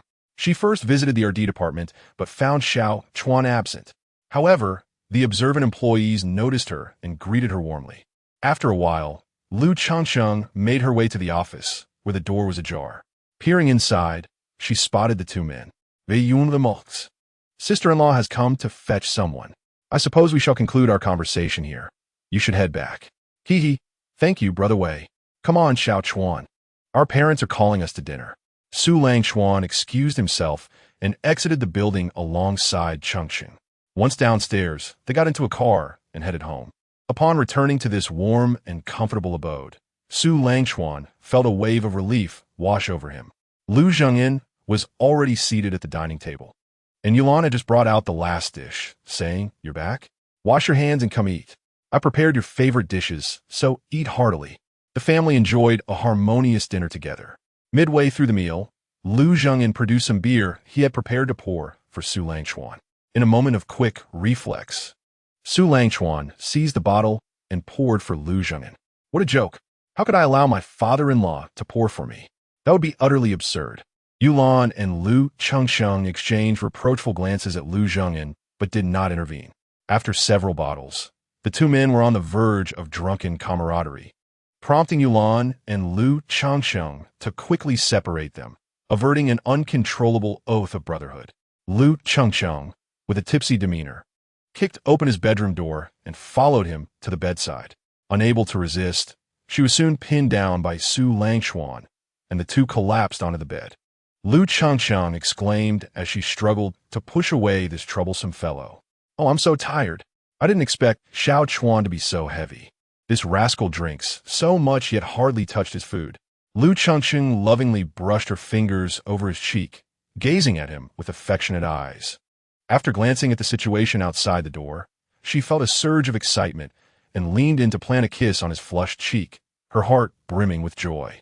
As she prepared to rise and fetch a basin of warm water to cleanse his body, Su Langchuan unexpectedly grasped her hand, pulling her into his embrace, murmuring, "Don't go." Lu Chengsheng was momentarily taken aback by this sudden invasion, and before she could react, Su Langchuan leaned forward to kiss her cheek. You rascal, you smell awful. No kisses for you." The more she resisted, the tighter he held her, unwilling to relinquish the warmth and softness cradled in his arms. Trapped in his embrace, Lu Chengsheng decided to wait until he fell asleep before making her escape. The two lay together on the bed, Lu Chengsheng enveloped by his warmth and breath, drawing closer. Finding comfort in the intimate proximity, she nestled into a cozy position, content to simply gaze at him. Before long, sleepiness overtook her. Her eyelids, fluttering as fatigue, claimed her after a long day, despite the lack of strenuous activity. Just a quick rest. I'll tend to this scoundrel later. And so, they lay entwined, slipping into slumber. Chapter 47. I wonder if the female CEO is ticklish? The following morning, Yulan nudged Lu Zhengyin awake before stepping out of the room to wash up. Lu Zhengyin, rubbing his temples, ambled out of the room. Upon exiting, he found Yulan standing motionless before Xiao Chuan's door, her face a mask of astonishment. "What are you doing standing there?" Yulan, regaining her composure, pointed into the room. Confused, Lu Zhengyin approached her, following her gesture, and was immediately struck dumb. Inside the room, the two lay entwined, peacefully asleep, with Lu Qingqing's face aglow with happiness. Yulan remarked, "I say, old Lu, should we wake them?" "No, if you rouse them now, it would be incredibly awkward. But we ought to remind them about certain matters. Though we have long hoped for something to happen, it still seems a bit premature at their age." Lu Zhengyin wrapped an arm around her shoulder, leading her away. "Rest easy. Xiao Chuan is quite aware of boundaries and will not overstep." Yulan pondered silently as he guided her into the bathroom to freshen up. After a short while, Yulan emerged, still somewhat uneasy. "Sigh. We must give them a heads up. Otherwise, if something happens, it would be too late. Let's let them sleep for now, and we can discuss it once they wake. We should attend to work at the office first." Lu Zhengyin firmly ushered her out the door. As the sun gradually ascended, its rays streamed through the window, casting a warm glow over the two on the bed, creating a serene ambience. Su Langchuan, roused by the sunlight, slowly opened his eyes. only to be met with a sharp pain in his head. Ouch! My head aches. Had I known my body would still be adjusting to the effects of alcohol, I should have stopped drinking last night. He attempted to move his arms to sit up, but his hand brushed against something soft beside him. Lowering his gaze, he was astonished to find Lu Changcheng nestled in his embrace, his hand inadvertently resting on her curves, leading him to squeeze gently. Lu Changcheng, stirred by the unexpected sensation, let out a soft moan before slowly opening her eyes, only to find Su Langchuan staring at her in bewilderment. With a sweet smile, Lu Changcheng greeted, "You're awake. Is your head still hurting? I'll make you a cup of honey water. Just wait a moment." Rubbing her eyes and yawning, she stepped out of the room, leaving Su Langchuan in a state of confusion on the bed. How did Changcheng end up in my arms? What exactly happened last night? After pondering for a moment and feeling a headache, he decided not to dwell on it. Remembering that Changcheng was still clad in her clothes, he concluded that he had not behaved inappropriately in his drunken state. Although they were now a couple, and he could relish her warmth without guilt, it still felt somewhat premature. Indulging too early might affect his current state. Rising, Su Langchuan made his way to the kitchen, observing his girl diligently preparing honey water for him. Sensing his gaze, Lu Changcheng looked up and offered him a gentle smile, causing Su Langchuan's heart to swell with happiness. With such a beloved companion, he felt his life was complete. After a short while, Lu Changcheng approached him, guiding him to the living room sofa, where she handed him the honey water, urging him to drink up to alleviate the effects of the alcohol, and tenderly patted his head with her soft, delicate hand. Su Langchuan took a sip and remarked on its delightful taste. Observing her somewhat disheveled hair and wrinkled clothing, he spoke with a hint of melancholy. "I apologize, Orange.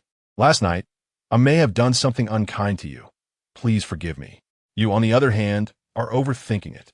You slept like a log last night, clinging to me and refusing to let go.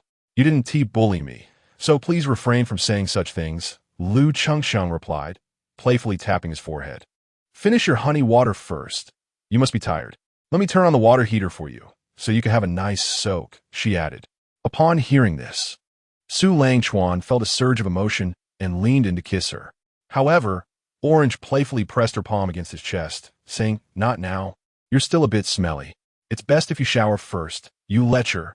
"Unfa," Su Langchuan proceeded, gently moving her hand aside and planting a light kiss on her cheek before stepping back. Watching her flustered expression as she hurried to the bathroom made him smile, his heart brimming with joy. Before long, Lu Changcheng emerged, announcing, "The water is ready. Go wash off that stench. Hey, how about we shower together? It would save water." Su Langchuan disait. Taken aback for a moment, Lu Changcheng's cheeks flushed crimson as she glared at him in silence, her brows furrowed. Sensing her discomfort, Su Langchuan ceased his playful banter, ruffled her hair affectionately, and retreated to gather his clothes. He then comfortably settled into the bathtub, indulging in a relaxing wash.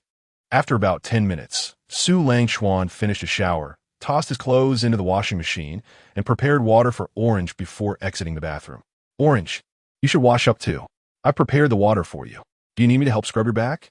He continued to jest. "Absolutely not. You mischievous rascal are just looking to indulge in something inappropriate.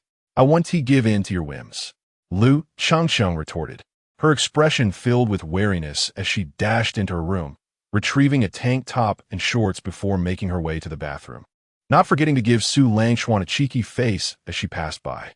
Su Langchuan paid her little mind, settling on the sofa to finish his honey water. He then rose to refill their cups and placed them on the table before pulling out his phone to browse.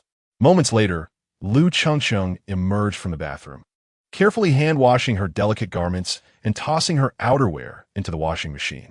After pressing the switch, she prepared to exit the bathroom. Peeking out to ensure Su Langchuan was distracted, she quickly made her way to the balcony to hang her clean clothes before returning indoors. Grabbing a tablet, Lu Changcheng sat beside him, propping a cushion against the armrest of the sofa. She draped her legs over Su Langchuan's lap, reclining comfortably against the pillow as she began watching a show. As her freshly bathed, soft legs shifted, Su Langchuan understood and reached out to massage her calves. They sat in a pleasant silence, each engrossed in their own activities, enveloped in a warm and cozy atmosphere. Suddenly, a commanding voice erupted from the tablet speakers.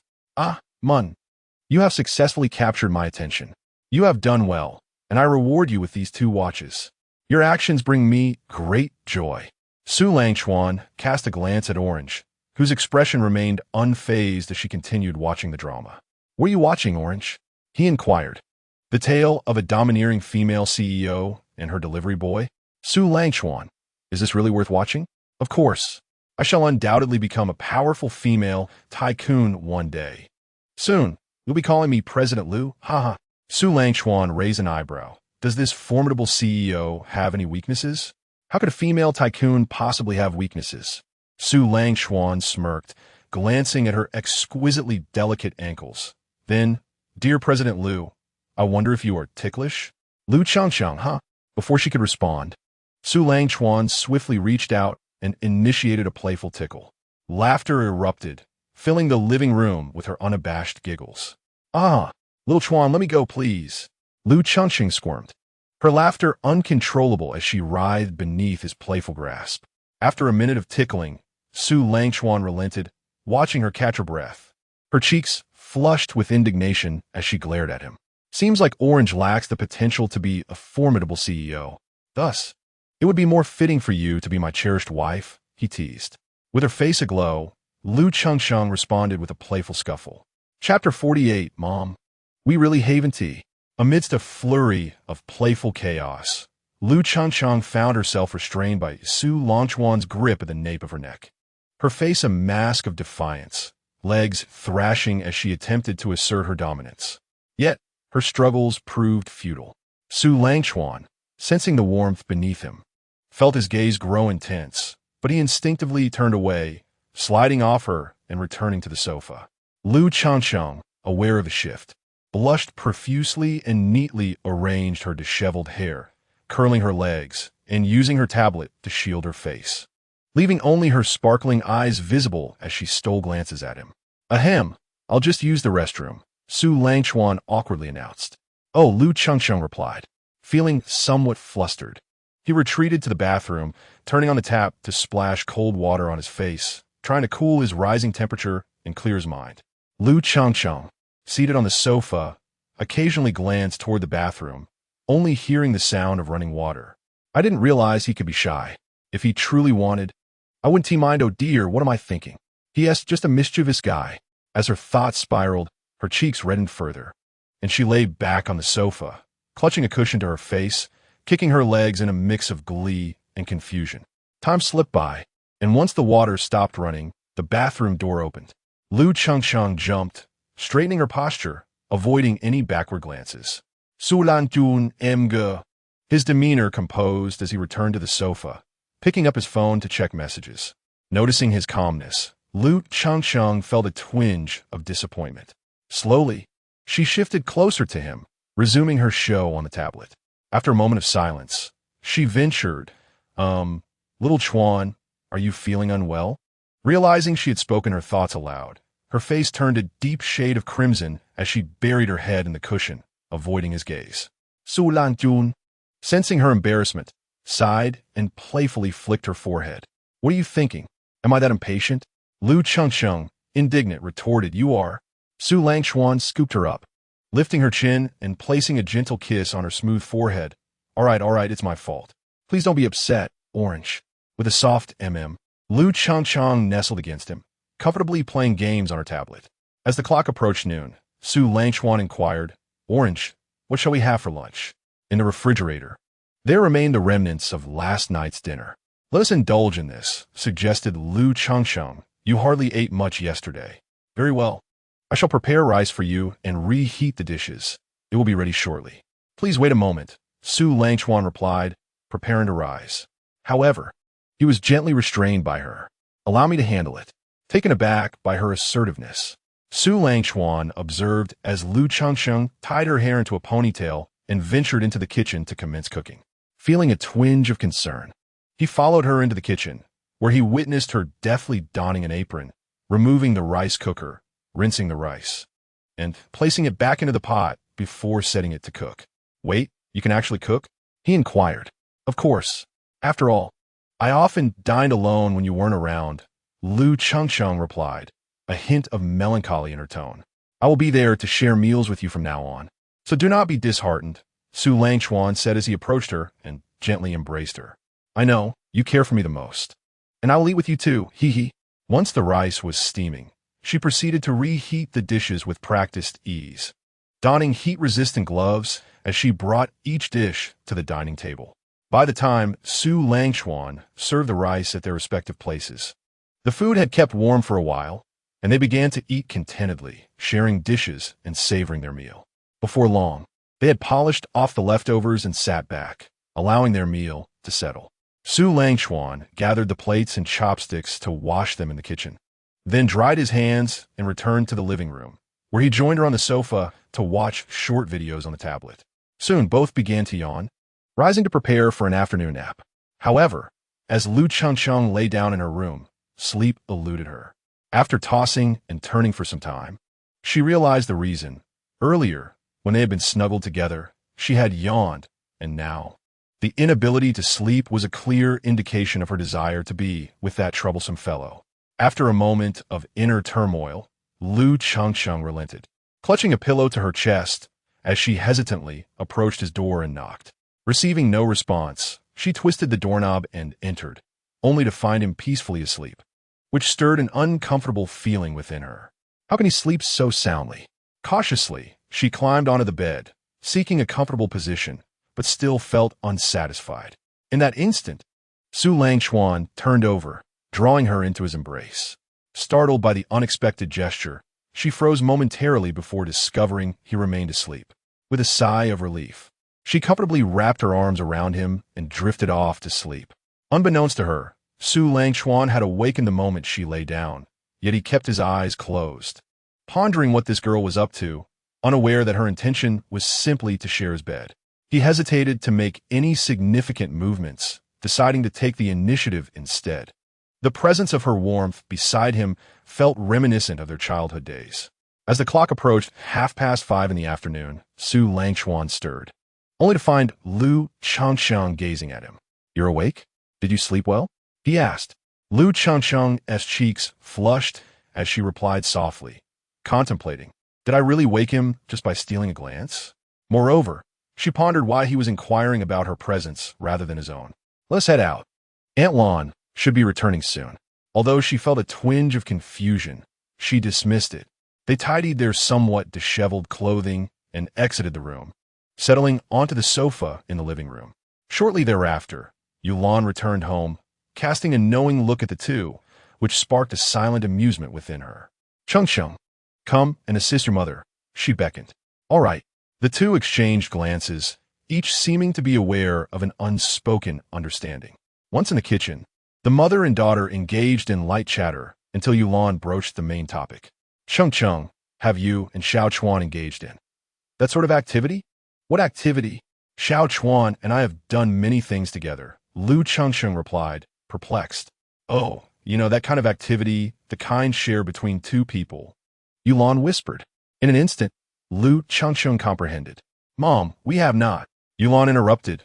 I saw it with my own eyes. You two were quite cozy this morning. And to say you haven't tea, it's perfectly normal for young people to feel such things.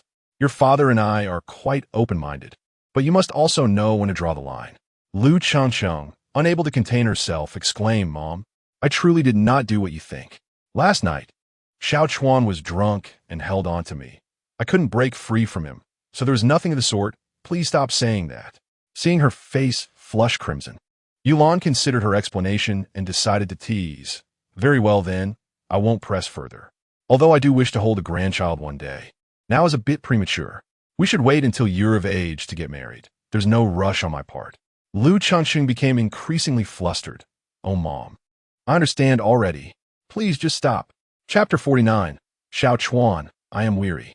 As the meal neared completion, Lu Zhengyan returned home, changed into slippers, and seated himself at the dining table, immediately sensing the peculiar atmosphere. Observing the trio with a puzzled expression, he resumed his work on his phone. Dinner commenced, with Yulan casting curious glances at the two, secretly amused by her daughter's apparent shyness. After all, They were both growing adults, yet still so bashful. Su Langchuan maintained his usual demeanor, calmly eating and serving Lu Changsheng. Meanwhile, Lu Changsheng felt increasingly embarrassed under her mother's scrutinizing gaze, her thoughts returning to their earlier conversation, causing her face to shift from red to pale like a chameleon.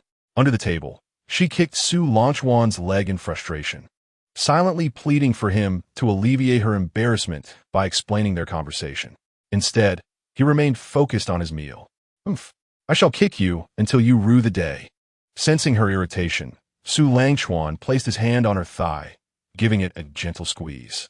Instantly, Lu Qingqing's face turned a deeper shade of red, and she shot him a reproachful glance, causing her little kicks to cease. Once they finished their meal and cleared their dishes, they retreated to their respective rooms. Lu Zhenghan finally spoke up. "Is there something peculiar about today? What has gotten into these two?" With a knowing smile, Yulan replied, "What can I say? It's all because of this morning's incident. After speaking with Xiao Cheng, she has been acting this way. She's simply shy. Well, now that it's out in the open, let it be. We shall not meddle further. Let the young ones develop their own paths. We won't be around forever, after all. Speaking of which, it has been ages since we've had a heart-to-heart. Let us make time to talk tonight." Yulan shot him a sidelong glance. "At our age, you still seek to be youthful. Just wait and see. I shall give you a lesson you won't soon forget." "Huh, that is a challenge I gladly accept. Let us see what you have in store." After finishing their meal, the elderly couple hastily tidied up and retreated to their bedroom, filled with affection. Later that night, after washing up, Su Langchuan returned to his room, noticing Lu Qingqing's forgotten pillow on the bed, just as he intended to return it to her. He heard a gentle knock on the door. Upon opening it, he found Lu Changsheng standing there, a hint of shyness in her demeanor. As she sat on his bed, without uttering a word, her gaze cast downward. Su Langchuan closed the door and joined her on the bed, taking her soft hand in his. "What troubles you, Changsheng? Is there something on your mind so late?" After a moment of hesitation, Lu Changsheng decided to confess the words of Yulan. Su Langchuan, upon hearing her words, solemnly remarked, "Aunt Lan means well. Therefore, Chengzi, we have ample time ahead of us. We can take things slowly. There's no need to feel overly anxious." Chengzi responded with a soft then kicked off her slippers and climbed onto the bed, pulling the covers over herself, leaving only her pair of eyes gazing at him. "Xiao Chuanzai, I am quite fatigued. Let's share the bed." Without waiting for his reply, she buried her small head beneath the quilt, avoiding his gaze. However, the degree to which the quilt twisted suggested she was feeling a bit mischievous. After returning to the bedroom and noticing her pillow was absent, she remembered it was still in his room. Thus, she devised a clever plan to use their conversation as a pretext to sneak into his room and lie on the bed first. "I am truly clever. Chengzi, I am the smartest of all, smarter than that insufferable fellow." If Su Langchuan could hear her thoughts at that moment, he would be astounded. It was rare to encounter such an intelligent girl. Whether their future children might possess any exceptional talents remained uncertain. Su Langchuan turned on the small night light and switched off the main light before joining her under the covers. This time, both were wide awake in bed together. Lu Changsheng still dared not reveal her little head, remaining hidden beneath the quilt, while Su Langchuan lay quietly beside her, not touching her, allowing her to acclimatize. Although they had shared a bed since childhood until middle school, the current age brought a certain awkwardness to the situation. At that moment, Su Langchuan's stomach let out a resounding noise, followed by a loud fart. Lu Changsheng instinctively wrinkled her little face, preparing to lift the covers and confront him. Su Langchuan swiftly wrapped his arms around her, preventing her from emerging, keeping her ensconced within the quilt. From within, Lu Qingqing's muffled voice emerged. "You naughty Xiao Chuanzai. How disgusting. I shall punish you."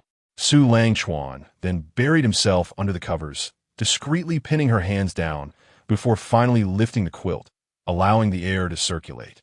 Bathed in the glow of the nightlight, Lu Chengqing's beautiful eyes seemed to blaze with indignation as she glared at him. "Release me, or I shall make you pay. If I let you go, won't you just punish me? Therefore, I shall not release you." Lu Changcheng squirmed, unable to break free, contemplating kicking him with her legs. Su Langchuan had anticipated her intentions and swiftly restrained her legs as well. With her hands and feet trapped, Lu Changqing squirmed for quite some time, but could not escape. At that moment, she concocted a plan, her face taking on a look of grievance, her bright eyes glistening as if ready to shed tears. Su Langchuan sensed the gravity of the situation. He had bullied her too much. He hurriedly released her and enveloped her in his arms, softly reassuring, "Chengzi, don't cry. It is my fault. I shall submit to your whims, whatever you desire." "That is what you said," Lu Changqing replied, her tone subtly laced with cunning. Before breaking into a triumphant smile, she reached her hands toward his waist, and Su Langchuan, startled, braced himself to restrain her again. "Do not move. Otherwise, you shall face the consequences." Instead of pinching him, she began to tickle him at his waist, much to his dismay, as he fought to suppress laughter. "Do not move, and do not laugh. You said so yourself. If you go back on your word, I shall ignore you." Su Langchuan clenched his fists, biting down hard on his lower lip, trembling yet unable to make any noise, while she continued to tickle him mercilessly. After an extended period of playful torment, Lu Changqing nestled contentedly in his embrace, humming with delight. Su Langchuan lay back on the bed, breathing heavily, utterly relaxed. "Chengzi, you are too much. I nearly sustained internal injuries from your antics. I'm not easily bullied. Next time, I shall unleash a series of Chengzi combos upon you." "What? You have combos? Do you take me for a monster to be defeated?" "Xiao Chuanzai, tell me a story to lull me to sleep." Su Langchuan wrapped his arms around her and agreed, slowly recounting tales they often listened to during their childhood. As Lu Changqing watched him narrate, her gaze drifted downward, noticing how his Adam's apple bobbed as he spoke, which stirred a sudden desire within her to steal a kiss. While Su Langchuan continued with his story, she gradually leaned in, pursing her lips to softly touch his Adam's apple before retreating. Realizing her boldness, she buried herself deeper into his embrace, unable to meet his eyes. Su Langchuan, taken aback by the unexpected sensation, abruptly halted his storytelling. He smiled down at her, cradling her head and whispering in her ear, "Chengzi, you can kiss me any time you wish. I would like to experience that again. Just now, it felt rather fleeting." "Who wants to kiss you?" she retorted. "I'm tired. I wish to sleep." Chapter 50, Strawberry Tart. Strawberry Tart. The two of them frolicked until the late hours of the night before finally snuggling close and drifting into a deep slumber. The following day, around midday, Su Langchuan was awakened by a sharp pang. He found Lu Changqing's head resting on his arm, her hands wrapped around his waist, and one delicate leg draped over him, treating him as a plush pillow. As he gently withdrew his almost numb arm, Lu Changqing instinctively clung tighter, murmuring, "Stop being a nuisance. Let me sleep a little longer." She then nestled her head deeper into the crook of his arm. Su Langchuan decided not to rush out of bed, instead admiring her serene, sleeping visage. She appeared as tranquil as a sleeping infant, her long lashes fluttering gently, her cherry lips slightly parted to reveal pearly teeth, and her cheeks adorned with a healthy blush. A beauty to behold, her sleeping face was breathtaking, and Su Langchuan could not perceive a single flaw. His girlfriend was exceedingly perfect in his eyes. What was he to do? He longed to hide her away, not wishing to share her beauty with anyone else. Shaking off such peculiar thoughts, Su Langchuan reached out to gently tousle her hair, ensuring it did not become tangled. After about an hour, Lu Changqing slowly stirred, releasing her grip and stretching out her limbs. As she stretched, her perfect curves became evident, captivating his attention. She turned to him, asking, "When did you wake up? Why didn't you call me?" "Not long ago, just a little while. Do you wish to continue lounging?" Lu Changqing nodded, her adorable smile returning as she snuggled closer, saying, "I want to stay in bed with you forever. Will you stay with me?" "I will always accompany you. Whenever you wish," Su Langchuan replied with a knowing smile. "But that makes you a little lazy pig, doesn't it? Do you want to be a lazy pig too?" "Huh? Why must I be a pig? Why can't I be a beautiful sleeping princess instead?" "Because Chengzi is awake now.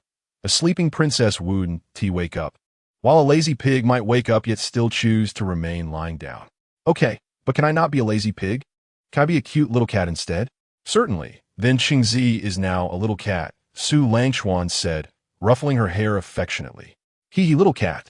After a while of resting together, They were inevitably confronted with a common human predicament. Both their stomachs began to protest with rumbling sounds. They exchanged amused glances, bursting into laughter. "It's time to rise. What would you like to eat? I can prepare something for you." Why don't we dine out instead? I have a craving for a particular small cake from a certain place." "All right, let us not hesitate any longer. Let's freshen up and change our clothes first." "Yay. Here, essay kiss for you, Mua." The two then got out of bed, squeezing together in the bathroom to brush their teeth, occasionally wiping bubbles from the corners of their mouths and playfully dabbing them on each other's faces, thoroughly enjoying the moment. After washing their faces, they returned to their respective rooms to don the couple outfits they had purchased earlier. Su Langchuan was the first to be ready, already seated on the sofa, eagerly awaiting the radiant appearance of his girl. After adjusting her makeup, Lu Changcheng stepped out of her room in the couple attire, taking small steps towards him. Su Langchuan looked up and was momentarily captivated, utterly astonished. Lu Changcheng's naturally beautiful face, enhanced by makeup, exuded a hint of allure, subtly suggesting a mature charm. As she twirled in front of him, she asked, "I look good? Today, you are even more stunning than yesterday." "Su Lanjun ziplit gandili. Hee. Then you must keep your eyes on me all day." Lu Changcheng teased in a slightly playful tone. Su Langchuan found no fault in her antics. On the contrary, he was quite enamored by them. Perhaps, in his eyes, his girl could do no wrong and was the epitome of beauty regardless of her demeanor. Others might claim it was merely a result of filters, but such opinions were inconsequential, for what mattered was their mutual affection. As long as they remained unfazed by external judgments, it all made perfect sense. Once they had donned their shoes, they hailed a taxi and proceeded to their destination as directed by Lu Changcheng. Upon arriving at Yinhong Square, the vibrant atmosphere was palpable, bustling with activity, albeit accompanied by a throng of people in the sweltering heat of the afternoon. The pair quickly entered a mall to find respite from the heat. "What shall we eat?" "My orange?" Su Langchuan inquired. "If we are having cake later, we should avoid any conflicting foods to prevent any unpleasant reactions. Let us opt for something light. Perhaps some noodles." "All right, let us go then," Su Langchuan replied, taking her hand as they ascended the escalator side by side towards the food court.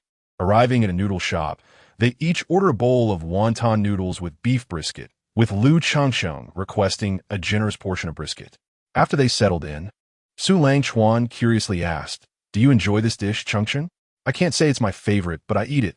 Mainly, my mom said I should take better care of you, so I thought I'd add more meat for you," she explained, "to help you gain some weight, lest you get scolded by her again."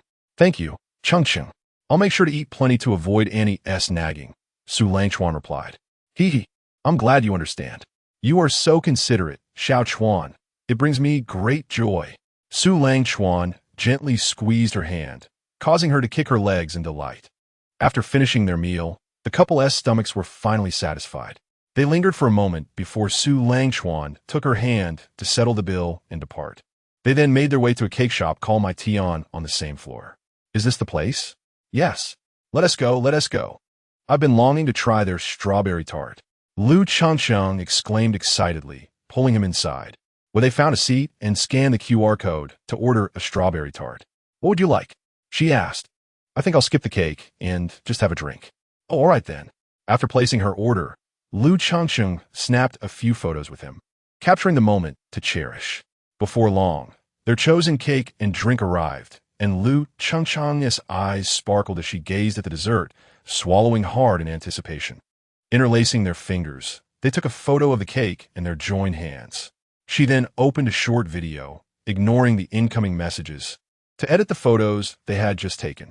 After refining 9 images, she captioned them. "Hee, today has been a delightful day." With a click, she published the post and began indulging in the small cake. Scooping a generous spoonful of cake, she opened her mouth wide and devoured it, her face lighting up with satisfaction. "It's delicious. Xiao Chuan, you must try it," Lu Changcheng insisted, offering him a large spoonful while supporting it with her other hand to prevent any spillage. After Su Langchuan took a bite, his eyes lit up. The cake chosen by Changcheng was exquisite. "Let us keep eating." Lu Changcheng continued to enjoy the dessert, occasionally feeding him a bite, much to the envy of those around them. Other patrons watched the charming couple with intrigue, feeling as though their own desserts paled in comparison. How irritating. Those in love should just disappear. They grumbled. Sharing bites like that is quite unsanitary. I'm definitely not envious at all. At that moment, two figures passed by outside, and upon catching sight of the couple through the glass, their expressions lit up with surprise. "Chung Chung," they exclaimed, causing the duo to glance up at the sound of knocking. Chapter 51. The Inner Calculations. Upon seeing Chun Yao and Li Tai outside, Lu Changsheng waved to them, beckoning them to join. Understanding the cue, the two made their way to sit across from them. "What a coincidence, Changsheng.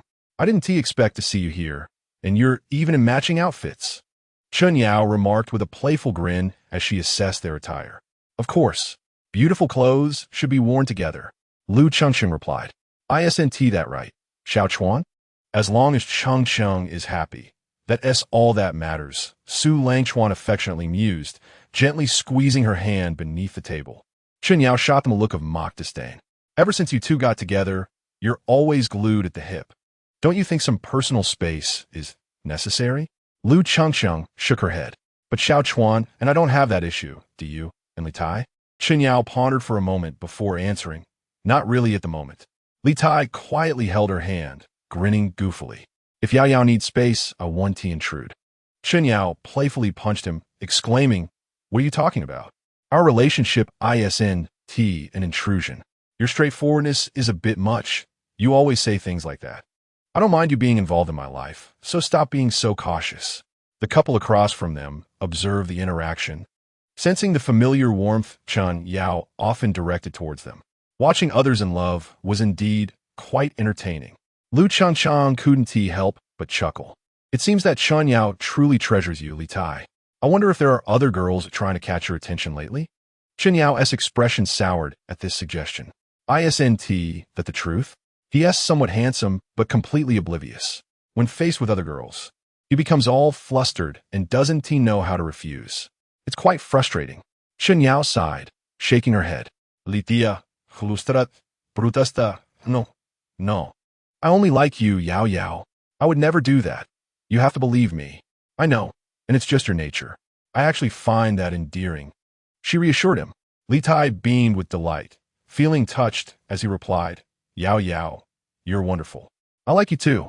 Lu Changcheng observed their exchange with amusement, silently enjoying the delightful scene, as if the cake before them had transformed into a delightful spectacle, making their dessert all the more enjoyable. Su Langchuan sat quietly, leisurely sipping his drink while observing the two individuals across from him, who were blissfully indulging in their affectionate display. Their sweetness elicited a twinge of envy from those around them. As if one couple wasn't enough, here was another, radiating such charm that it left others feeling despondent. Lu Changcheng glanced at the QR code for ordering on the table and inquired, "What would you like to eat?" "Oh, is the little rich girl treating us?" came the playful retort. "Then I'll have what you're having. And I do like a drink as well." Lu Changcheng nodded, swiftly placing the order with a few taps on her phone. "By the way, Chengzi, it seems we haven't gone shopping together in ages. How about we do that after we finish eating?" Chun Yao suggested. Hearing this, Lu Changcheng turned to gauge Su Langchuan's thoughts. Su Langchuan, understanding her glance, smiled and nodded in approval, encouraging them to enjoy their outing and to call him if needed, gesturing a call me sign with his hand at his ear. "Don't miss me too much, little Chuanzi," Chun Yao teased, eliciting a scoff from her. Is his approval really necessary? "Chengzi, how have you fallen so low in status?" Now, that's not quite accurate. I hold a significant position at home," Lu Changcheng protested. "I merely wish to understand his thoughts. So, where shall we go after this?" Chun Yao leaned in conspiratorially and whispered something that caused Lu Changcheng's face to flush with embarrassment, casting her a shy glance. Moments later, as the cake arrived, Chun Yao followed suit, taking a bite before offering some to Li Tai, sharing a sweet moment together. The few single patrons in the vicinity were swiftly overshadowed by the couple's affectionate display, their presence growing increasingly unbearable. After finishing their meal, the two bid farewell to Su Langchuan and departed. Su Langchuan then remarked, "It appears that TZ has been living quite well lately." Li Tai chuckled, "It's just average." How can I compare to you, Brother Chuan? We're still merely at the first step. After exchanging pleasantries, Su Langchuan shifted to a more serious topic. TZ, once the public beta launches, I want you to become the professional manager of our esports club. Li Tai's eyes widened in surprise. Huh, can I really do that? But I haven't undergone any training in that area, why not? I've always believed in your potential. Your dedication during our club activities and at the tournament makes you the perfect candidate, without a doubt. Feeling a weight of responsibility, Li Tai was taken aback by Su Langchuan's high expectations. He took a moment to steady his racing heart. Su Langchuan observed his demeanor, nodding in approval. Li Tai remained the same diligent individual, always quick to adapt to any task assigned to him. Brother Chuan, I understand. I will do my best, Li Tai declared earnestly. Su Langchuan nodded and shared some relevant materials for him to study closely. Meanwhile, Chen Yao and Lu Changsheng entered a women's lingerie store. Yao Yao, maybe it's best if you choose for yourself. I don't think I need anything. Lu Changsheng attempted to backtrack. What are you running away from? We're here now, and you agreed to it, didn't you? We're just looking for some pretty undergarments. Chen Yao insisted. Then with a mischievous glint in her eye, she coaxed, don't you want him to see you looking absolutely stunning? Or is it a lack of self-confidence? Lu Changsheng glanced down, pondering. Who said that? I'm quite appealing, aren't I? Little Chuanzi certainly thinks so. Exactly. Come on. Let us check out those stunning pieces over there. As they approached, Lu Changsheng felt a surge of hesitation. She had never been this audacious in either of her lifetimes. Her cheeks flushed as she covered her eyes, yet a crack opened as she peeked at the alluring garments. Chen Yao selected a couple of pieces, one white and one black, each showcasing distinct charm, holding them up against Lu Qingqing's form and nodding in satisfaction. Try these on. I think they suit you perfectly. With trembling hands, Lu Changsheng accepted the garments and was gently pushed into the fitting room by Chen Yao. Inside, her inner angel and devil waged a fierce battle. Ultimately, the devil won out, and under its influence, Lu Changsheng tried on both exquisite pieces of lingerie. Chapter 52. Then I shall strike fear into their hearts. Caught in a moment of impulsiveness, Lu Changsheng only regained her senses when she found herself fully dressed in the fitting room. Gazing at her reflection, her head felt as if it might burst into flames. No, this is too revealing. Yet the sight of herself in the ensemble was undeniably appealing. Compelled by an unseen force, she twirled a few times before becoming entranced by her own image. Outside, Chen Yao checked the time and muttered, it's been quite a while. What's taking Chengzi so long? Chengzi, are you done? Does the fit feel right? Any discomfort? Hearing her friend's voice jolted Lu Changsheng back to reality. Her cheeks flushed. You picked well, good. Come out. We still have more shopping to do. Lu Changsheng hesitated, pondering, should I really buy this? Am I truly going to show it to that mischievous fellow? What if he thinks I'm indecent? No way. He is a good guy. You should like it. Lu Changsheng reassured herself, unwittingly completing her internal conflict. After changing back, she emerged from the fitting room, her cheeks still aglow, and shyly handed the two pieces to the cashier, requesting to purchase them. Chen Yao observed her silent yet decisive action with surprise. Chengzi, have you truly made up your mind? Lu Changsheng nodded softly. Chen Yao smiled knowingly, sensing her friend's bashfulness, and after exiting the store, shifted the topic to give her some time to compose herself. Before they knew it, it was past 6 in the evening, and the two found themselves outside the mall, chatting and laughing, their earlier embarrassment fading away. Approaching the center of the plaza, they noticed a small stage set up, seemingly for an event. Hurrying over, they were greeted by the sight of the large character's star battle and the voice of the host. Hello to all players attending our tournament. We're hosting this event to capitalize on the game's popularity and have prepared generous prizes for participants. Feel free to sign up. Realizing this was a promotional event for their company, showcasing the game's success, Lu Changsheng noted the displayed prizes, including travel vouchers, amusement park tickets, and electronic gadgets. As she scanned the offerings, her eyes sparkled upon spotting a Half-Life-sized plush orange cat. Yao Yao, look, a cat plushie. Chen Yao rolled her eyes. I know you like those things, but we're not even players than a thought struck her. Are you planning to invite him to compete? Lu Changsheng nodded. already having contemplated this very idea. I firmly believe that Xiaochuan will undoubtedly win it back for me. It's merely a small arena. How could it possibly pose a challenge for him? Lu Chengcheng promptly sent him a message outlining the situation and shared her location. As the host's enthusiastic calls echoed longer, an ever-increasing crowd gathered in the square. Numerous couples, upon discovering the charming plush toy, eagerly insisted that their boyfriends must secure it for them. Observing the swelling crowd, the two decided to step back and await the arrival of Su Langchuan and Li Tai. The competition had commenced, and to obtain the plush toy, one must achieve a record of 10 consecutive victories. The more lavish the prize, the higher the required victory count. As time passed, Lu Changxing began to grow anxious, her boyfriend's absence weighing heavily on her heart. I say, Chengzi, if he doesn't arrive soon, that plush toy might just part ways with you, Chen Yao teased. Observing her distress, that won't happen. Xiaochuan will be here shortly.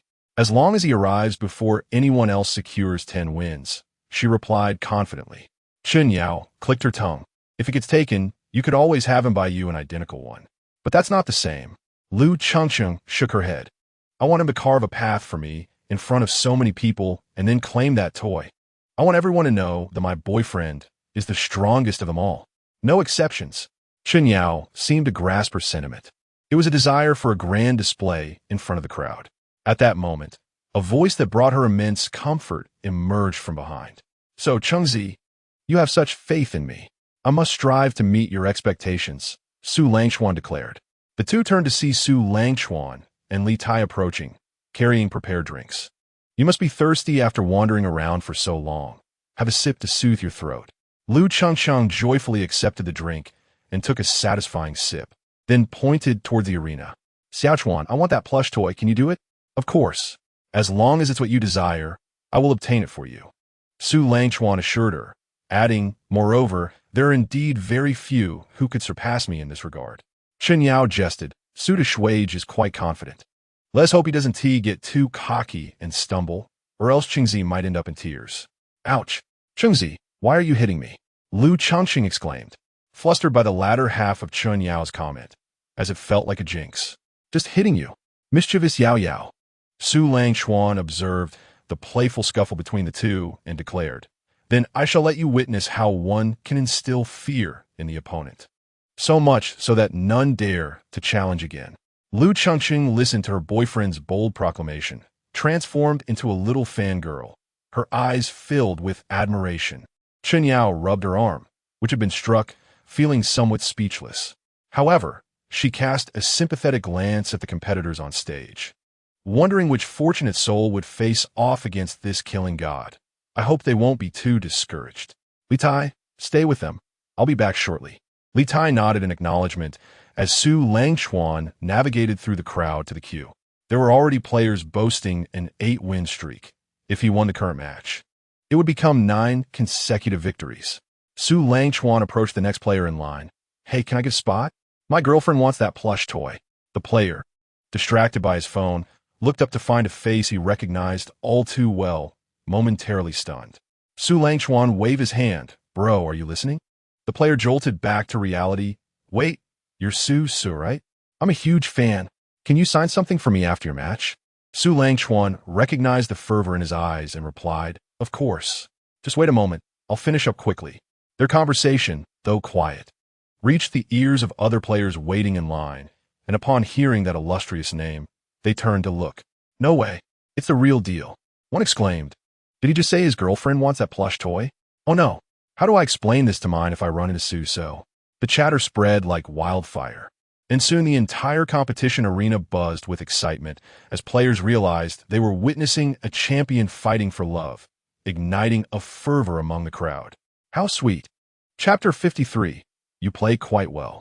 The host, keenly observing the commotion below, approached his staff for clarification, only to discover that the game's chief planner was in attendance. The host's heart raced as he followed the direction pointed out by an employee, spotting Su Langchuan in line, surrounded by an exuberant crowd. A cold sweat trickled down his back. He and T secured the rights to host the event from the game as production company. Would he face legal repercussions? Returning to the stage, the host was momentarily at a loss for words after the match concluded. When Su Langchuan finally ascended the stage, the host snapped back to reality, quickly inquiring, "This player seems to be quite popular. Let us look forward to his performance." After which, Su Langchuan nodded in acknowledgement, logged into his account, and eyed his opponent, clad in school uniform and of similar height. He appeared to be a high school student. Su Langchuan clicked to enter the room and examined the opponent's panel information. A long spear user, he mused. He then addressed the host. "Could I have a moment?" The host nodded and continued to energize the crowd. The audience was puzzled as to why Su wanted to wait. Wouldn't it be quicker to eliminate his opponent directly? Su Langchuan scoured the catalog for his opponent's weapon, preparing to craft it. The crowd watched intently as his actions unfolded on the big screen. They soon realized he intended to defeat his opponent using their own strength against them. Wow, such audacity. No wonder he asked Su. Yet, they had never seen him utilize other weapons. Perhaps this choice would yield an unexpected surprise. Since Su Langchuan took the stage, the queue of waiting players had dwindled significantly. Who would dare challenge the top player? That would be akin to courting disaster. Consequently, many hopefuls aiming for the plush toy retreated, accepting their girlfriend's gentle admonitions.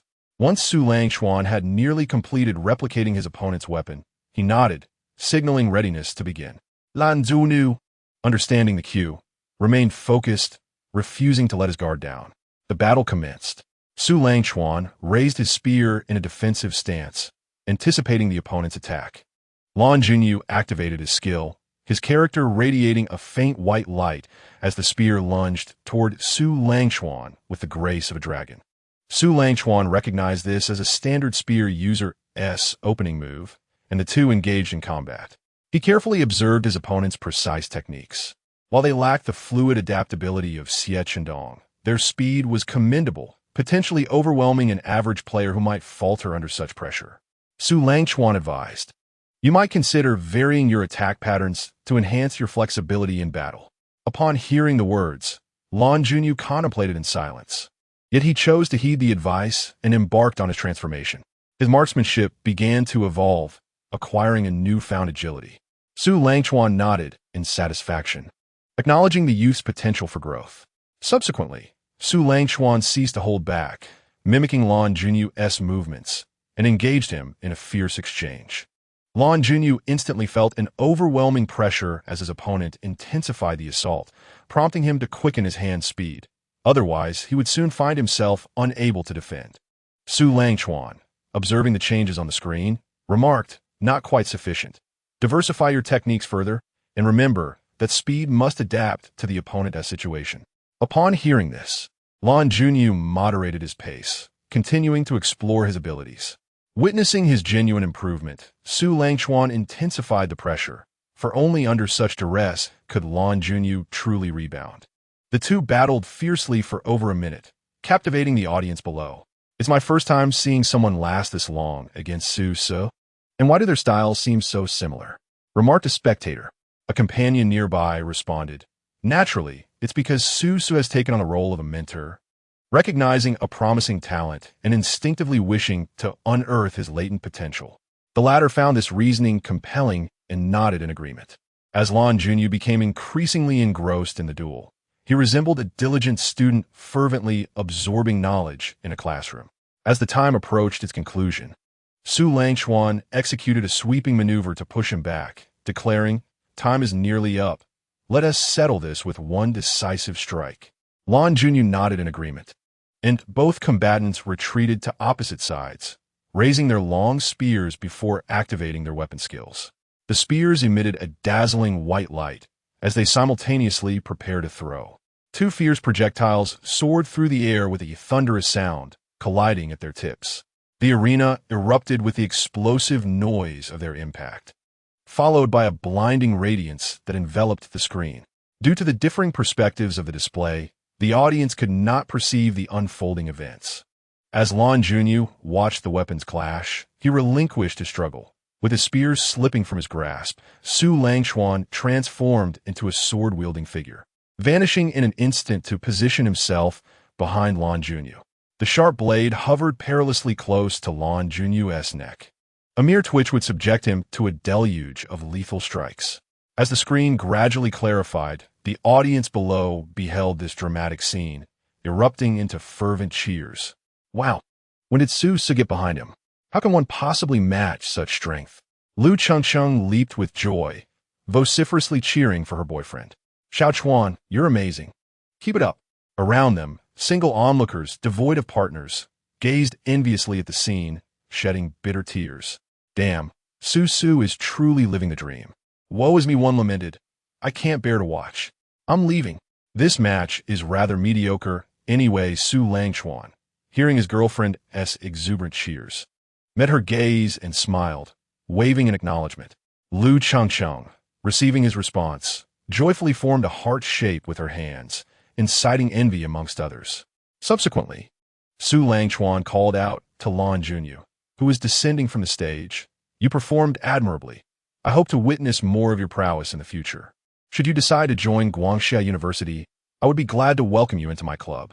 Lan Junyu, filled with excitement, nodded appreciatively before departing the stage.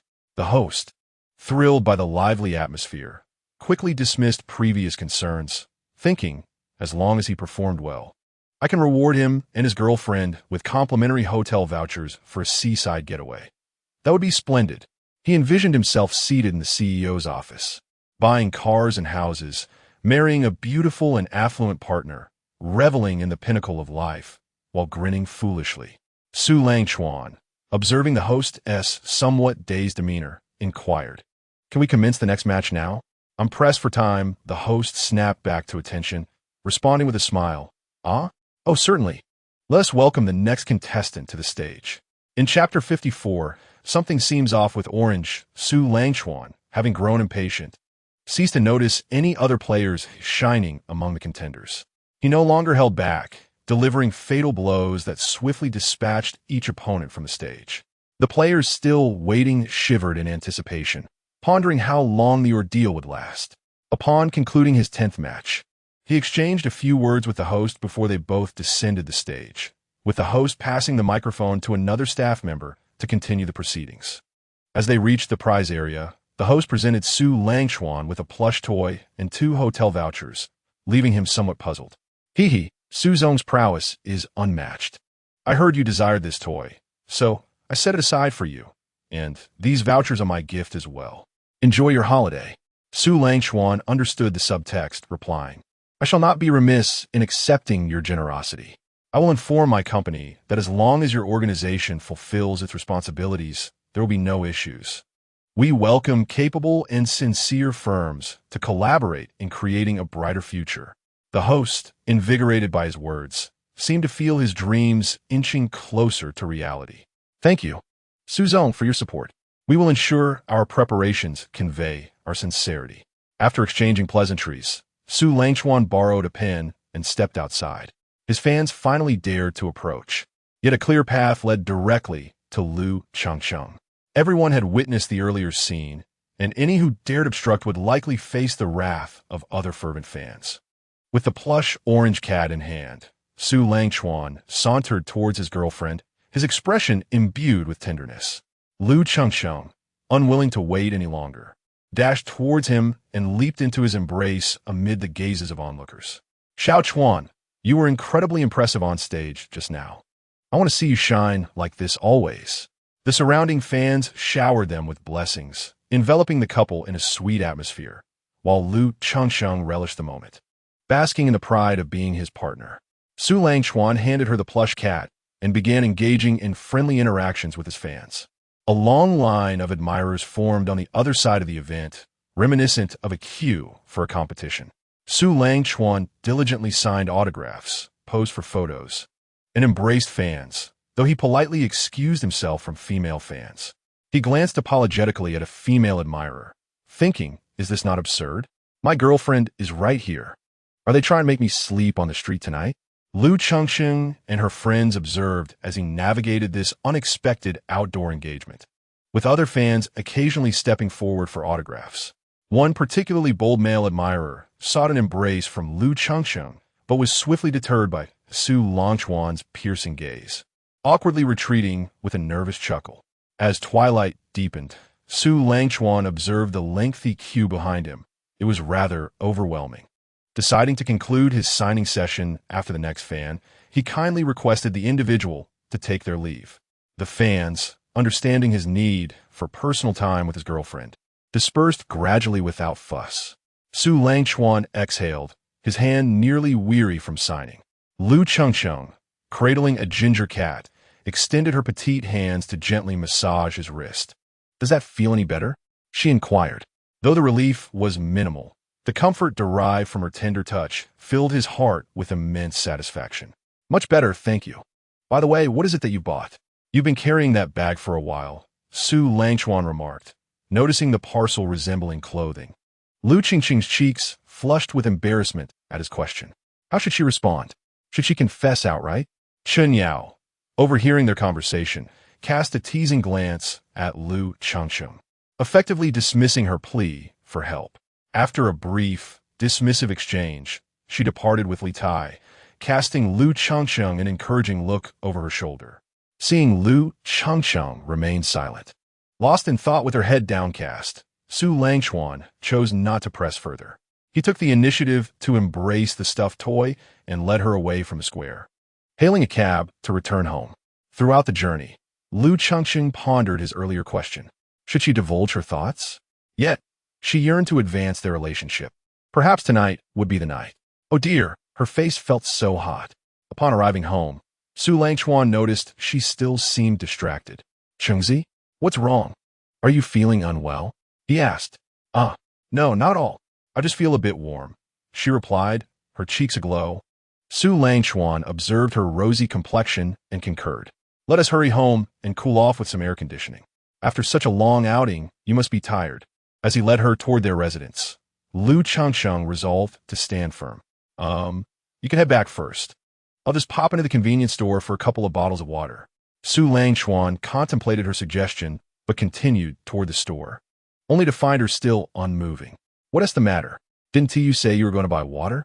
Internally anxious, yet unsure how to voice her feelings, Lu Chengcheng hesitantly nudged him toward the entrance of the community, urging him to go upstairs to turn on the air conditioning and shower first. Su Langjun, somewhat perplexed by her unusual behavior since the competition, wondered if she harbored some secret she wished to keep from him. Could it be that she was on her period? Was that why she wanted him to return home first? The more he thought about it, the more convinced he became, noting that she didn't seem particularly unwell, which eased his concerns as he stepped inside their building. Once Su Langchuan had finally left, Lu Chengcheng hesitated before entering the convenience store, where by unfortunate coincidence, a male attendant was on duty. Taking a deep breath, she grabbed 2 bottles of water, then feigned nonchalance as she perused the items on a nearby shelf. The variety was overwhelming, and the attendant's curious gaze made her feel increasingly self-conscious. Summoning her courage internally, she encouraged herself. Chengzi, you can do this. Worrying about others' opinions, one tea win his heart. Be brave, Chengzi. With newfound determination, she selected 2 boxes and approached the checkout counter. Do you need a bag? The attendant asked. Lu Chengcheng, still in her motivational trance, seemed to let his words pass her by. Hello, beautiful. Do you need a bag? He repeated. Yes, please. After completing her purchase and exiting the store, she felt the attendant's gaze linger on her. Who is this lucky guy that has such a beautiful girlfriend buying these things? Do young couples today really play like this? Chapter 55. I want to take our relationship further after returning home. Lu Chengcheng removed the 2 boxes from her shopping bag and transferred them into another one. She took a moment to calm her racing heart before entering her home, just as Su Langchuan emerged from the bathroom, freshly showered. Chengzi, you're back.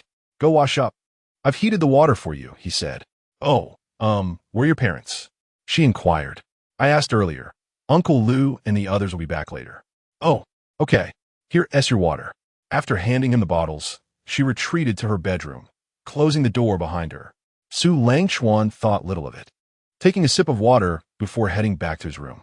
After waiting for about 10 minutes, Lu Chengcheng quietly opened her door, peeking into the living room to confirm he was alone before sighing in relief. She then grabbed her sleepwear and the black outfit, heading into the bathroom. Lu Chengcheng curled her legs in the bathtub, glancing at the clothes hanging nearby, feeling shy. I hope you will like this. The more she thought about it, the more her head spun. After nearly an hour, she emerged from the bathroom, her face flushed, only to find Su Langchuan seated in the living room, causing her to feel a bit flustered. Su Langchuan approached her, taking her hand and leading her into her room, gently seating her at the vanity. Lu Changcheng's body tensed, her heart racing as he retrieved a hairdryer. "Let me dry your hair," he offered. Hearing this, Lu Changcheng relaxed. Perhaps she had been overthinking things. Sure. Su Langchuan adjusted the dryer's temperature and began to dry her hair. After her shower, the delightful scent of her shampoo wafted through the air, causing his heart to flutter. As he brushed through her hair, he caught a glimpse of her delicate neck. Swallowing hard at the sight, Lu Changcheng gradually calmed down, watching him lovingly in the mirror, feeling a rush of happiness. He is so handsome and gentle. Tonight, I must take a step further. I want him to belong to me. Resolutely, she banished her shyness and uncertainty, her gaze now filled with determination. Su Langchuan noticed the fervent look in her eyes through the reflection. "Chengzi, is there something on my face?" he asked. "No, just focus on drying my hair. Later, I'll need you to help me style it," she replied. "Okay." Once her hair was nearly dry, Su Langchuan turned off the dryer and picked up a comb from the table, delicately detangling her long locks. Lu Changcheng's gentle smile grew more radiant, her eyes sparkling with affection as she gazed at him in the mirror, her love swelling in her heart. After a short while, her hair was perfectly styled. Satisfied, she glanced around and, with a nod of approval, gently pushed him out of her room. "You should head back now. I'll join you shortly." Su Langchuan noted that. Returning to his own room, without further ado, Lu Changcheng opened her wardrobe, changing into a nightgown, then took the box and, with hands clasped behind her back, left her room, entering his space. The lights were off, save for a dim nightlight. Taking a deep breath, she closed the door and locked it, then moved closer to him, snuggling up tightly against him. Su Langchuan found himself somewhat parched as he beheld her tantalizing attire upon her entrance. When he sensed her peculiar little movements, he instinctively restrained her. "Chengzi, are you aware of what you are doing?" Lu Changcheng remained silent, her delicate face flushed, continuing her mischievous gestures. Su Langchuan sighed, feeling utterly defeated by this teasing little enchantress. He gently pushed her away, remarking, "Aren't you here for that? Behave yourself." Lu Changcheng was momentarily taken aback. "What do you mean by that?" "The very thing that girls like you often come for. What else could it be?" Upon comprehension, Lu Changcheng boldly repositioned his hand to the soft contours of her body, declaring, "I haven't done anything." Su Langchuan was once again astonished by her audacity. "Chengzi, if you continue like this, things will spiral out of control. I simply wish to take our relationship a step further. Is that not permissible?" Su Langchuan found it increasingly difficult to resist her soft, childlike voice, which shattered the last remnant of his restraint. Gradually, the room filled with her gentle gasps, and Su Langchuan observed her attire, realizing that Chengzi had indeed prepared herself for the evening. With one hand covering her face, Lu Changcheng dared not meet his gaze, then retrieved a box and offered it to him, signaling that the situation was evidently clear. Su Langchuan ceased his words, focusing on his actions. Shortly thereafter, a cry of pain echoed through the room. It was not until the early hours of dawn that Lu Zhengyan and Yulan returned home, awakening the two from their cloud of intimacy. Su Langchuan tenderly wiped the exhausted Chengzi's face with a tissue. He then single-handedly changed the bed linens, placing her gently back onto the bed. After adjusting the air conditioning to a more comfortable temperature, he returned to her side, enveloping her in his embrace as they gradually succumbed to slumber. The couple slept soundly until midday. Upon waking, Su Langchuan gazed at Chengzi, who was nestled against him, feeling a pang of tenderness as he delicately brushed away the tear stains at the corners of her eyes. Sensing something amiss, Lu Changcheng furrowed her brow and pouted. Burying her head deeper, Su Langchuan refrained from disturbing her, choosing to lie together in peaceful silence. It was only near 1 o'clock that Lu Changcheng stirred, lifting her head to meet his sleepy eyes. Suddenly recalling something, her face flushed crimson, and she averted her gaze, remaining silent. "Chengzi, rest well. I will prepare something to eat, Su Langchuan said, not waiting for her response as he exited the bedroom to make noodles. After a short while, Lu Changcheng tentatively raised her head to glance outside the door, then sat up only to lie back down again. Ugh, it hurts. Xiaochuan, I can't move. In the kitchen, as Su Langchuan prepared the noodles, he faintly heard some sounds. He extinguished the flame and returned to the room, finding Lu Changcheng with a pained expression, attempting to rise. Upon seeing him, her expression shifted to one of helplessness. Xiaochuan, I can't move. Please carry me to the bathroom. I can't hold it any longer. Upon hearing this, Su Langchuan hurriedly scooped her up like a koala and rushed her to the bathroom, asking, Do you need my assistance? No, just wait outside. I'll be quick, Lu Changcheng replied, a hint of embarrassment coloring her cheeks. He stepped outside and closed the door, waiting for nearly 10 minutes before hearing her call, Xiaochuan. I'm ready. Please come in. I need to change. Su Langchuan entered, lifting her once more and carrying her into her bedroom. As for the clothes, I can manage this myself. You go prepare food, Lu Changcheng interrupted, not wanting to endure any further embarrassment. Once he exited, she painfully changed out of her nightgown into the pajamas from the previous night, recalling the scene of him dressing her, which made her feel quite flustered. Chengzi, how could you be so helpless, needing him to assist you with dressing? Yet being cared for by him feels rather nice. By the way, was Xiaochuan truly a novice? He appeared rather skilled. Su Langchuan prepared 2 bowls of simple broth noodles, and after a while, without hearing her call, he knocked on the door. I've made the noodles. Are you ready? Oh, I am ready, she stammered. Upon entering, he found her scrutinizing him. Chengzi, is something wrong? No. Let's eat. I'm hungry. Lu Changxing gestured with open arms. After Su Langchuan settled her onto a chair at the dining table, he began to eat. Lu Changcheng watched him intently, making him feel somewhat uneasy. Chengzi, if you have something to say, just speak up. Lu Changcheng pondered for a moment. Having given herself to him, she decided to broach a topic she had been contemplating.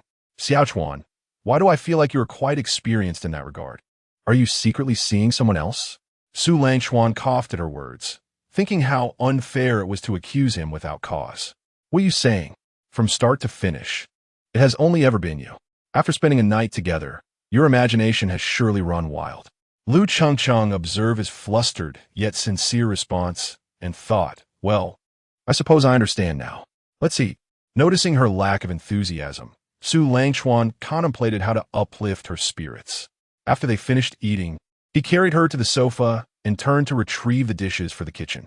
Lu Changcheng remained lost in her thoughts. Soon after, Su Langchuan emerged from the kitchen, tossing the soiled sheets, remnants of their passionate encounter, into a black bag, ready to dispose of them when Lu Changcheng called out in a panic. Where are you going? I'm just taking out the trash and picking up some fruit. Be good while I'm gone, he replied, not waiting for her response as he stepped out to discard the trash and visit a nearby fruit market. Since his departure, Lu Changcheng felt increasingly anxious, curling up and shedding tears. Why isn't he back yet? Does Xiaochuan dislike me? Using this as an excuse to leave? No, that can't be. He is not that kind of person. After purchasing the fruits, Su Langchuan returned home to find her in tears, causing him to panic. He placed the fruits on the living room table and sat beside her, wrapping her in his arms. Why are you crying? I assure you, there is no one else. Look, I'm back. It's all right, don't cry. I'm here. Gradually, Lu Changcheng quieted, tightly embracing him, her small nose sniffing. Xiaochuan, do you think I'm a troublesome woman, always lost in my thoughts? Su Langchuan understood her sentiment. This was a classic moment of reflection that made her realize how crucial he was to her. Whenever he was absent, she felt utterly disoriented. Chengzi, don't think of yourself that way. Your feelings are entirely valid. I would never do anything you fear. I'll be here for you. And let me cut some fruit for you to nourish yourself. Lu Changcheng finally released him, yet her gaze remained fixed on him, unblinking, as if terrified he might vanish. After slicing apples, pears, and oranges, Su Langchuan returned to the living room table, offering her a piece with a toothpick. Eat up, it's very sweet. With that, Lu Changcheng beamed, taking small bites of the fruit he provided, snuggling closer to him once more. Xiaochuanzi is truly delightful. The fruits you purchased are exceptionally sweet, and you should indulge as well. Lu Changcheng swiftly devoured the fruit on the toothpick, then took another toothpick to offer a piece to him. The oranges are simply delectable, she remarked. After the two finished consuming the fruits, they nestled together in a tranquil embrace.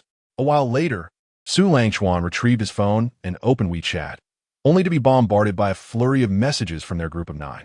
He glanced through them and noticed Xie Chendong discussing the previous day's tournament.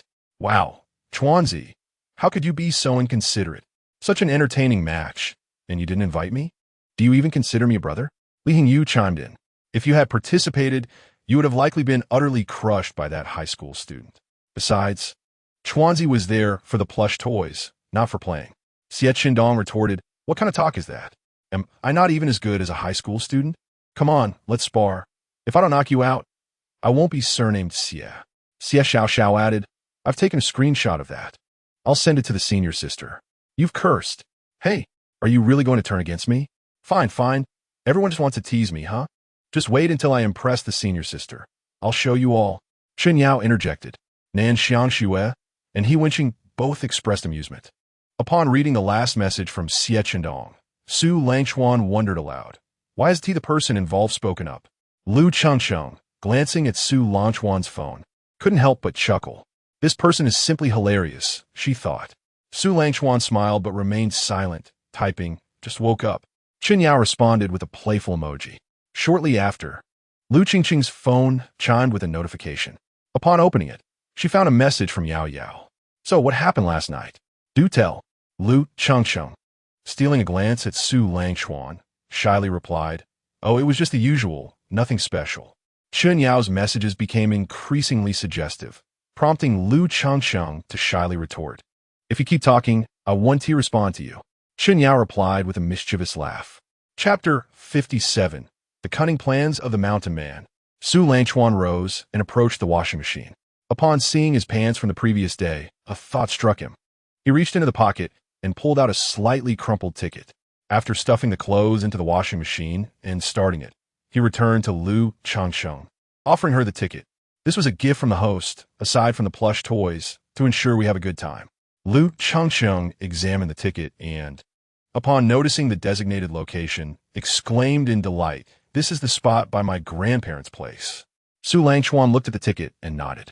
He inspected it closely when he received it. He had simply tucked it into his pocket. Then let us go visit them. It's been ages since we remembered this. All right, let's return for 3 days, and we'll head back to school on the 4th day. However, Lu Changcheng then looked at the 2 tickets and pondered, but if we go, then what about these tickets? Su Langchuan gently tapped her forehead. Why not take a picture and ask in a group? Silly cat. I'm not silly. Lu Changcheng pouted, crossing her arms and casting him an annoyed glance. Soon after, she posted in the group.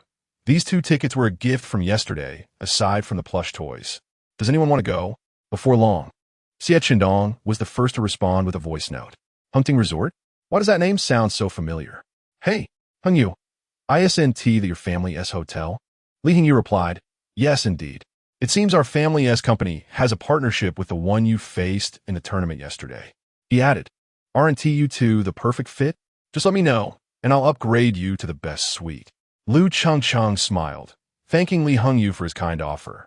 My grandparents live nearby, so these tickets won't be of use to us. Hence I'm asking you all. Xie Chendong expressed surprise. I didn't know Lu classmate was also affluent. After the development, the prices there have skyrocketed.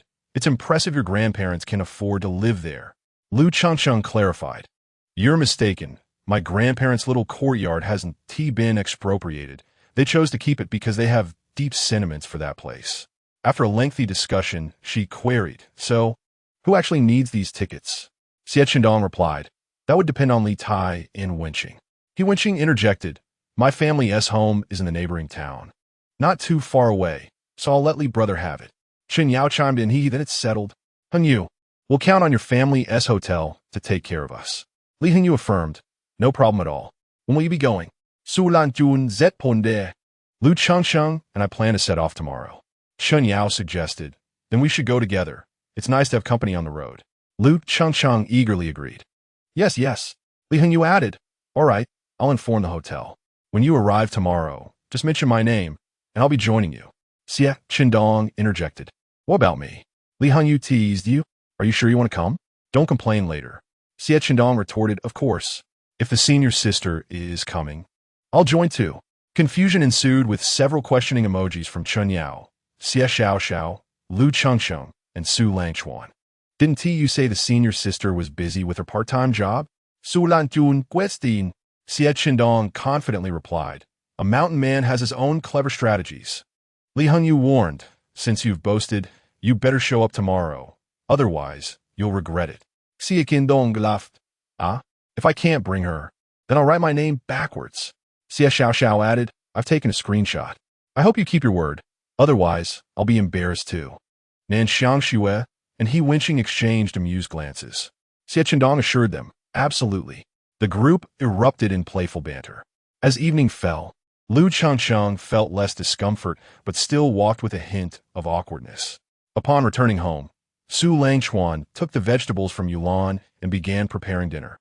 While Lu Chengsheng, fearing Yulan would notice something amiss, retreated to her room. When it was time for dinner, Lu zheng and returned home. Upon hearing him call for her, Lu Chengsheng feigned calmness as she made her way to the dining table.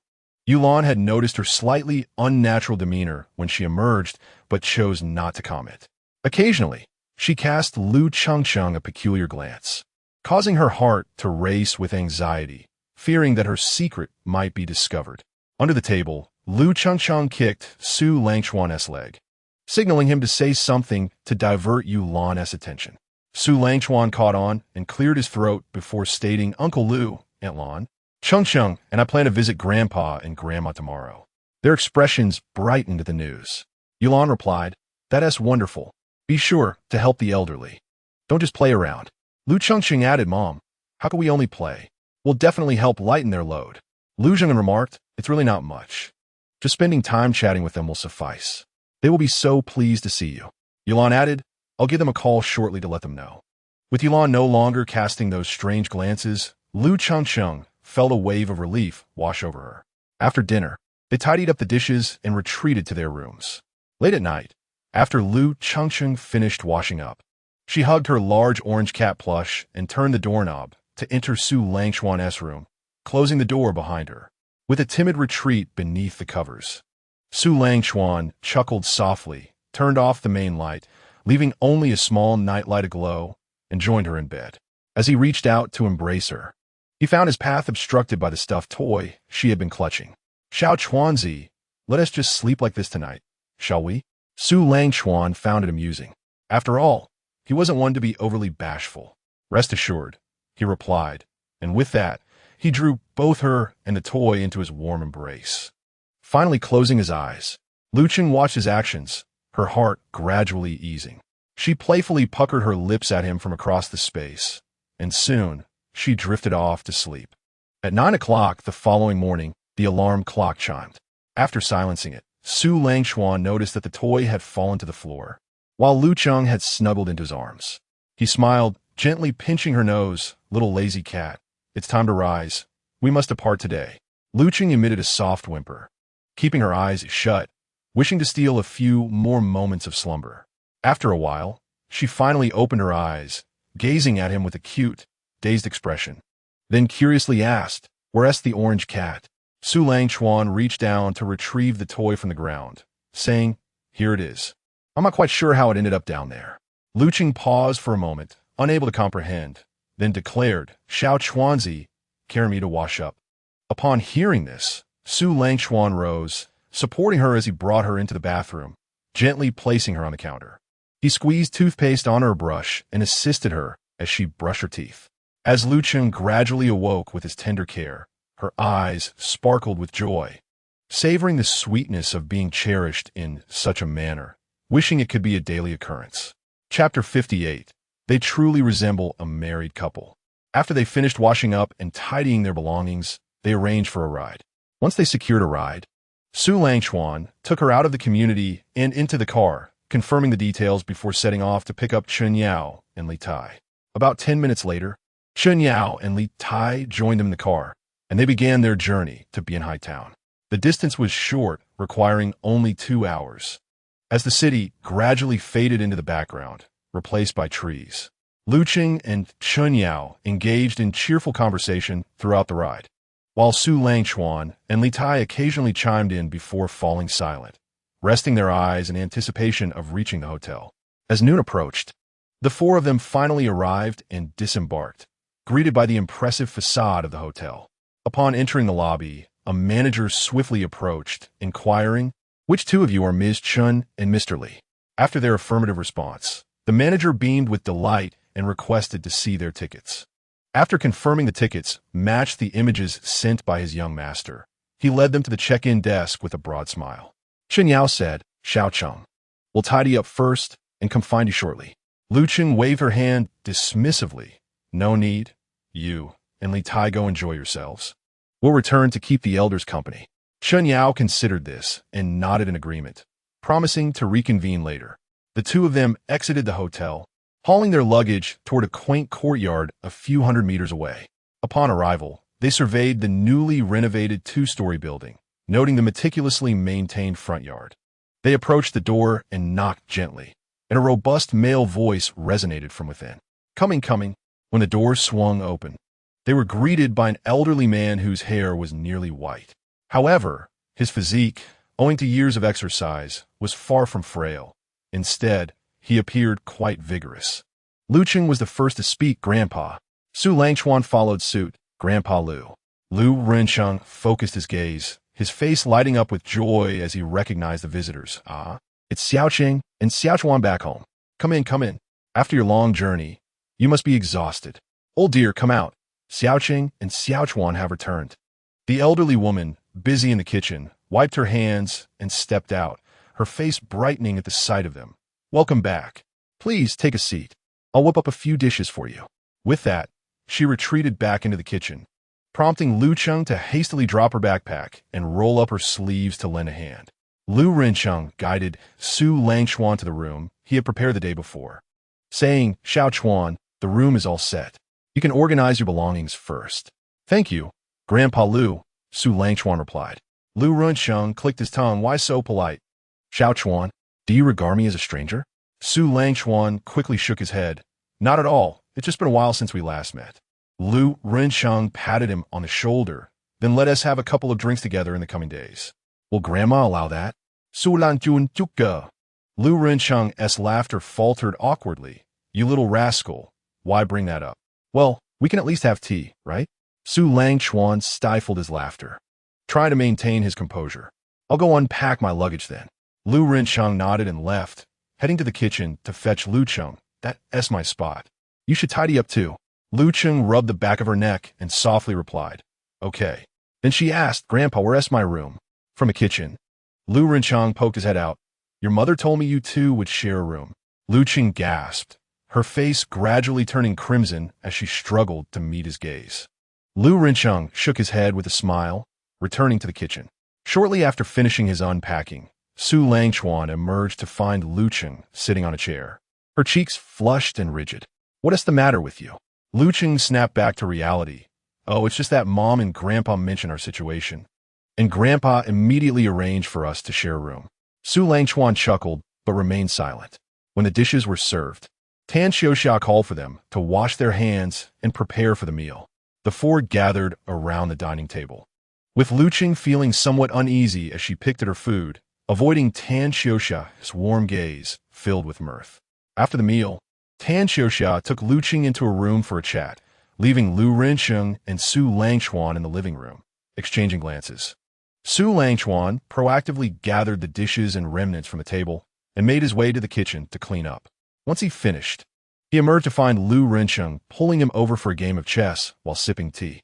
By 2 in the afternoon, Lu Cheng and Tan Xiaoxiao emerged, laughing and chatting, and joined the two men, during which Tan Xiaoxiao brought out the prepared fruit, and they all enjoyed it together. Around 3 o'clock, the two women offered to tidy up the room for them, with Su Langchuan primarily handling heavier items while Lu Cheng meticulously cleaned and organized the room. Tan Xiaoxiao observed their actions, unable to suppress her laughter, exclaiming, "They truly resemble a married couple." By 5 o'clock, after a solid tidying session, Lu Cheng mentioned she had made plans with her friends, so she didn't want the elders to fret over her and Su Langchuan's meals. Hand in hand, they stepped out together. Tan Xiuxia gazed at their departing figures, reminiscing. Seeing them reminds me of the days when we were young and in love. Lu Runcheng gently pressed her shoulder. Indeed, those days were quite nostalgic. I hope they can continue to thrive together. Go on, go on. What nonsense are you speaking? Can't you see how well they get along? Oh, I was merely making an observation. Why so sensitive? The heart of a woman is as deep as the ocean. Speak another word, and you'll be sleeping outside tonight. With that, Tan Xiuxia shot him a playful glare and retreated to their room. Lu Rincheng scratched his head, appearing quite troubled. Upon reaching the hotel entrance, they found the lobby manager from the morning waiting patiently. He quickly approached, saying, "This way, please." Young Master Li and the others have already begun their meal in the buffet restaurant. The two nodded in agreement and followed the manager into the elevator, ascending to the dining floor. Upon the doors opening, they were greeted by a dazzling array of culinary delights. Lu Changchang couldn't help but salivate a little, and upon hearing the room number, she eagerly pulled him inside. Inside the private room, they were the last to arrive. The others had already settled in and were indulging in the exquisite dishes. Li Hongyu observed the newcomers and handed a tablet to Lu Changcheng, saying, "Lu, please place your order. The waiter will bring it in shortly, so there's no need for you to fetch it yourselves." Lu Changcheng replied with a playful, "Thank you, Hongyu." As she took the tablet, she joined the girls and began inquiring about the tastiest dishes, her fingers dancing across the screen as she placed her order. Chun Yao quickly grasped her arm, advising, "Order a little less at first. We can always get more if we're still hungry. You're treating this like a communal feast." Su Yanfei chuckled and nodded in agreement. Lu Changcheng, with a sheepish smile, reduced her selection before handing the tablet to Su Langchuan, urging, "Come on, Xiaochuan, hurry up and order. We can't wait." Su Langchuan casually chose a few substantial items and remarked, "Even if you're in a rush, we still have to wait for the food to arrive. I can hardly wait." Before long, the waiter arrived with the dishes, and Lu Changcheng wasted no time digging in. Su Langchuan watched her intently while munching on his food, advising, "Slow down. You might choke." Lu Changcheng nodded, but continued to eat with fervor. After more than half an hour had passed, and everyone had nearly finished, Lu Changcheng polished off the remaining desserts. Xie Qindong suggested, "How about we play a game of ghost card? It's more fun with a crowd." Chen Yao's eyes lit up. "Is there a punishment for the one who draws the ghost card?" Xie Qindong, with a mischievous glint, replied, "Besides writing a note, you should also kiss your significant other." Chen Yao shot a playful glance at Su Yanfei beside her. Xie Qindong, realizing the implications, turned to her as well. Su Yanfei shot him a mock glare, as if to say, "If you dare." This made Xie Qindong retract slightly, saying, "Maybe I'll just stick to a glass of juice instead. How does that sound?" He then glanced at Su Yanfei, who nodded in agreement, causing him to breathe a sigh of relief. He had nearly found himself in hot water. The group gathered around a round table, and Xie Qindong distributed the cards after shuffling them. Su Langchuan and Lu Changcheng exchanged knowing glances, finding the intentions of their peers all too transparent, dismissing any notions of losing. After the cards were dealt, Xie Qindong and Li Tai's expressions changed dramatically, a shift that did not escape Su Langchuan and Lu Changcheng's notice. As the game progressed, Xie Qindong's demeanor brightened, as if the ghost card had been snatched away by He Wenqing, his smile widening uncontrollably. He Wenqing, unfazed, drew Nan Xiangshue's card and placed it on the table. As the round neared its conclusion, Su Langchuan and Lu Changcheng had already matched their cards, quietly observing the others. Xie Qindong looked increasingly distressed, likely having drawn the ghost card once more. In contrast, Li Tai seemed in high spirits, as the ghost card was not in his possession. Su Langchuan noticed Xie Xiaoxiao's slightly uneasy expression, and an understanding dawned on him. Finally, the game boiled down to a duel between Xie Qindong and Xie Xiaoxiao, with the rest watching their expressions shift in amusement. "Hey, little sister, don't you think I'm being particularly nice to you today?" Xie Xiaoxiao remained unfazed, scrutinizing his two cards. "Actually, the left card is the ghost card. If you don't believe me, just try it." "Are you sure?" Xie Xiaoxiao asked, a hint of doubt in her voice. Xie Qindong, maintaining a serious facade, inadvertently fueled her suspicions. Taking a deep breath, Xie Xiaoxiao waved her hand and drew the left card, only to have her face fall. Xie Qindong erupted in triumphant laughter. I told you the left one was the ghost card. Did you really think I was lying? Ha ha. He laughed so hard he began to cough, prompting Su Yanfei to pass him a glass of juice with a smile. After gulping it down in relief, he cast a grateful glance at her. Su Yanfei, however, merely took the empty cup and set it aside, creating a moment that piqued the curiosity of the others. Fuming, Xie Xiaoxiao accepted her fate and had Li Hengyu affix a note to her. How about we swap the juice for bitter melon juice? It'll be more entertaining. Plus it has beauty benefits, Xie Qindong suggested. The others nodded in agreement. Plain juice seemed rather dull in comparison. After finishing her drink, Xie Xiaoxiao shot him an indignant glare, vowing to reclaim her honor in the next round. The game continued, and a new round commenced. Most of the group quickly matched their cards, while a few struggled. Learning from her previous mistakes, Xie Xiaoxiao played cautiously. However, the situation seemed to conspire against her. Her cards dwindled while she could not find the matching ones. Just as anxiety bubbled within her, Su Langchuan discreetly glanced at Lu Changcheng's cards and subtly signaled her. Lu Changcheng understood perfectly and unobtrusively guided Xie Xiaoxiao. In the end, Xie Xiaoxiao successfully located her final card, narrowly escaping another punishment. She cast a grateful glance at Su Langchuan and Lu Changcheng.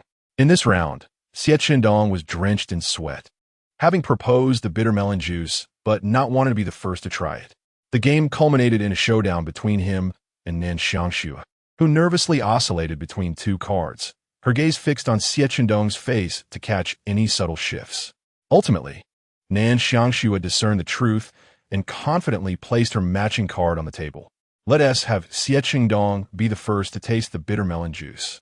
Ideally, I could try it too, but there will be plenty of opportunities later. She winked at Xie Xiaoxiao, who felt a surge of satisfaction. Hey, big brother, the bitter melon juice is here. Drink it all.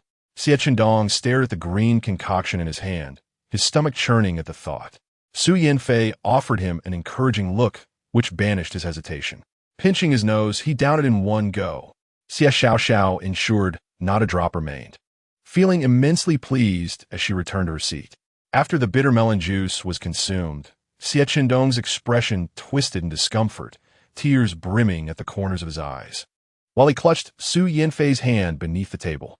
Hours later, apart from Su Langchuan and Lu Changcheng, most others sported notes on their faces, and Xie Qindong had even down another glass of bitter melon juice, the acrid taste lingering in his mouth, overpowering even the sweetness of the candy he munched on. The group soon realized that these two seemed to excel at the game, having never drawn the ghost card. In the final round, Xie Qindong exchanged glances with Li Tai and Li Hengyu before dealing the cards. Su Langchuan noted their subtle exchanges, chuckling inwardly, keeping their secret to himself. As he received his cards, it came as no surprise that Su Langchuan had drawn the ghost card. It appeared they had been employing a clever strategy all along. However, it seems he has been underestimated. After all, he is a person who has been reborn. How could he be toyed with by the three of you? Ultimately, the last wild card ended up among the trio, and Li Tai was the first to finish his cards and withdraw from the battlefield, merely wishing the two of you good luck. Xie Qindong and Li Hengyu were ablaze with fervor. Neither wanted to sip that final glass of bitter melon juice late at night. Heh, Li Hengyu, it seems you are destined to drink that glass of bitter melon juice. I shall not accompany you. After saying this, Xie Qindong swiftly drew his cards, his face twitching. And if looks could kill, he would certainly eliminate the smirking Li Hengyu. Xie Qindong held his cards behind his back, shuffled them, and presented them once more. Quickly draw and finish, don't waste time. Li Hengyu disregarded his words, meticulously examining the details of the two cards, one of which had been gently creased at a corner while still in his possession. Upon seeing this, a smirk crept onto Li Hengyu's lips, indicating that he would indeed have to finish that last glass. After this, Li Hengyu gently extracted the opposing card and placed it down slowly, leaving Xie Qindong in a state of utter confusion. Chapter 60. Every Fleeting Moment. In the end, the game concluded with Xie Qindong finishing the last glass. and he felt a wave of regret for having suggested this challenge. While beneficial to the body, it was overwhelming. Li Hengyu inquired, "What are your plans for tomorrow?" Chen Yao replied, "We're heading to the beach." He Wenqing added, "Morning or afternoon? Xiao Xue and I will try to arrive early." Lu Changchang suggested, "Afternoon seems preferable, when the sun isn't so intense." Chen Yao confirmed, "Then it's settled." After a chorus of agreement, the group exited the private room and dispersed. Su Langchuan and Lu Changchang walked along the path back. Su Langchuan gazed at her, his eyes turned skyward towards the starry night. "Xiaochuan, it seems there are more stars here at night." Indeed, the moonlight is truly beautiful. Upon hearing this, Lu Changchang halted, her hands clasped behind her back, her gaze serene as she looked at him. "Yes, and you are quite handsome too." Su Langchuan understood her meaning, smiled, stepped closer, lowered his head, and gently kissed the corner of her mouth before taking her hand and continuing forward. Su Langchuan then pondered for a moment and softly asked, "What wish did you make when the fireworks were set off that day?" Lu Changcheng mischievously glanced at him. "My wishes have already been fulfilled many times." Su Langchuan was momentarily taken aback. Can wishes really be fulfilled multiple times? What sort of wish is so powerful? "So, can you tell me what it was?" It's naturally every moment spent with you, so it has been realized many times, and will continue to be in the future. Su Langchuan was left in a whirlwind of thoughts, realizing this profound truth. "So, is tomorrow's trip to the beach like this?" "Yes, and it's my first time going to the beach with you. So, Xiaochuan, you must cherish every fleeting moment." "I will." The two returned to the courtyard just before midnight, and after a brief wash, they embraced and fell asleep. On the afternoon of the 5th day of the long holiday, Lu Changcheng was all geared up, calling out to Su Langchuan by the door. "Hurry up. Let us go. Su Langchuan quickly joined her, taking her hand as they headed to the beach. Upon arriving at the designated spot from the previous night, they found they were the last to arrive. The others had already gathered by the shore, floating in the water with their inflatable rings. Indeed, most of them were non-swimmers. Without their rings, they would surely struggle. Lu Changcheng could hardly contain her excitement as she donned her inflatable ring and dashed towards the group of girls, leaping into the sea and creating a splash that infuriated them. "Good job, Changcheng. Let us all hurt each other," Chen Yao exclaimed, splashing water back at her from the shore, and a playful scuffle ensued among the girls, prompting excitement among the male onlookers, who noticed that the girls were accompanied by boyfriends, hence the camaraderie by the beach. Su Langchuan chose to remain on the shore, watching over their belongings while sipping a cold drink, relishing the moment. He Wenqing also stayed by his side. "Aren't you going to join the fun?" Su Langchuan asked. He Wenqing shook his head, his gaze fixed on Nin Xiangxue in the water. "Xiao Xue and I often come here to play. Seeing her so happy is enough for me." Su Langchuan felt a flicker of curiosity. If He Wenqing held Nin Xiangxue in such high regard, perhaps his troubles were tied to her. It might be wise to keep an eye on this matter. The two sat quietly, watching the joyful figures dancing upon the waves. Before long, Lu Changcheng returned to shore, seemingly exhausted from playing, and squeezed past Su Langchuan to sit beside him. "Xiaochuan, aren't you going to join us in the water? It's so refreshing and comfortable." Su Langchuan looked at her, his eyes sparkling. "All right, let us go." At her enthusiastic urging, Lu Changcheng pulled him back into the sea. Su Langchuan had her sit in the inflatable ring while he gently pushed her along, ensuring her comfort. "Xiaochuan, isn't it cool and refreshing? I told you so." Su Langchuan playfully tapped her nose, warning her that prolonged exposure to seawater could draw out moisture and cause itchiness, so it was best to only enjoy it briefly. Then let us play a little longer." Unbeknownst to them, the sun began its descent, painting the sky with vibrant hues of twilight. After returning to shore, Lu Changcheng and Su Langchuan prepared to admire the breathtaking sunset. They sat side by side, the sea breeze caressing their cheeks, bringing a gentle chill. Lu Changcheng nestled against Su Langchuan's shoulder, quietly savoring the tranquility of the moment. "Changcheng, thank you," Su Langchuan suddenly said softly. Why the sudden gratitude?" Lu Changcheng tilted her head, curiosity glimmering in her eyes. "Thank you for bringing me such wonderful moments. allowing me to experience the joys of life. Su Langchuan smiled, his gaze filled with warmth. Lu Changcheng felt her heart warm. She held Su Langchuan's hand, whispering, "We are each other's happiness, aren't we?" Their eyes met, smiles blossoming, and in that moment, words were unnecessary. Their hearts understood one another. Xie Chendong, glancing at the time, called out loudly, "It's about time. Let us start the barbecue." Lu Changcheng's eyes lit up. She hadn't expected there would be a barbecue. Soon, hotel staff arrived, carrying a disposable grill, barbecue sauces, and pre-skewered food, setting everything up and lighting the charcoal. During this time, the group returned to the hotel for a quick wash before gathering at the barbecue area.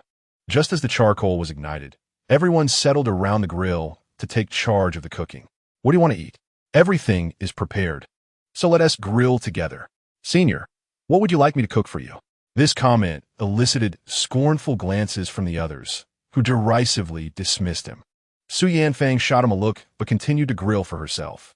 Xie Chendong, undeterred by the awkwardness, chuckled foolishly while sitting beside her, helping her with the skewer she enjoyed. Su Langchuan turned to Lu Changcheng and asked, "What do you want to eat?" Lu Changcheng smiled softly. "Anything is fine. As long as you're the one grilling it, I'll love it." "All right then." Su Langchuan took some meat skewers and vegetables, placing them on the side of the grill while brushing them with oil, allowing them to sizzle enticingly. Lu Changcheng's eyes sparkled as she watched the food cooking, wiping the non-existent drool from the corner of her mouth. Halfway through grilling, Su Langchuan brushed the sauce onto the skewers, flipping them again and applying more sauce as he continued to cook. Once they were perfectly done, he handed one to her, saying, "Blow on it first." Hearing this, Lu Changcheng paused, a sheepish smile appearing as she began to blow on the skewer. After a moment, she took a hearty bite, her eyes sparkling as she looked at him. "Xiao Chuan, this is absolutely delicious. You should try some too." Su Langchuan took a skewer for himself, smiling at her. After enjoying a few more skewers, he continued to grill, ensuring she wouldn't finish her food too quickly. Everyone felt quite satisfied after their meal, showering Xie Chendong with praise for his excellent idea. Su Langchuan then suggested, "Tomorrow, let's just enjoy ourselves freely. The day after, we must return to school for the ranking competition." The group agreed and began cleaning up the rubbish before heading back to the hotel. Su Langchuan stayed behind with her to relax a bit longer. After gazing at the starry night sky for a while, they held hands and made their way home. Chapter 61, A Challenge to the Divine.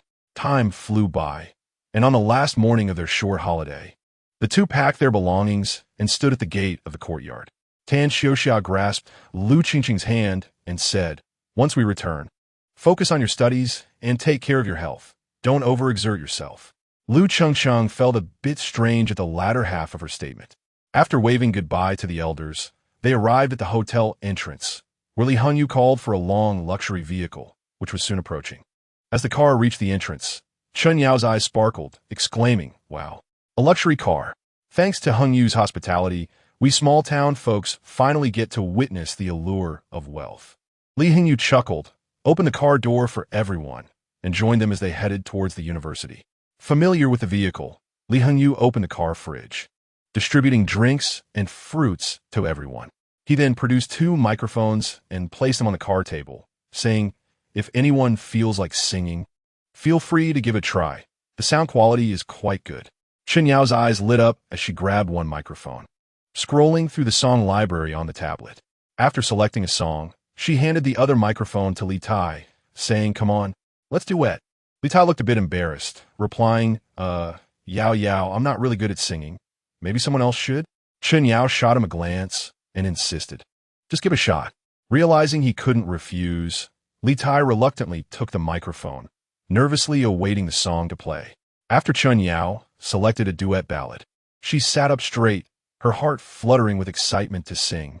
Her melodious voice resonated beautifully, captivating the others. However, when it was Li Tai's turn, the mood shifted dramatically as he sang in a stiff and monotonous manner, causing everyone's spirits to plummet. Upon finishing, Chen Yao couldn't help but look at her boyfriend with a hint of sympathy. Maybe you should take a break. After singing, you must be thirsty, haha." Li Tai chuckled awkwardly, aware of his lackluster performance, and returned to his seat, looking a bit disheartened. Xie Qindong patted his shoulder, suggesting, "Buddy, just focus on sitting tight, and we'll eat some fruit. Sushi Wedja, why don't you sing a song too?" Li Tai perked up for a moment, but then, regrettably, sighed.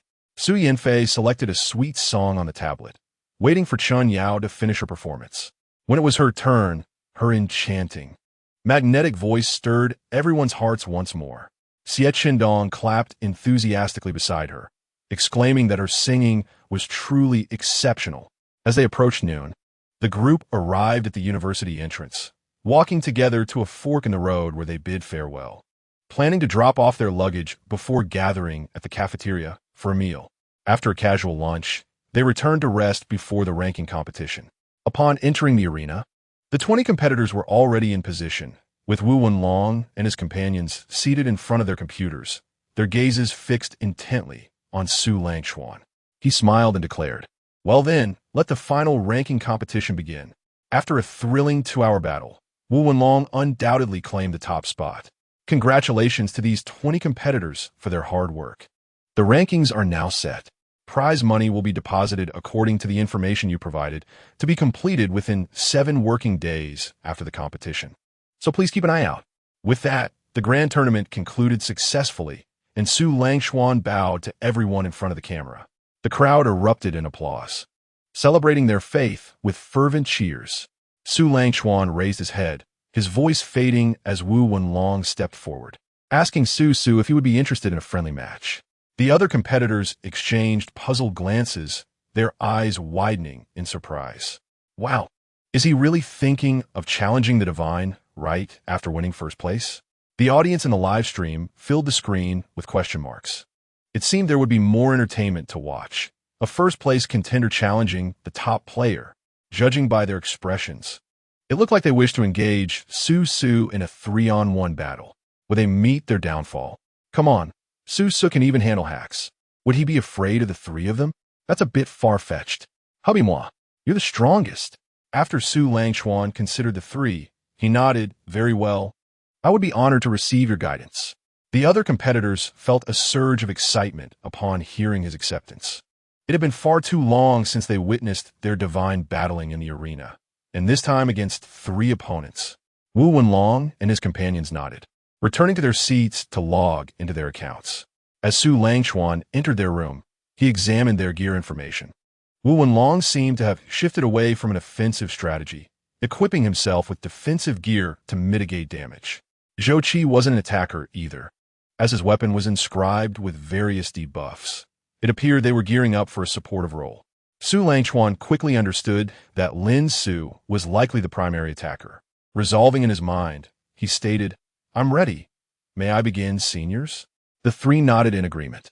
As the 4 entered the arena, the battle commenced.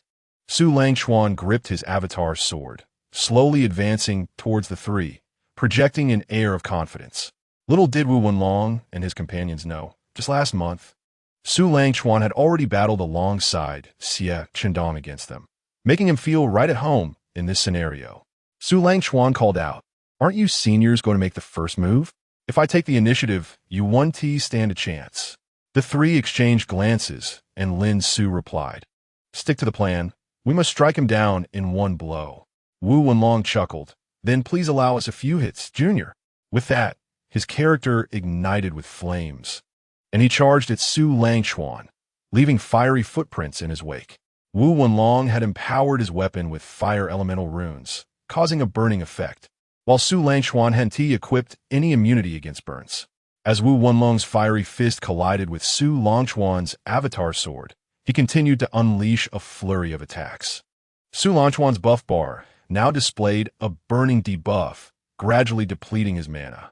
Sensing Wu Wenlong's relentless assault, Su Langchuan found himself temporarily unable to break free, forced to continue the fight. His gaze shifted to a corner of the screen, where he noticed 4 flying swords approaching from an unexpected angle. Subsequently, behind him, Zhou Qi gripped his dagger tightly and emerged from concealment, poised to deliver a backstab. In that instant, Su Langchuan found himself besieged on all sides, causing a stir among both the competitors on the field and the viewers in the live stream. Goodness, this coordination is extraordinary. These three possess remarkable synergy, calculating their positions and angles of attack to ensnare Su, rendering him nearly defenseless. Gradually, Su Langchuan assessed the situation. With a swift stroke, he first repelled Wu Wenlong. Then, with a flourish akin to a dance, he sent all four flying swords hurtling away. Just as Zhou Qi was on the verge of success, Su Langchuan flickered to the side, evading Zhou Qi's strike, and then swiftly swung his sword toward him. Zhou Qi was immediately drenched in cold sweat. Just as Su Langchuan was about to land his blow, the fifth flying sword struck his blade, deflecting his attack and allowing Zhou Qi to escape, vanishing from sight. The three retreated with trepidation, casting wary glances at Su Langchuan, who appeared almost divine. Chapter 62, A Cause for Pride. The arena fell into an eerie silence, with neither side daring to make a move. The atmosphere grew increasingly strange. Meanwhile, the livestream showcased Su Langchuan's dazzling display of evading multiple attacks. Incredible. Su remains formidable. How on earth did he execute those moves? Why isn't he the strategy team pieced it together? Disappointing. Su can handle 3 opponents with such ease. Is it possible he could take on 5 in the future? Upstairs, I must admit, your point is valid. Such a future seems plausible indeed. Lin Su remarked. Zhou Qi, you must team up with Longge to focus on restraining him. The initial phase of our strategy has led him to form certain stereotypes about us, making it easier to implement our next move. Wu Wenlong and Zhou Qi exchanged glances and nodded in agreement. Su Langchuan remained seated, allowing them to formulate their plans. After a brief moment, the trio began to take action, prompting Su Langchuan to prepare for the impending confrontation. This time, Zhou Qi no longer concealed himself, and together with Wu Wenlong, they charged at him. Su Langchuan smirked. It appeared they were altering their strategy, as Lin Su was evidently preparing a significant maneuver. Gradually, Su Langchuan entered the fray, focusing on the arena's blind spots while enhancing his speed as he engaged in a fierce clash with Wu Wenlong and Zhou Qi. With only 50 seconds remaining, Lin Su's attack had yet to materialize, leading Su Langchuan to contemplate ending the conflict outright.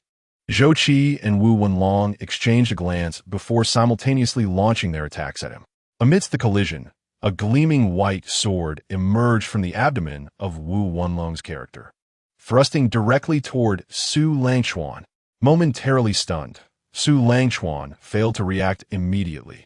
Only as the attack neared did he snap back to reality, pushing his speed to its limits. But still, the strike grazed his character, significantly depleting his MP.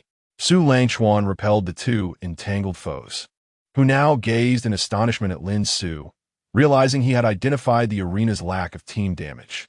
Lin Su, witnessing the near success of his strike, felt a twinge of regret. Failing to eliminate Su Langchuan now meant the battle would only grow more challenging. Su Langchuan narrowed his eyes, no longer holding back.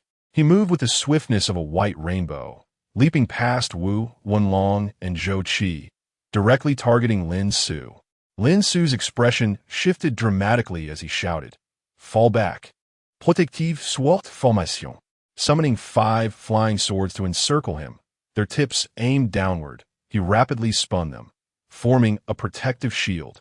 The competitors on the field and the viewers in the live stream were astonished by this maneuver, recalling Su's previous remarks. Is this the self-created technique Su spoke of? Incredible. Someone has indeed deciphered it. This is not an ordinary fixed skill. Truly impressive. No wonder he was able to injure Su earlier. This ability alone is a source of pride. The summoned entities bore health bars and time limits, allowing Su Langchuan's sword avatar to target the flying swords as triggers for weapon skills. Su Langchuan's blade shimmered, and nearly countless avatars surged forth, their strikes landing upon the protective shield. Yet, in merely 2 seconds, the shield shattered under the onslaught, the flying swords disintegrating into nothingness. Lin Su shouted, "Quickly surround him." As he called out, he hastily summoned a flying sword to engage Su Langchuan. Wu Wenlong and Zhou Qi regained their composure, rushing back behind Su Langchuan as their attacks followed suit. Su Langchuan moved with the speed of an afterimage, deftly avoiding the dual assault, then appeared behind Lin Su, his sword swiftly slashing at Lin Su's character, reducing its health to 0. Wu Wenlong and Zhou Qi, caught off guard, found themselves powerless without Lin Su's high damage output. They relinquished their weapons and signaled their surrender. The arena erupted in applause, a thunderous tribute to Su Langchuan and the trio, showcasing a breathtaking contest. The live stream promptly captured the moment. Incredible. Su is truly remarkable. To defeat 3 opponents while maintaining composure. There's a saying, your head is as easy to claim as plucking fruit from a tree. Absolutely spectacular. Words fail to capture Su's prowess. Only an exclamation of awe can convey my current sentiments. Lu Chengsheng joyfully kissed his cheek before dancing with excitement beside him. Xiao Chuanzi, you're fantastic. Xiao Chuanzi is the most handsome. The comments in the live stream began to flood in. How utterly sour. You two really didn't need to kiss on camera. We don't want to see that, sob. Oh no, my wife is so proactive. I can't handle this. Hurry up and watch 2 episodes of Uncle Ba to calm down. Wu Wenlong and the others rose. Having learned from this encounter, their spirits ignited with fervent determination. They bowed slightly to Su Langchuan before departing the arena. After a while, school representatives arrived to purchase the computer, indicating it would be reserved for the next competition. Su Langchuan exchanged greetings with Wei Jun before turning his attention elsewhere. The group departed from the arena, returning to the club's activity room. Xie Qindong remarked, Chuanzi, you are incredibly formidable. The gap between us feels as vast as a chasm.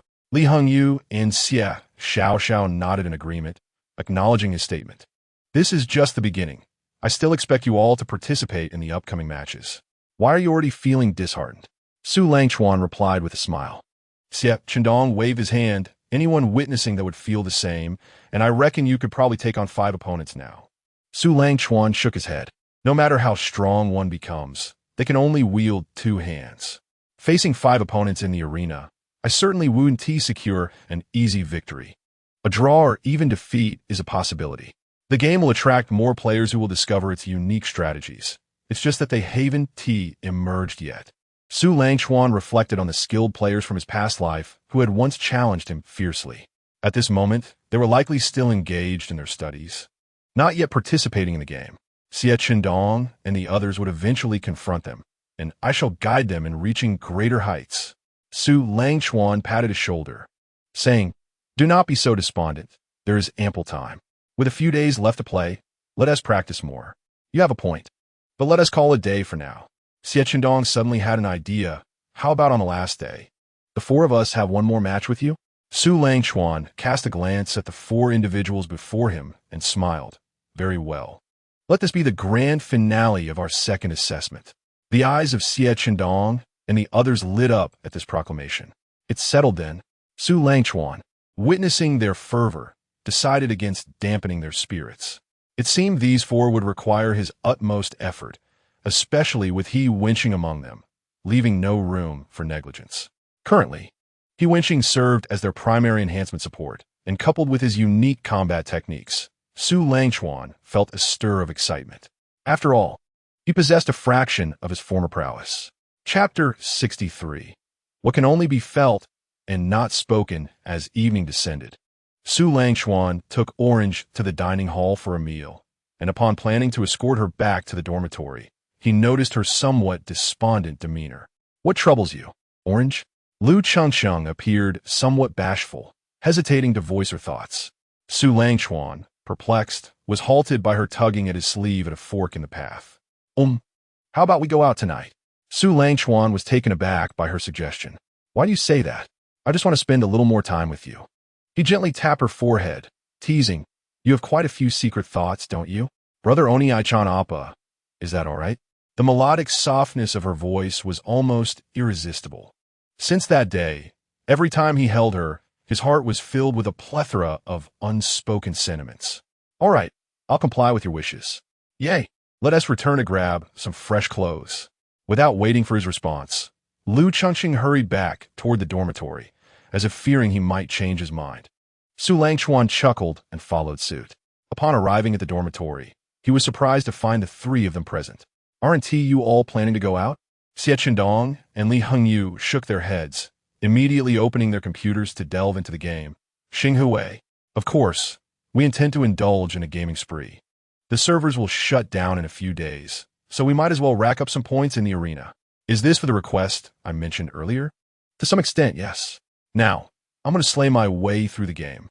Seeing their diligence, Su Langchuan chose not to comment further. "What about Li Tai?" Li Tai also shook his head. "All right, I want to be returning tonight. If their SA room check, remember to cover for me." The three exchanged knowing glances, their expressions tinged with mischief. "Oh, understood. Just take care of yourself, and don't overexert, haha." Meanwhile, back in the dormitory, Lu Changsheng was packing a few garments when Chen Yao noticed and curiously inquired, "Orange, what are you packing for? Are you going out?" "Yes. If their SA room check tonight, remember to sign me in." The three girls were momentarily taken aback. "Wait, you're not planning to return tonight?"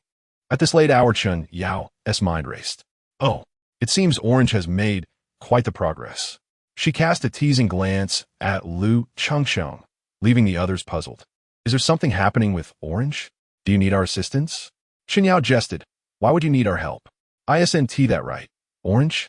Lu Changsheng felt slightly uncomfortable under their scrutiny, offering vague responses before hastily finishing her packing and exiting the dormitory, heading towards the school gate. Upon their arrival at the gate, Lu Changsheng wasted no time and pulled him towards Hungting, a restaurant owned by Li Hengyu. Navigating expertly, she soon entered the restroom. Lu Changsheng retrieved a packet of 9 yuan, 9 shipping included snacks from her backpack, a mischievous smile gracing her lips. This should surely captivate Xiao Chuan. Meanwhile, Su Langchuan lounged on the sofa, attending to minor issues related to the third assessment that Lu Yun had sent him. After a while, the restroom door swung open, and upon hearing the sound, Su Langchuan inhaled sharply. Orange, you Lu Changsheng, feeling bashful, quickly approached and covered his mouth. "Let us save our conversation for later." The night breeze rustled the leaves, creating a unique whisper, and before long, tranquility enveloped the trees as the wind subsided. In the early hours, after a simple wash, the two embraced and gradually drifted into slumber. The following morning marked the first day of classes after a short holiday, and Chen Yao arrived in the classroom, scanning the room but failing to spot the two. Yao, what are you looking for?" Li Tai inquired, puzzled. Chen Yao, feeling a bit disheartened, shook her head slightly. As the bell neared ringing, Lu Changsheng was the first to enter the classroom, Su Langchuan trailing behind, looking somewhat fatigued. In contrast, Lu Changsheng radiated cheerfulness, humming a cheerful tune as she approached. Once seated, Chen Yao scrutinized them, focusing intently on Lu Changsheng. Yao, why are you staring at me so early in the morning? Is there something on my face?" Lu Changsheng touched her cheek, finding nothing amiss. "Nothing much, just that you seem a bit more mature today." Chen Yao's tone carried a playful undertone. Lu Changsheng, aware of her implications, shot her a knowing glance, realizing some matters can only be felt and not articulated. "Oh, Orange, well done.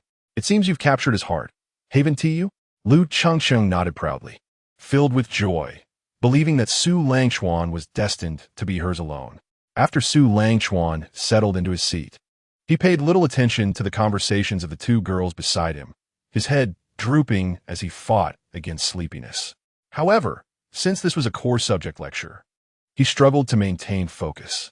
Observing Su Langchuan's demeanor, Xie Chendong couldn't help but smirk. "I never expected the renowned Xiao Chuan to appear so weak." Perhaps he is overwhelmed by the intensity.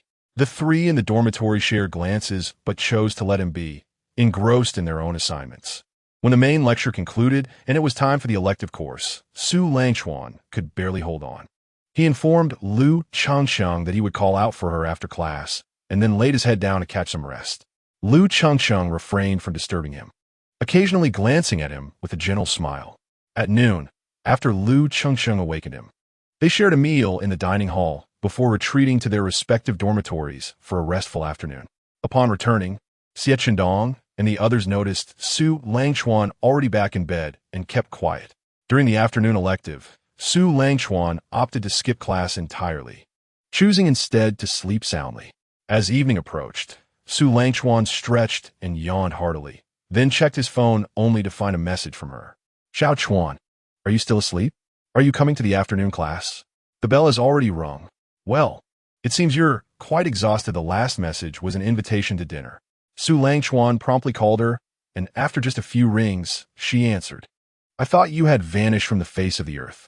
It's been ages since I heard from you. Oh no, I was just in a deep sleep. Has Orange already eaten?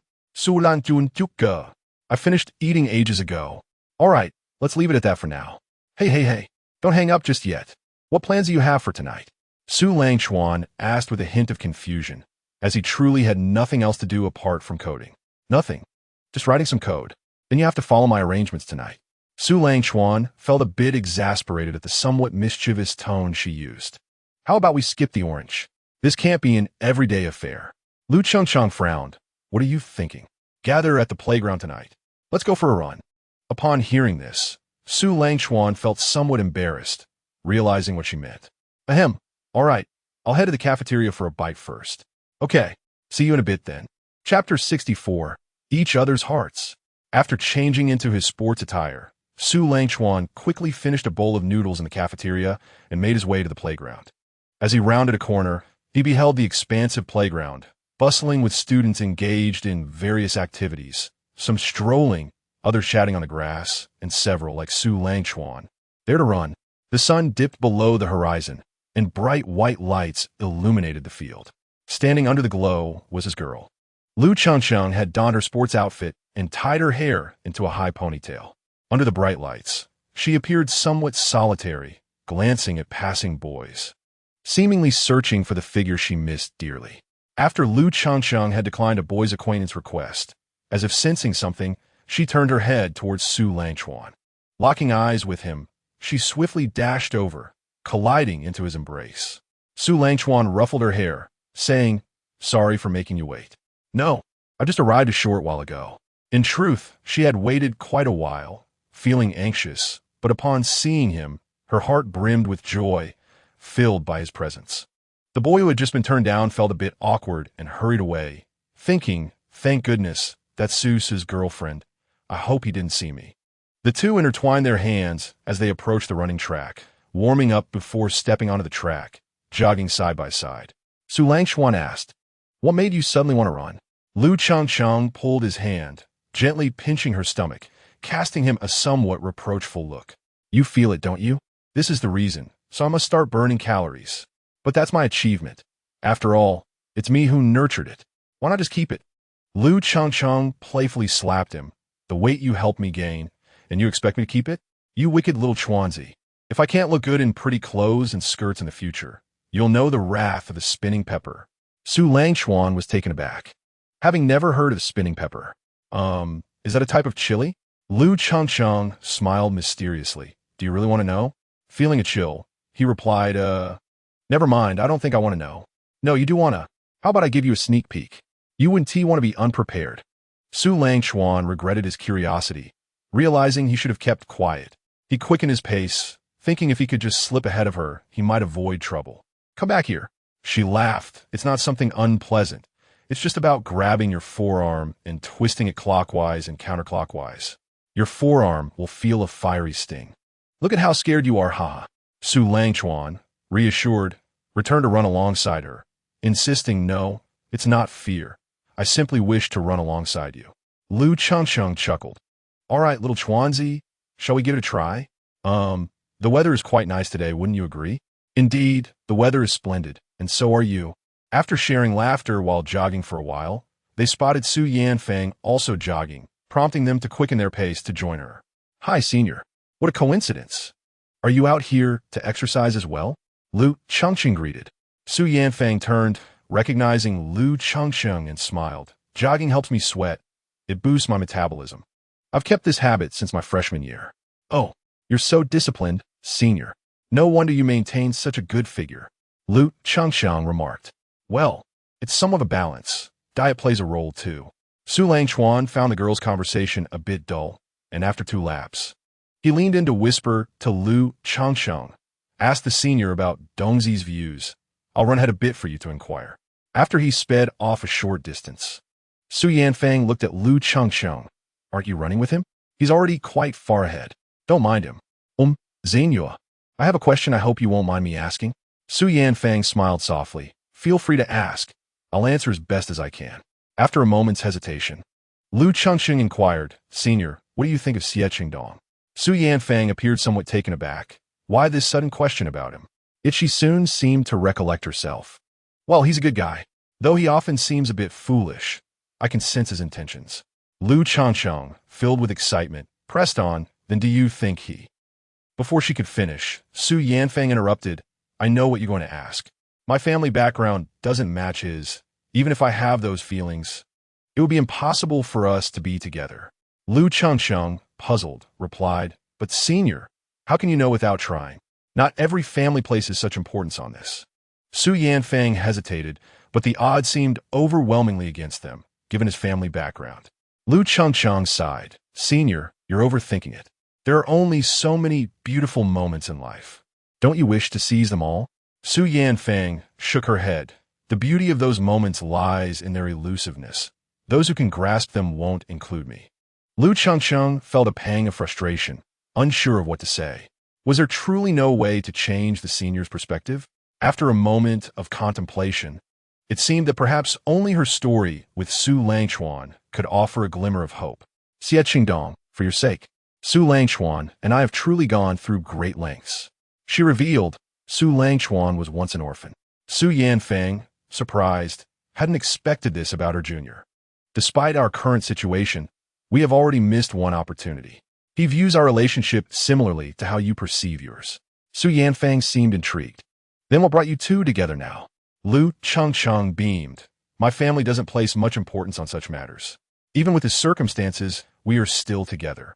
Our situation is arguably even more challenging than yours, isn't it? We are together because we both strive for each other, regardless of what the future holds. We shall not let anything change our hearts that strive for one another. Lu Chengsheng continued jogging beside her in silence, allowing her to ponder these thoughts. After completing the third lap, Su Yanfei seemed to have gained clarity, her earlier expression of frustration dissipating as she addressed her. You are right. It was my senior's overconcern that clouded my judgment. Your words have deeply resonated with me. Thank you. Lu Chengsheng shook her head, thinking that her senior ought to reflect on these matters more thoroughly.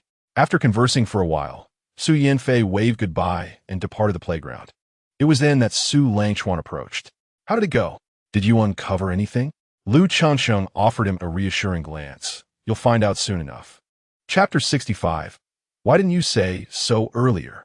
Noticing her cheerful demeanor, Su Langchuan didn't ponder much further. Perhaps she had already reached a conclusion. The two made their way to the school supermarket, purchasing 2 bottles of sports drinks before returning to their dormitory. Upon entering, Su Langchuan found Xie Qingdong still engrossed in his game, appearing somewhat addicted, while the other two were nowhere to be seen. Dongzi, remember to balance work and play. Su Lan Dun Zima?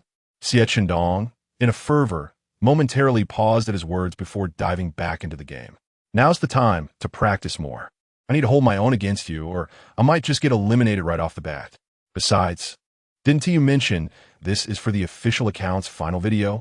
I must put on a good show, at least look impressive. I can't afford another round of mockery like last time. Su Langchuan shook his head in resignation. When I practice with you, I hardly exert my full strength. Do you really believe that cramming at the last minute will allow you to defeat me? Xie Qingdong retorted. So what if it does? This time, it's 4 against 1. Under Wenqing's command, victory is highly probable. Su Langchuan was taken aback. They had already chosen a commander? He intended to probe for strategies. So, tell me, how do you plan to take me on? What are the odds of you surviving my full force attack? Just as Xie Qingdong was about to respond, he suddenly appeared wary. Wow, you're plotting something, aren't you? I know nothing. You will see for yourself. There was a sinister undertone to Xie Qingdong's last statement. Su Langchuan pondered. It seemed unlikely there would be any issues. Then he recalled the earlier incident on the playground and asked, Don't you know Su Xueja well? Why didn't I see you running with her tonight? I do know. Su Langchuan as curiosity intensified. Was the game he created truly so captivating that this fellow had forsaken his pursuit of the senior? What do you mean by that? Xie Qindong chuckled. There's a saying, distance breeds beauty. Pursuing too fervently can backfire. A bit of personal space is essential. Su Langchuan scoffed. If you had succeeded in your pursuit, I might believe you. But since you haven tea, how can you be so composed? Would you remain this calm if the senior shared her contact with someone else? Su Langchuan decided to prod him further. At his words, Xie Qindong faltered, then nervously asked, did the senior actually give it away? Su Lanjun Feigen in Godan. I have no idea. Why don't you go and find out? Xie Qindong ceased his chatter, hastening his movements to swiftly conclude his match before grabbing his jacket and bolting out the door.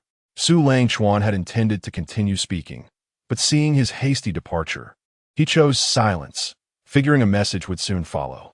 Settling back at his desk, Su Langchuan opened his computer to begin working. Before long, his phone screen lit up. A smile crept onto his lips. This fellow was quite swift. Had he sprinted? Wait, why didn't I see the senior? Are you pulling my leg? Perhaps if you and run so fast, I hadn't finished speaking. Xie Qindong replied with playful frustration. Why didn't you say so earlier? Bring me a fruit tea, please. I'll send you a red envelope to ease your temper. You should get a cup too. Thanks, boss. You're generous. Su Langchuan shook his head, thinking that flexibility is a hallmark of talent. In the following days, Su Langchuan refrained from practicing in the game, instead dedicating his time to attending classes, coding, and evening runs. Meanwhile, the four he had agreed upon were honing their collaborative strategies, eagerly anticipating their upcoming battle. By mid-October, in the afternoon at the club activity room, Su Langchuan gathered everyone. Today marked the final day of the game testing phase, and with the next round of testing approaching, club activities would temporarily cease. Please use this time wisely to focus on your studies. Let us reconvene for the next test. Upon hearing this, Xie Qindong and the others grew restless. Let us get started then. Su Langchuan nodded. Next, I will face off against all four of you as the concluding battle of this testing phase. The video will be shared in the group, so I encourage everyone to analyze in your spare time. The group was taken aback. Was he truly going to take on four opponents? Would the next round see him battling five? Excitement buzzed among them, eager to witness this match before the game concluded. Lu Chengsheng activated the screen projector for clearer viewing. All right. She cheerfully completed the setup, taking a seat beside him, her gaze fixed intently upon him. Do you have confidence in facing all four of them? Well, I can't say I'm entirely confident, he replied. Lu Chengsheng was taken aback. It was the first time she had heard him express uncertainty. Does that mean you'll have to employ those techniques from before? She inquired hesitantly. Su Langchuan patted her head. I'll try to avoid it. I promised you. Hee. That's good. Xiao Chuanzi. Honestly, losing ISNT the end of the world. In my heart, you will always be number one. Lu Chengsheng reassured him. I will do my utmost. I hope not to lose in front of you. After saying this, Su Langchuan turned to see the four sitting at a distance. Deep in discussion. Do you think Wenqing can manage this? ISNT it too risky? Xie Qindong questioned. To fight him, we must employ unconventional tactics. He Wenqing replied confidently. You all witnessed how Su Gu was wounded during the grand tournament, right? The others nodded. It was clear that unexpected strikes were essential. Even if we fail, we must at least prolong the match until time runs out. That would count as a victory. Su Langchuan observed their prolonged deliberation, stretching lazily and yawning before asking, Can we start now? With that, the four solidified their plan and nodded in agreement. Su Langchuan finally felt invigorated, creating the room and inviting them inside. He then examined their gear information. To his surprise, he found that Xie Qindong and Wu Wenlong had both switched to defensive equipment, while Li Hongyu and Xie Xiaoxiao remained unchanged. Clicking on He Wenqing's weapon details, he noticed an elite monster from the endless sea embedded in the slots of his Gu-controlling flute, accompanied by various enhancement runes. Currently, the game had not yet opened the capture of area-defending bosses, but capturing minor and elite creatures from the zone was possible. It was unexpected that He Wenqing chose to utilize the elite creature from the endless sea at this moment. This was not in line with his previous style. After examining the details of the other armor skills, Su Langchuan smirked subtly. Did he intend to possess the monster and confront me directly? At that moment, Su Langchuan felt his fighting spirit reach its zenith. Chapter 66. A Unified Battle of Four. Upon entering the battlefield, Xie Qindong was once again enveloped by a swirling crimson aura.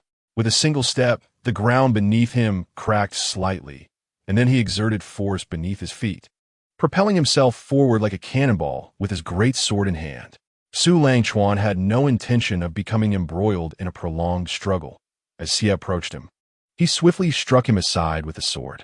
Before Xie could react, a horde of green pigs surged forth, and Su Langchuan noticed that hidden among them was Li Hongyu's shadow demon hand. This revelation led him to regard them with newfound respect. Under He Wenqing's guidance, they had progressed remarkably. Just as Su Langchuan exited the explosion radius of the green pigs, he sensed an anomaly behind him, only to find his path obstructed by He Wenqing's goo-killing insect. With no choice but to retreat to an open area, He Wenqing smirked slightly and summoned the dragon warrior. Before him, a 3-meter-tall dragon man adorned with azure scales emerged, wielding a bone greatsword. He then directed the dragon man towards Su Langchuan's retreating position to intercept him. Liao Xinxing and the others in the activity room were visibly astonished. Truly, they were the strongest four in the club, second only to Su Su. In less than a minute, they had forced Su Su into a corner. Had it been their own battle, they would likely have turned into mere bones beneath their feet by now. As Su Langchuan observed this scene, he realized that things were truly dire. It seemed he might lose. Su Langchuan turned back, choosing to break through towards Xie Qindong's side. The latter's eyes sparkled with excitement. His great sword danced with ferocity. Yet, the reality spoke louder than words. Su Langchuan still suppressed him, gradually widening the path and escaping the encirclement. The other three, unwilling to be careless, quickly matched the rhythm, alleviating the majority of the pressure on Xie Qindong. Su Langchuan deftly dodged various attacks, but the onslaught was overwhelmingly dense. He realized that He Wenqing had calculated that he could not maintain this state indefinitely and aimed to wear him down gradually. Su Langchuan, feeling helpless, acknowledged the truth. One man could hardly withstand 4 punches. This was particularly evident when facing someone as formidable as He Wenqing, especially with the assistance of the other three, making it increasingly challenging for him to cope. After repelling Xie Qindong and evading the bombardment from Li Hongyu and Xie Xiaoxiao, Su Langchuan turned directly to confront He Wenqing's dragon man. With time approaching the halfway mark, Su Langchuan felt a surge of urgency, his hand speed unconsciously increasing. The pressure on the four intensified abruptly, compelling them to hasten their own movements as explosions echoed throughout the arena. Gradually adapting to their rhythm, Su Langchuan began to advance towards He Wenqing and his comrades amidst their relentless attacks. Observing this, He Wenqing recalled the goo-killing insect and chose to bestow buffs upon his 3 allies, enhancing their endurance in battle. Their plan had never been to defeat Su Langchuan outright. Rather, they aimed to prolong the battle, hoping to discover an opportunity to exploit a potential error from the game's top player. Upon noticing the disappearance of the goo-killing insect, Su Langchuan saw buffs appear above the health bars of Xie Qindong and the others, indicating a comprehensive enhancement of their sustained combat capabilities. Li Hongyu's shadow demon hand was exceptionally cunning. Every time Su Langchuan sought to make a breakthrough, he would inevitably encounter it, forcing him to alter his optimal attack route. Should he be struck and immobilized, he would face a barrage of indiscriminate attacks from the four, leading to his certain demise. In addition to launching assaults, Li Hongyu had also concealed a shadow demon hand beneath him, ready for a surprise attack. As he faced Su Langchuan, he constantly contemplated his next plan, fearing that a moment of hesitation would allow Su Langchuan to seize the opportunity for a decisive strike. 2 minutes had elapsed, and Liao Xinxing and the others watched the screen projection with unwavering focus, fearing they might miss a single thrilling moment. The most troublesome aspect for Su Langchuan was Li Hongyu's shadow demon hand. Unless he eliminated it, escaping from this concentrated assault would be exceedingly difficult. The combination of Li Hongyu's intellect and his binding skills was indeed a significant nuisance. Resolute, Su Langchuan decided to bait a mistake, using himself as the lure to create a flaw in the cooperation of the four. This would suffice. He unleashed his avatar sword, clearing the attacks from Li Hongyu and Xie Xiaoxiao, before turning back to engage Xie Chendong and the Dragon Man. As the next wave of attacks from Li Hongyu and Xie Xiaoxiao approached, he drew closer to the two. Su Langjun, leveraging the characteristics of his clone and his talent points, increased his hand speed, and soon his character's figure began to split into two amidst the attacks, no longer hindered. Liao Xinxing and the others widened their eyes, rubbing them in disbelief. Indeed, two figures of Su Langchuan had appeared on the battlefield. What kind of technique was this? Was it a new move from Su So? They had never seen anything like it. It must be a novel skill. After repelling the two, Su Langchuan charged straight at Li Hongyu, his intentions unmistakable. Li Hongyu felt a chill. Had he really recognized him as the fulcrum of the team so quickly? Hurriedly, he activated his skill, summoning multiple shadow demon hands from his shadow, all aimed at Su Langchuan. Yet, as he attacked, Su Langchuan deftly evaded, causing all the shadow demon hands to miss. In a final decisive move, he stepped forward, approaching Li Hongyu to eliminate him. However, from beneath his feet, a black hand erupted from the shadows. Su Langchuan realized too late and, redirecting his avatar sword, managed to eliminate the last black hand, but he had lost the initiative. The Dragon Man had already reached his rear, its bone greatsword sweeping horizontally across his right side. Su Langchuan had no choice but to raise his sword to block, only to be sent flying by the immense force. He Wenqing let out a sigh of relief as he glanced at the time. No longer hesitating, continued to suppress Su Gu according to the original plan. Victory is within our grasp. The other three were ecstatic upon hearing this. Finally, they could withstand a battle under his leadership. He Wenqing no longer held back, directly merging with the Dragon Man. The Dragon Man's movements became increasingly agile and unpredictable, closely matching Su Langchuan's rhythm and tightly constraining him. With the battle time dwindling, Su Langchuan had failed to uncover the final opportunity. Although he could have chosen to break the agreement with Lu Changsheng to secure victory, he was unwilling to do so. The agreement had been made, and failing to uphold it would betray trust. Su Langchuan did not wish to cause Lu Changsheng any sorrow. As the battle time reached its conclusion, the activity room erupted in enthusiastic applause. Xie Chendong and the others also ceased their actions, slumping wearily into their chairs. Although Lu Changsheng understood that it was a tie, she still smiled quietly. Well done. To have fought to such an extent with my little Chuanzi. Everyone is truly remarkable. The four, upon hearing this, displayed relieved smiles. Xie Chendong waved his hand, saying, in a one-on-one match, we certainly wouldn't have had a chance. And it was only thanks to Wenqing's guidance that we managed to hold out for so long. He Wenqing, upon hearing this, smiled bashfully. It was a team effort. Without our collective cooperation, we would surely have lost. Nan Xianxue gazed at him with sparkling eyes, then smiled cheerfully. You've worked hard too. Your performance just now was truly commendable. However, a slight frown crossed her face as a brief pang of discomfort shot through her head, which she dismissed, attributing it to recent fatigue. He Weiqing, oblivious to her condition, leaned in and kissed her, saying, we will continue to win in the future.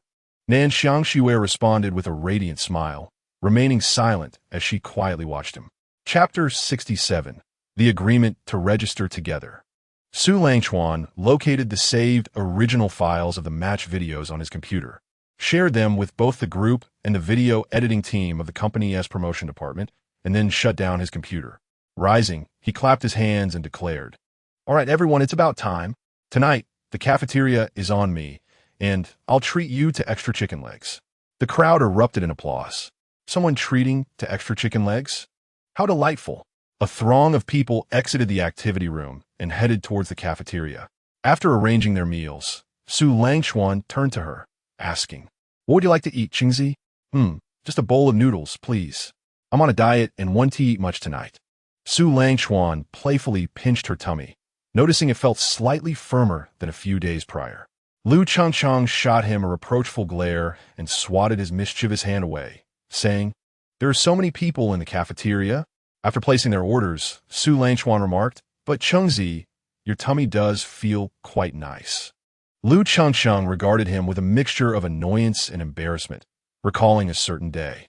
Her face flushed as she quickly covered his mouth, exclaiming, "If you keep talking like that, you'll be sleeping on the sofa from now on." I haven't said anything yet. Why are you so flustered all of a sudden? Su Langchuan teased her further. I'm not flustered. I'm merely stating a fact. Su Langchuan paused. You can't be serious about wanting me to sleep on the sofa, can you? Lu Changsheng firmly replied, of course. In this household, my authority is absolute. Well, it seems you might be shedding a few tears at night. Who would be crying? I'm destined to be a strong female CEO. All right, my fierce CEO. Let us go. The noodles are ready. Upon noticing the chicken leg added to her noodles, Lu Changsheng gleefully took her bowl and sat beside Qin Yao, beginning to slurp her noodles. Su Langchuan followed suit, placing his meal down and joining her. After finishing their meal, they exchanged farewells with the others and decided to take a stroll on the playground to aid digestion. As they walked leisurely along the outer track, Lu Changsheng savored this newfound leisure time. She then spoke, if I recall correctly, the school sports meet is scheduled for the beginning of next month. Are we going to participate? Su Langchuan paused, surprised by the mention of the sports meet. In his past life, he had been so engrossed in studying that he never even considered participating. He had merely focused on improving his grades. Without answering her question directly, Su Langchuan countered, Do you want to participate, Chengzi? Lu Changsheng's eyes sparkled with anticipation. Can I join you? I wasn't interested when you weren't around. Su Langchuan hadn't expected her to feel the same way, which tugged at his heartstrings. Gently squeezing her hand, he said, Then let us participate together. I may not have much talent in this area. How about I sign up for 2 events? He only knew how to code and had little athletic prowess. But running at night had been quite comforting, primarily because of her company. Sounds great. I'll sign up for 2 as well. Let us cheer each other on. All right. But do you remember when registration is? Lu Changchang thought for a moment and replied, It should be tomorrow. There are only about 10 days left. Then let's see what the registration entails tomorrow. After walking a bit longer, they sat on the grass, observing the surrounding students and couples, inhaling the essence of youth that filled the air, which brought comfort to their 20-something souls. Su Langchuan suddenly pondered aloud. Chengzi, have you noticed anything unusual about Xiangxue recently? Lu Changsheng shook her head, perplexed. No, she has been just fine lately. Why do you ask? Just a casual inquiry. But I need you to keep an eye on her. Lu Changsheng remained perplexed. Is something wrong? You seem quite concerned. After a moment of contemplation, Su Langchuan decided to be forthright. In my past life, I encountered He Weiqing, but he was not at all like he is now. The changes are too drastic. What was he like? Lu Chengxing inquired. He was taciturn and not very articulate, and his combat style was different. Although that encounter occurred years later. Time certainly alters a person, yet the extent of this transformation is quite significant. And what does this have to do with Nan Xiangxue? I'm uncertain. I never encountered Nan Xiangxue in my past life. A brief silence enveloped them as they both contemplated the implications of their discussion. After a moment, Lu Changsheng, unable to connect the dots, shared a knowing glance with him. It seemed she hadn't anticipated this either. Lu Chengxing nodded and said, I'll keep an eye out. Don't lose hope. Perhaps the time just isn't right. Su Langchuan nodded in agreement. They had not donned their sports attire that day, and, after a while, they embraced before returning to their dorms. The next morning, following the first class, the class sports committee member stood up and approached the podium, announcing, The school sports meet is scheduled for the beginning of next month. I have received a notification from our advisor. I encourage all students to enthusiastically sign up. After a brief pause with no responses, he smiled bitterly, realizing that while participation was not mandatory, some involvement was essential. Su Langchuan and Lu Chengsheng exchanged smiles and simultaneously raised their hands, declaring, We'll participate. What events are available? The sports committee member's face lit up at the prospect of having these 2 talented individuals on board. Quickly retrieving the list of events from the table and rushing over to them. Thank you, Su and Lu, for your support. Here are the available events. They both began to examine the list together. In truth, their options were limited, They found certain specialized events, such as high jump and shot put, outside their consideration. Seeing their interest, Xie Chendong joined in, saying, "If you're signing up, I'll join too." Li Heyu and Li Hengyu also approached, expressing their desire to register as it was their first university sports meet, and they wanted to participate. Su Langchuan observed their determination and decided, "I'll sign up for the 800 meters and the relay. What about you three?" Their eyes brightened at the idea of participating in the relay, where each runner would cover 100 meters. They all agreed and signed their names on the list. Su Langchuan then handed the form to Lu Chengcheng and the others for their review. The sports committee member, witnessing the enthusiasm building among the students, cast a grateful glance at Su Langchuan, relieved that he was there to facilitate the process, as it would have been challenging otherwise. After Lu Chengcheng signed up for the 800 meters and the women's relay, she suggested, "How about we sign up for the relay as well?" Chen Yao and her companions concurred, noting that running 100 meters posed no issue, and even if they didn't take place, it would be a valuable experience and a way to earn credits. Before long, the project list was nearly complete, and the sports committee member joyfully departed the classroom to submit it to the advisor's office. Su Langchuan observed them, pondering that since everyone had signed up for the running event, why not commence a night run this evening? The group nodded in agreement, though Xie Chendong could be seen chuckling foolishly. Su Langchuan was reminded of their earlier conversation about the senior sister's penchant for night runs, leading him to conclude that Chendong's intentions were rather impure. Chapter 68. Truly lacking insight. During lunchtime in the cafeteria, the sports committee initiated a vote in the class group for the role of class banner bearer at the opening ceremony. The candidates for this class election were predominantly female, but wouldn't prefer a beauty to lead, thereby enhancing the class's reputation. Chen Yao remarked, observing the current vote count, "Chengzi, your votes are in the lead. This seems secure. I don't mind either way. The difference is negligible," Chengzi replied. Chen Yao, upon hearing this, was taken aback by her nonchalant attitude. Lu Chengcheng chimed in, "Yao Yao, your votes are quite impressive as well, trailing just behind me." Chen Yao raised her eyebrows. "Of course, our looks may not be world-shattering, but we certainly possess a certain charm." As she continued to peruse the voting rankings, Chen Yao noticed that their entire dormitory had made it into the top 10. Remarkable. "Xiao Xiao, if you're interested, shall we rally some votes for you?" Xie Xiao Xiao vehemently shook her head, expressing her reluctance. Just participating in the sports meet was already stretching her limits. Being elected as a banner bearer would be far too uncomfortable. Chen Yao, amused by her reaction, covered her mouth and laughed, then turned to Nan Xiangxue. "What about you? Xiangxue, do you have any inclination to run?" Xiangxue gently shook her head. "I have no intention of running either, though I suspect Chengzi will likely be elected." Chen Yao and Xie Xiaoxiao agreed, acknowledging that it was indeed probable. Su Langchuan leaned in closer and whispered, "I wish to see Chengzi holding the banner. Would that be possible?" Lu Chengcheng felt a surge of joy within her. "You truly like it?" "Indeed, I eagerly anticipate witnessing your glorious moment in the spotlight," Su Langchuan confessed. With a playful huff, Lu Chengcheng replied, "All right then, since you desire it, I shall oblige."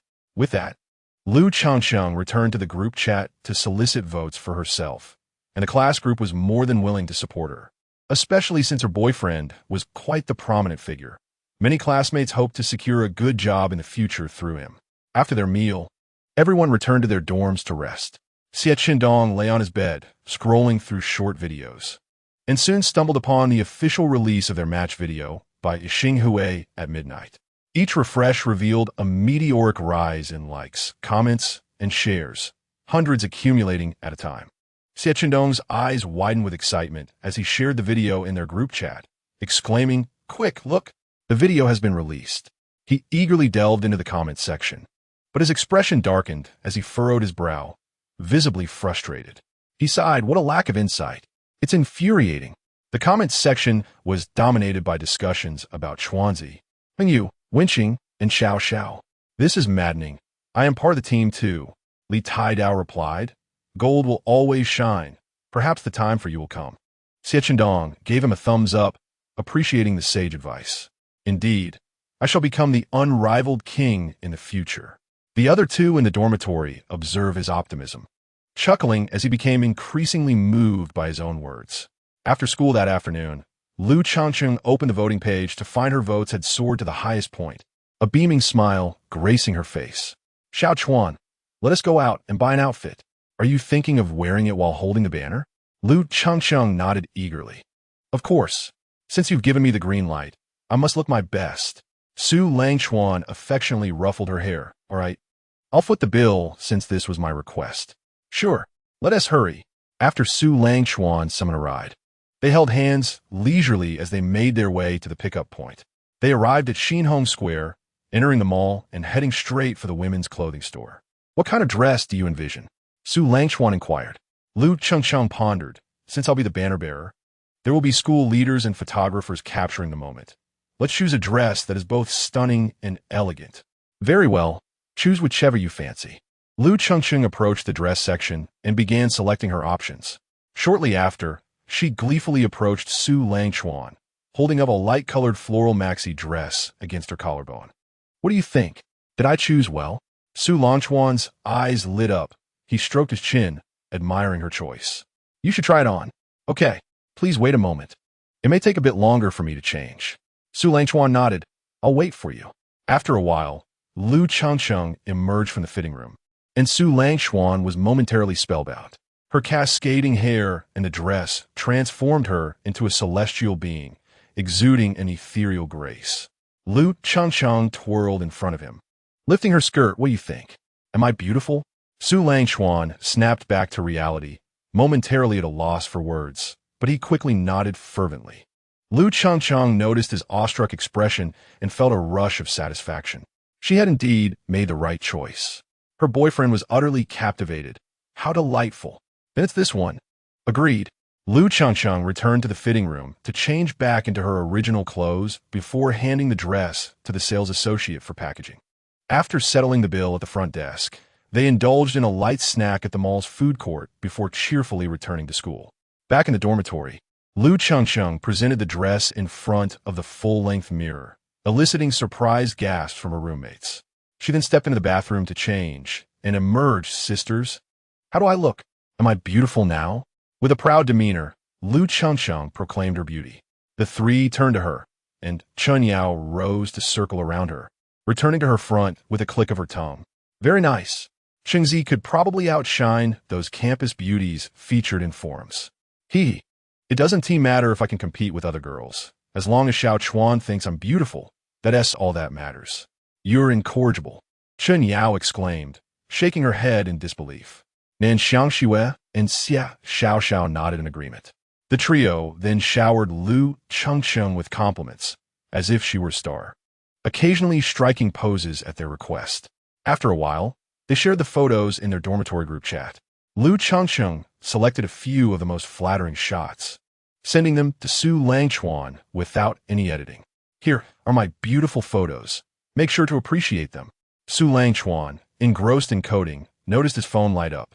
Upon opening the message, he chuckled. At your service, my princess. But do you have any cooler photos? Lu Qingqing's cheeks flushed upon reading that, silently lamenting how this mischievous guy could think such thoughts. Nevertheless, she begrudgingly sent him a few photos that he liked. Oof. You mischievous little rascal. He. Thank you for the reward, my princess. I shall savor the nuances within. Lu Changcheng felt a shiver run down her spine. You better not share those. Delete them. Oh, that's out of the question. I must thoroughly examine them. Lu Changcheng bashfully gazed at his texts, regretting ever sending them. What a naughty boy. Chapter 69. Initiating the counterattack.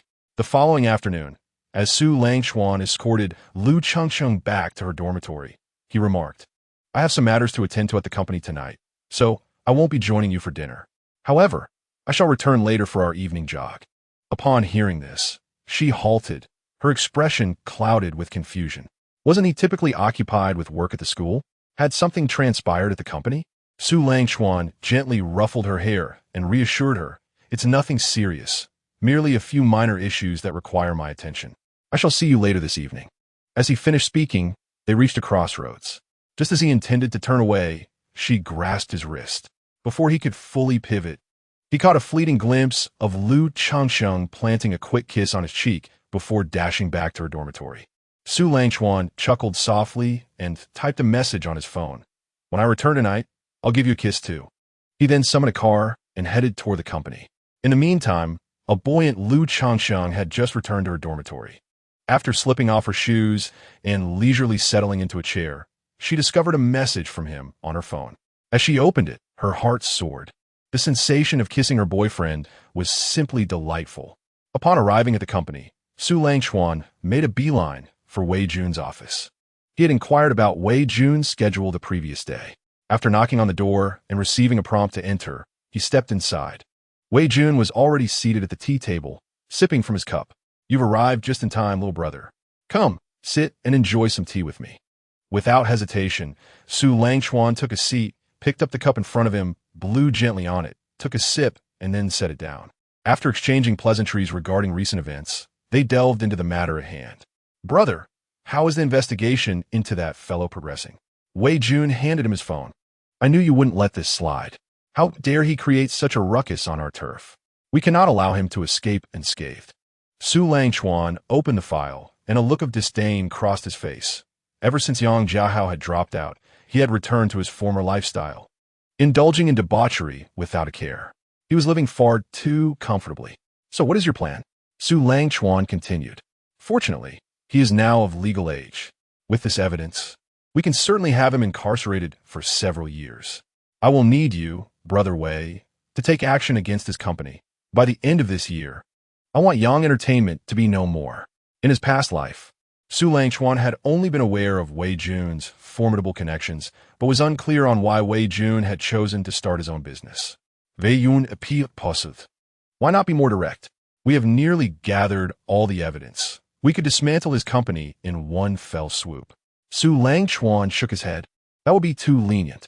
We must methodically push them into the abyss, allowing them to truly experience the pain before delivering the final blow that ensures their downfall. Wei Jun nodded in agreement, recognizing Su Langchuan's strategic approach. All right then, tonight we will ensure that scoundrel is taken in, and then I will commence my operations. After a round of casual banter, Su Langchuan rose and made his way to the research and development department, focusing on the specifics of the third phase testing. He then settled into his position, collaborating with his colleagues to address ongoing issues. After having dinner at the company, he bid farewell to his colleagues and returned to the university. Once inside the campus, Su Langchuan messaged her. Chengzi, I'm back from my busy day. What are you up to now? Meanwhile, Lu Changsheng and her friends were already at the playground. Upon hearing her phone ring, she immediately called back. Hello, where are you? I just entered the campus. Then come straight to the playground. We've already arrived. All right, I'll be there in a moment. Okay. After hanging up, Su Langchuan hurried towards the playground, where he spotted Lu Changsheng waiting for him on the track. As he approached, he noticed the absence of the others. Had they already started? Yes, indeed. Let us begin our exercises. It's good for our health. The two of them stepped onto the track and started jogging. After a short while, Lu Changsheng broke the silence. Have you finished your work at the company? Su Langchuan nodded. Is something the matter? No. I just sensed you were up to something significant today. Su Langchuan was taken aback. Could this be the legendary intuition of women? It was astonishing. He realized that in the future, it might be difficult to keep anything from her. Seeing his pensive expression, Lu Changsheng understood immediately. Don't keep secrets from me in the future. Otherwise, Su Langchuan swallowed hard. Otherwise what? A secret, but one that you will certainly find unforgettable. Su Lanjun Bonde. Unforgettable? I hope it's not in a negative sense. This might indeed turn out to be interesting, he thought with a sly grin. Noticing his amused demeanor, Lu Changsheng playfully smacked his back. No slouching. Stand up straight while you run. Su Lanjun Win set. Feeling as if he had been struck with a slap that would leave a mark. Are you all right? Why do you keep twisting around? Lu Changsheng asked, concern evident in her voice. Oh, it's just a bit itchy.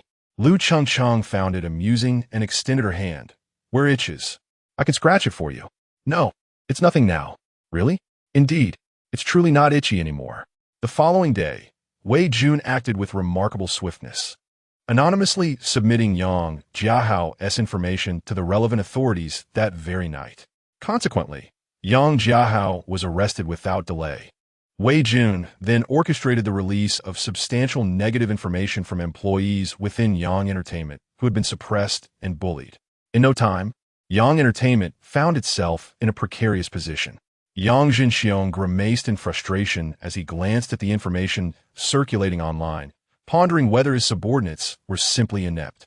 Just then, hurried footsteps echoed outside his office. Yang's mother had received the news that her son was now incarcerated. Are you even human? Your son is in jail. And you aren't doing anything to bail him out? Yang Jinxiong rubbed his temples. Things are complicated. We need to wait for a while. I can't focus on that right now. What kind of nonsense is this? ISN, your son? Get a lawyer. Right now. Yang Jinxiong slammed his fist on the table. Are you done causing a scene? If you hadn't spoiled him, he wouldn't be in this predicament. Yang's mother was taken aback. You dare to shout at me? Are you still a man? Or just a bully at home? Show some backbone outside. I don't care. You need to get our son out immediately. The commotion from the office had become a familiar soundtrack to those outside, accustomed to the frequent quarrels within the Yang family. Chapter 70.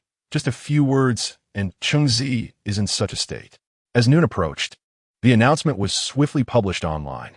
Upon learning of the events, the school hastily issued a notice expelling Yang Jiahao, which quickly trended on social media, as they sought to avoid any blemish on the institution's reputation. In the dormitory, Chun Yao stumbled upon 2 videos about the situation. Chengzi, let me send you a video. It's absolutely explosive. Haha. Chun Yao promptly shared the videos in their group chat.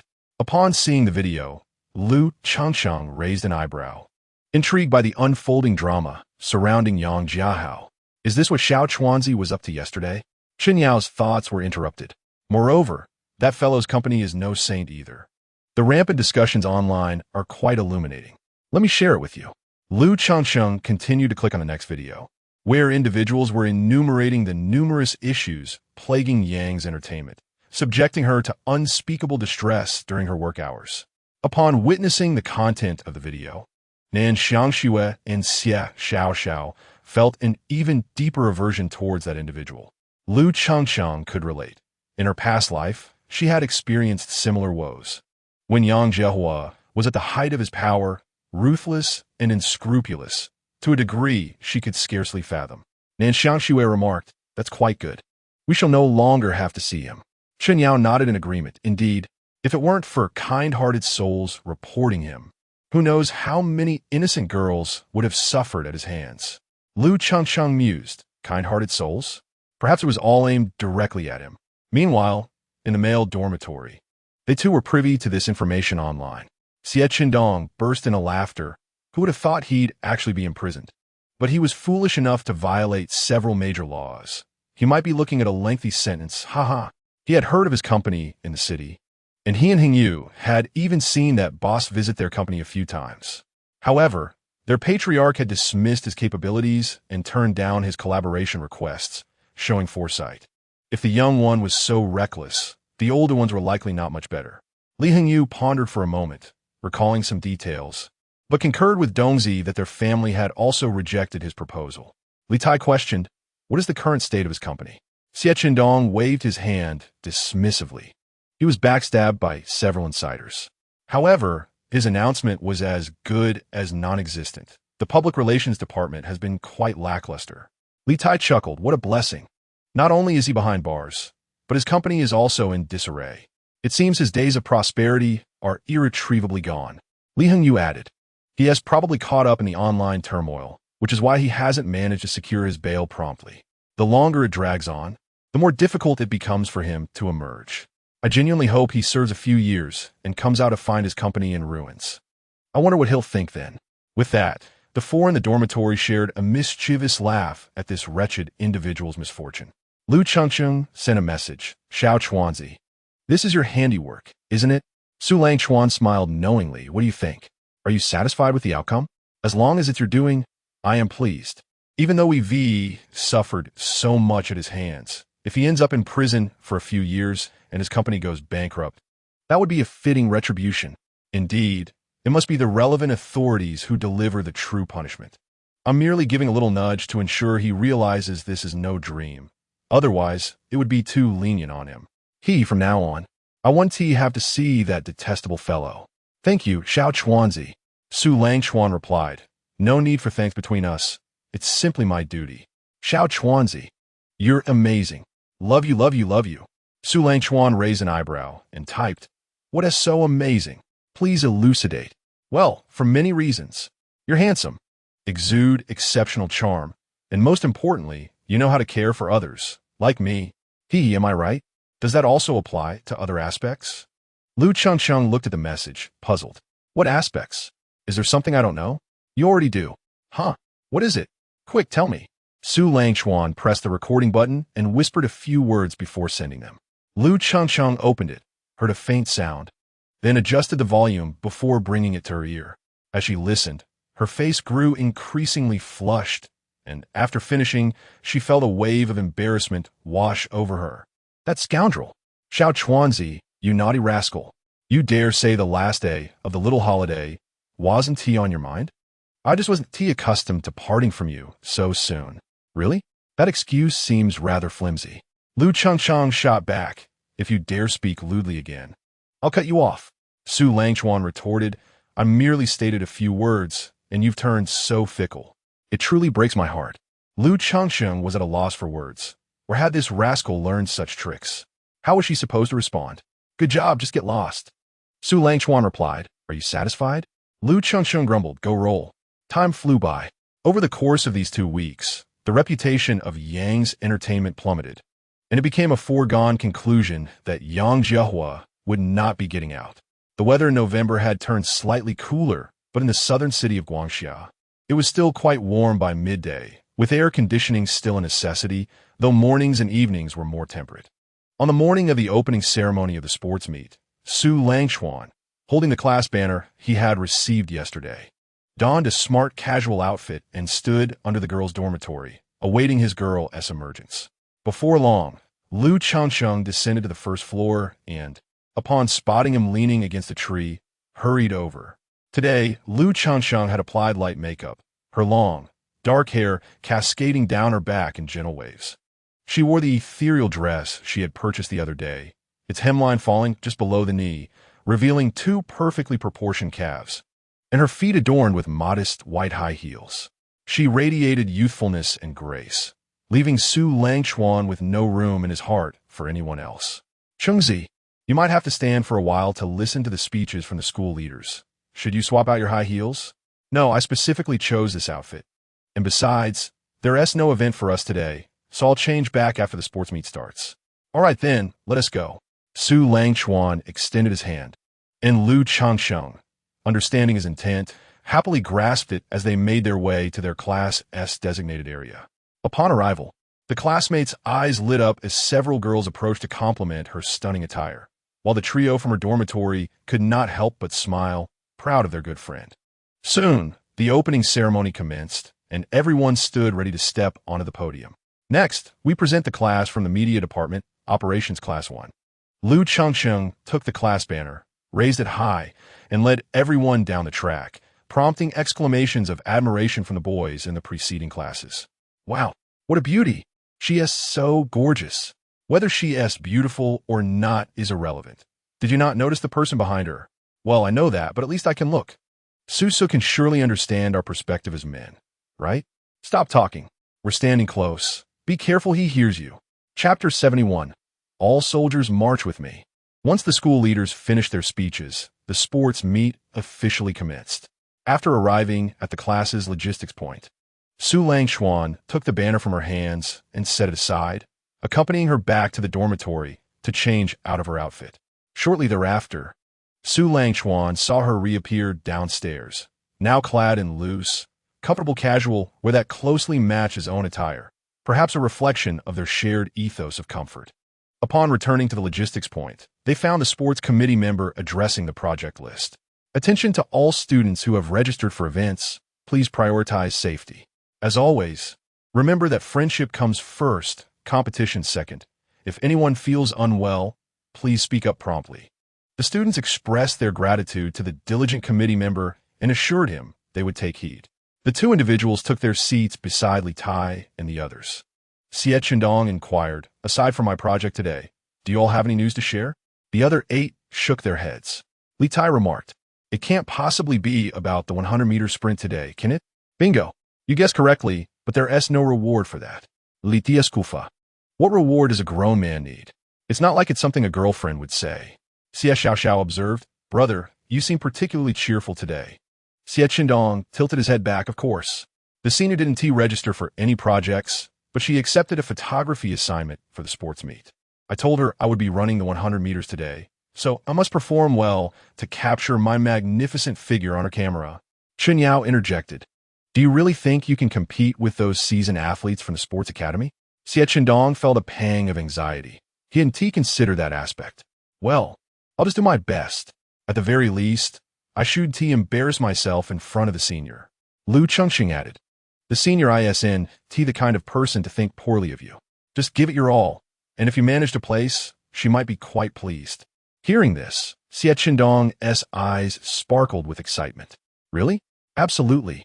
Girls tend to understand other girls better. His exhilaration surged, feeling as though he possessed boundless strength, akin to a formidable figure in a novel capable of wielding the elements at will. Lu Changshang cautioned, I'm merely saying this. Ultimately, it all depends on your abilities. Recalling her conversation with Su Yanfeng, she felt compelled to lend a hand. No doubt, we shall give it our utmost effort and vanquish our opponents. Liang Yu Barnat. Don't boast too much. Pride may lead to downfall, and one misstep could result in missed opportunities. Xie Chendong waved his hand dismissively. I'm not overthinking it. I just want to avoid making a fool of myself. Soon, the announcement for the men's 100-meter sprint registration echoed through the air. Xie Chendong leapt to his feet. Rallying his companions, warriors, let's march forth. The other 8 exchanged bemused glances, pondering that if he could be a bit more serious. Perhaps the senior would already be with him. They made their way to the registration area for the sprint, where Su Yanfeng approached with her camera in hand. Junior, give it your all. I'll capture you looking dashing. All right, senior. I won't let you down.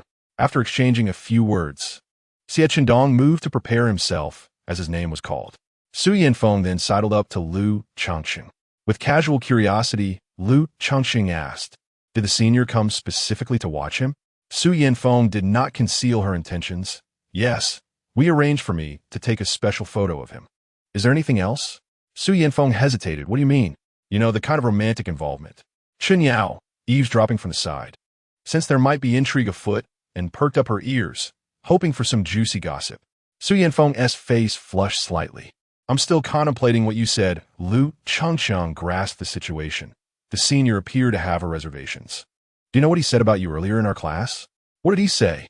Su Yanfeng asked, a hint of nervousness in her voice. Naturally. He praised you endlessly, calling you a celestial being in our presence. Feel free to ask, Yao Yao. Chen Yao, relishing the moment, was caught off guard when Lu Chengxing looked at her with a playful smile. Indeed, Xie Chendong was full of flattery, saying things like you're as beautiful as a goddess. Su Yanfeng's face turned a deeper shade of crimson, her lips curling into a shy smile. No girl can resist sweet words, especially from someone she has feelings for. Just as Lu Changsheng was about to continue, Xie Chendong approached, looking dejected. I'm sorry, senior, but our group has several athletes. I might not secure a place. Su Yanfeng, taken aback by his words, looked at him with an unspoken understanding in her eyes. It's all right. Just give your best shot. I'm rooting for you. Her slightly teasing tone sent Xie Chendong's heart racing. Okay, senior. With your encouragement, I feel invigorated. Su Yanfeng smiled. Hurry along. I'll be at the finish line waiting for you. Sure thing, senior. After he departed, Lu Changshang remarked, the senior must have a good idea of her feelings by now. Su Yanfeng nodded. I understand, but let us not discuss it further. I'll wait for him at the finish line. With that, she skipped towards her destination. Chen Yao mused. If Xie Chendong knew he had such a strong ally, he would be thrilled. Lu Changshang chuckled. That depends on whether the senior has those feelings. If not, it doesn't matter what I say, but if she does, that would be ideal. Chen Yao agreed, acknowledging her reasoning. Soon, it was Xie Chendong's turn to take the starting line. Observing the muscular athletes around him, He felt like a frail creature among giants. However, recalling Su Yanfeng's encouraging words filled him with determination. If I can endure under Chuanzi's training. This is nothing. The referee called out, take your positions. Xie Qindong crouched down, placing his hands on the ground in preparation. Ready. Bang. With the sound of the starting gun, the competitors shot forward, Xie Qindong following closely, though his lack of sprinting practice left him a body length behind the others. Su Yanfeng watched him sprinting with all his might. Her heartstrings tugged. She raised her camera and captured what she deemed his most handsome shot, then lowered it and waved. Junior, go for it. Instantly, several boys at the finish line looked on enviously. Wow, who is that lucky guy with his girlfriend waiting for him at the finish line? Xie Qindong heard her shout, and his pace quickened as he ran with all his might. Upon crossing the finish line, he gasped for breath as he approached Su Yanfeng, hands resting on his knees. I'm sorry, senior. I didn't manage to place. Su Yanfeng shook her head, softly saying, You've done wonderfully, Junior. To me, you are the best. Xie Qindong saw her give him a thumbs up, and his heart swelled with joy. Straightening up, he bashfully scratched his head. Thank you for the compliment, senior. Lu Changsheng and the others, having approached from the starting point, exchanged glances at the duo's interaction, feeling a sense of satisfaction for their matchmaking efforts. Chapter 72. You're still so careless. Su Yanfeng showed him the photos she had taken. So, Junior, how do you find my photography skills? Xie Qindong's eyes lit up as he exclaimed, as expected of a senior. You've captured my magnificent form perfectly. He took the camera to show everyone. Come and see. Am I not handsome? Su Langchuan and the others feigned compliments, trying to save face in front of the senior. Meanwhile, among the girls, Chen Yao covered her mouth and remarked, Indeed, he is quite the handsome lad, just a tad lesser than my boyfriend. As long as the senior thinks he is handsome, that is what matters, right, senior? Xie Qindong looked at her with a mischievous smile. Upon hearing his words, Su Yanfei playfully swatted him, signaling him to tone it down a bit. Xie Xiaoxiao chimed in, Come on, brother, it's time to rein in that thick skin of yours. Can't you see the senior sister is blushing? She approached and linked arms with her, resembling two sisters. After a brief chat, Xie Qindong departed with Su Yanfei, claiming he would lend her a helping hand. The rest of the group also began to disperse, pairing off as they left. Lu Changsheng took hold of his arm and said, Let's go, Xiao Chuanzi. Today we shall explore the campus. All right, I look forward to experiencing this first time with you. As the day unfolded, the second day of the sports meet commenced with the women's 800 meters in the morning, followed by the men's event in the afternoon. Su Langchuan accompanied her to the registration area, urging her to do her best while avoiding injury. Got it. I'll strive for a good ranking without getting hurt. As for a medal, that seems out of reach, she replied. Su Langchuan gently rubbed her little hand, reassuring her that participation was what truly mattered. Xinyao, go orange. I'll be cheering for you. Xie Xiaoxiao and Nan Xiangxue also expressed their support. All right, I'll give my all. Su Yanfei added. I'll make sure to capture your best moments. Thank you, senior sister. Before long, Lu Chongqing's group received the competition notice, waved goodbye to everyone, and stepped onto the track. With the sound of a gunshot, the competitors surged forward from the starting line, their pace steady. Lu Chongqing maintained her rhythm, closely trailing the frontrunners. Go orange! Go orange! Chun Yao and the others cheered, waving their hands enthusiastically. Su Langchuan's gaze remained fixated on his girl, anxious about any misfortune befalling her. After completing a lap, Lu Changsheng smiled at Su Langchuan before continuing her run. Go orange! She called out, momentarily pausing to raise her hand in acknowledgement, signaling that she had received the encouragement. As they entered the final half lap, the athletes began to push harder, and Lu Changsheng accelerated, prompting Chun Yao and the others to cheer even louder, drawing the attention of nearby male students. Seeing the increasing number of onlookers, Xie Qindong and his friends intentionally spread out to create a protective circle around their girl. Lu Changsheng had overtaken most competitors, leaving only two ahead of her. Gritting her teeth, she increased her arm swing.